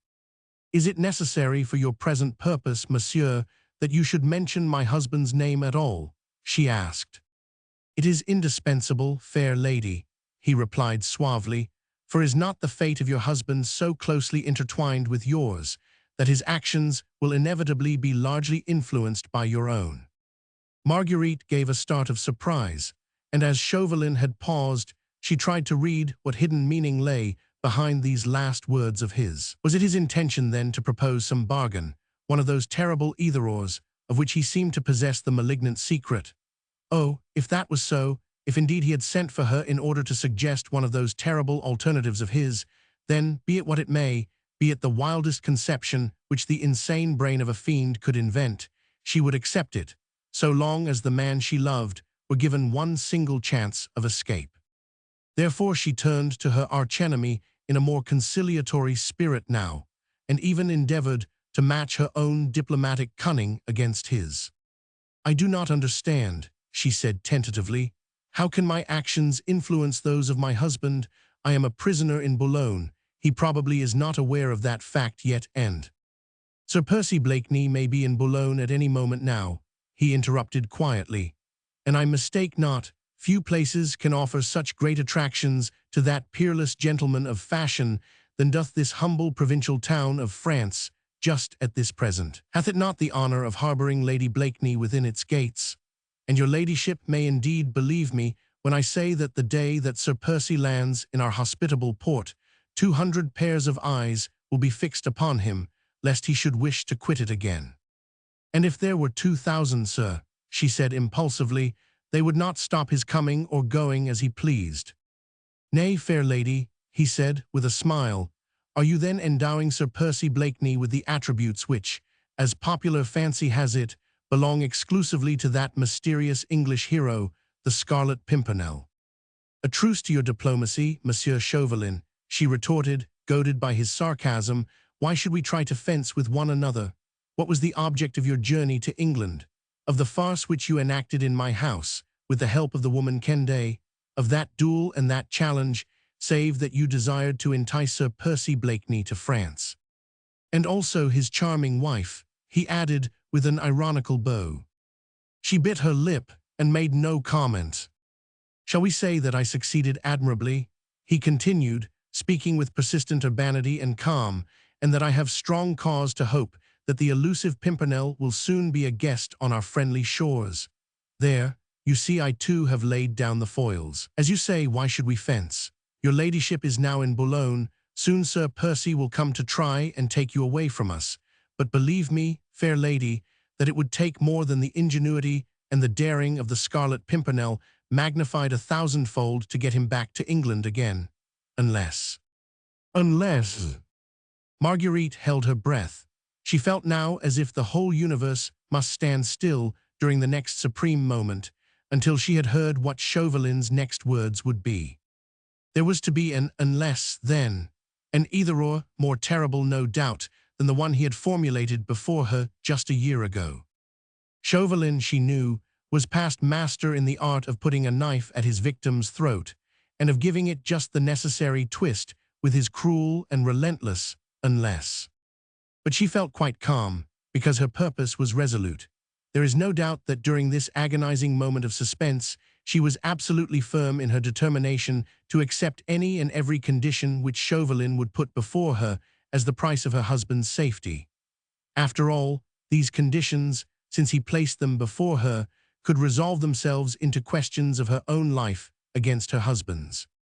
With that unreasoning impulse, which was one of her most salient characteristics, she never paused to think that, to Chauvelin, her own life or death were only the means to the great end which he had in view, the complete annihilation of the Scarlet Pimpernel.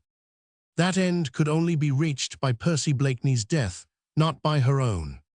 Even now, as she was watching him with eyes glowing and lips tightly closed, lest a cry of impatient agony should escape her throat, he, like a snail that has shown its slimy horns too soon and is not ready to face the enemy as yet, seemed suddenly to withdraw within his former shell of careless suavity.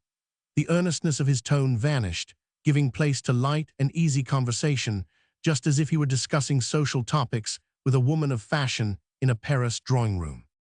"Nay," he said pleasantly, "is not your ladyship taking this matter in too serious a spirit? Of a truth you repeated my innocent word, unless, even as if I were putting knife at your dainty throat. Yet I meant not that need disturb you yet. Have I not said that I am your friend? Let me try and prove it to you." "You will find that a difficult task, monsieur," she said dryly. "Difficult tasks always have had a great fascination for your humble servant. May I try?" "Certainly." "Shall we then touch at the root of this delicate matter? Your ladyship, so I understand, is at this moment under the impression that I desire to encompass, shall I say, the death of an English gentleman for whom, believe me, I have the greatest respect. That is so, is it not?" "What is so, M. Chauvelin?" she asked almost stupidly, for truly she had not even begun to grasp his meaning. "I do not understand."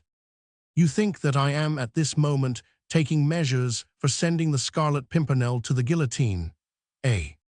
"I do." "Never was so great an error committed by a clever woman. Your ladyship must believe me when I say that the guillotine is the very last place in the world where I would wish to see that enigmatic and elusive personage. Are you trying to fool me, M. Chauvelin? If so, for what purpose, and why do you lie to me like that? On my honor, 'tis the truth. The death of Sir Percy Blakeney, I may call him that, may I not, would ill suit the purpose which I have in view." "What purpose? You must pardon me, Monsieur Chauvelin," she added with a quick, impatient sigh, "but of a truth I am getting confused, and my wits must have become dull in the past few days. I pray to you to add to your many protestations of friendship a little more clearness in your speech, and if possible, a little more brevity. What then is the purpose which you had in view when you enticed my husband to come over to France?" "My purpose was the destruction of the Scarlet Pimpernel, not the death of Sir Percy Blakeney. Believe me, I have a great regard for Sir Percy. He is a most accomplished gentleman, witty, brilliant, and inimitable dandy. Why should he not grace with his presence the drawing-rooms of London or of Brighton for many years to come?" She looked at him with puzzled inquiry. For one moment the thought flashed through her mind that after all Chauvelin might be still in doubt as to the identity of the Scarlet Pimpernel. But no, that hope was madness. It was preposterous and impossible. But then, why, oh God, for a little more patience. "What I have just said may seem a little enigmatic to your ladyship," he continued blandly, "but surely so clever a woman as yourself, so great a lady as is the wife of Sir Percy Blakeney, Baronet, will be aware that there are other means of destroying an enemy than the taking of his life. For instance, Monsieur Chauvelin." "There is the destruction of his honor," he replied slowly. A long, bitter laugh, almost hysterical in its loud outburst, broke from the very depths of Marguerite's convulsed heart. "The destruction of his honor, ha ha ha ha. Of a truth, Monsieur Chauvelin, your inventive powers have led you beyond the bounds of dreamland. Ha ha ha ha. It is in the land of madness that you are wandering, sir, when you talk in one breath of Sir Percy Blakeney and the possible destruction of his honor. But he remained apparently quite unruffled, and when her laughter had somewhat subsided, he said placidly, "Perhaps." Then he rose from his chair and once more approached her. This time she did not shrink from him. The suggestion which he had made just now, this talk of attacking her husband's honor rather than his life, seemed so wild and preposterous, the conception truly of a mind unhinged, that she looked upon it as a sign of extreme weakness on his part, almost as an acknowledgement of impotence. But she watched him as he moved round the table more in curiosity now than in fright. He puzzled her, and she still had a feeling at the back of her mind that there must be something more definite and more evil lurking at the back of that tortuous brain. "Will your ladyship allow me to conduct you to yonder window?" he said. "The air is cool, and what I have to say can best be done in sight of yonder sleeping city." His tone was one of perfect courtesy, even of respectful deference, through which not the slightest trace of sarcasm could be discerned, and she, still actuated by curiosity and interest, not in any way by fear, quietly rose to obey him. Though she ignored the hand which he was holding out towards her, she followed him readily enough as he walked up to the window. All through this agonizing and soul-stirring interview, she had felt heavily oppressed by the close atmosphere of the room, rendered nauseous by the evil smell of the smoky tallow candles, which were left to spread their grease and smoke abroad unchecked. Once or twice, she had gazed longingly towards the suggestion of pure air outside. Chauvelin evidently had still much to say to her. The torturing, mental rack to which she was being subjected had not yet fully done its work. It still was capable of one or two turns, a twist or so which might succeed in crushing her pride and her defiance. Well, so be it. She was in the man's power, had placed herself therein through her own unreasoning impulse. This interview was but one of the many soul agonies which she had been called upon to endure, and if by submitting to it all she could in a measure mitigate her own faults and be of help to the man she loved, she would find the sacrifice small and the mental torture easy to bear. Therefore, when Chauvelin beckoned to her to draw near, she went up to the window, and leaning her head against the deep stone embrasure, she looked out into the night. Chapter 23. The Hostage. Chauvelin, without speaking, extended his hand out towards the city, as if to invite Marguerite to gaze upon it. She was quite unconscious what hour of the night it might be, but it must have been late, for the little town, encircled by the stony arms of its forts, seemed asleep. The moon, now slowly sinking in the west, edged the towers and spires with filmy lines of silver. To the right, Marguerite caught sight of the frowning belfry, which even as she gazed out began tolling its heavy bell. It sounded like the tocsin, dull and muffled. After 10 strokes it was still. 10 o'clock. At this hour in far-off England, in fashionable London, the play was just over. Crowds of gaily dressed men and women poured out of the open gates of the theatres, calling loudly for attendant or chaise. Thence to balls or routs, gaily fluttering like so many butterflies, brilliant and irresponsible. And in England also, in the beautiful gardens of her Richmond home, ofttimes at 10 o'clock she had wandered alone with Percy, when he was at home, and the spirit of adventure in him momentarily laid to rest. Then, when the night was very dark, and the air heavy with the scent of roses and lilies, she lay quiescent in his arms in that little arbor beside the river. The rhythmic lapping of the waves was the only sound that stirred the balmy air. He seldom spoke then, for his voice would shake whenever he uttered a word. But his impenetrable armor of flippancy was pierced through, and he did not speak because his lips were pressed to hers, and his love had soared beyond the domain of speech. A shudder of intense mental pain went through her now as she gazed on the sleeping city, and sweet memories of the past turned to bitterness in this agonizing present. One by one, as the moon gradually disappeared behind a bank of clouds, the towers of Boulogne were merged in the gloom.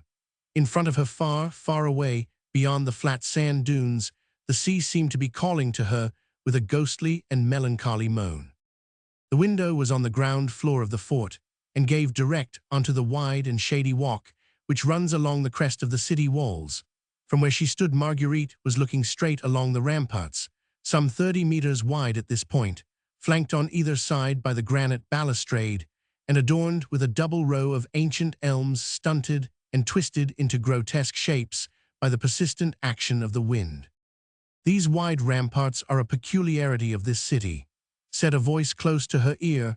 "At times of peace, they form an agreeable promenade under the shade of the trees and a delightful meeting place for lovers or enemies."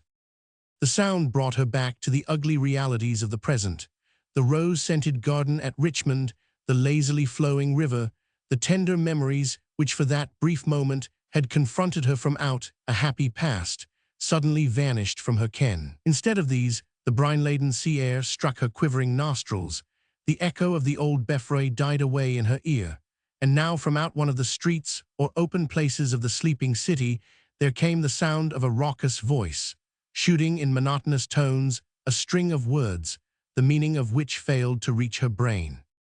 Not many feet below the window, the southern ramparts of the town stretched away into the darkness. She felt unaccountably cold suddenly as she looked down upon them, and with aching eyes tried to pierce the gloom. She was shivering in spite of the mildness of this early autumnal night. Her overwrought fancy was peopling the lonely walls with unearthly shapes strolling along, discussing in spectral language a strange duel which was to take place here between a noted butcher of men and a mad Englishman overfond of adventure. The ghouls seemed to pass and repass along in front of her, and to be laughing audibly because that mad Englishman had been offered his life in exchange for his honor. They laughed and laughed, no doubt because he refused the bargain. Englishmen were always eccentric, and in these days of equality and other devices of a free and glorious revolution, honor was such a very marketable commodity that it seemed ridiculous to prize it quite so highly. Then they strolled away again and disappeared, whilst Marguerite distinctly heard the scrunching of the path beneath their feet. She leant forward to peer still further into the darkness, for this sound had seemed so absolutely real, but immediately a detaining hand was placed upon her arm and a sarcastic voice murmured at her elbow. "The result, fair lady, would only be a broken leg or arm. The height is not great enough for picturesque suicides, and believe me, these ramparts are only haunted by ghosts." She drew back as if a viper had stung her. For the moment she had become oblivious of Chauvelin's presence. However, she would not take notice of his taunt, and after a slight pause, he asked her if she could hear the town crier over in the public streets. "Yes," she replied. "What he says at this present moment is of vast importance to your ladyship," he remarked dryly. "How so?" "Your ladyship is a precious hostage. We are taking measures to guard our valuable property securely." Marguerite thought of the Abbe Fouquet, who no doubt was still quietly telling his beads, even if in his heart he had begun to wonder what had become of her. She thought of Francois, who was the breadwinner, and of Félicite, who was blind. "Methinks you and your colleagues have done that already," she said. "Not as completely as we would wish. We know the daring of the Scarlet Pimpernel. We are not even ashamed to admit that we fear his luck, his impudence, and his marvelous ingenuity. Have I not told you that I have the greatest possible respect for that mysterious English hero? An old priest and 2 young children might be spirited away by that enigmatical adventurer, even whilst Lady Blakeney herself is made to vanish from our sight." "Ah, I see your ladyship is taking my simple words as a confession of weakness," he continued, noting the swift sigh of hope which had involuntarily escaped her lips. "Nay, and it please you, you shall despise me for it, but a confession of weakness is the first sign of strength. The Scarlet Pimpernel is still at large, and whilst we guard our hostage securely, he is bound to fall into our hands." "I still at large," she retorted with impulsive defiance. "Think you that all your bolts and bars, the ingenuity of yourself and your colleagues, the collaboration of the devil himself, would succeed in outwitting the Scarlet Pimpernel, now that his purpose will be to try and drag me from out your clutches?" She felt hopeful and proud, now that she had the pure air of heaven in her lungs, that from afar she could smell the sea, and could feel that perhaps in a straight line of vision from where she stood, the Daydream with Sir Percy on board might be lying out there in the roads. It seemed impossible that he should fail in freeing her and those poor people, an old man and 2 children, whose lives depended on her own. But Chauvelin only laughed a dry, sarcastic laugh and said, "HM, perhaps not. It of course will depend on you and your personality, your feelings in such matters, and whether an English gentleman likes to save his own skin at the expense of others." Marguerite shivered, as if from cold. "Ah, I see," resumed Chauvelin quietly, "that your ladyship has not quite grasped the position. That public crier is a long way off. The words have lingered on the evening breeze and have failed to reach your brain. Do you suppose that I and my colleagues do not know that all the ingenuity of which the Scarlet Pimpernel is capable will now be directed in piloting Lady Blakeney, and incidentally the Abbe Fouquet with his nephew and niece, safely across the channel? 4 people. Bah, a bagatelle for this mighty conspirator, who but lately snatched 20 aristocrats from the prisons of Lyons. Nay, nay, 2 children and an old man were not enough to guard our precious hostage, and I was not thinking of either the Abbe Fouquet or of the 2 children, when I said that an English gentleman would not save himself at the expense of others. Of whom then were you thinking, Monsieur Chauvelin? Whom else have you set to guard the prize which you value so highly?" "The whole city of Boulogne," he replied simply. "I do not understand."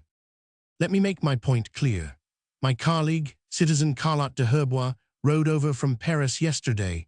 Like myself, he is a member of the Committee of Public Safety, whose duty it is to look after the welfare of France by punishing all those who conspire against her laws and the liberties of the people. Chief among these conspirators, whom it is our duty to punish, is of course that impudent adventurer who calls himself the Scarlet Pimpernel. He has given the government of France a great deal of trouble through his attempts, mostly successful, as I have already admitted, at frustrating the just vengeance which an oppressed country has the right to wreak on those who have proved themselves to be tyrants and traitors. Is it necessary to recapitulate all this, Monsieur Chauvelin? She asked impatiently. I think so, he replied blandly. You see, my point is this. We feel that in a measure now the Scarlet Pimpernel is in our power. Within the next few hours he will land at Boulogne. Boulogne, where he has agreed to fight a duel with me. Boulogne, where Lady Blakeney happens to be at this present moment. As you see, Boulogne has a great responsibility to bear. Just now she is to a certain extent the proudest city in France, since she holds within her gates a hostage for the appearance on our shores of her country's most bitter enemy. But she must not fall from that high estate. Her double duty is clear before her. She must guard Lady Blakeney and capture the Scarlet Pimpernel. If she fail in the former, she must be punished. If she succeed in the latter, she shall be rewarded. He paused and leaned out of the window again, whilst she watched him, breathless and terrified. She was beginning to understand. Hark, he said, looking straight at her. Do you hear the crier now? He is proclaiming the punishment and the reward. He is making it clear to the citizens of Boulogne that on the day when the Scarlet Pimpernel falls into the hands of the Committee of Public Safety, a general amnesty will be granted to all natives of Boulogne who are under arrest at the present time, and a free pardon to all. Those who, born within these city walls, are today under sentence of death. A noble reward, eh? Well-deserved, you'll admit. Should you wonder, then, if the whole town of Boulogne were engaged just now in finding that mysterious hero and delivering him into our hands? How many mothers, sisters, wives, think you, at the present moment, would fail to lay hands on the English adventurer if a husband's or a son's life or freedom happened to be at stake? I have some records there, he continued, pointing in the direction of the table, which tell me that there are 35 natives of Boulogne in the local prisons, a dozen more in the prisons of Paris. Of these at least 20 have been tried already and are condemned to death. Every hour that the Scarlet Pimpernel succeeds in evading his captors, so many deaths lie at his door. If he succeeds in once more reaching England safely, 60 lives, mayhap, will be the price of his escape. Nay, but I see your ladyship is shivering with cold. He added with a dry little laugh, shall I close the window, or do you wish to hear what punishment will be meted out to Boulogne if on the day that the Scarlet Pimpernel is captured, Lady Blakeney happens to have left the shelter of these city walls? I pray you proceed, monsieur, she rejoined with perfect calm. The Committee of Public Safety, he resumed, would look upon this city as a nest of traitors if on the day that the Scarlet Pimpernel becomes our prisoner Lady Blakeney herself, the wife of that notorious English spy, had already quitted Boulogne. The whole town knows by now that you are in our hands, you, the most precious hostage we can hold for the ultimate capture of the man whom we all fear and detest.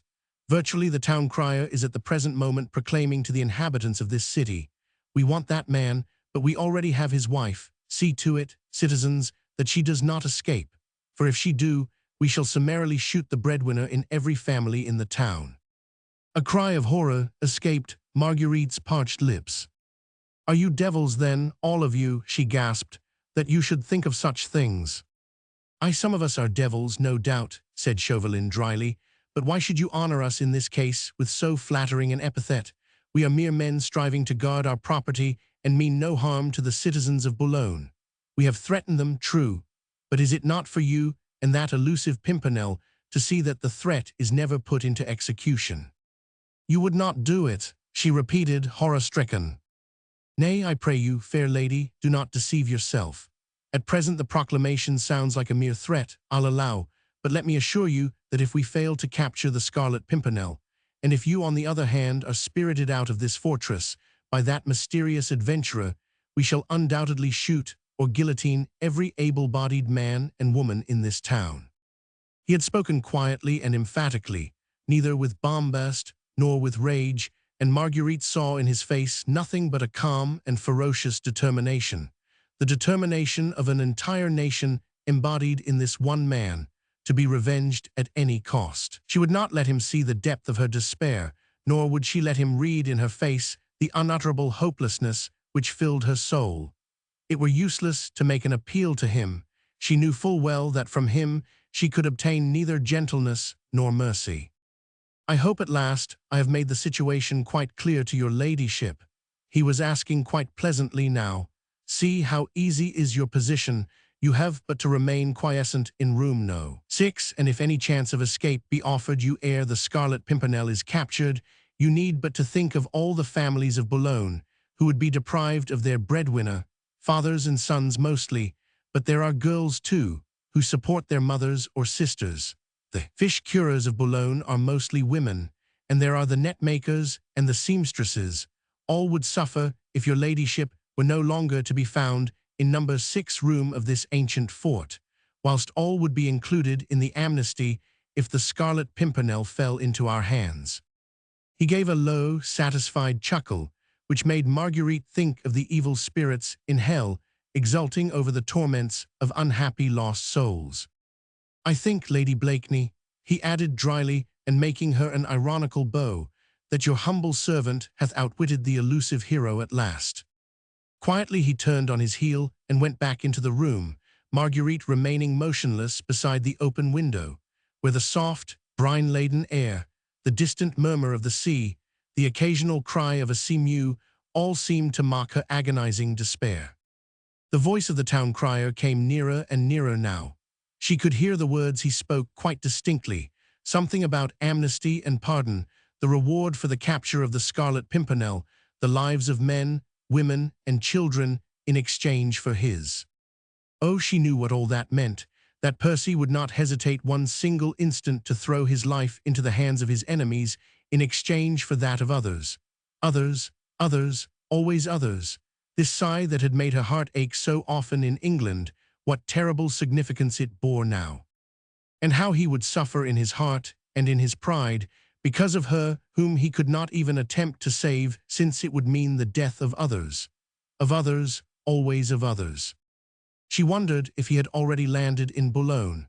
Again she remembered the vision on the landing stage, his massive figure, the glimpse she had of the loved form in the midst of the crowd. The moment he entered the town, he would hear the proclamation read, see it posted up no doubt on every public building, and realize that she had been foolish enough to follow him, that she was a prisoner, and that he could do nothing to save her. What would he do? Marguerite at the thought instinctively pressed her hands to her heart. The agony of it all had become physically painful. She hoped that perhaps this pain meant approaching death. Oh, how easy would this simple solution be? The moon peered out from beneath the bank of clouds which had obscured her for so long. Smiling, she drew her penciled silver lines along the edge of towers and pinnacles, the frowning belfry and those stony walls which seemed to Marguerite as if they encircled a gigantic graveyard. The town crier had evidently ceased to read the proclamation. One by one, the windows in the public square were lighted up from within. The citizens of Boulogne wanted to think over the strange events which had occurred without their knowledge, yet which were apparently to have such direful or such joyous consequences for them. A man to be captured, the mysterious English adventurer of whom they had all heard, but whom nobody had seen, and a woman, his wife, to be guarded until the man was safely under lock and key.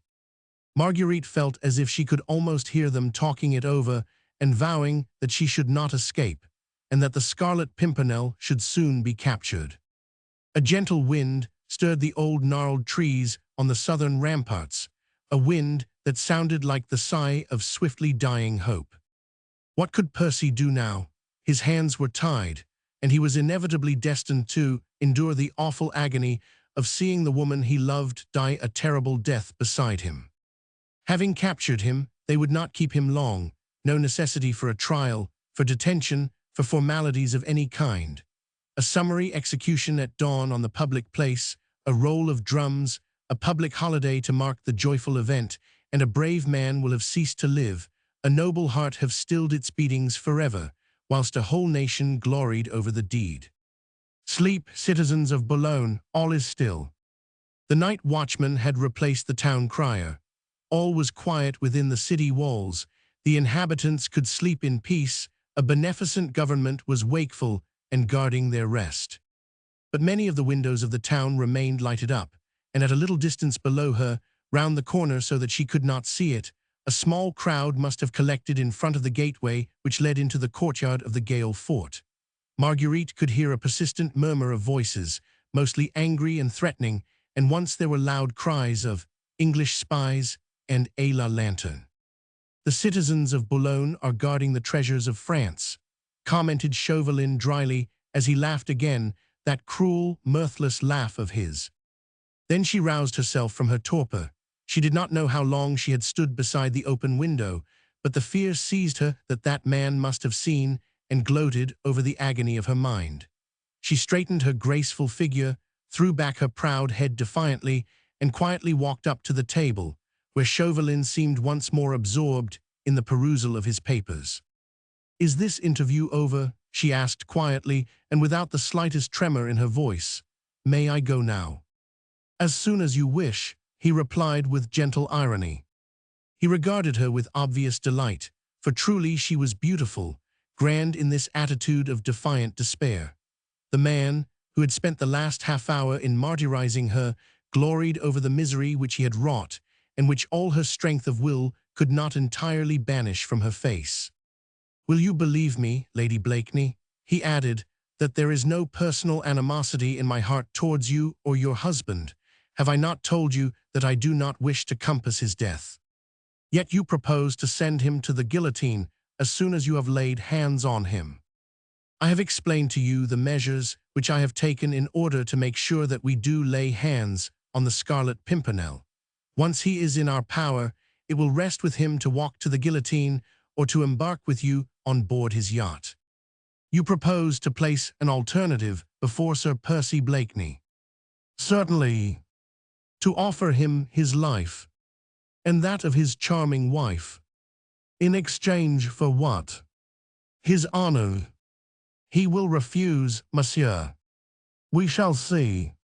Then he touched a handbell which stood on the table, and within a few seconds the door was opened, and the soldier who had led Marguerite hither re-entered the room.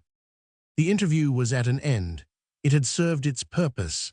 Marguerite knew now that she must not even think of escape for herself or hope for safety for the man she loved. Of Chauvelin's talk of a bargain which would touch Percy's honor she would not even think, and she was too proud to ask anything further from him. Chauvelin stood up and made her a deep bow as she crossed the room and finally went out of the door. The little company of soldiers closed in around her, and she was once more led along the dark passages back to her own prison cell. Chapter 24. Colleagues. As soon as the door had closed behind Marguerite, there came from somewhere in the room the sound of a yawn, a grunt, and a volley of oaths.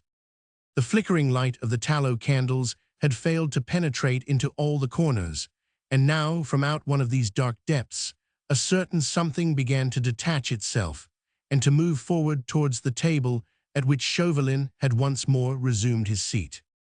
"Has the damned aristocrat gone at last?" queried a hoarse voice, as a burly body clad in loose-fitting coat and mud-stained boots and breeches appeared within the narrow circle of light. "Yes," replied Chauvelin curtly. "And a cursed long time you have been with the baggage," grunted the other surlily. "Another 5 minutes, and I'd have taken the matter in my own hands." "An assumption of authority," commented Chauvelin quietly, "to which your position here does not entitle you, citizen Carlot." Carlot de Herbois lounged lazily forward, and presently he threw his ill-knit figure into the chair lately vacated by Marguerite. His heavy, square face bore distinct traces of the fatigue endured in the past 24 hours on horseback or in jolting market wagons. His temper, too, appeared to have suffered on the way, and at Chauvelin's curt and dictatorial replies, he looked as surly as a chained dog. "You were wasting your breath over that woman," he muttered, bringing a large and grimy fist heavily down on the table, "and your measures are not quite so sound as you fondly imagine, citizen Chauvelin." "They were mostly of your imagining, citizen Carlot," rejoined the other quietly, "and of your suggestion. I added a touch of strength and determination to your mild milk-and-water notions, citizen," snarled Carlot spitefully. "I'd have knocked that intriguing woman's brains out at the very first possible opportunity had I been consulted earlier than this.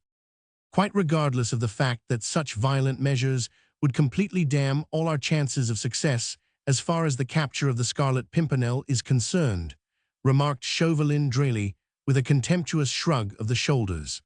"Once his wife is dead, the Englishman will never run his head into the noose which I have so carefully prepared for him." "So you say, Chauvelin, and therefore I suggested to you certain measures to prevent the woman escaping, which you will find adequate, I hope." "You need have no fear, citizen Carlot," said Chauvelin curtly. "This woman will make no attempt at escape now. If she does," and Carlot de Herbois swore an obscene oath, "I think she understands that we mean to put our threat in execution." "Threat? It was no empty threat, citizen, sacre tonnerre. If that woman escapes now, by all the devils in hell I swear that I'll wield the guillotine myself and cut off the head of every able-bodied man or woman in Boulogne with my own hands." As he said this, his face assumed such an expression of inhuman cruelty, such a desire to kill, such a savage lust for blood, that instinctively Chauvelin shuddered and shrank away from his colleague. All through his career, there is no doubt that this man, who was of gentle birth, of gentle breeding, and who had once been called Le Marquis de Chauvelin, must have suffered in his susceptibilities and in his pride when in contact with the revolutionaries with whom he had chosen to cast his lot. He could not have thrown off all his old ideas of refinement quite so easily as to feel happy in the presence of such men as Carlot de Herbois or Marat in his day, men who had become brute beasts, more ferocious far than any wild animal, more scientifically cruel than any feline prowler in jungle or desert. One look in Carlot's distorted face was sufficient at this moment to convince Chauvelin that it were useless for him to view the proclamation against the citizens of Boulogne merely as an idle threat, even if he had wished to do so. That Marguerite would not, under the circumstances, attempt to escape, that Sir Percy Blakeney himself would be forced to give up all thoughts of rescuing her, was a foregone conclusion in Chauvelin's mind. But if this high-born English gentleman had not happened to be the selfless hero that he was, if Marguerite Blakeney were cast in a different, a rougher mold, if, in short, the Scarlet Pimpernel in the face of the proclamation did succeed in dragging his wife out of the clutches of the terrorists, then it was equally certain that Carlot de Herbois would carry out his rabid and cruel reprisals to the full. And if in the course of the wholesale butchery of the able-bodied and wage-earning inhabitants of Boulogne, the headsman should sink worn out, then would this ferocious sucker of blood put his own hand to the guillotine, with the same joy and lust which he had felt when he ordered 138 women of Nantes to be stripped naked by the soldiery before they were flung helter-skelter into the river. A touch of strength and determination, Citizen Carlotte de Herbois had plenty of that. Was it he, or Carrière, who at Arras commanded mothers to stand by while their children were being guillotined? And surely it was Maynard, Carlotte's friend and colleague, who at Bedouin, because the red flag of the Republic had been mysteriously torn down overnight, burnt the entire little village down to the last hovel and guillotined every one of the 350 inhabitants. And Chauvelin knew all that. Nay, more, he was himself a member of that so-called government which had countenanced these butcheries by giving unlimited powers to men like Carlotte, like Maynard and Carrière. He was at one with them in their republican ideas, and he believed in the regeneration and the purification of France through the medium of the guillotine, but he propounded his theories and carried out his most bloodthirsty schemes with physically clean hands and in an immaculately cut coat.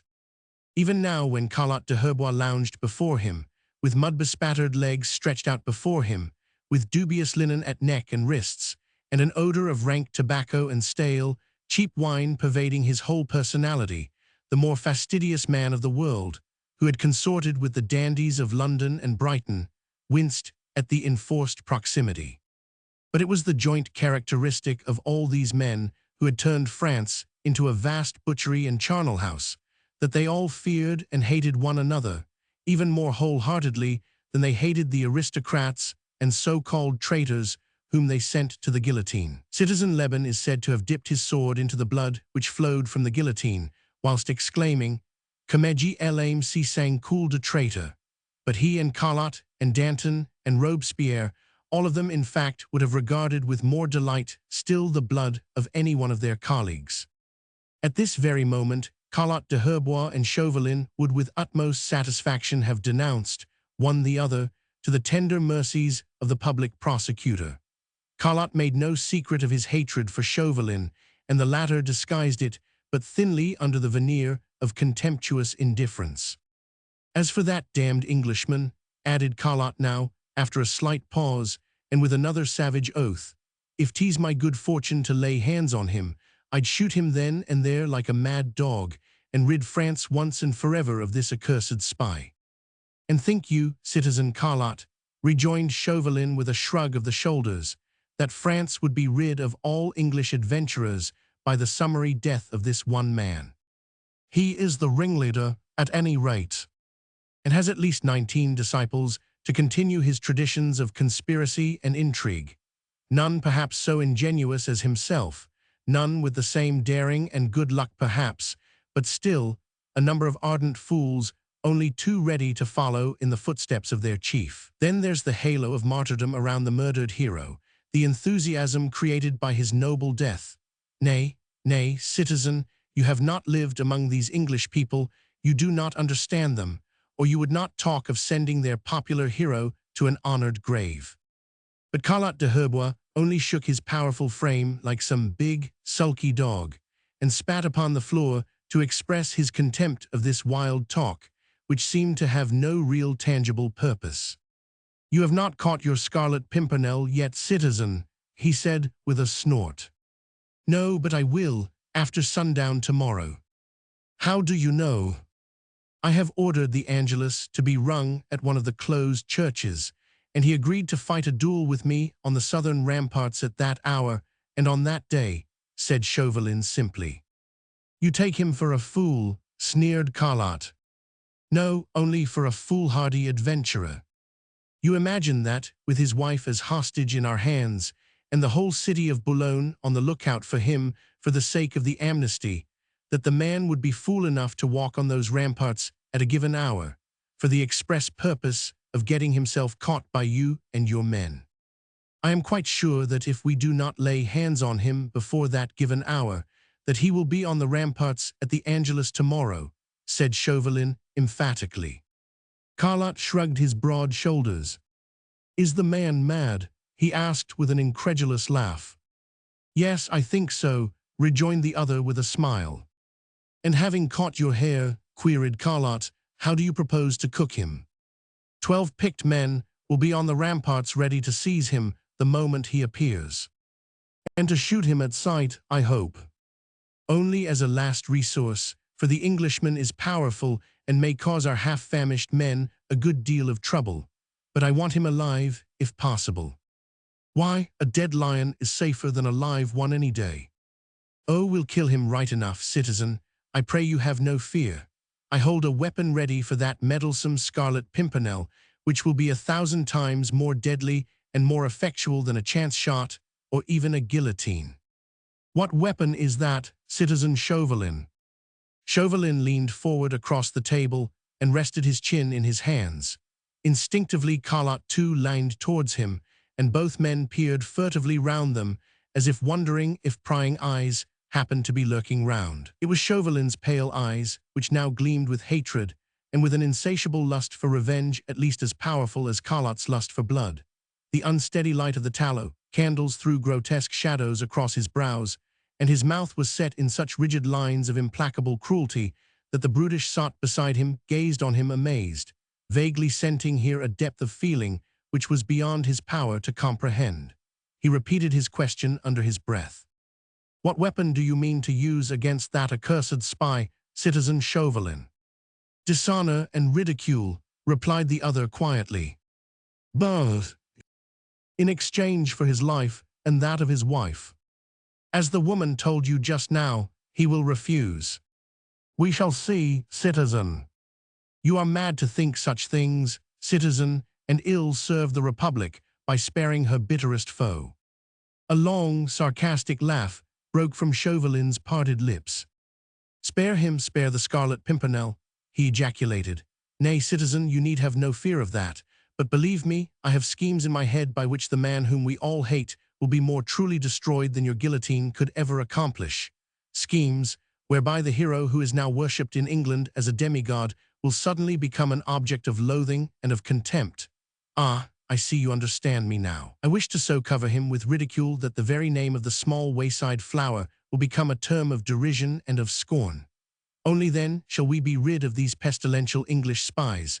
Only then will the entire League of the Scarlet Pimpernel become a thing of the past, when its whilom leader, now thought akin to a god, will have found refuge in a suicide's grave from the withering contempt of the entire world. Chauvelin had spoken low, hardly above a whisper, and the echo of his last words died away in the great, squalid room like a long-drawn-out sigh. There was dead silence for a while save for the murmur in the wind outside, and from the floor above the measured tread of the sentinel guarding the precious hostage in number 6.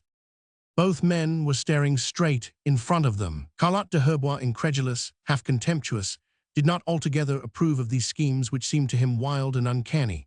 He liked the direct simplicity of a summary trial, of the guillotine, or of his own well-stage-managed noyades.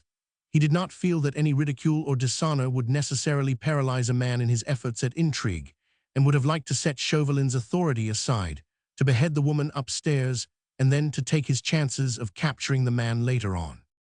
But the orders of the Committee of Public Safety had been peremptory. He was to be Chauvelin's help, not his master, and to obey in all things. He did not dare to take any initiative in the matter, for in that case, if he failed, the reprisals against him would indeed be terrible. He was fairly satisfied now that Chauvelin had accepted his suggestion of summarily sending to the guillotine one member of every family resident in Boulogne, if Marguerite succeeded in effecting an escape, and of a truth, Chauvelin had hailed the fiendish suggestion with delight. The old abbe with his nephew and niece were undoubtedly not sufficient deterrents against the daring schemes of the Scarlet Pimpernel, who, as a matter of fact, could spirit them out of Boulogne just as easily as he would his own wife. Carlot's plan tied Marguerite to her own prison cell more completely than any other measure could have done, more so indeed than the originator thereof knew or believed. A man like this de Herbois, born in the gutter, imbued with every brutish tradition, which generations of jailbirds had bequeathed to him, would not perhaps fully realize the fact that neither Sir Percy nor Marguerite Blakeney would ever save themselves at the expense of others. He had merely made the suggestion because he felt that Chauvelin's plans were complicated and obscure, and above all insufficient, and that perhaps, after all, the English adventurer and his wife would succeed in once more outwitting him, when there would remain the grand and bloody compensation of a wholesale butchery in Boulogne. But Chauvelin was quite satisfied. He knew that under present circumstances, neither Sir Percy nor Marguerite would make any attempt to escape. The ex-ambassador had lived in England. He understood the class to which these two belonged and was quite convinced that no attempt would be made on either side to get Lady Blakeney away, whilst the present ferocious order against the breadwinner of every family in the town held good. The measures were sound enough. Chauvelin was easy in his mind about that. In another 24 hours, he would hold the man completely in his power who had so boldly outwitted him last year. Tonight he would sleep in peace. An entire city was guarding the precious hostage. "You'll go to bed now, citizen," he said to Carlot, who, tired and sulky, was moodily fingering the papers on the table. The scraping sound which he made thereby grated on Chauvelin's overstrung nerves. He wanted to be alone, and the sleepy brute's presence here jarred on his own solemn mood. To his satisfaction, Carlot grunted a surly assent. Very leisurely he rose from his chair, stretched out his loose limbs, shook himself like a shaggy cur, and without uttering another word, he gave his colleague a curt nod and slowly lounged out of the room. Chapter 25. The Unexpected. Chauvelin heaved a deep sigh of satisfaction when Carlot de Herbois finally left him to himself. He listened for a while until the heavy footsteps died away in the distance, then leaning back in his chair, he gave himself over to the delights of the present situation. Marguerite in his power, Sir Percy Blakeney compelled to treat for her rescue if he did not wish to see her die a miserable death. My elusive hero," he muttered to himself, "methinks that we shall be able to cry quits at last." Outside everything had become still. Even the wind in the trees out there on the ramparts had ceased their melancholy moaning. The man was alone with his thoughts. He felt secure and at peace, sure of victory, content to await the events of the next 24 hours. The other side of the door, the guard which he had picked out from amongst the more feeble and ill-fed garrison of the little city for attendance on his own person, were ranged ready to respond to his call. "Dishonor and ridicule, derision and scorn," he murmured, gloating over the very sound of these words, which expressed all that he hoped to accomplish, utter abjections, then perhaps a suicide's grave. He loved the silence around him, for he could murmur these words and hear them echoing against the bare stone walls, like the whisperings of all the spirits of hate which were waiting to lend him their aid. How long he had remained thus absorbed in his meditations, he could not afterwards have said. A minute or two perhaps at most, whilst he leaned back in his chair with eyes closed, savoring the sweets of his own thoughts, when suddenly the silence was interrupted by a loud and pleasant laugh, and a drawly voice speaking in merry accents. "The Lud live you, Monsieur Chaubertin, and pray how do you propose to accomplish all these pleasant things?" In a moment Chauvelin was on his feet, and with eyes dilated, lips parted in odd bewilderment, he was gazing towards the open window, where astride upon the sill, one leg inside the room, the other out, and with the moon shining full on his suit of delicate-colored cloth, his wide-caped coat, and elegant chapeau-bras, sat the imperturbable Sir Percy.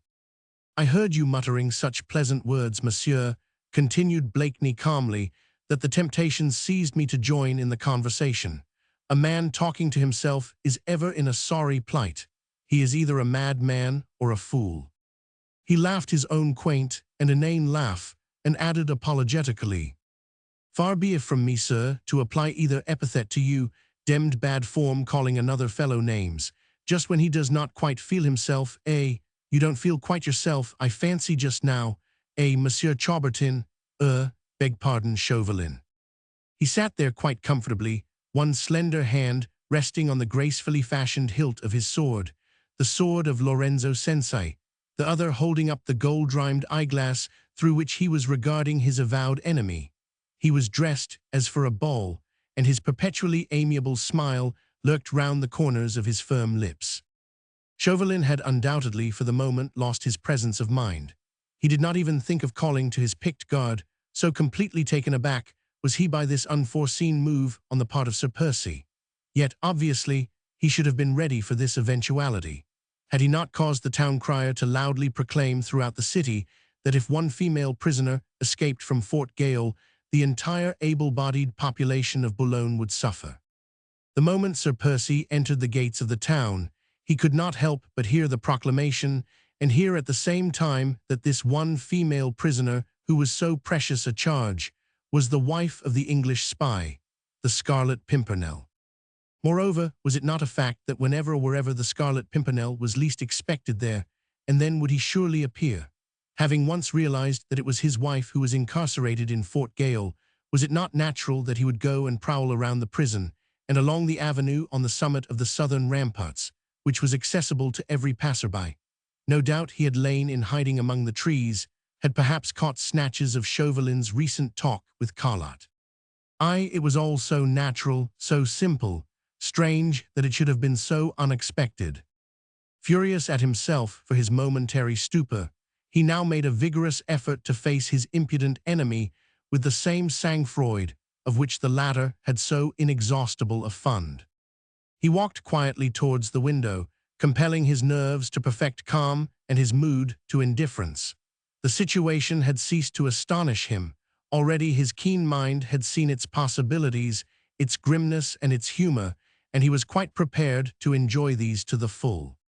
Sir Percy now was dusting the sleeve of his coat with a lace-edged handkerchief, but just as Chauvelin was about to come near him, he stretched out one leg, turning the point of a dainty boot towards the ex-ambassador. "Would you like to take hold of me by the leg, Monsieur Chaubertin?" he said gaily. "'Tis more effectual than a shoulder, and your picked guard of 6 stalwart fellows can have the other leg. Nay, I pray you, sir, do not look at me like that. I vow that it is myself and not my ghost. But if you still doubt me, I pray you call the guard, ere I fly out again towards that fitful moon." "Nay, Sir Percy," said Chauvelin, with a steady voice, "I have no thought that you will take flight just yet. Methinks you desire conversation with me, or you had not paid me so unexpected a visit." "Nay, sir, the air is too oppressive for lengthy conversation. I was strolling along these ramparts, thinking of our pleasant encounter at the hour of the Angelus tomorrow, when this light attracted me, feared I had lost my way, and climbed the window to obtain information." "As to your way to the nearest prison cell, Sir Percy," queried Chauvelin dryly. "As to anywhere where I could sit more comfortably than on this demmed sill. It must be very dusty, and I vow 'tis terribly hard. I presume, Sir Percy, that you did my colleague and myself the honor of listening to our conversation. And you desired to talk secrets, Monsieur Chaubertin. You should have shut this window and closed this avenue of trees against the chance passerby. What we said was no secret, Sir Percy. It is all over the town tonight." "Quite so, you were only telling the devil your mind, eh?" "I had also been having conversation with Lady Blakeney. Pray, did you hear any of that, sir?" But Sir Percy had evidently not heard the question, for he seemed quite absorbed in the task of removing a speck of dust from his immaculate chapeau-bras.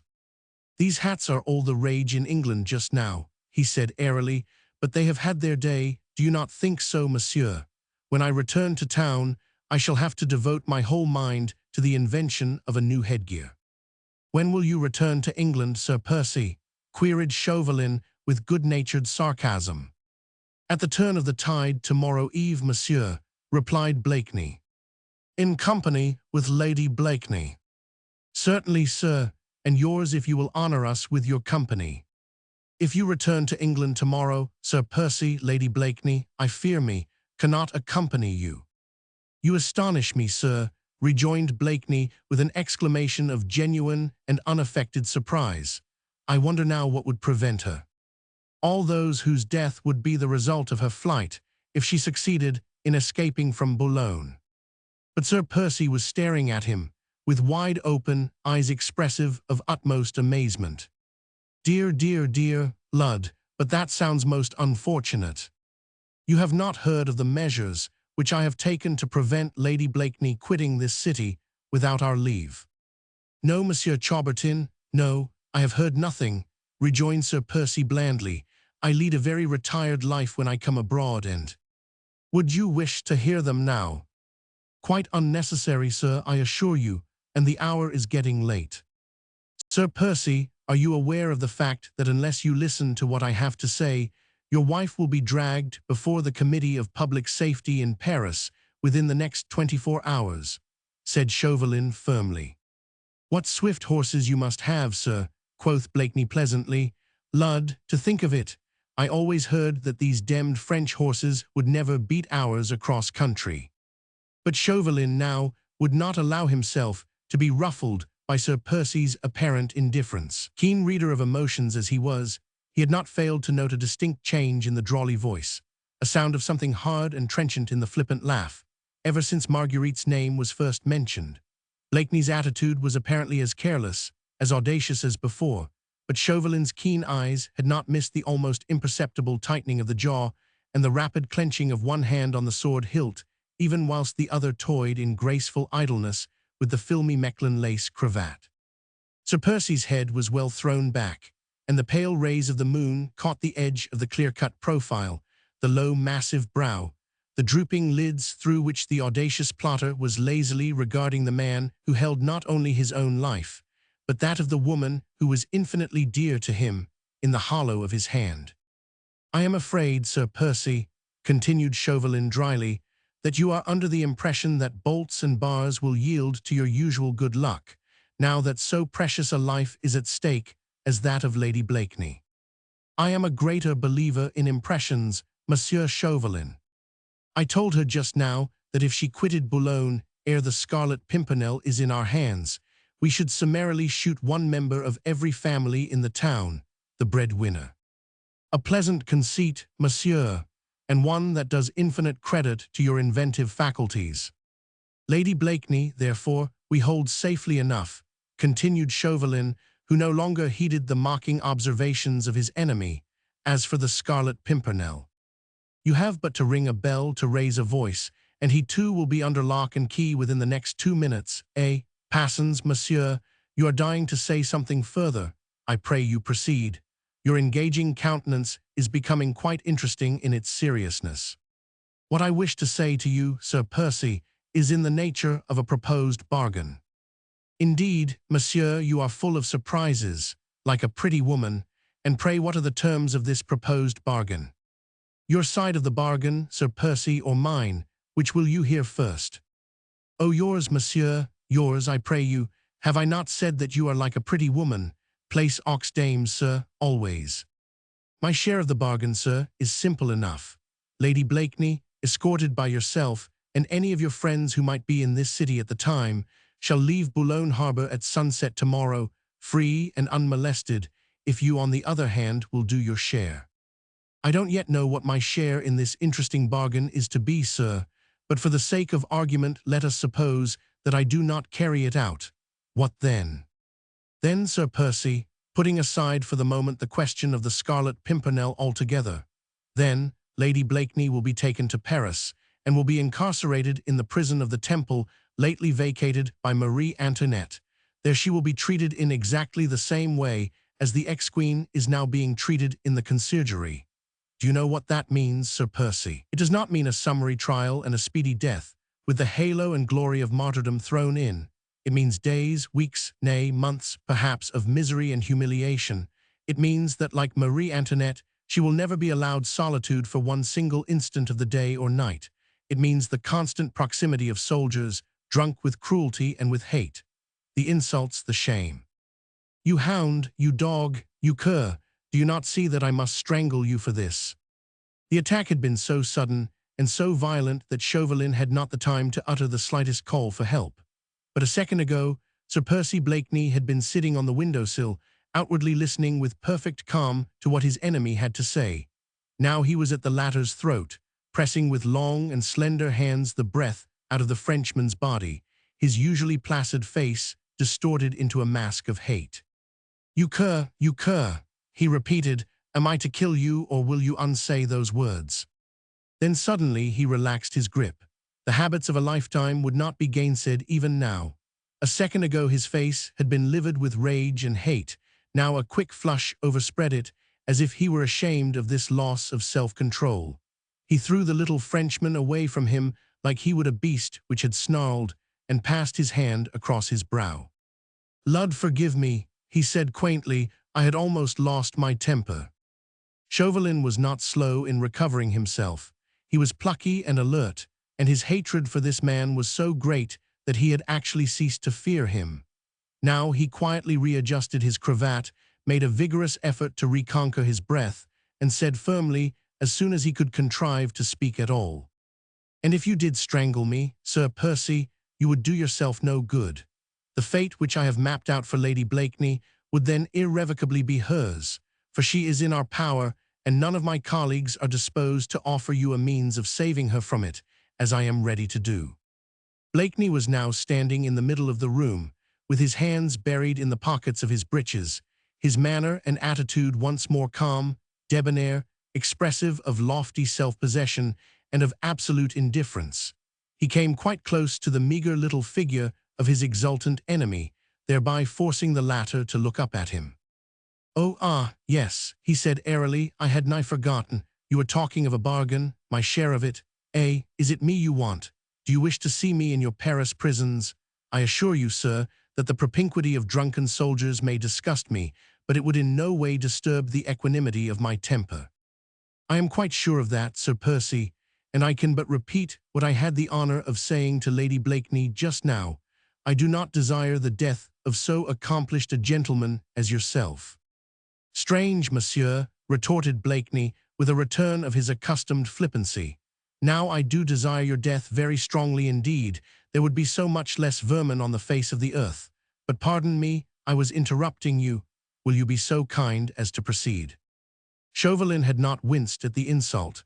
His enemy's attitude now left him completely indifferent. He had seen that self-possessed man of the world, that dainty and fastidious dandy, in the throes of an overmastering passion. He had very nearly paid with his life for the joy of having roused that supercilious and dormant lion. In fact, he was ready to welcome any insults from Sir Percy Blakeney now, since these would be only additional evidences that the Englishman's temper was not yet under control. "I will try to be brief, Sir Percy," he said, setting himself the task of imitating his antagonist's affected manner. "Will you not sit down?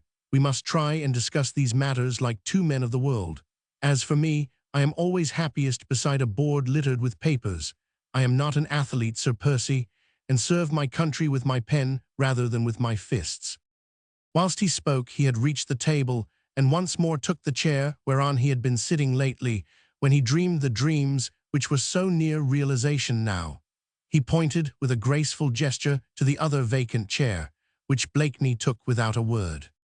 "Ah," said Chauvelin with a sigh of satisfaction, "I see that we are about to understand one another. I have always felt it was a pity, Sir Percy, that you and I could not discuss certain matters pleasantly with one another.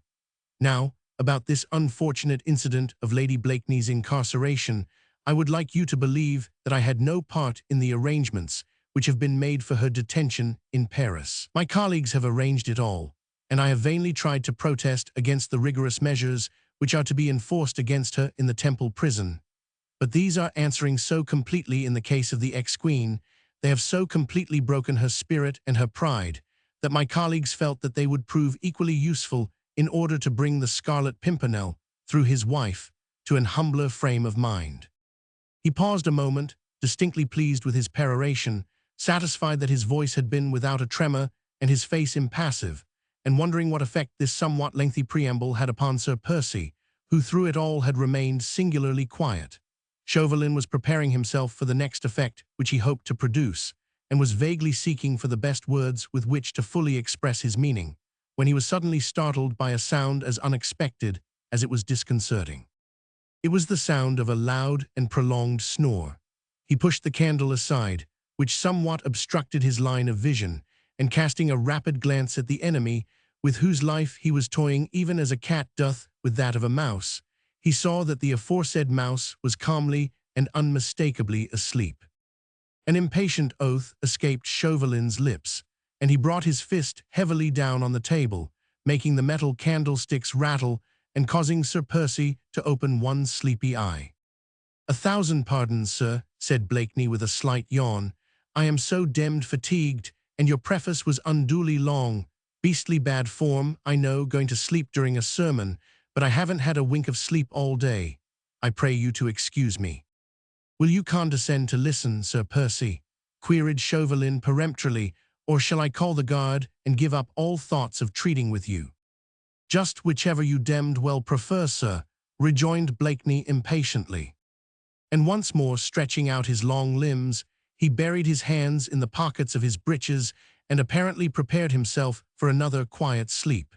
Chauvelin looked at him for a moment, vaguely wondering what to do next. He felt strangely irritated at what he firmly believed was mere affectation on Blakeney's part, and although he was burning with impatience to place the terms of the proposed bargain before this man, yet he would have preferred to be interrogated, to deliver his either-or with becoming sternness and decision, rather than to take the initiative in this discussion, where he should have been calm and indifferent, whilst his enemy should have been nervous and disturbed. Sir Percy's attitude had disconcerted him. A touch of the grotesque had been given to what should have been a tense moment, and it was terribly galling to the pride of the ex-diplomatist that with this elusive enemy, and in spite of his own preparedness for any eventuality, it was invariably the unforeseen that happened. After a moment's reflection, however, he decided upon a fresh course of action. He rose and crossed the room, keeping as much as possible an eye upon Sir Percy, but the latter sat placid and dormant and evidently in no hurry to move. Chauvelin, having reached the door, opened it noiselessly, and to the sergeant in command of his bodyguard who stood at attention outside, he whispered hurriedly, "The prisoner from number 6, let 2 of the men bring her hither back to me at once." Chapter 26. The Terms of the Bargain. Less than 3 minutes later, there came to Chauvelin's expectant ears the soft sound made by a woman's skirts against the stone floor. During those 3 minutes, which had seemed an eternity to his impatience, he had sat silently watching the slumber, affected or real, of his enemy. Directly he heard the word, "Halt," outside the door, he jumped to his feet. The next moment Marguerite had entered the room. Hardly had her foot crossed the threshold than Sir Percy rose, quietly and without haste, but evidently fully awake, and turning towards her, made her a low obeisance. She, poor woman, had of course caught sight of him at once. His presence here, Chauvelin's demand for her reappearance, the soldiers in a small compact group outside the door, all these were unmistakable proofs that the awful cataclysm had at last occurred. The Scarlet Pimpernel, Percy Blakeney, her husband, was in the hands of the terrorists of France, and though face to face with her now, with an open window close to him and an apparently helpless enemy under his hand, he could not, owing to the fiendish measures taken by Chauvelin, raise a finger to save himself and her. Mercifully for her, nature, in the face of this appalling tragedy, deprived her of the full measure of her senses. She could move and speak and see, she could hear and in a measure understand what was said, but she was really an automaton or a sleepwalker, moving and speaking mechanically and without due comprehension. Possibly, if she had then and there fully realized all that the future meant, she would have gone mad with the horror of it all. "Lady Blakeney," began Chauvelin after he had quickly dismissed the soldiers from the room, "when you and I parted from one another just now, I had no idea that I should so soon have the pleasure of a personal conversation with Sir Percy. There is no occasion yet, believe me, for sorrow or fear. Another 24 hours at most, and you will be on board the Daydream outward bound for England. Sir Percy himself might perhaps accompany you. He does not desire that you should journey to Paris, and I may safely say that in his mind he has already accepted certain little conditions which I have been forced to impose upon him ere I sign the order for your absolute release." "Conditions," she repeated vaguely and stupidly, looking in bewilderment from one to the other. "You are tired, dear," said Sir Percy quietly. "Will you not sit down?" He held the chair gallantly for her. She tried to read his face, but could not catch even a flash from beneath the heavy lids which obstinately veiled his eyes. "Oh, it is a mere matter of exchanging signatures," continued Chauvelin in response to her inquiring glance and toying with the papers which were scattered on the table. "Here, you see, is the order to allow Sir Percy Blakeney and his wife, née Marguerite St. Just, to quit the town of Boulogne unmolested." He held a paper out towards Marguerite, inviting her to look at it. She caught sight of an official-looking document bearing the motto and seal of the Republic of France and of her own name and Percy's written thereon in full. "It is perfectly en règle, I assure you," continued Chauvelin, "and only awaits my signature." He now took up another paper, which looked like a long, closely written letter. Marguerite watched his every movement, for instinct told her that the supreme moment had come. There was a look of almost superhuman cruelty and malice in the little Frenchman's eyes as he fixed them on the impassive figure of Sir Percy, the while with slightly trembling hands he fingered that piece of paper and smoothed out its creases with loving care. "I am quite prepared to sign the order for your release, Lady Blakeney," he said, keeping his gaze still keenly fixed upon Sir Percy. "When it is signed, you will understand that our measures against the citizens of Boulogne will no longer hold good, and that on the contrary, the general amnesty and free pardon will come into force." "Yes, I understand that," she replied. "And all that will come to pass, Lady Blakeney, the moment Sir Percy will write me in his own hand a letter, in accordance with the draft which I have prepared, and sign it with his name." "Shall I read it to you?" he asked. "If you please." "You will see how simple it all is, a mere matter of form. I pray you do not look upon it with terror, but only as the prelude to that general amnesty and free pardon which I feel sure will satisfy the philanthropic heart of the noble Scarlet Pimpernel, since 80 at least of the inhabitants of Boulogne will owe their life and freedom to him." "I am listening, monsieur," she said calmly. "As I have already had the honor of explaining, this little document is in the form of a letter addressed personally to me and of course in French," he said finally, and then he looked down on the paper and began to read.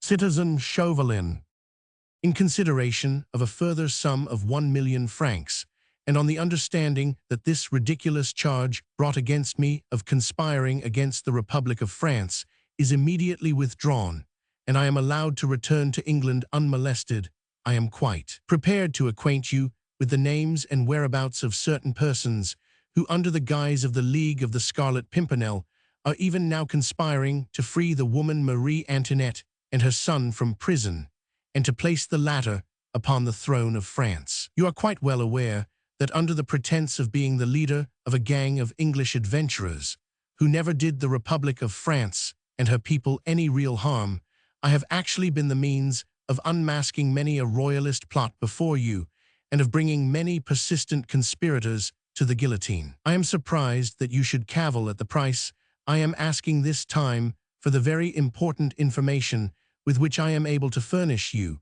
whilst you have often paid me similar sums for work, which was a great deal less difficult to do. In order to serve your government effectually, both in England and in France, I must have a sufficiency of money to enable me to live in a costly style befitting a gentleman of my rank.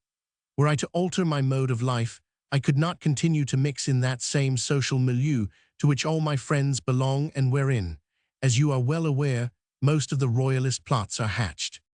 Trusting, therefore, to receive a favorable reply to my just demands within the next 24 hours, whereupon the names in question shall be furnished you forthwith, I have the honor to remain, citizen, your humble and obedient servant." When he had finished reading, Chauvelin quietly folded the paper up again, and then only did he look at the man and the woman before him. Marguerite sat very erect, her head thrown back, her face very pale and her hands tightly clutched in her lap. She had not stirred whilst Chauvelin read out the infamous document, with which he desired to brand a brave man with the ineradicable stigma of dishonor and of shame. After she heard the first words, she looked up swiftly and questioningly at her husband, but he stood at some little distance from her, right out of the flickering circle of yellowish light made by the burning tallow candle. He was as rigid as a statue, standing in his usual attitude with legs apart and hands buried in his breeches pockets. She could not see his face. Whatever she may have felt with regard to the letter, as the meaning of it gradually penetrated into her brain, she was, of course, convinced of one thing, and that was that never for a moment would Percy dream of purchasing his life or even hers at such a price. But she would have liked some sign from him, some look by which she could be guided as to her immediate conduct. As, however, he gave neither look nor sign, she preferred to assume an attitude of silent contempt. But even before Chauvelin had had time to look from one face to the other, a prolonged and merry laugh echoed across the squalid room. Sir Percy, with head thrown back, was laughing wholeheartedly. "A magnificent epistle, sir," he said gaily. "Lud love you, where did you wield the pen so gracefully? I vow that if I sign this interesting document, no one will believe I could have expressed myself with perfect ease, and in French too." "Nay, Sir Percy," rejoined Chauvelin dryly, "I have thought of all that, and lest in the future there should be any doubt as to whether your own hand had or had not penned the whole of this letter, I also make it a condition that you write out every word of it yourself, and sign it here in this very room, in the presence of Lady Blakeney, of myself, of my colleagues, and of at least half a dozen other persons whom I will select." "It is indeed admirably thought out, monsieur," rejoined Sir Percy, "and what is to become of the charming epistle, may I ask, after I have written and signed it?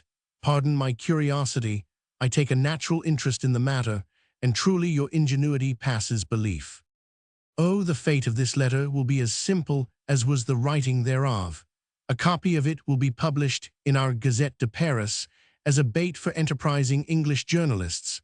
They will not be backward in getting hold of so much interesting matter. Can you not see the attractive headlines in the London Gazette, Sir Percy? The League of the Scarlet Pimpernel unmasked, a gigantic hoax, the origin of the Blakeney millions. I believe that journalism in England has reached a high standard of excellence, and even the Gazette de Paris is greatly read in certain towns of your charming country. His Royal Highness the Prince of Wales and various other influential gentlemen in London will, on the other hand, be granted a private view of the original through the kind offices of certain devoted friends whom we possess in England. I don't think that you need have any fear, Sir Percy, that your calligraphy will sink into oblivion. It will be our business to see that it obtains the full measure of publicity which it deserves." He paused a moment, then his manner suddenly changed. The sarcastic tone died out of his voice, and there came back into his face that look of hatred and cruelty which Blakeney's persiflage had always the power to evoke. "You may rest assured of one thing, Sir Percy," he said with a harsh laugh, "that enough mud will be thrown at that erstwhile glorious Scarlet Pimpernel. Some of it will be bound to stick." "Nay, monsieur, Chaubertin," quoth Blakeney lightly, "I have no doubt that you and your colleagues are past masters in the graceful art of mud-throwing. But pardon me, I was interrupting you. Continue, monsieur, continue, I pray. 'Pon my honor, the matter is vastly diverting." "Nay, sir, after the publication of this diverting epistle, meseems your honor will cease to be a marketable commodity." "Undoubtedly, sir," rejoined Sir Percy, apparently quite unruffled. "Pardon a slip of the tongue. We are so much the creatures of habit, as you were saying." "I have but little more to say, sir. But lest there should even now be lurking in your mind a vague hope that, having written this letter, you could easily in the future deny its authorship, let me tell you this. My measures are well taken. There will be witnesses to your writing of it. You will sit here in this room, unfettered, uncoerced in any way, and the money spoken of in the letter will be handed over to you by my colleague, after a few suitable words spoken by him, and you will take the money from him, Sir Percy. And the witnesses will see you take it, after having seen you write the letter. They will understand that you are being paid by the French government for giving information anent royalist plots in this country and in England. They will understand that your identity as the leader of that so-called band is not only known to me and to my colleague, but that it also covers your real character and profession as the paid spy of France. Marvelous, I call it, demmed marvelous, quoth Sir Percy blandly. Chauvelin had paused, half-choked by his own emotion, his hatred and prospective revenge. He passed his handkerchief over his forehead, which was streaming with perspiration. "Warm work, this sort of thing, eh, monsieur, Chaubertin?" queried his imperturbable enemy. Marguerite said nothing. The whole thing was too horrible for words, but she kept her large eyes fixed upon her husband's face, waiting for that look, that sign from him which would have eased the agonizing anxiety in her heart, and which never came. With a great effort now, Chauvelin pulled himself together, and though his voice still trembled, he managed to speak with a certain amount of calm. "Probably, Sir Percy, you know," he said, "that throughout the whole of France we are inaugurating a series of national fêtes in honor of the new religion which the people are about to adopt. Demoiselle Desiree Canday, whom you know, will at these festivals impersonate the goddess of reason, the only deity whom we admit now in France. She has been specially chosen for this honor, owing to the services which she has rendered us recently. And as Boulogne happens to be the lucky city in which we have succeeded in bringing the Scarlet Pimpernel to justice, the national fete will begin within these city walls, with Demoiselle Canday as the thrice-honored goddess. And you will be very merry here in Boulogne, I dare swear. "I marry, sir," said Chauvelin with an involuntary and savage snarl, as he placed a long claw-like finger upon the momentous paper before him. "Marry, for we here in Boulogne will see that which will fill the heart of every patriot in France with gladness. Nay, 'twas not the death of the Scarlet Pimpernel we wanted, not the noble martyrdom of England's chosen hero, but his humiliation and defeat, derision and scorn, contumely and contempt. You asked me airily just now, Sir Percy, how I propose to accomplish this object. Well, you know it now by forcing to write and sign a letter, and to take money from my hands, which will brand you forever as a liar and informer, and cover you with the thick and slimy mud of irreclaimable infamy." "Lud, sir," said Sir Percy pleasantly, "what a wonderful command you have of our language. I wish I could speak French half as well." Marguerite had risen like an automaton from her chair. She felt that she could no longer sit still. She wanted to scream out at the top of her voice all the horror she felt for this dastardly plot, which surely must have had its origin in the brain of devils. She could not understand Percy. This was one of those awful moments, which she had been destined to experience once or twice before, when the whole personality of her husband seemed to become shadowy before her, to slip, as it were, past her comprehension, leaving her indescribably lonely and wretched, trusting yet terrified. She thought that long ere this he would have flung back every insult in his opponent's teeth. She did not know what inducements Chauvelin had held out in exchange for the infamous letter, what threats he had used. That her own life and freedom were at stake was, of course, evident, but she cared nothing for life, and he should know that certainly she would care still less if such a price had to be paid for it. She longed to tell him all that was in her heart, longed to tell him how little she valued her life, how highly she prized his honor. But how could she, before this fiend who snarled and sneered in his anticipated triumph, and surely Percy knew. And knowing all that, why did he not speak? Why did he not tear that infamous paper from out that devil's hands and fling it in his face? Yet, though her loving ear caught every intonation of her husband's voice, she could not detect the slightest harshness in his airy laugh. His tone was perfectly natural, and he seemed to be, indeed, just as he appeared, vastly amused.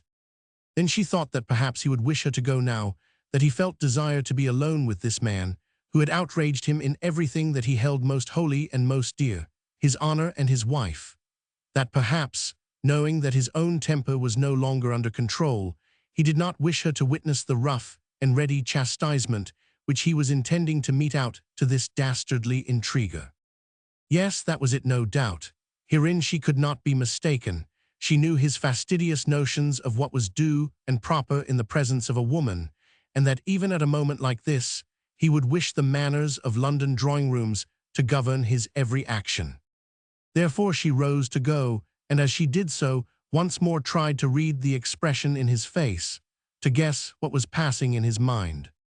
"Nay, madam," he said, whilst he bowed gracefully before her, "I fear me this lengthy conversation hath somewhat fatigued you. This merry jest, twixt my engaging friend and myself, should not have been prolonged so far into the night. Monsieur, I pray you, will you not give orders that her ladyship be escorted back to her room?" He was still standing outside the circle of light, and Marguerite instinctively went up to him. For this one second she was oblivious of Chauvelin's presence. She forgot her well-schooled pride, her firm determination to be silent and to be brave. She could no longer restrain the wild beatings of her heart, the agony of her soul, and with sudden impulse she murmured in a voice broken with intense love and subdued, passionate appeal, "Percy!" He drew back a step further into the gloom. This made her realize the mistake she had made in allowing her husband's most bitter enemy to get this brief glimpse into her soul. Chauvelin's thin lips curled with satisfaction. The brief glimpse had been sufficient for him. the rapidly whispered name. The broken accent had told him what he had not known hitherto, namely, that between this man and woman there was a bond far more powerful than that which usually existed between husband and wife, and merely made up of chivalry on the one side and trustful reliance on the other. Marguerite, having realized her mistake, ashamed of having betrayed her feelings even for a moment, threw back her proud head and gave her exultant foe a look of defiance and of scorn. He responded with one of pity, not altogether unmixed with deference. There was something almost unearthly and sublime in this beautiful woman's agonizing despair. He lowered his head and made her a deep obeisance, lest she should see the satisfaction and triumph which shone through his pity. As usual, Sir Percy remained quite imperturbable, and now it was he who, with characteristic impudence, touched the handbell on the table. "Excuse this intrusion, monsieur," he said lightly. "Her ladyship is overfatigued and would be best in her room." Marguerite threw him a grateful look. After all, she was only a woman and was afraid of breaking down. In her mind, there was no issue to the present deadlock save in death. For this she was prepared, and had but one great hope, that she could lie in her husband's arms just once again before she died. Now, since she could not speak to him, scarcely dared to look into the loved face, she was quite ready to go. In answer to the bell, the soldier had entered. "If Lady Blakeney desires to go," said Chauvelin. She nodded, and Chauvelin gave the necessary orders. Two soldiers stood at attention ready to escort Marguerite back to her prison cell. As she went towards the door, she came to within a couple of steps from where her husband was standing, bowing to her as she passed. She stretched out an icy cold hand towards him, and he, in the most approved London fashion, with the courtly grace of a perfect English gentleman, took the little hand in his, and stooping very low kissed the delicate fingertips. Then only did she notice that the strong, nervy hand which held hers trembled perceptibly, and that his lips, which for an instant rested on her fingers, were burning hot. Chapter 27. The Decision. Once more the two men were alone. As far as Chauvelin was concerned, he felt that everything was not yet settled, and until a moment ago he had been in doubt as to whether Sir Percy would accept the infamous conditions which had been put before him, or allow his pride and temper to get the better of him and throw the deadly insults back into his adversary's teeth. But now a new secret had been revealed to the astute diplomatist. A name, softly murmured by a broken-hearted woman, had told him a tale of love and passion which he had not even suspected before. Since he had made this discovery, he knew that the ultimate issue was no longer in doubt. Sir Percy Blakeney, the bold adventurer, ever ready for a gamble where lives were at stake, might have demurred before he subscribed to his own dishonor, in order to save his wife from humiliation and the shame of the terrible fate that had been mapped out for her. But the same man passionately in love with such a woman as Marguerite Blakeney would count the world well lost for her sake. One sudden fear alone had shot through Chauvelin's heart when he stood face to face with the two people whom he had so deeply and cruelly wronged, and that was that Blakeney, throwing aside all thought of the scores of innocent lives that were at stake, might forget everything, risk everything, dare everything, in order to get his wife away there and then. For the space of a few seconds, Chauvelin had felt that his own life was in jeopardy, and that the Scarlet Pimpernel would indeed make a desperate effort to save himself and his wife. But the fear was short-lived. Marguerite, as he had well foreseen, would never save herself at the expense of others, and she was tied. That was his triumph and his joy. When Marguerite finally left the room, Sir Percy made no motion to follow her, but turned once more quietly to his antagonist. "As you were saying, monsieur," he queried lightly. "Oh, there is nothing more to say, Sir Percy," rejoined Chauvelin. "My conditions are clear to you, are they not? Lady Blakeney's and your own immediate release in exchange for a letter written to me by your own hand, and signed here by you, in this room, in my presence, and that of sundry other persons whom I need not name just now. Also certain money passing from my hand to yours. Failing the letter, a long, hideously humiliating sojourn in the Temple prison for your wife, a prolonged trial, and the guillotine as a happy release. I would add the same thing for yourself, only that I will do you the justice to admit that you probably do not care. Nay, a grave mistake, monsieur. I do care, vastly care, I assure you, and would seriously object to ending my life on your demmed guillotine. A nasty, uncomfortable thing, I should say. And I am told that an inexperienced barber is deputed to cut one's hair. Brrrr. Now, on the other hand, I like the idea of a national fete. That pretty wench Kende, dressed as a goddess, the boom of the cannon when your amnesty comes into force. You will boom the cannon, will you not, monsieur? Cannon are demmed noisy, but they are effective sometimes. Do you not think so, monsieur? Very effective, certainly, Sir Percy, sneered Chauvelin, and we will certainly boom the cannon from this very fort, and it so please you. At what hour, monsieur, is my letter to be ready? Why, at any hour you please, Sir Percy. The Daydream could weigh anchor at 8 o'clock. Would an hour before that be convenient to yourself? Certainly, Sir Percy, if you will honor me by accepting my hospitality in these uncomfortable quarters until 7 o'clock tomorrow eve. I thank you, monsieur. Then am I to understand, Sir Percy, that... A loud and ringing laugh broke from Blakeney's lips. That I accept your bargain, man. Zounds, I tell you I accept. I'll write the letter, I'll sign it. And you have our free passes ready for us in exchange. At 7 o'clock tomorrow eve, did you say? Man, do not look so astonished. The letter, the signature, the money, all your witnesses, have everything ready. I accept, I say. And now, in the name of all the evil spirits in hell, let me have some supper and a bed, for I vow that I am demmed fatigued. And without more ado, Sir Percy once more rang the handbell, laughing boisterously the while. Then suddenly, with quick transition of mood, his laugh was lost in a gigantic yawn, and throwing his long body onto a chair, he stretched out his legs, buried his hands in his pockets, and the next moment was peacefully asleep. Chapter 28. The Midnight Watch. Boulogne had gone through many phases, in its own languid and sleepy way, whilst the great upheaval of a gigantic revolution shook other cities of France to their very foundations. At first the little town had held somnolently aloof, and whilst Lyon and Tours conspired and rebelled, whilst Marseille and Toulon opened their ports to the English, and Dunkirk was ready to surrender to the Allied forces, she had gazed through half-closed eyes at all the turmoil, and then quietly turned over and gone to sleep again. Boulogne fished and mended nets, built boats and manufactured boots with placid content, whilst France murdered her king and butchered her citizens. The initial noise of the Great Revolution was only wafted on the southerly breezes from Paris to the little seaport towns of northern France, and lost much of its volume and power in this aerial transit. The fisher folk were too poor to worry about the dethronement of kings. The struggle for daily existence, the perils and hardships of deep-sea fishing engrossed all the faculties they possessed.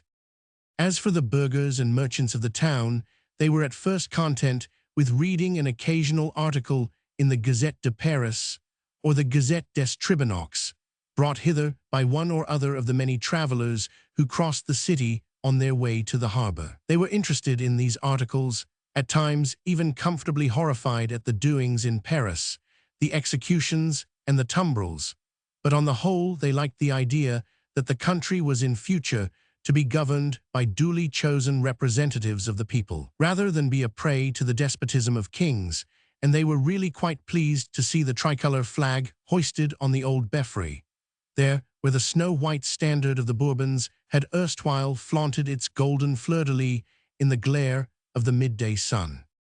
The worthy burgesses of Boulogne were ready to shout, "Vive la République!" with the same cheerful and raucous Normandy accent as they had lately shouted, "Dieu protège le roi." The first awakening from this happy torpor came when that tent was put up on the landing stage in the harbor.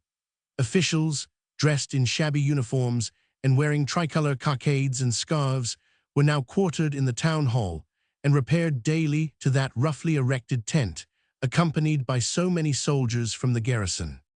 There installed, they busied themselves with examining carefully the passports of all those who desired to leave or enter Boulogne. Fisherfolk who had dwelt in the city, father and son and grandfather, and many generations before that, and had come and gone in and out of their own boats as they pleased, were now stopped as they beached their craft and made to give an account of themselves to these officials from Paris. It was, of a truth, more than ridiculous that these strangers should ask of Jean-Marie who he was, or of Pierre what was his business, or of Desire Francois whither he was going. When Jean-Marie and Pierre and Desire Francois had plied their nets in the roads outside Boulogne harbour for more years than they would care to count. It also caused no small measure of annoyance that fishermen were ordered to wear tricolour cockades on their caps. They had no special ill feeling against tricolour cockades, but they did not care about them. Jean-Marie flatly refused to have one pinned on, and being admonished somewhat severely by one of the Paris officials, he became obstinate about the whole thing and threw the cockade violently on the ground and spat upon it, not from any sentiment of anti-republicanism, but just from a feeling of Norman doggedness. He was arrested, shut up in Fort Gaol, tried as a traitor, and publicly guillotined. The consternation in Boulogne was appalling. The one little spark had found its way to a barrel of blasting powder and caused a terrible explosion. Within 24 hours of Jean-Marie's execution, the whole town was in the throes of the revolution. What the death of King Louis, the arrest of Marie Antoinette, the massacres of September had failed to do, that the arrest and execution of an elderly fisherman accomplished in a trice. People began to take sides in politics. Some families realized that they came from ancient lineage and that their ancestors had helped to build up the throne of the Bourbons. Others looked up ancient archives and remembered past oppressions at the hands of the aristocrats. Thus some burghers of Boulogne became ardent reactionaries, whilst others secretly nursed enthusiastic royalist convictions. Some were ready to throw in their lot with the anarchists, to deny the religion of their fathers, to scorn the priests and close the places of worship. Others adhered strictly still to the usages and practices of the church. Arrest became frequent. The guillotine, erected in the Place de la Sénéchaussée, had plenty of work to do. Soon the cathedral was closed, the priests thrown into prison, whilst scores of families hoped to escape a similar fate by summary flight. Vague rumors of a band of English adventurers soon reached the little seaport town. The Scarlet Pimpernel, English spy or hero, as he was alternately called, had helped many a family with pronounced royalist tendencies to escape the fury of the bloodthirsty terrorists. Thus gradually the anti-revolutionaries had been weeded out of the city, some by death and imprisonment, others by flight. Boulogne became the hotbed of anarchism, the idlers and loafers, inseparable from any town where there is a garrison and a harbour, practically ruled the city now. Denunciations were the order of the day. Everyone who owned any money, or lived with any comfort, was accused of being a traitor and suspected of conspiracy. The fisher folk wandered about the city, surly and discontented. Their trade was at a standstill, but there was a trifle to be earned by giving information. Information which meant the arrest, ofttimes the death of men, women, and even children who had tried to seek safety in flight, and to denounce whom, as they were trying to hire a boat anywhere along the coast, meant a good square meal for a starving family. Then came the awful cataclysm. A woman, a stranger, had been arrested and imprisoned in the Fort Gaol, and the town crier publicly proclaimed that if she escaped from jail, one member of every family in the town, rich or poor, Republican or Royalist, Catholic or freethinker, would be summarily guillotined. That member, the breadwinners. Why then, with the Duvals it would be young Francois Auguste. He keeps his old mother with his boot-making. And it would be Marie Leban. She has her blind father dependent on her net mending. And old mother Laferrière, whose grandchildren were left penniless. She keeps them from starvation by her wash-tub. But Francois Auguste is a real Republican. He belongs to the Jacobin Club. And look at Pierre, who never meets a calatin, but he must needs spit on him. Is there no safety anywhere? Are we to be butchered like so many cattle? Somebody makes the suggestion. It is a threat they would not dare. Would not dare. Tease old André Lemon who has spoken, and he spits vigorously on the ground. André Lemon has been a soldier, he was in La Vendée, he was wounded at Tours, and he knows. Would not dare, he says in a whisper. "I tell you, friends, that there's nothing the present government would not dare. There was the plain Saint Mauve. Did you ever hear about that? Little children fusilladed by the score. Little ones, I say, and women with babies at their breasts. Weren't they innocent? 500 innocent people butchered in La Vendée until the headsman sank worn not. I could tell worse than that, for I know there's nothing they would not dare." Consternation was so great that the matter could not even be discussed. "We'll go to Gaol and see this woman at any rate." Angry, sullen crowds assembled in the streets. The proclamation had been read just as the men were leaving the public houses, preparing to go home for the night. They brought the news to the women, who, at home, were setting the soup and bread on the table for their husband's supper. There was no thought of going to bed or of sleeping that night. The breadwinner in every family and all those dependent on him for daily sustenance were trembling for their lives. Resistance to the barbarous order would have been worse than useless, nor did the thought of it enter the heads of these humble and ignorant fisher folk, wearied out with the miserable struggle for existence. There was not sufficient spirit left in this half-starved population of a small provincial city to suggest open rebellion. A regiment of soldiers come up from the south were quartered in the chateau, and the natives of Boulogne could not have mustered more than a score of disused blunderbusses between them. Then they remembered tales which André Lemon had told, the fate of Lyon razed to the ground, of Toulon burnt to ashes, and they did not dare rebel. But brothers, fathers, sons trooped out towards Gaol in order to have a good look at the frowning pile which held the hostage for their safety. It looked dark and gloomy enough, save for one window which gave on the southern ramparts. This window was wide open, and a feeble light flickered from the room beyond, and as the men stood about, gazing at the walls in sulky silence, they suddenly caught the sound of a loud laugh proceeding from within, and of a pleasant voice speaking quite gaily in a language which they did not understand, but which sounded like English. Against the heavy oaken gateway, leading to the courtyard of the prison, the proclamation written on stout parchment had been pinned up. Beside it hung a tiny lantern, the dim light of which flickered in the evening breeze, and brought at times into sudden relief the bold writing and heavy signature, which stood out, stern and grim, against the yellowish background of the paper, like black signs of approaching death. Facing the gateway and the proclamation, the crowd of men took its stand. The moon, from behind them, cast fitful silvery glances at the weary heads bent in anxiety and watchful expectancy. On old heads and young heads, dark, curly heads and heads grizzled with age, on backs bent with toil, and hands rough and gnarled like seasoned timber. All night the men stood and watched. Sentinels from the town guard were stationed at the gates, but these might prove inattentive or insufficient. They had not the same price at stake, so the entire able-bodied population of Boulogne watched the gloomy prison that night, lest anyone escaped by wall or window. They were guarding the precious hostage, whose safety was the stipulation for their own. There was dead silence among them, and dead silence all around, save for that monotonous talk of the parchment flapping in the breeze.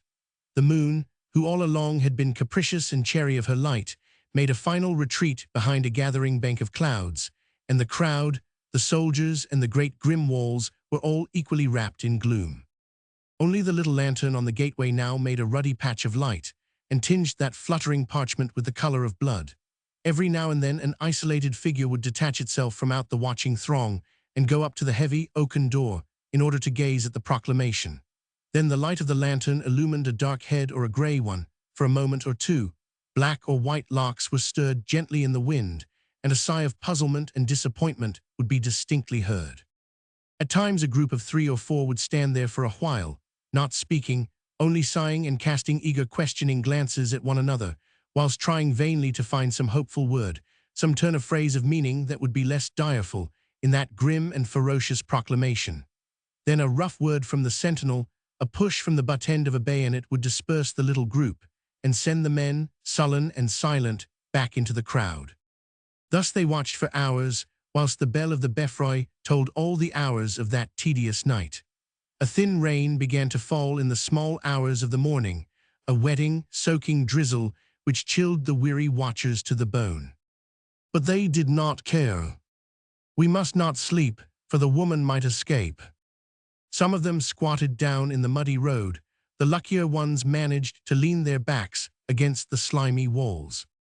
Twice before the hour of midnight, they heard that same quaint and merry laugh proceeding from the lighted room through the open window. Once it sounded very low and very prolonged, as if in response to a delightful joke. Anon the heavy gateway of Gale was opened from within, and half a dozen soldiers came walking out of the courtyard. They were dressed in the uniform of the town guard, but had evidently been picked out of the rank and file, for all six were exceptionally tall and stalwart, and towered above the sentinel, who saluted and presented arms as they marched out of the gate. In the midst of them walked a slight, dark figure, clad entirely in black, save for the tricolor scarf round his waist. The crowd of watchers gazed on the little party with suddenly awakened interest. "Who is it?" whispered some of the men. "The citizen governor," suggested one. "The new public executioner," ventured another. "No, no," quoth Pierre Maxime, the Dayen of Boulogne fishermen, and a great authority on every matter public or private with the town. "No, no, he is the man who has come down from Paris, the friend of Robespierre. He makes the laws now. The citizen governor even must obey him. 'Tis he who made the law that if the woman up yonder should escape." "Hush, sh, came in frightened accents from the crowd. "Hush, Pierre Maxime, the citizen might hear thee," whispered the man who stood closest to the old fisherman. "The citizen might hear thee and think that we rebelled." "What are these people doing here?" queried Chauvelin as he passed out into the street. "They are watching the prison, citizen," replied the sentinel, whom he had thus addressed, lest the female prisoner should attempt to escape. With a satisfied smile, Chauvelin turned toward the town hall, closely surrounded by his escort. The crowd watched him and the soldiers as they quickly disappeared in the gloom. Then they resumed the stolid, wearisome vigil of the night. The old belfry now told the midnight hour. The one solitary light in the old fort was extinguished, and after that the frowning pile remained dark and still. Chapter 29. The National Fate. Citizens of Boulogne, awake. They had not slept. Only some of them had fallen into drowsy somnolence, heavy and nerve-wracking, worse indeed than any wakefulness. Within the houses, the women too had kept the tedious vigil, listening for every sound, dreading every bit of news, which the wind might waft in through the small, open windows. If one prisoner escaped, every family in Boulogne would be deprived of the breadwinner. Therefore the women wept, and tried to remember those paters and aves which the tyranny of liberty, fraternity, and equality had ordered them to forget. Broken rosaries were fetched out from neglected corners, and knees stiff with endless, thankless toil were bent once more in prayer. "O God, good God, do not allow that woman to flee. Holy Virgin, Mother of God, make that she should not escape." Some of the women went out in the early dawn to take hot soup and coffee to their men who were watching outside the prison. "Has anything been seen? Have ye seen the woman? Which room is she in? Why won't they let us see her? Are you sure she hath not already escaped?" Questions and surmises went round in muffled whispers as the steaming cans were passed round. No one had a definite answer to give, although Desire Melon declared that he had, once during the night, caught sight of a woman's face at one of the windows above. But as he could not describe the woman's face, nor locate with any degree of precision the particular window at which she was supposed to have appeared, it was unanimously decided that Desire must have been dreaming. "Citizens of Boulogne, awake." The cry came first from the town hall, and therefore from behind the crowd of men and women, whose faces had been so resolutely set for all these past hours towards the Gale prison. They were all awake, but too tired and cramped to move as yet, and to turn in the direction whence arose that cry. "Citizens of Boulogne, awake."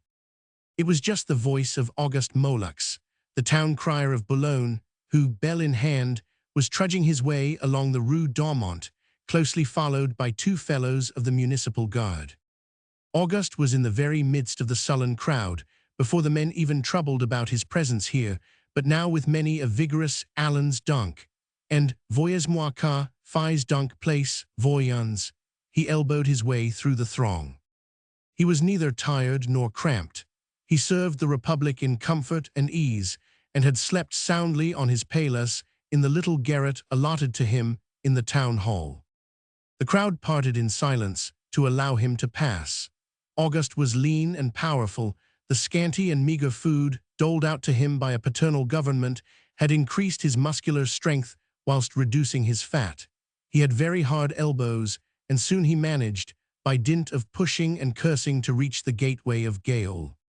Voyons, enlevez-moi car, he commanded in stentorian tones, pointing to the proclamation. The fellows of the municipal guard fell to and tore the parchment away from the door, whilst the crowd looked on with stupid amazement. What did it all mean? Then Auguste Mollux turned and faced the men.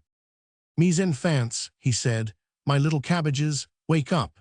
The government of the Republic has decreed that today is to be a day of gaiety and public rejoicings. Gaiety, public rejoicings, forsooth, when the breadwinner of every family—" "Hush, hush, be silent, all of you," quoth Auguste impatiently. "You do not understand. All that is at an end. There is no fear that the woman shall escape. You are all to dance and rejoice. The Scarlet Pimpernel has been captured in Boulogne last night." "Qui car the Scarlet Pimpernel?"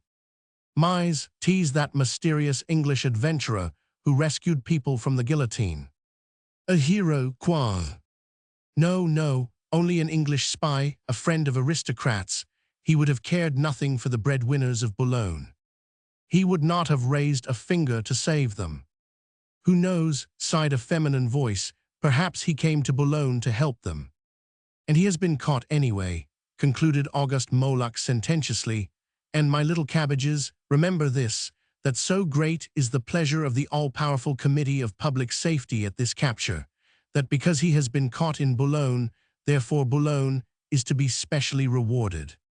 "Holy Virgin, who'd have thought it?" Jeanette, dost not know that there's no Holy Virgin now? And dost know, Auguste, how we are to be rewarded? It is a difficult matter for the human mind to turn very quickly from despair to hope, and the fishermen of Boulogne had not yet grasped the fact that they were to make merry, and that thoughts of anxiety must be abandoned for those of gaiety. Auguste Mollux took out a parchment from the capacious pocket of his coat. He put on his most solemn air of officialdom, and pointing with extended forefinger to the parchment, he said, "A general amnesty to all natives of Boulogne who are under arrest at the present moment. A free pardon to all natives of Boulogne who are under sentence of death. Permission to all natives of Boulogne to quit the town with their families, to embark on any vessel they please, in or out of the harbor, and to go whithersoever they choose, without passports, formalities, or questions of any kind." Dead silence followed this announcement. Hope was just beginning to crowd anxiety and sullenness out of the way. "Then poor André Legrand will be pardoned," whispered a voice suddenly. "He was to have been guillotined today. And Denise Latour, she was innocent enough, the gentle pigeon. And they'll let poor Abbe Fouquet out of prison too. And Francois. And poor Felicite, who is blind. L'Abbe would be wise to leave Boulogne with the children. He will too, thou canst be sure of that. It is not good to be a priest just now. Bah, Calitins are best dead than alive." But some in the crowd were silent, others whispered eagerly. "Thinkest thou it would be safer for us to get out of the country whilst we can?" said one of the men in a muffled tone, and clutching nervously at a woman's wrist. Aye, it might leak out about that boat we procured for. I was thinking of that. We can go to my Aunt Lebrun in Belgium." Others talked in whispers of England or the new land across the seas. They were those who had something to hide, money received from refugee aristocrats, boats sold to would-be emigrants, information withheld, denunciations shirked. The amnesty would not last long. 'Twas best to be safely out of the way. "In the meanwhile, my cabbages," quoth Auguste sententiously, "are you not grateful to Citizen Robespierre, who has sent this order specially down from Paris?" Aye, assented the crowd cheerfully.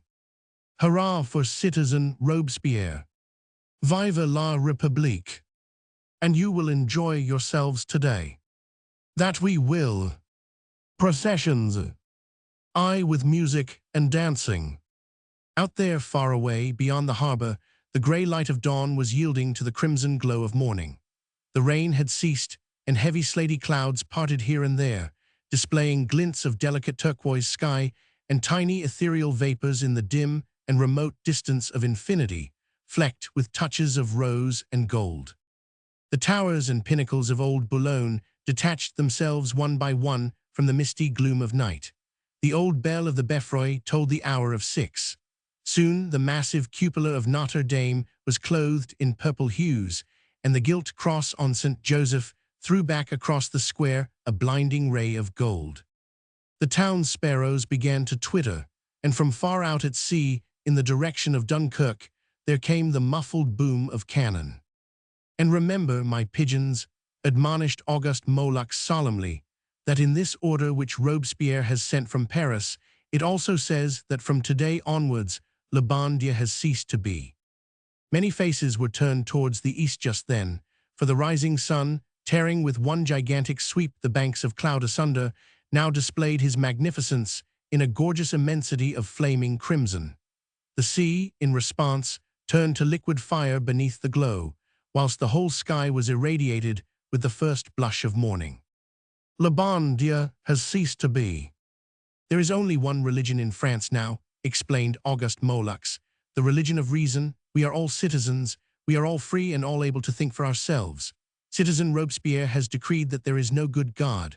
Le Bon Dieu was a tyrant and an aristocrat, and like all tyrants and aristocrats, he has been deposed. There is no good God, there is no holy virgin and no saints, only reason, who is a goddess and whom we all honor. And the townsfolk of Boulogne, with eyes still fixed on the gorgeous east, shouted with sullen obedience. Hurrah for the goddess of reason! Hurrah for Robespierre! Only the women, trying to escape the town crier's prying eyes, or the soldiers' stern gaze, hastily crossed themselves behind their husbands' backs, terrified lest Le Bon Dieu had, after all, not altogether ceased to exist at the bidding of citizen Robespierre. Thus the worthy natives of Boulogne, forgetting their anxieties and fears, were ready enough to enjoy the national fete ordained for them by the Committee of Public Safety, in honor of the capture of the Scarlet Pimpernel. They were even willing to accept this new religion which Robespierre had invented, a religion which was only a mockery, with an actress to represent its supreme deity. Mais que voulez-vous? Boulogne had long ago ceased to have faith in God. The terrors of the Revolution, which culminated in that agonizing watch of last night, had smothered all thoughts of worship and of prayer. The Scarlet Pimpernel must indeed be a dangerous spy, that his arrest should cause so much joy in Paris. Even Boulogne had learned by experience that the Committee of Public Safety did not readily give up a prey, once its vulture-like claws had closed upon it. The proportion of condemnations as against acquittals was as 100 to 1. But because this one man was taken, scores today were to be set free. In the evening at a given hour, 7 o'clock, as Auguste Montluc, the town crier, understood, the boom of the cannon would be heard, the gates of the town would be opened, the harbor would become a free port. The inhabitants of Boulogne were ready to shout, "Vive the Scarlet Pimpernel!" Whatever he was, hero or spy, he was undoubtedly the primary cause of all their joy. By the time Auguste Montluc had cried out the news throughout the town, and pinned the new proclamation of mercy up on every public building, all traces of fatigue and anxiety had vanished, in spite of the fact that wearisome vigils had been kept in every home that night, and that hundreds of men and women had stood about for hours in the vicinity of the Gale fort. No sooner was the joyful news known than all lassitude was forgotten, and everyone set to, with a right merry will, to make the great fete day a complete success. There is in every native of Normandy, be he peasant or gentleman, an infinite capacity for enjoyment, and at the same time a marvelous faculty for coordinating and systematizing his pleasures. In a trice the surly crowds had vanished. Instead of these, there were groups of gaily visaged men pleasantly chattering outside every eating and drinking place in the town. The national holiday had come upon these people quite unawares, so the early part of it had to be spent in thinking out a satisfactory program for it. Sipping their beer or coffee, or munching their cherries à l'eau de vie, the townsfolk of Boulogne, so lately threatened with death, were quietly organizing processions.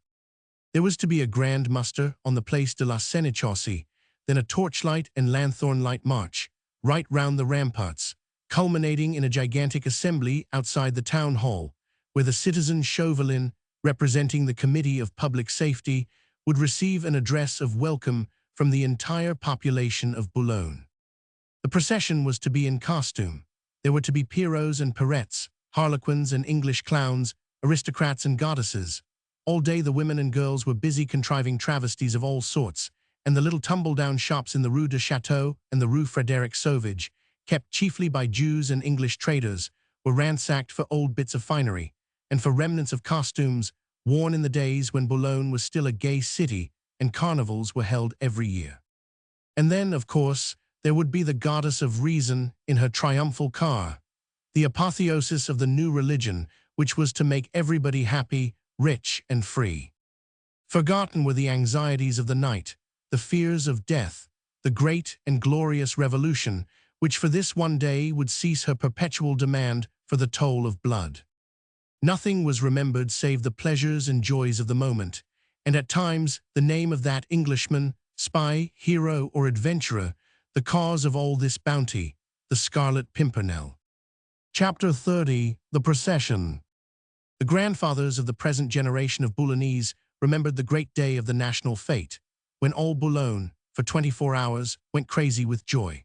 So many families had fathers, brothers, sons, languishing in prison under some charge of treason, real or imaginary. So many had dear ones for whom already the guillotine loomed ahead, that the feast on this memorable day of September 1793 was one of never-to-be-forgotten relief and thanksgiving. The weather all day had been exceptionally fine. After that glorious sunrise, the sky had remained all day clad in its gorgeous mantle of blue, and the sun had continued to smile benignly on the many varied doings of this gay little seaport town. When it began to sink slowly towards the west, a few little fluffy clouds appeared on the horizon, and from a distance, although the sky remained clear and blue, the sea looked quite dark and slaty against the brilliance of the firmament. Gradually, as the splendor of the sunset gave place to the delicate purple and gray tints of evening, the little fluffy clouds merged themselves into denser masses, and these too soon became absorbed in the great, billowy banks which the southwesterly wind was blowing seawards. By the time that the last gray streak of dusk vanished in the west, the whole sky looked heavy with clouds, and the evening set in, threatening and dark. But this by no means mitigated the anticipation of pleasure to come.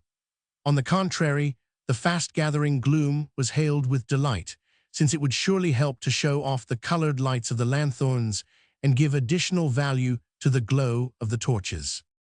Of a truth, 'twas a motley throng which began to assemble on the Place de la Sénéchaussée, just as the old bell of the Beffroi told the hour of 6.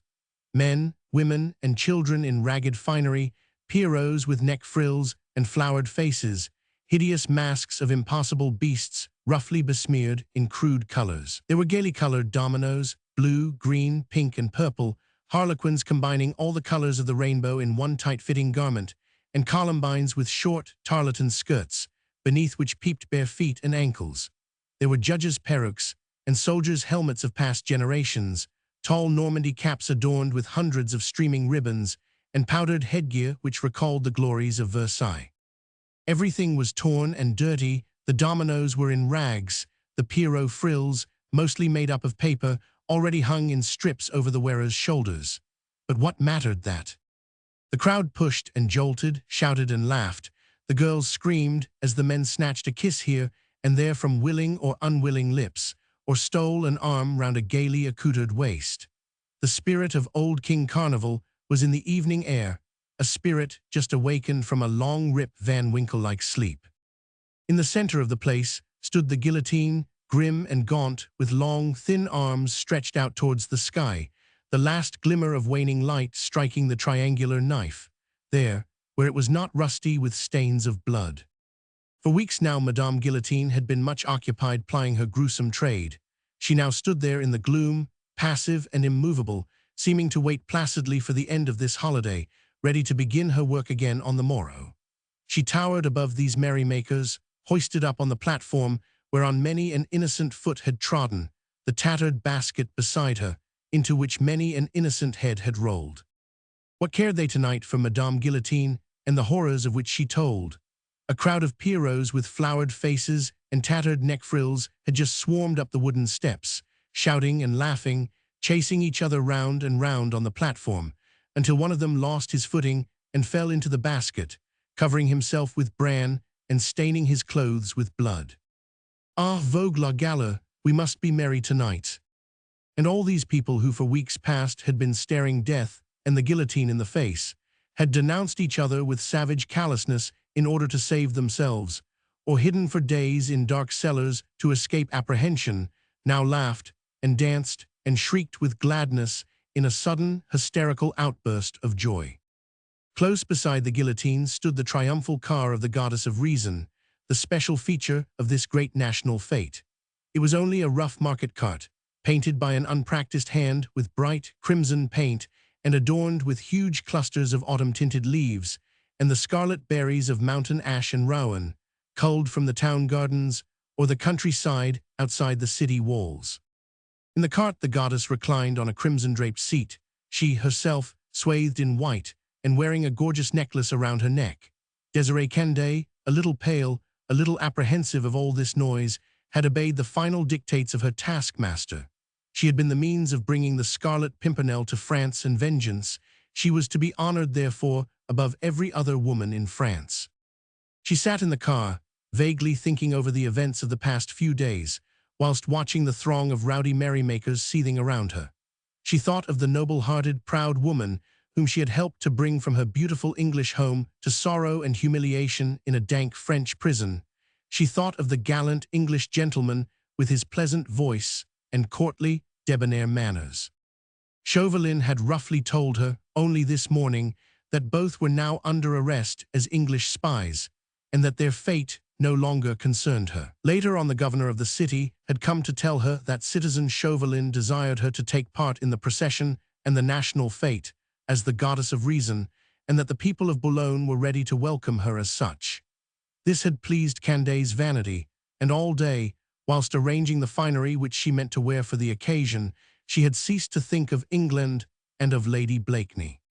But now, when she arrived on the Place de la Sénéchaussée and mounting her car, found herself on a level with the platform of the guillotine, her memory flew back to England, to the lavish hospitality of Blakeney Manor, Marguerite's gentle voice, the pleasing grace of Sir Percy's manners, and she shuddered a little when that cruel glint of evening light caused the knife of the guillotine to glisten from out the gloom. But anon her reflections were suddenly interrupted by loud and prolonged shouts of joy. A whole throng of pierrots had swarmed into the place from every side, carrying lighted torches and tall staves, on which were hung lanthorns with many-colored lights.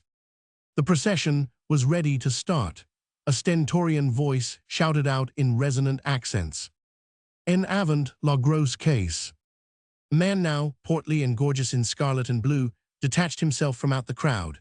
His head was hidden beneath the monstrous mask of a cardboard lion, roughly painted in brown and yellow, with crimson for the widely open jaws and the corners of the eyes, to make them seem ferocious and bloodshot. His coat was of bright crimson cloth, with cuts and slashings in it, through which bunches of bright blue paper were made to protrude, in imitation of the costume of medieval times. He had blue stockings on and bright scarlet slippers, and behind him floated a large strip of scarlet flannel, on which moons and suns and stars of gold had been showered in plenty. Upon his portly figure in front, he was supporting the big drum, which was securely strapped round his shoulders with tarred cordages, the spoil of some fishing vessel. There was a merciful slit in the jaw of the cardboard lion, through which the portly drummer puffed and spluttered as he shouted lustily, "En avant!"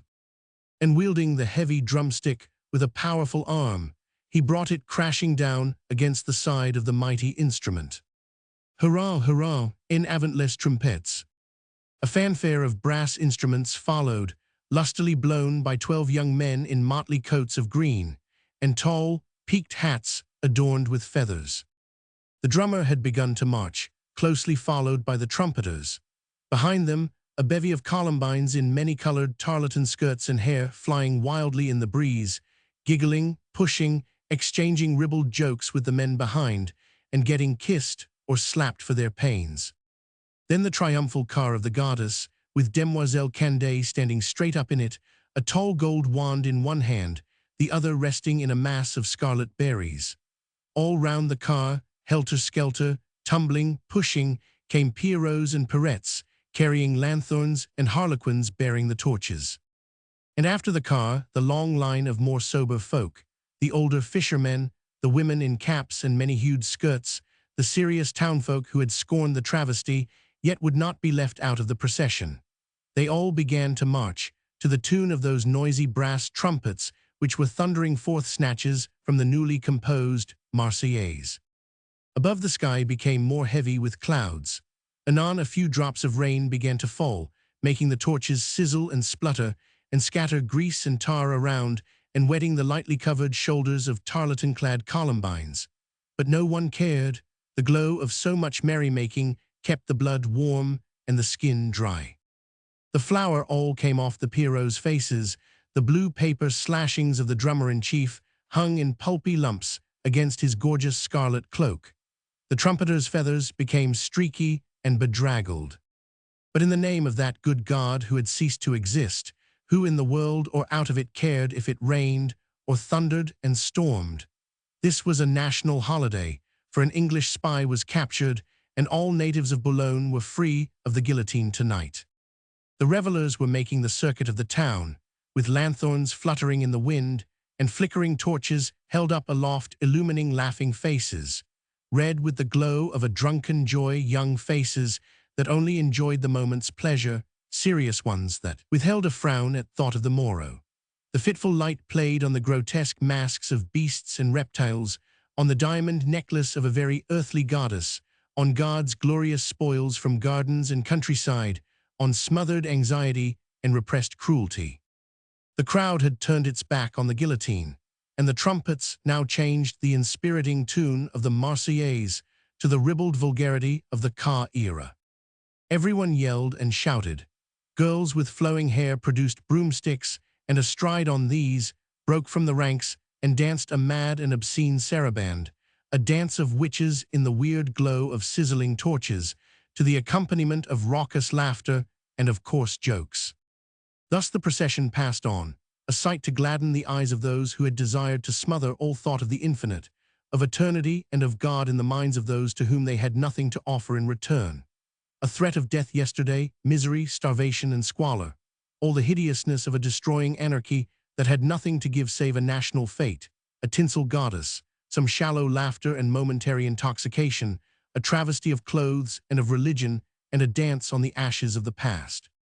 And there, along the ramparts, where the massive walls of the city encircled the frowning prisons of Gaol and the old chateau, dark groups were crouching, huddled together in compact masses, which in the gloom seemed to vibrate with fear. Like hunted quarry seeking for shelter, somber figures flattened themselves in the angles of the dank walls as the noisy carousers drew nigh.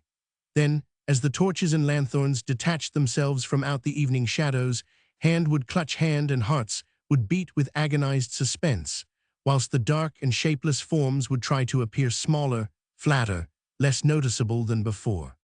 And when the crowd had passed noisily along, leaving behind it a trail of torn finery, of glittering tinsel, and of scarlet berries, when the boom of the big drum and the grating noise of the brass trumpets had somewhat died away, wan faces, pale with anxiety, would peer from out the darkness, and nervous hands would grasp with trembling fingers the small bundles of poor belongings tied up hastily in view of flight. At 7 o'clock, so 'twas said, the cannon would boom from the old belfry.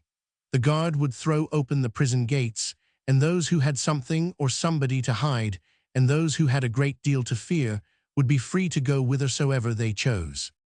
And mothers, sisters, sweethearts stood watching by the gates, for loved ones tonight would be set free, all along of the capture of that English spy, the Scarlet Pimpernel. Chapter 31. Final Dispositions. To Chauvelin, the day had been one of restless inquietude and nervous apprehension. Carlotte de Herbois harassed him with questions and complaints intermixed with threats, but thinly veiled. At his suggestion, Gaol had been transformed into a fully manned, well-garrisoned fortress. Troops were to be seen everywhere, on the stairs and in the passages, the guardrooms and offices, picked men from the municipal guard, and the company which had been sent down from Paris some time ago. Chauvelin had not resisted these orders given by his colleague. He knew quite well that Marguerite would make no attempt at escape, but he had long ago given up all hope of persuading a man of the type of Carlotte de Herbois that a woman of her temperament would never think of saving her own life at the expense of others, and that Sir Percy Blakeney, in spite of his adoration for his wife, would sooner see her die before him than allow the lives of innocent men and women to be the price of hers. Carlotte was one of those brutish sots, not by any means infrequent among the terrorists of that time, who, born in the gutter, still loved to wallow in his native element, and who measured all his fellow creatures by the same standard which he had always found good enough for himself. In this man there was neither the enthusiastic patriotism of a Chauvelin nor the ardent selflessness of a Danton. He served the revolution and fostered the anarchical spirit of the times only because these brought him a competence and a notoriety which an orderly and fastidious government would obviously have never offered him.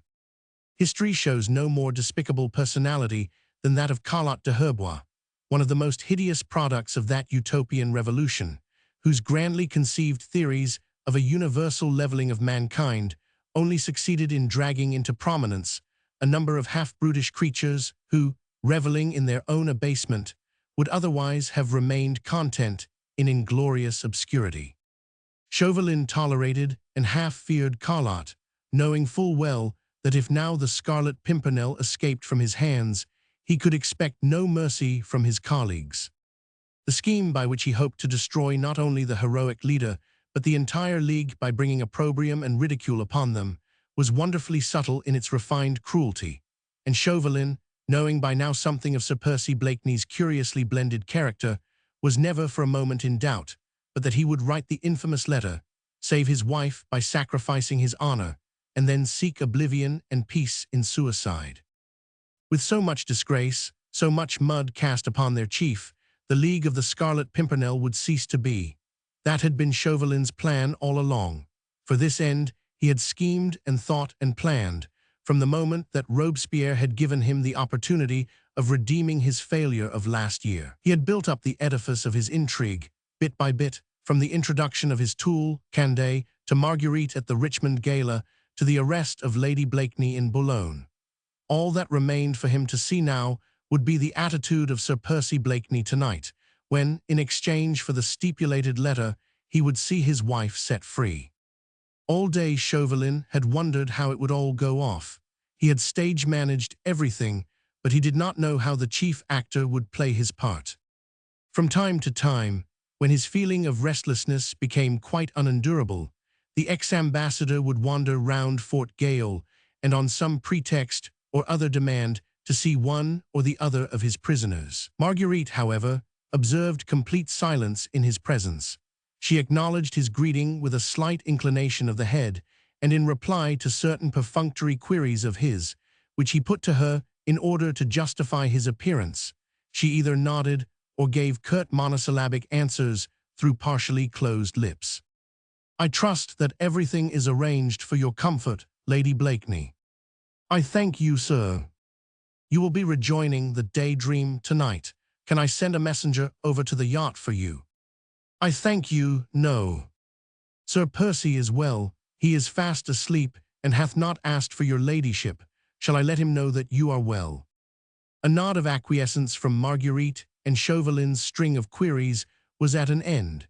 He marveled at her quietude and thought that she should have been as restless as himself.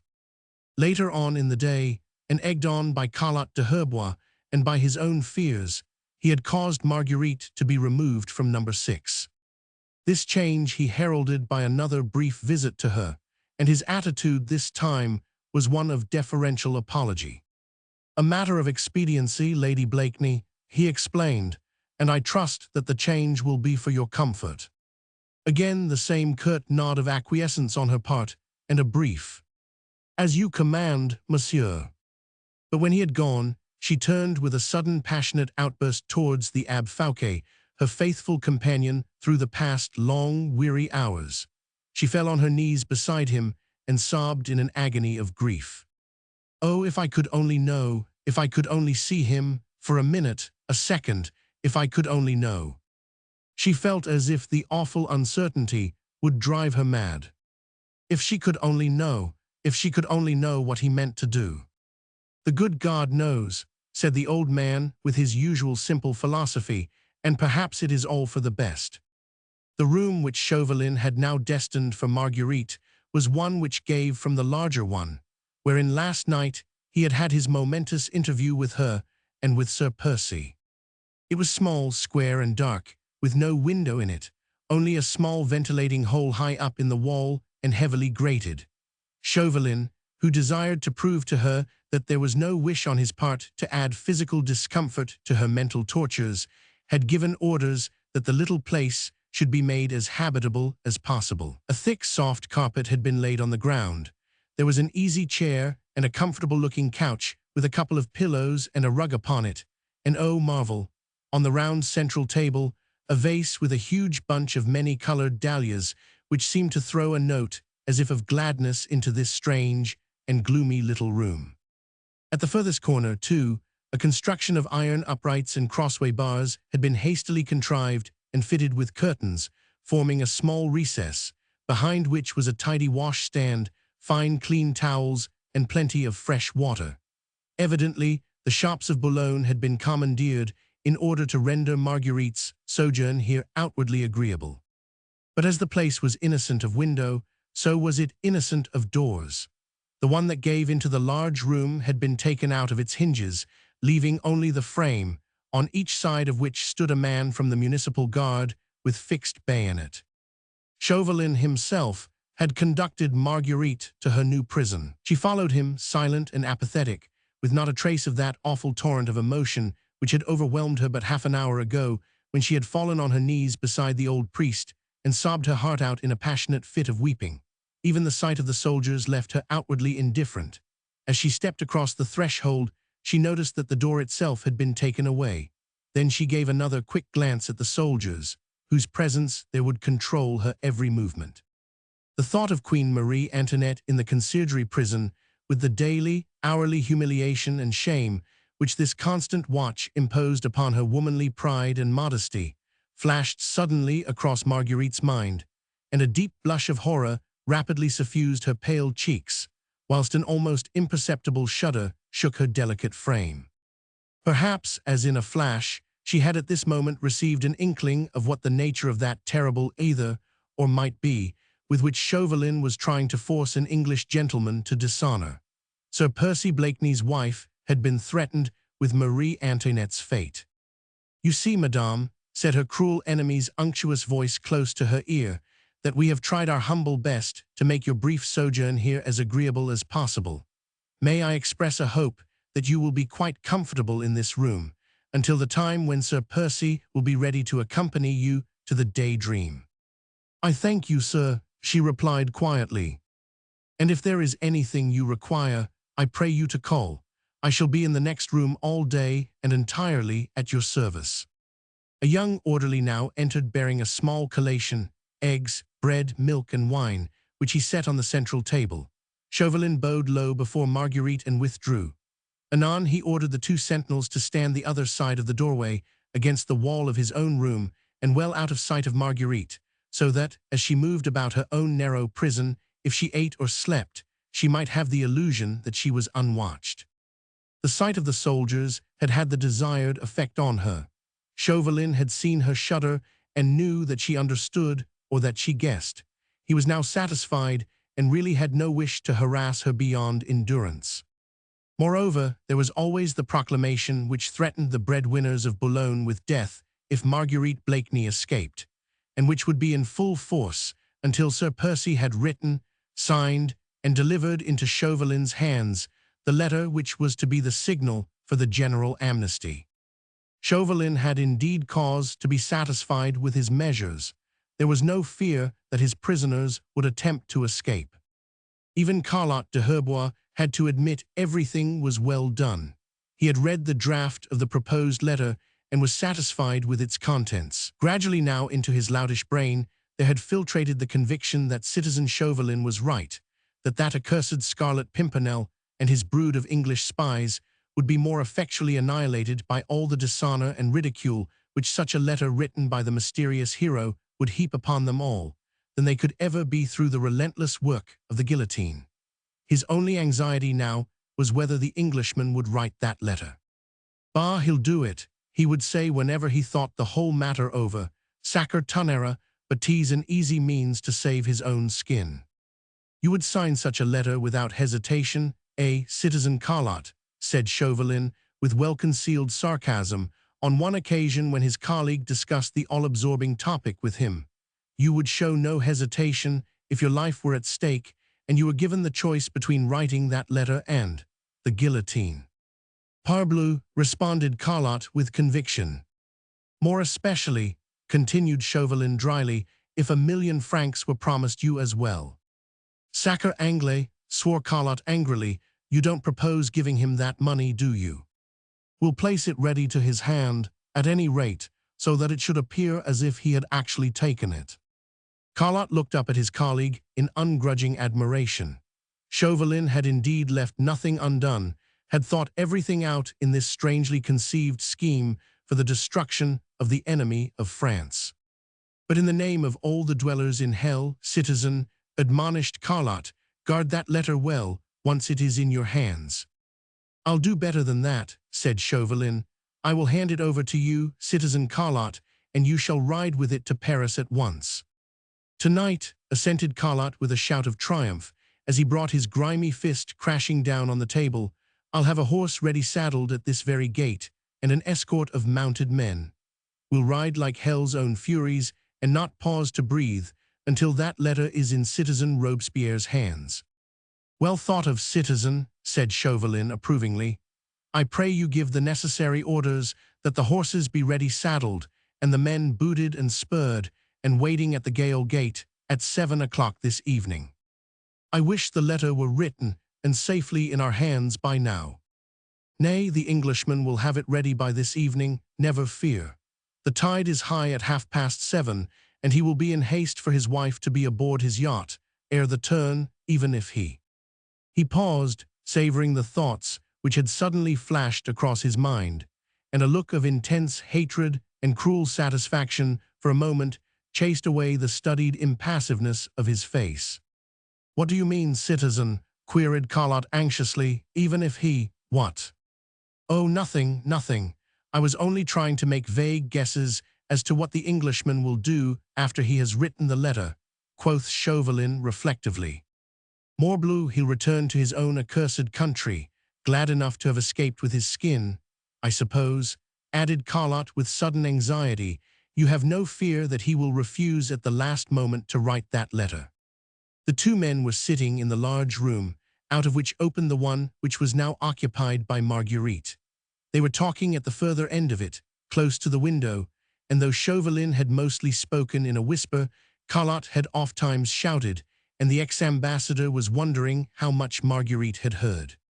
Now at Carlotte's anxious query, he gave a quick furtive glance in the direction of the further room wherein she sat, so silent and so still, that it seemed almost as if she must be sleeping. "You don't think that the Englishman will refuse to write the letter?" insisted Carlotte with angry impatience.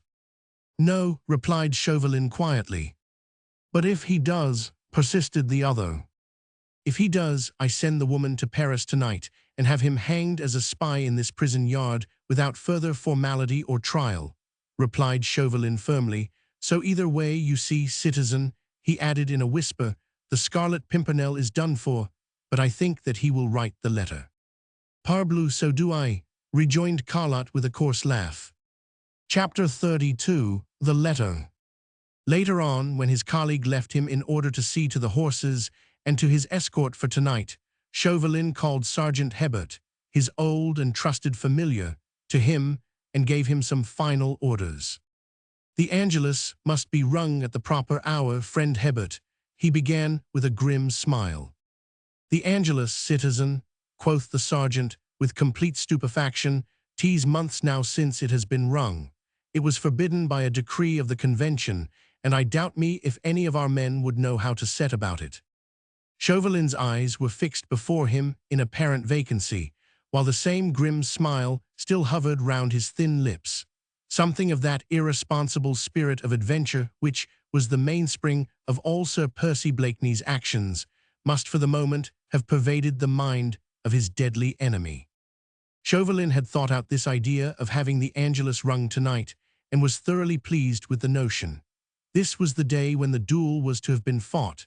7 o'clock would have been the very hour, and the sound of the Angelus to have been the signal for combat, and there was something very satisfying in the thought that that same Angelus should be rung, as a signal that the Scarlet Pimpernel was withered and broken at last.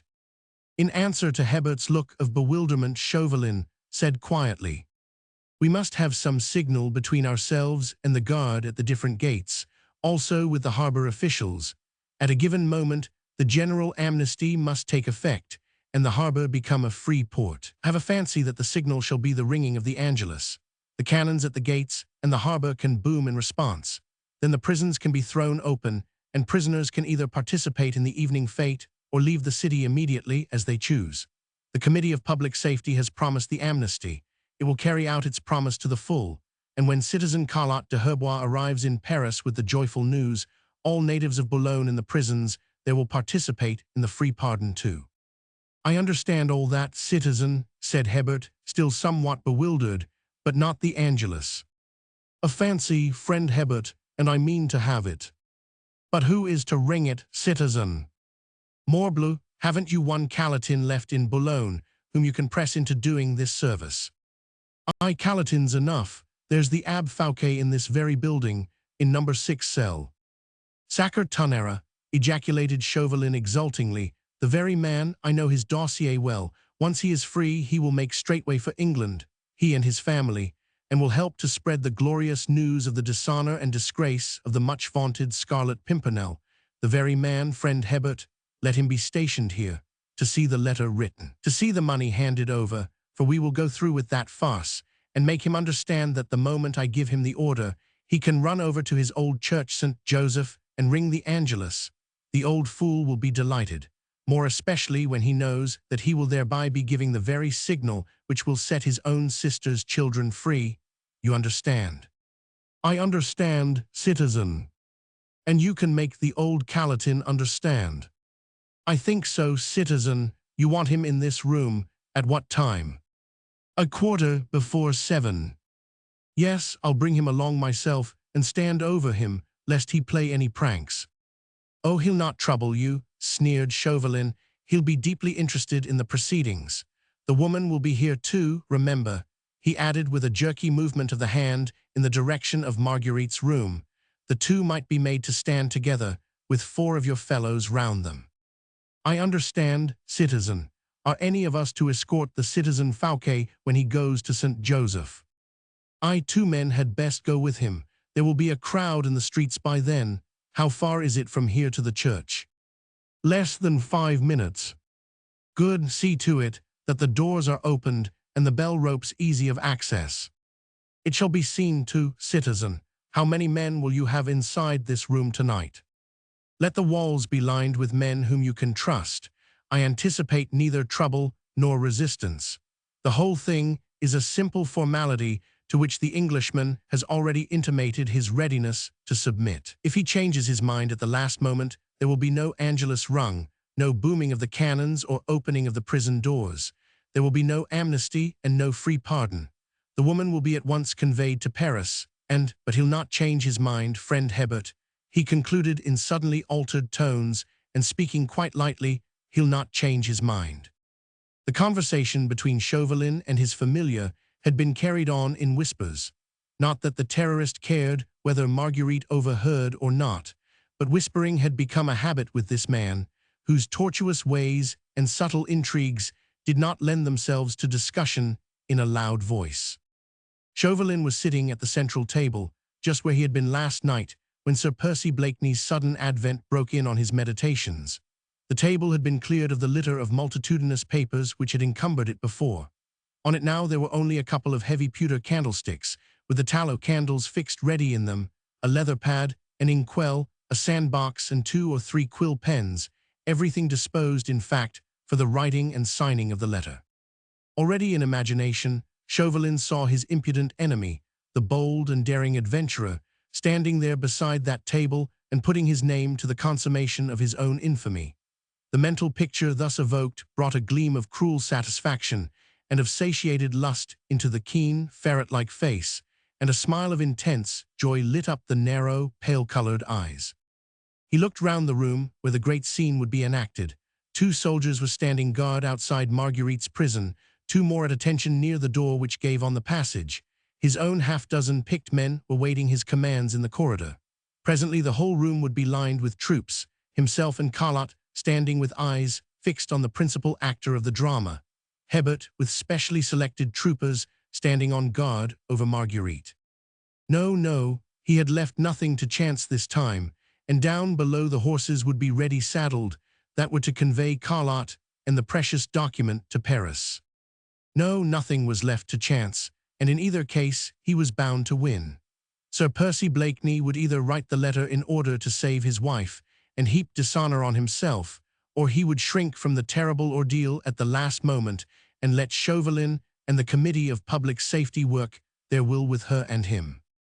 In that case the pillory as a spy and summary hanging for you, my friend, concluded Chauvelin in his mind, and for your wife, bah, once you are out of the way, even she will cease to matter. He left Hebert on guard in the room. An irresistible desire seized him to go and have a look at his discomfited enemy, and from the latter's attitude make a shrewd guess as to what he meant to do tonight. Sir Percy had been given a room on one of the upper floors of the old prison. He had in no way been closely guarded, and the room itself had been made as comfortable as may be. He had seemed quite happy and contented when he had been conducted hither by Chauvelin the evening before. "I hope you quite understand, Sir Percy, that you are my guest here tonight," Chauvelin had said suavely, "and that you are free to come and go just as you please." "Lud love you, sir," Sir Percy had replied gaily, "but I verily believe that I am." "It is only Lady Blakeney whom we have cause to watch until tomorrow," added Chauvelin with quiet significance. "Is that not so, Sir Percy?" But Sir Percy seemed, whenever his wife's name was mentioned, to lapse into irresistible somnolence. He yawned now with his usual affectation, and asked at what hour gentlemen in France were wont to breakfast. Since then Chauvelin had not seen him. He had repeatedly asked how the English prisoner was faring, and whether he seemed to be sleeping and eating heartily. The orderly in charge invariably reported that the Englishman seemed well, but did not eat much. On the other hand, he had ordered and lavishly paid for measure after measure of brandy and bottle after bottle of wine. How strange these Englishmen are, mused Chauvelin. This so-called hero is nothing but a wine-sodden brute, who seeks to nerve himself for a trying ordeal by drowning his faculties in brandy. Perhaps after all he doesn't care. But the wish to have a look at that strangely complex creature, hero, adventurer, or mere lucky fool, was irresistible, and Chauvelin in the latter part of the afternoon went up to the room which had been allotted to Sir Percy Blakeney. He never moved now without his escort, and this time also 2 of his favorite bodyguards accompanied him to the upper floor. He knocked at the door, but received no answer, and after a second or 2 he bade his men wait in the corridor, and gently turning the latch, walked in. There was an odor of brandy in the air. On the table 2 or 3 empty bottles of wine and a glass half filled with cognac testified to the truth of what the orderly had said, whilst sprawling across the camp bedstead, which obviously was too small for his long limbs, his head thrown back, his mouth open for a vigorous snore, lay the imperturbable Sir Percy fast asleep. Chauvelin went up to the bedstead and looked down upon the reclining figure of the man who had oft been called the most dangerous enemy of Republican France. Of a truth, a fine figure of a man, Chauvelin was ready enough to admit that. The long, hard limbs, the wide chest, and slender, white hands all bespoke the man of birth, breeding, and energy. The face, too, looked strong and clearly cut in repose, now that the perpetually inane smile did not play round the firm lips, nor the lazy, indolent expression mar the seriousness of the straight brow. For one moment, it was a mere flash, Chauvelin felt almost sorry that so interesting a career should be thus ignominiously brought to a close. The terrorist felt that if his own future, his own honor and integrity were about to be so hopelessly crushed, he would have wandered up and down this narrow room like a caged beast, eating out his heart with self-reproach and remorse, and racking his nerves and brain for an issue out of the terrible alternative which meant dishonor or death. But this man drank and slept. Perhaps he doesn't care. And as if in answer to Chauvelin's puzzled musing, a deep snore escaped the sleeping adventurer's parted lips. Chauvelin sighed, perplexed and troubled.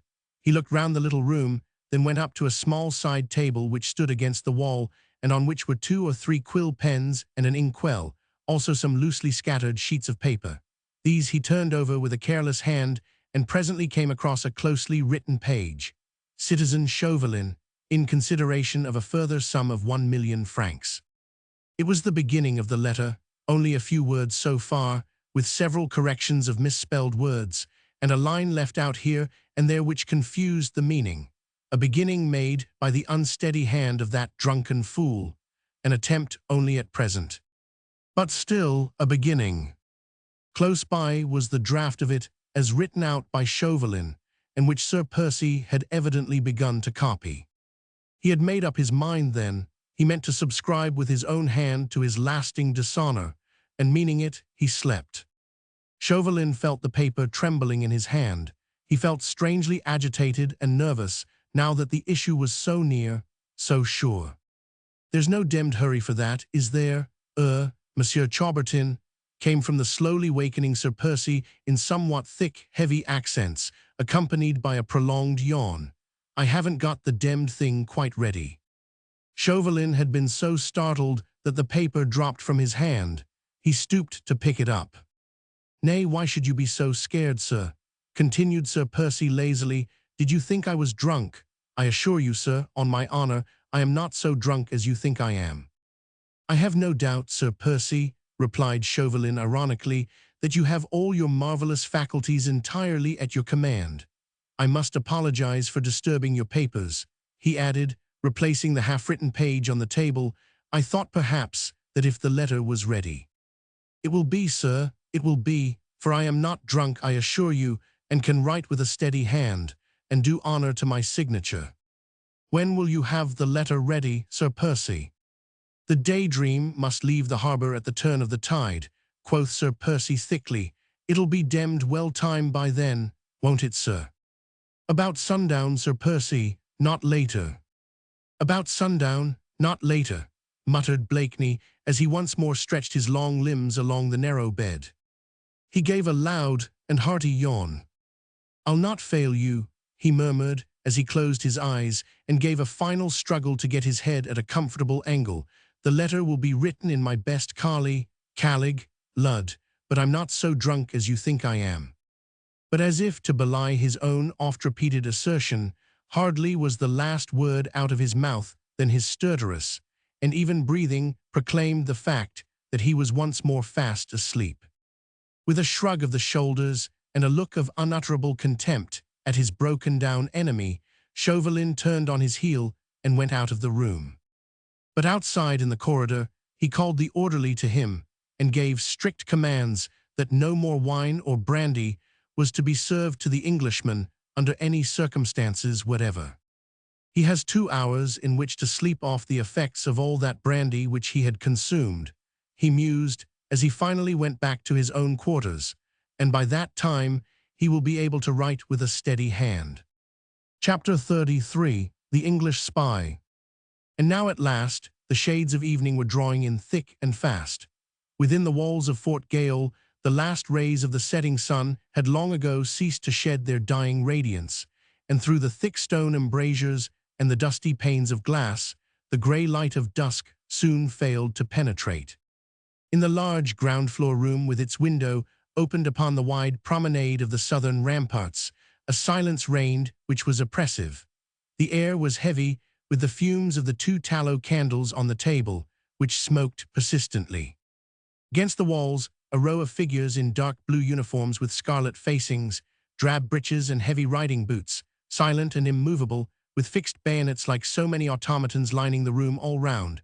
At some little distance from the central table and out of the immediate circle of light, a small group composed of 5 soldiers in the same blue and scarlet uniforms. One of these was Sergeant Hebert. In the center of this group 2 persons were sitting, a woman and an old man. The Abbe Fouquet had been brought down from his prison cell a few minutes ago and told to watch what would go on around him, after which he would be allowed to go to his old church of St. Joseph and ring the Angelus once more before he and his family left Boulogne forever. The Angelus would be the signal for the opening of all the prison gates in the town. Everyone tonight could come and go as they pleased, and having rung the Angelus, the Abbe would be at liberty to join Francois and Félicite and their old mother, his sister, outside the purlieus of the town. The Abbe Fouquet did not quite understand all this, which was very rapidly and roughly explained to him. It was such a very little while ago that he had expected to see the innocent children mounting up those awful steps which lead to the guillotine, whilst he himself was looking death quite near in the face, that all this talk of amnesty and of pardon had not quite fully reached his brain. But he was quite content that it had all been ordained by le bon Dieu, and very happy at the thought of ringing the dearly loved Angelus in his own old church once again. So when he was peremptorily pushed into the room and found himself close to Marguerite, with 4 or 5 soldiers standing round them, he quietly pulled his old rosary from his pocket and began murmuring gentle paters and aves under his breath. Beside him sat Marguerite, rigid as a statue, her cloak thrown over her shoulders so that its hood might hide her face. She could not now have said how that awful day had passed, how she had managed to survive the terrible, nerve-wracking suspense, the agonizing doubt as to what was going to happen. But above all, what she had found most unendurable was the torturing thought that in this same grim and frowning building her husband was there, somewhere, how far or how near she could not say. But she knew that she was parted from him and perhaps would not see him again, not even at the hour of death. That Percy would never write that infamous letter and live, she knew. That he might write it in order to save her, she feared was possible, whilst the look of triumph on Chauvelin's face had aroused her most agonizing terrors. When she was summarily ordered to go into the next room, she realized at once that all hope now was more than futile. The walls lined with troops, the attitude of her enemies, and above all that table with paper, ink and pens, ready as it were for the accomplishment of the hideous and monstrous deed, all made her very heart numb, as if it were held within the chill embrace of death. "If the woman moves, speaks or screams, gag her at once," said Carlotte roughly the moment she sat down, and Sergeant Hebert stood over her, gag and cloth in hand, whilst 2 soldiers placed heavy hands on her shoulders. But she neither moved nor spoke, not even presently when a loud and cheerful voice came echoing from a distant corridor, and anon the door opened and her husband came in, accompanied by Chauvelin. Ex-ambassador was very obviously in a state of acute nervous tension. His hands were tightly clasped behind his back, and his movements were curiously irresponsible and jerky. But Sir Percy Blakeney looked a picture of calm unconcern. The lace bow at his throat was tied with scrupulous care, his eyeglass upheld at quite the correct angle, and his delicate-colored caped coat was thrown back just sufficiently to afford a glimpse of the dainty cloth suit and exquisitely embroidered waistcoat beneath. He was the perfect presentation of a London dandy, and might have been entering a royal drawing-room in company with an honored guest. Marguerite's eyes were riveted on him as he came well within the circle of light projected by the candles, but not even with that acute sixth sense of a passionate and loving woman could she detect the slightest tremor in the aristocratic hands which held the gold-rimmed eyeglass, nor the faintest quiver of the firmly molded lips. This had occurred just as the bell of the old Beffroy chimed 6:15. Now it was close on 7, and in the center of the room, and with his face and figure well lighted up by the candles, At the table, pen in hand, sat Sir Percy writing. At his elbow, just behind him, stood Chauvelin on the one side and Carlotte de Herbois on the other, both watching with fixed and burning eyes the writing of that letter. Sir Percy seemed in no hurry. He wrote slowly and deliberately, carefully copying the draft of the letter which was propped up in front of him. The spelling of some of the French words seemed to have troubled him at first, for when he began, he made many facetious and self-deprecatory remarks anent his own want of education, and carelessness in youth in acquiring the gentle art of speaking so elegant a language. Presently, however, he appeared more at his ease, or perhaps less inclined to talk, since he only received curt monosyllabic answers to his pleasant sallies. 5 minutes had gone by without any other sound, save the spasmodic creak of Sir Percy's pen upon the paper, the while Chauvelin and Carlotte watched every word he wrote. But gradually from afar there had arisen in the stillness of evening a distant, rolling noise like that of surf breaking against the cliffs. Nearer and louder it grew, and as it increased in volume, so it gained now in diversity. The monotonous, roll-like, far-off thunder was just as continuous as before, but now shriller notes broke out from amongst the more remote sounds. A loud laugh seemed ever and anon to pierce the distance, and to rise above the persistent hubbub, which became the mere accompaniment to these isolated tones. The merrymakers of Boulogne, having started from the Place de la Sénéchaussée, were making the round of the town by the wide avenue which tops the ramparts. They were coming past the Fort Gale, shouting, singing, brass trumpets in front, big drum ahead, drenched, hot and hoarse, but supremely happy. Sir Percy looked up for a moment as the noise drew nearer, then turned to Chauvelin and pointing to the letter, he said, "I have nearly finished." The suspense in the smoke-laden atmosphere of this room was becoming unendurable, and 4 hearts at least were beating wildly with overpowering anxiety. Marguerite's eyes were fixed with tender intensity on the man she so passionately loved. She did not understand his actions or his motives, but she felt a wild longing in her to drink in every line of that loved face, as if with this last, long look she was bidding an eternal farewell to all hopes of future earthly happiness. The old priest had ceased to tell his beads. Feeling in his kindly heart the echo of the appalling tragedy which was being enacted before him, he had put out a fatherly, tentative hand towards Marguerite and given her icy fingers a comforting pressure.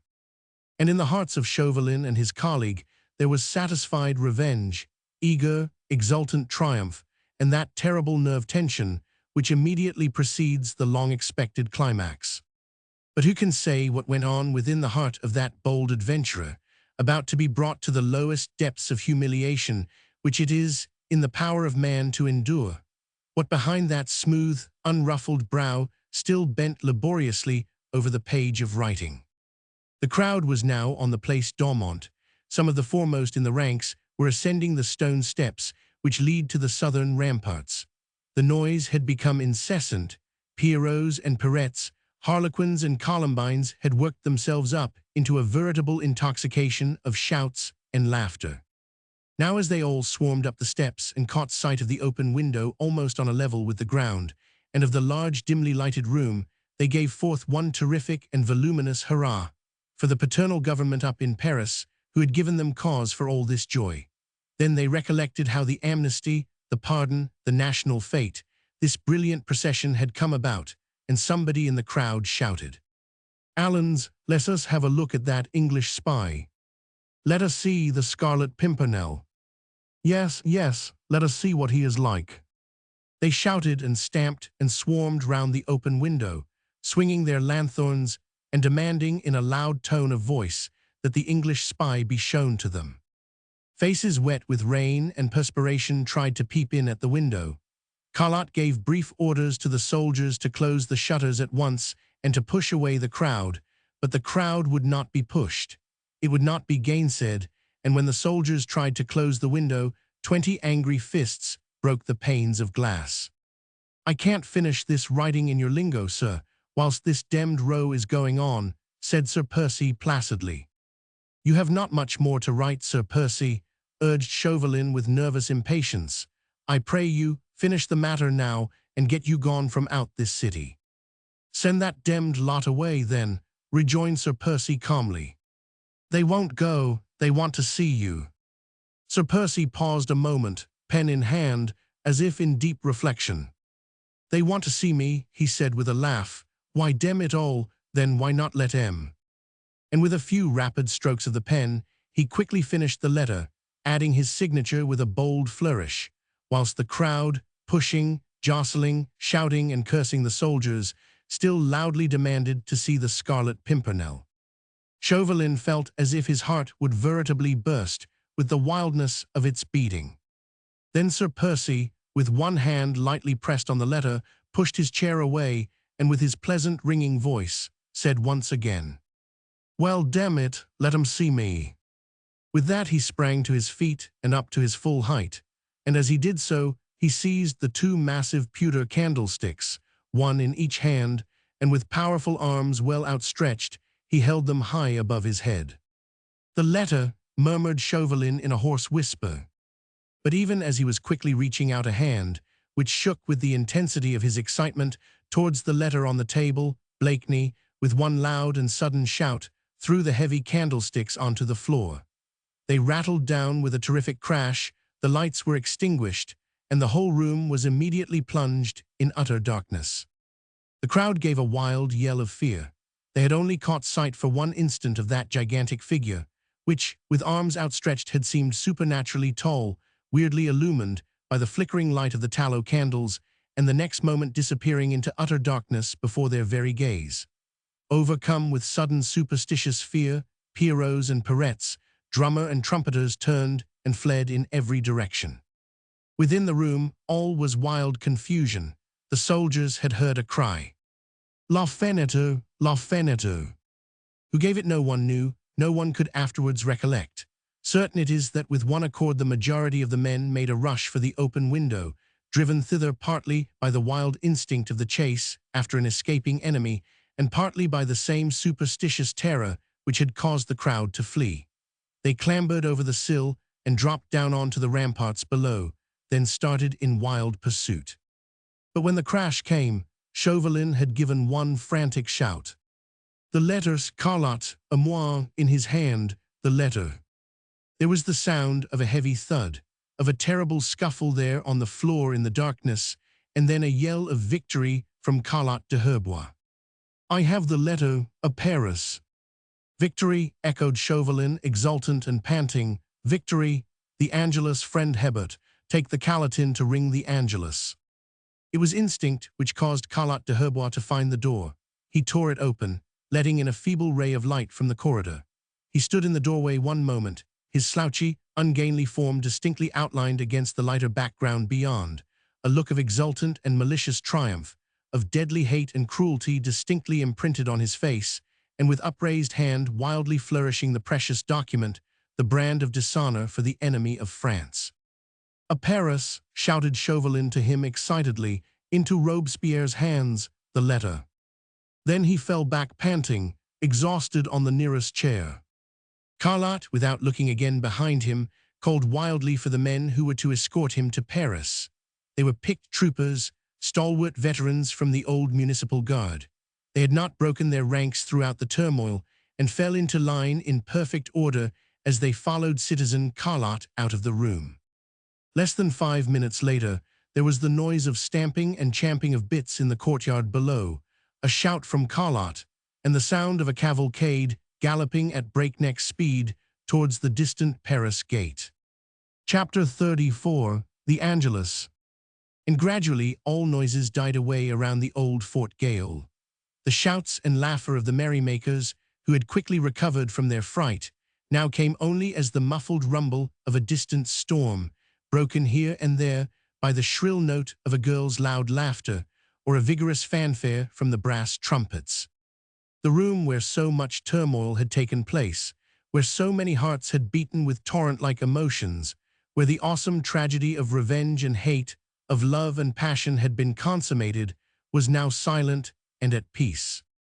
The soldiers had gone, some in pursuit of the revelers, some with Carlotte de Herbois, others with Hebert and the Calatin, who was to ring the Angelus. Chauvelin, overcome with the intensity of his exultation and the agony of the suspense which he had endured, sat, vaguely dreaming, hardly conscious, but wholly happy and content. Fearless, too, for his triumph was complete, and he cared not now if he lived or died. He had lived long enough to see the complete annihilation and dishonor of his enemy. What had happened to Sir Percy Blakeney now, what to Marguerite, he neither knew nor cared. No doubt the Englishman had picked himself up and got away through the window or the door.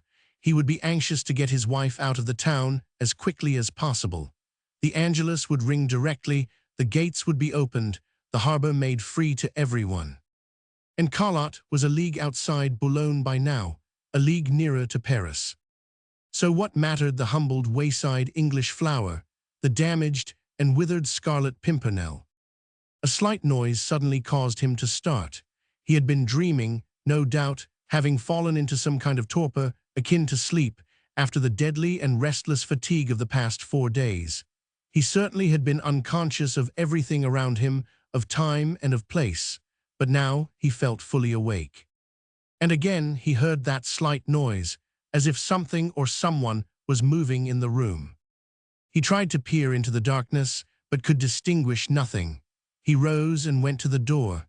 It was still open, and close behind it against the wall a small oil lamp was fixed, which lit up the corridor. Chauvelin detached the lamp and came back with it into the room. Just as he did so, there came to his ears the first sound of the little church bell ringing the Angelus. He stepped into the room, holding the lamp high above his head. Its feeble rays fell full upon the brilliant figure of Sir Percy Blakeney. He was smiling pleasantly, bowing slightly towards Chauvelin, and in his hand he held the sheathed sword, the blade of which had been fashioned in Toledo for Lorenzo Sensei, and the fellow of which was lying now, Chauvelin himself knew not where. "The day and hour, monsieur, I think," said Sir Percy with courtly grace, "when you and I are to cross swords together. Those are the southern ramparts, meseems. Will you proceed, sir, and I will follow?" At sight of this man, of his impudence, and of his daring, Chauvelin felt an icy grip on his heart. His cheeks became ashen white, his thin lips closed with a snap, and the hand which held the lamp aloft trembled visibly. Sir Percy stood before him, still smiling and with a graceful gesture pointing towards the ramparts. From the church of St. Joseph, the gentle, melancholy tones of the Angelus sounding the second Ave Maria came faintly echoing in the evening air. With a violent effort, Chauvelin forced himself to self-control and tried to shake off the strange feeling of obsession which had overwhelmed him in the presence of this extraordinary man. He walked quite quietly up to the table and placed the lamp upon it. As in a flash, recollection had come back to him, the past few minutes, the letter, and Carlotte well on his way to Paris. Bah, he had nothing to fear now, save perhaps death at the hand of this adventurer turned assassin in his misery and humiliation. "A truce on this folly, Sir Percy," he said roughly. "As you well know, I had never any intention of fighting you with these poisoned swords of yours, and I knew that, Chauvelin, but do you know that I have the intention of killing you now, as you stand, like a dog?" And throwing down the sword, with one of those uncontrolled outbursts of almost animal passion, which for one instant revealed the real, inner man, he went up to Chauvelin, and towering above him like a great avenging giant, he savored for 1 second the joy of looking down on that puny, slender figure which he could crush with sheer brute force, with one blow from his powerful hands. But Chauvelin at this moment was beyond fear. "And if you killed me now, Sir Percy," he said quietly, and looking the man whom he so hated fully in the eyes, "you could not destroy that letter which my colleague is taking to Paris at this very moment." As he had anticipated, his words seemed to change Sir Percy's mood in an instant. The passion in the handsome, aristocratic face faded in a trice, the hard lines round the jaw and lips relaxed, the fire of revenge died out from the lazy blue eyes, and the next moment a long, loud, merry laugh raised the dormant echoes of the old fort. "Nay, Monsieur Chaubertin," said Sir Percy gaily, "but this is marvellous, demmed marvellous. Do you hear that, dear? Gadzooks, but 'tis the best joke I have heard this past 12 months. Monsieur here thinks, Lud, but I shall die of laughing. Monsieur here thinks that 'twas that demmed letter which went to Paris, and that an English gentleman lay scuffling on the floor and allowed a letter to be filched from him. Sir Percy, gasped Chauvelin, as an awful thought seemed suddenly to flash across his fevered brain. Lud, sir, you are astonishing, said Sir Percy, taking a very much crumpled sheet of paper from the capacious pocket of his elegant caped coat, and holding it close to Chauvelin's horror-stricken gaze. This is the letter which I wrote at that table yonder in order to gain time and in order to fool you. But by the Lord, you are a bigger demmed fool than ever I took you to be, if you thought it would serve any other purpose save that of my hitting you in the face with it. And with a quick and violent gesture, he struck Chauvelin full in the face with the paper. You would like to know, Monsieur Chaubertin, would you not? He added pleasantly, what letter it is that your friend, Citizen Carlot, is taking in such hot haste to Paris for you. Well, the letter is not long and 'tis written in verse. I wrote it myself upstairs today whilst you thought me sodden with brandy and 3 parts asleep. But brandy is easily flung out of the window. Did you think I drank it all? Nay, as you remember, I told you that I was not so drunk as you thought. The letter is writ in English verse, monsieur, and it reads thus. We seek him here, we seek him there, those Frenchies seek him everywhere. Is he in heaven, is he in hell, that demmed elusive Pimpernel? A neat rhyme, I fancy, monsieur, and one which will, if rightly translated, greatly please your friend and ruler, Citizen Robespierre. Your colleague, Citizen Carlot, is well on his way to Paris with it by now. No, no, monsieur, as you rightly said just now, I really could not kill you, God having blessed me with the saving sense of humor. Even as he spoke, the third Ave Maria of the Angelus died away on the morning air. From the harbor and the old chateau there came the loud boom of cannon. The hour of the opening of the gates, of the general amnesty and free harbor, was announced throughout Boulogne. Chauvelin was livid with rage, fear, and baffled revenge. He made a sudden rush for the door in a blind desire to call for help, but Sir Percy had toyed long enough with his prey. The hour was speeding on. Hebert and some of the soldiers might return, and it was time to think of safety and of flight. Quick as a hunted panther, he had interposed his tall figure between his enemy and the latter's chance of calling for aid. Then, seizing the little man by the shoulders, he pushed him back into that portion of the room where Marguerite and the Abbe Fouquet had been lately sitting. The gag, with cloth and cord, which had been intended for a woman, were lying on the ground close by, just where Hebert had dropped them, when he marched the old Abbe off to the church. With quick and dexterous hands, Sir Percy soon reduced Chauvelin to an impotent and silent bundle. The ex-ambassador, after 4 days of harrowing nerve tension, followed by so awful a climax, was weakened physically and mentally, whilst Blakeney, powerful, athletic, and always absolutely unperturbed, was fresh in body and spirit.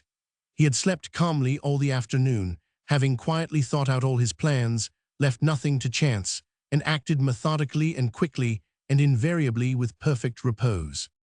Having fully assured himself that the cords were well fastened, the gag secure and Chauvelin completely helpless, he took the now inert mass up in his arms and carried it into the adjoining room, where Marguerite for 12 hours had endured a terrible martyrdom.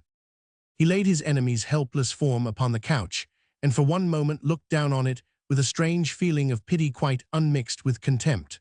The light from the lamp in the further room struck vaguely upon the prostrate figure of Chauvelin. He seemed to have lost consciousness, for the eyes were closed, only the hands, which were tied securely to his body, had a spasmodic, nervous twitch in them. With a good-natured shrug of the shoulders, the imperturbable Sir Percy turned to go, but just before he did so, he took a scrap of paper from his waistcoat pocket and slipped it between Chauvelin's trembling fingers. On the paper were scribbled the 4 lines of verse, which in the next 24 hours Robespierre himself and his colleagues would read. Then Blakeney finally went out of the room. Chapter 35. Marguerite. As he re-entered the large room, she was standing beside the table, with one dainty hand resting against the back of the chair, her whole graceful figure bent forward, as if in an agony of ardent expectation. Never for an instant, in that supreme moment when his precious life was at stake, did she waver in courage or presence of mind.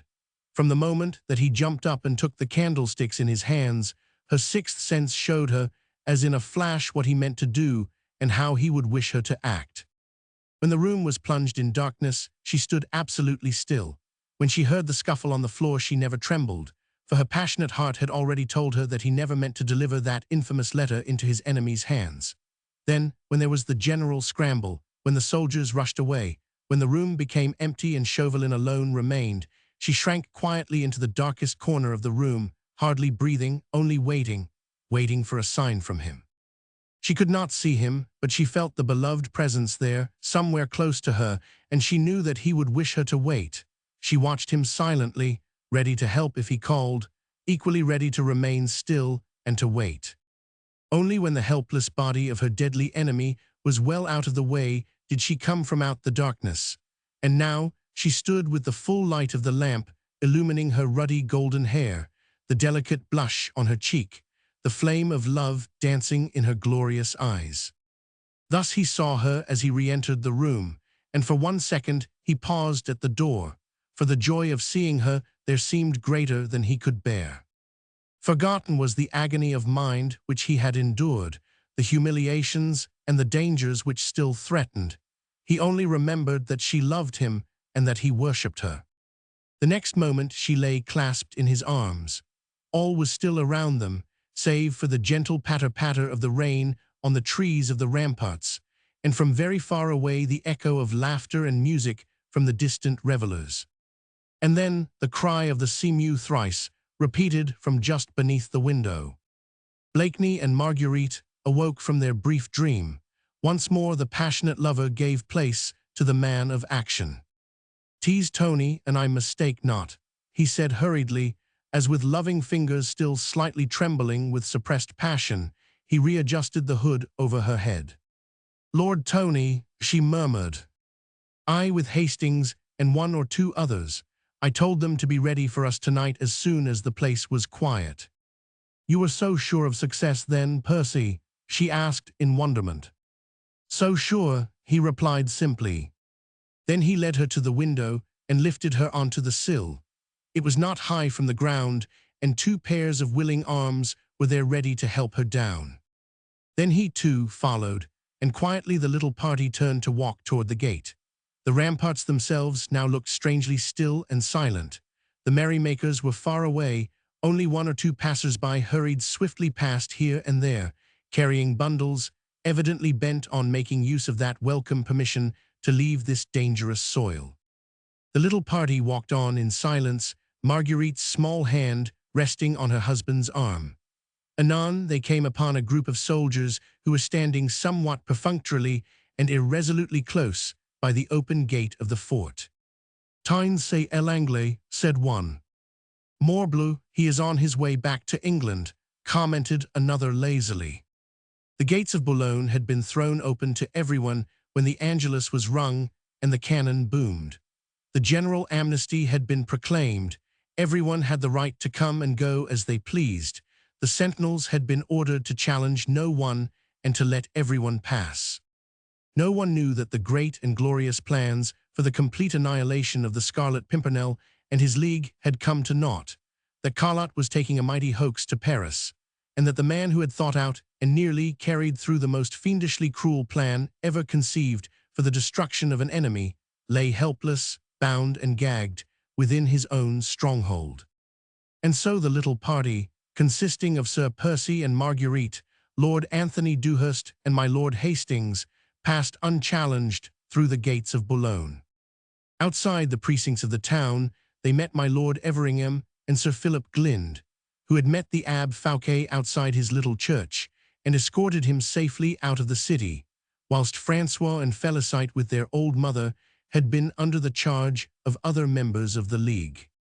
We were all in the procession, dressed up in all sorts of ragged finery until the last moment, explained Lord Tony to Marguerite as the entire party now quickly made its way to the harbour. We did not know what was going to happen. All we knew was that we should be wanted about this time, the hour when the duel was to have been fought, and somewhere near here on the southern ramparts, and we always have strict orders to mix with the crowd if there happens to be one. When we saw Blakeney raise the candlesticks, we guessed what was coming, and we each went to our respective posts. It was all quite simple. The young man spoke gaily and lightly, but through the easy banter of his tone, there pierced the enthusiasm and pride of the soldier in the glory and daring of his chief. Between the city walls and the harbor, there was much bustle and agitation. The English packet-boat would lift anchor at the turn of the tide, and as everyone was free to get aboard without leave or passport, there were a very large number of passengers bound for the land of freedom. 2 boats from the Daydream were waiting in readiness for Sir Percy and my lady and those whom they would bring with them. Silently the party embarked, and as the boats pushed off and the sailors from Sir Percy's yacht bent to their oars, the old Abbe Fouquet began gently droning a pater and ave to the accompaniment of his beads. He accepted joy, happiness, and safety with the same gentle philosophy as he would have accepted death, but Marguerite's keen and loving ears caught at the end of each pater a gently murmured request to le bon Dieu to bless and protect our English rescuer. Only once did Marguerite make allusion to that terrible time which had become the past. They were wandering together down the chestnut alley in the beautiful garden at Richmond. It was evening, and the air was heavy with the rich odor of wet earth, of belated roses and dying mignonette. She had paused in the alley and placed a trembling hand upon his arm, whilst raising her eyes filled with tears of tender passion up to his face. "Percy," she murmured, "have you forgiven me?" "What, m'dear?" "That awful evening in Boulogne, what that fiend demanded. His awful either, or I brought it all upon you, it was all my fault." "Nay, my dear, for that 'tis I should thank you." "Thank me." "Aye," he said, whilst in the fast-gathering dusk she could only just perceive the sudden hardening of his face, the look of wild passion in his eyes. "But for that evening in Boulogne, but for that alternative which that devil placed before me, I might never have known how much you meant to me." Even the recollection of all the sorrow, the anxiety, the torturing humiliations of that night seemed completely to change him. The voice became trenchant, the hands were tightly clenched. But Marguerite drew nearer to him, her 2 hands were on his breast. She murmured gently, "And now?" He folded her in his arms with an agony of joy and said earnestly, "Now I know.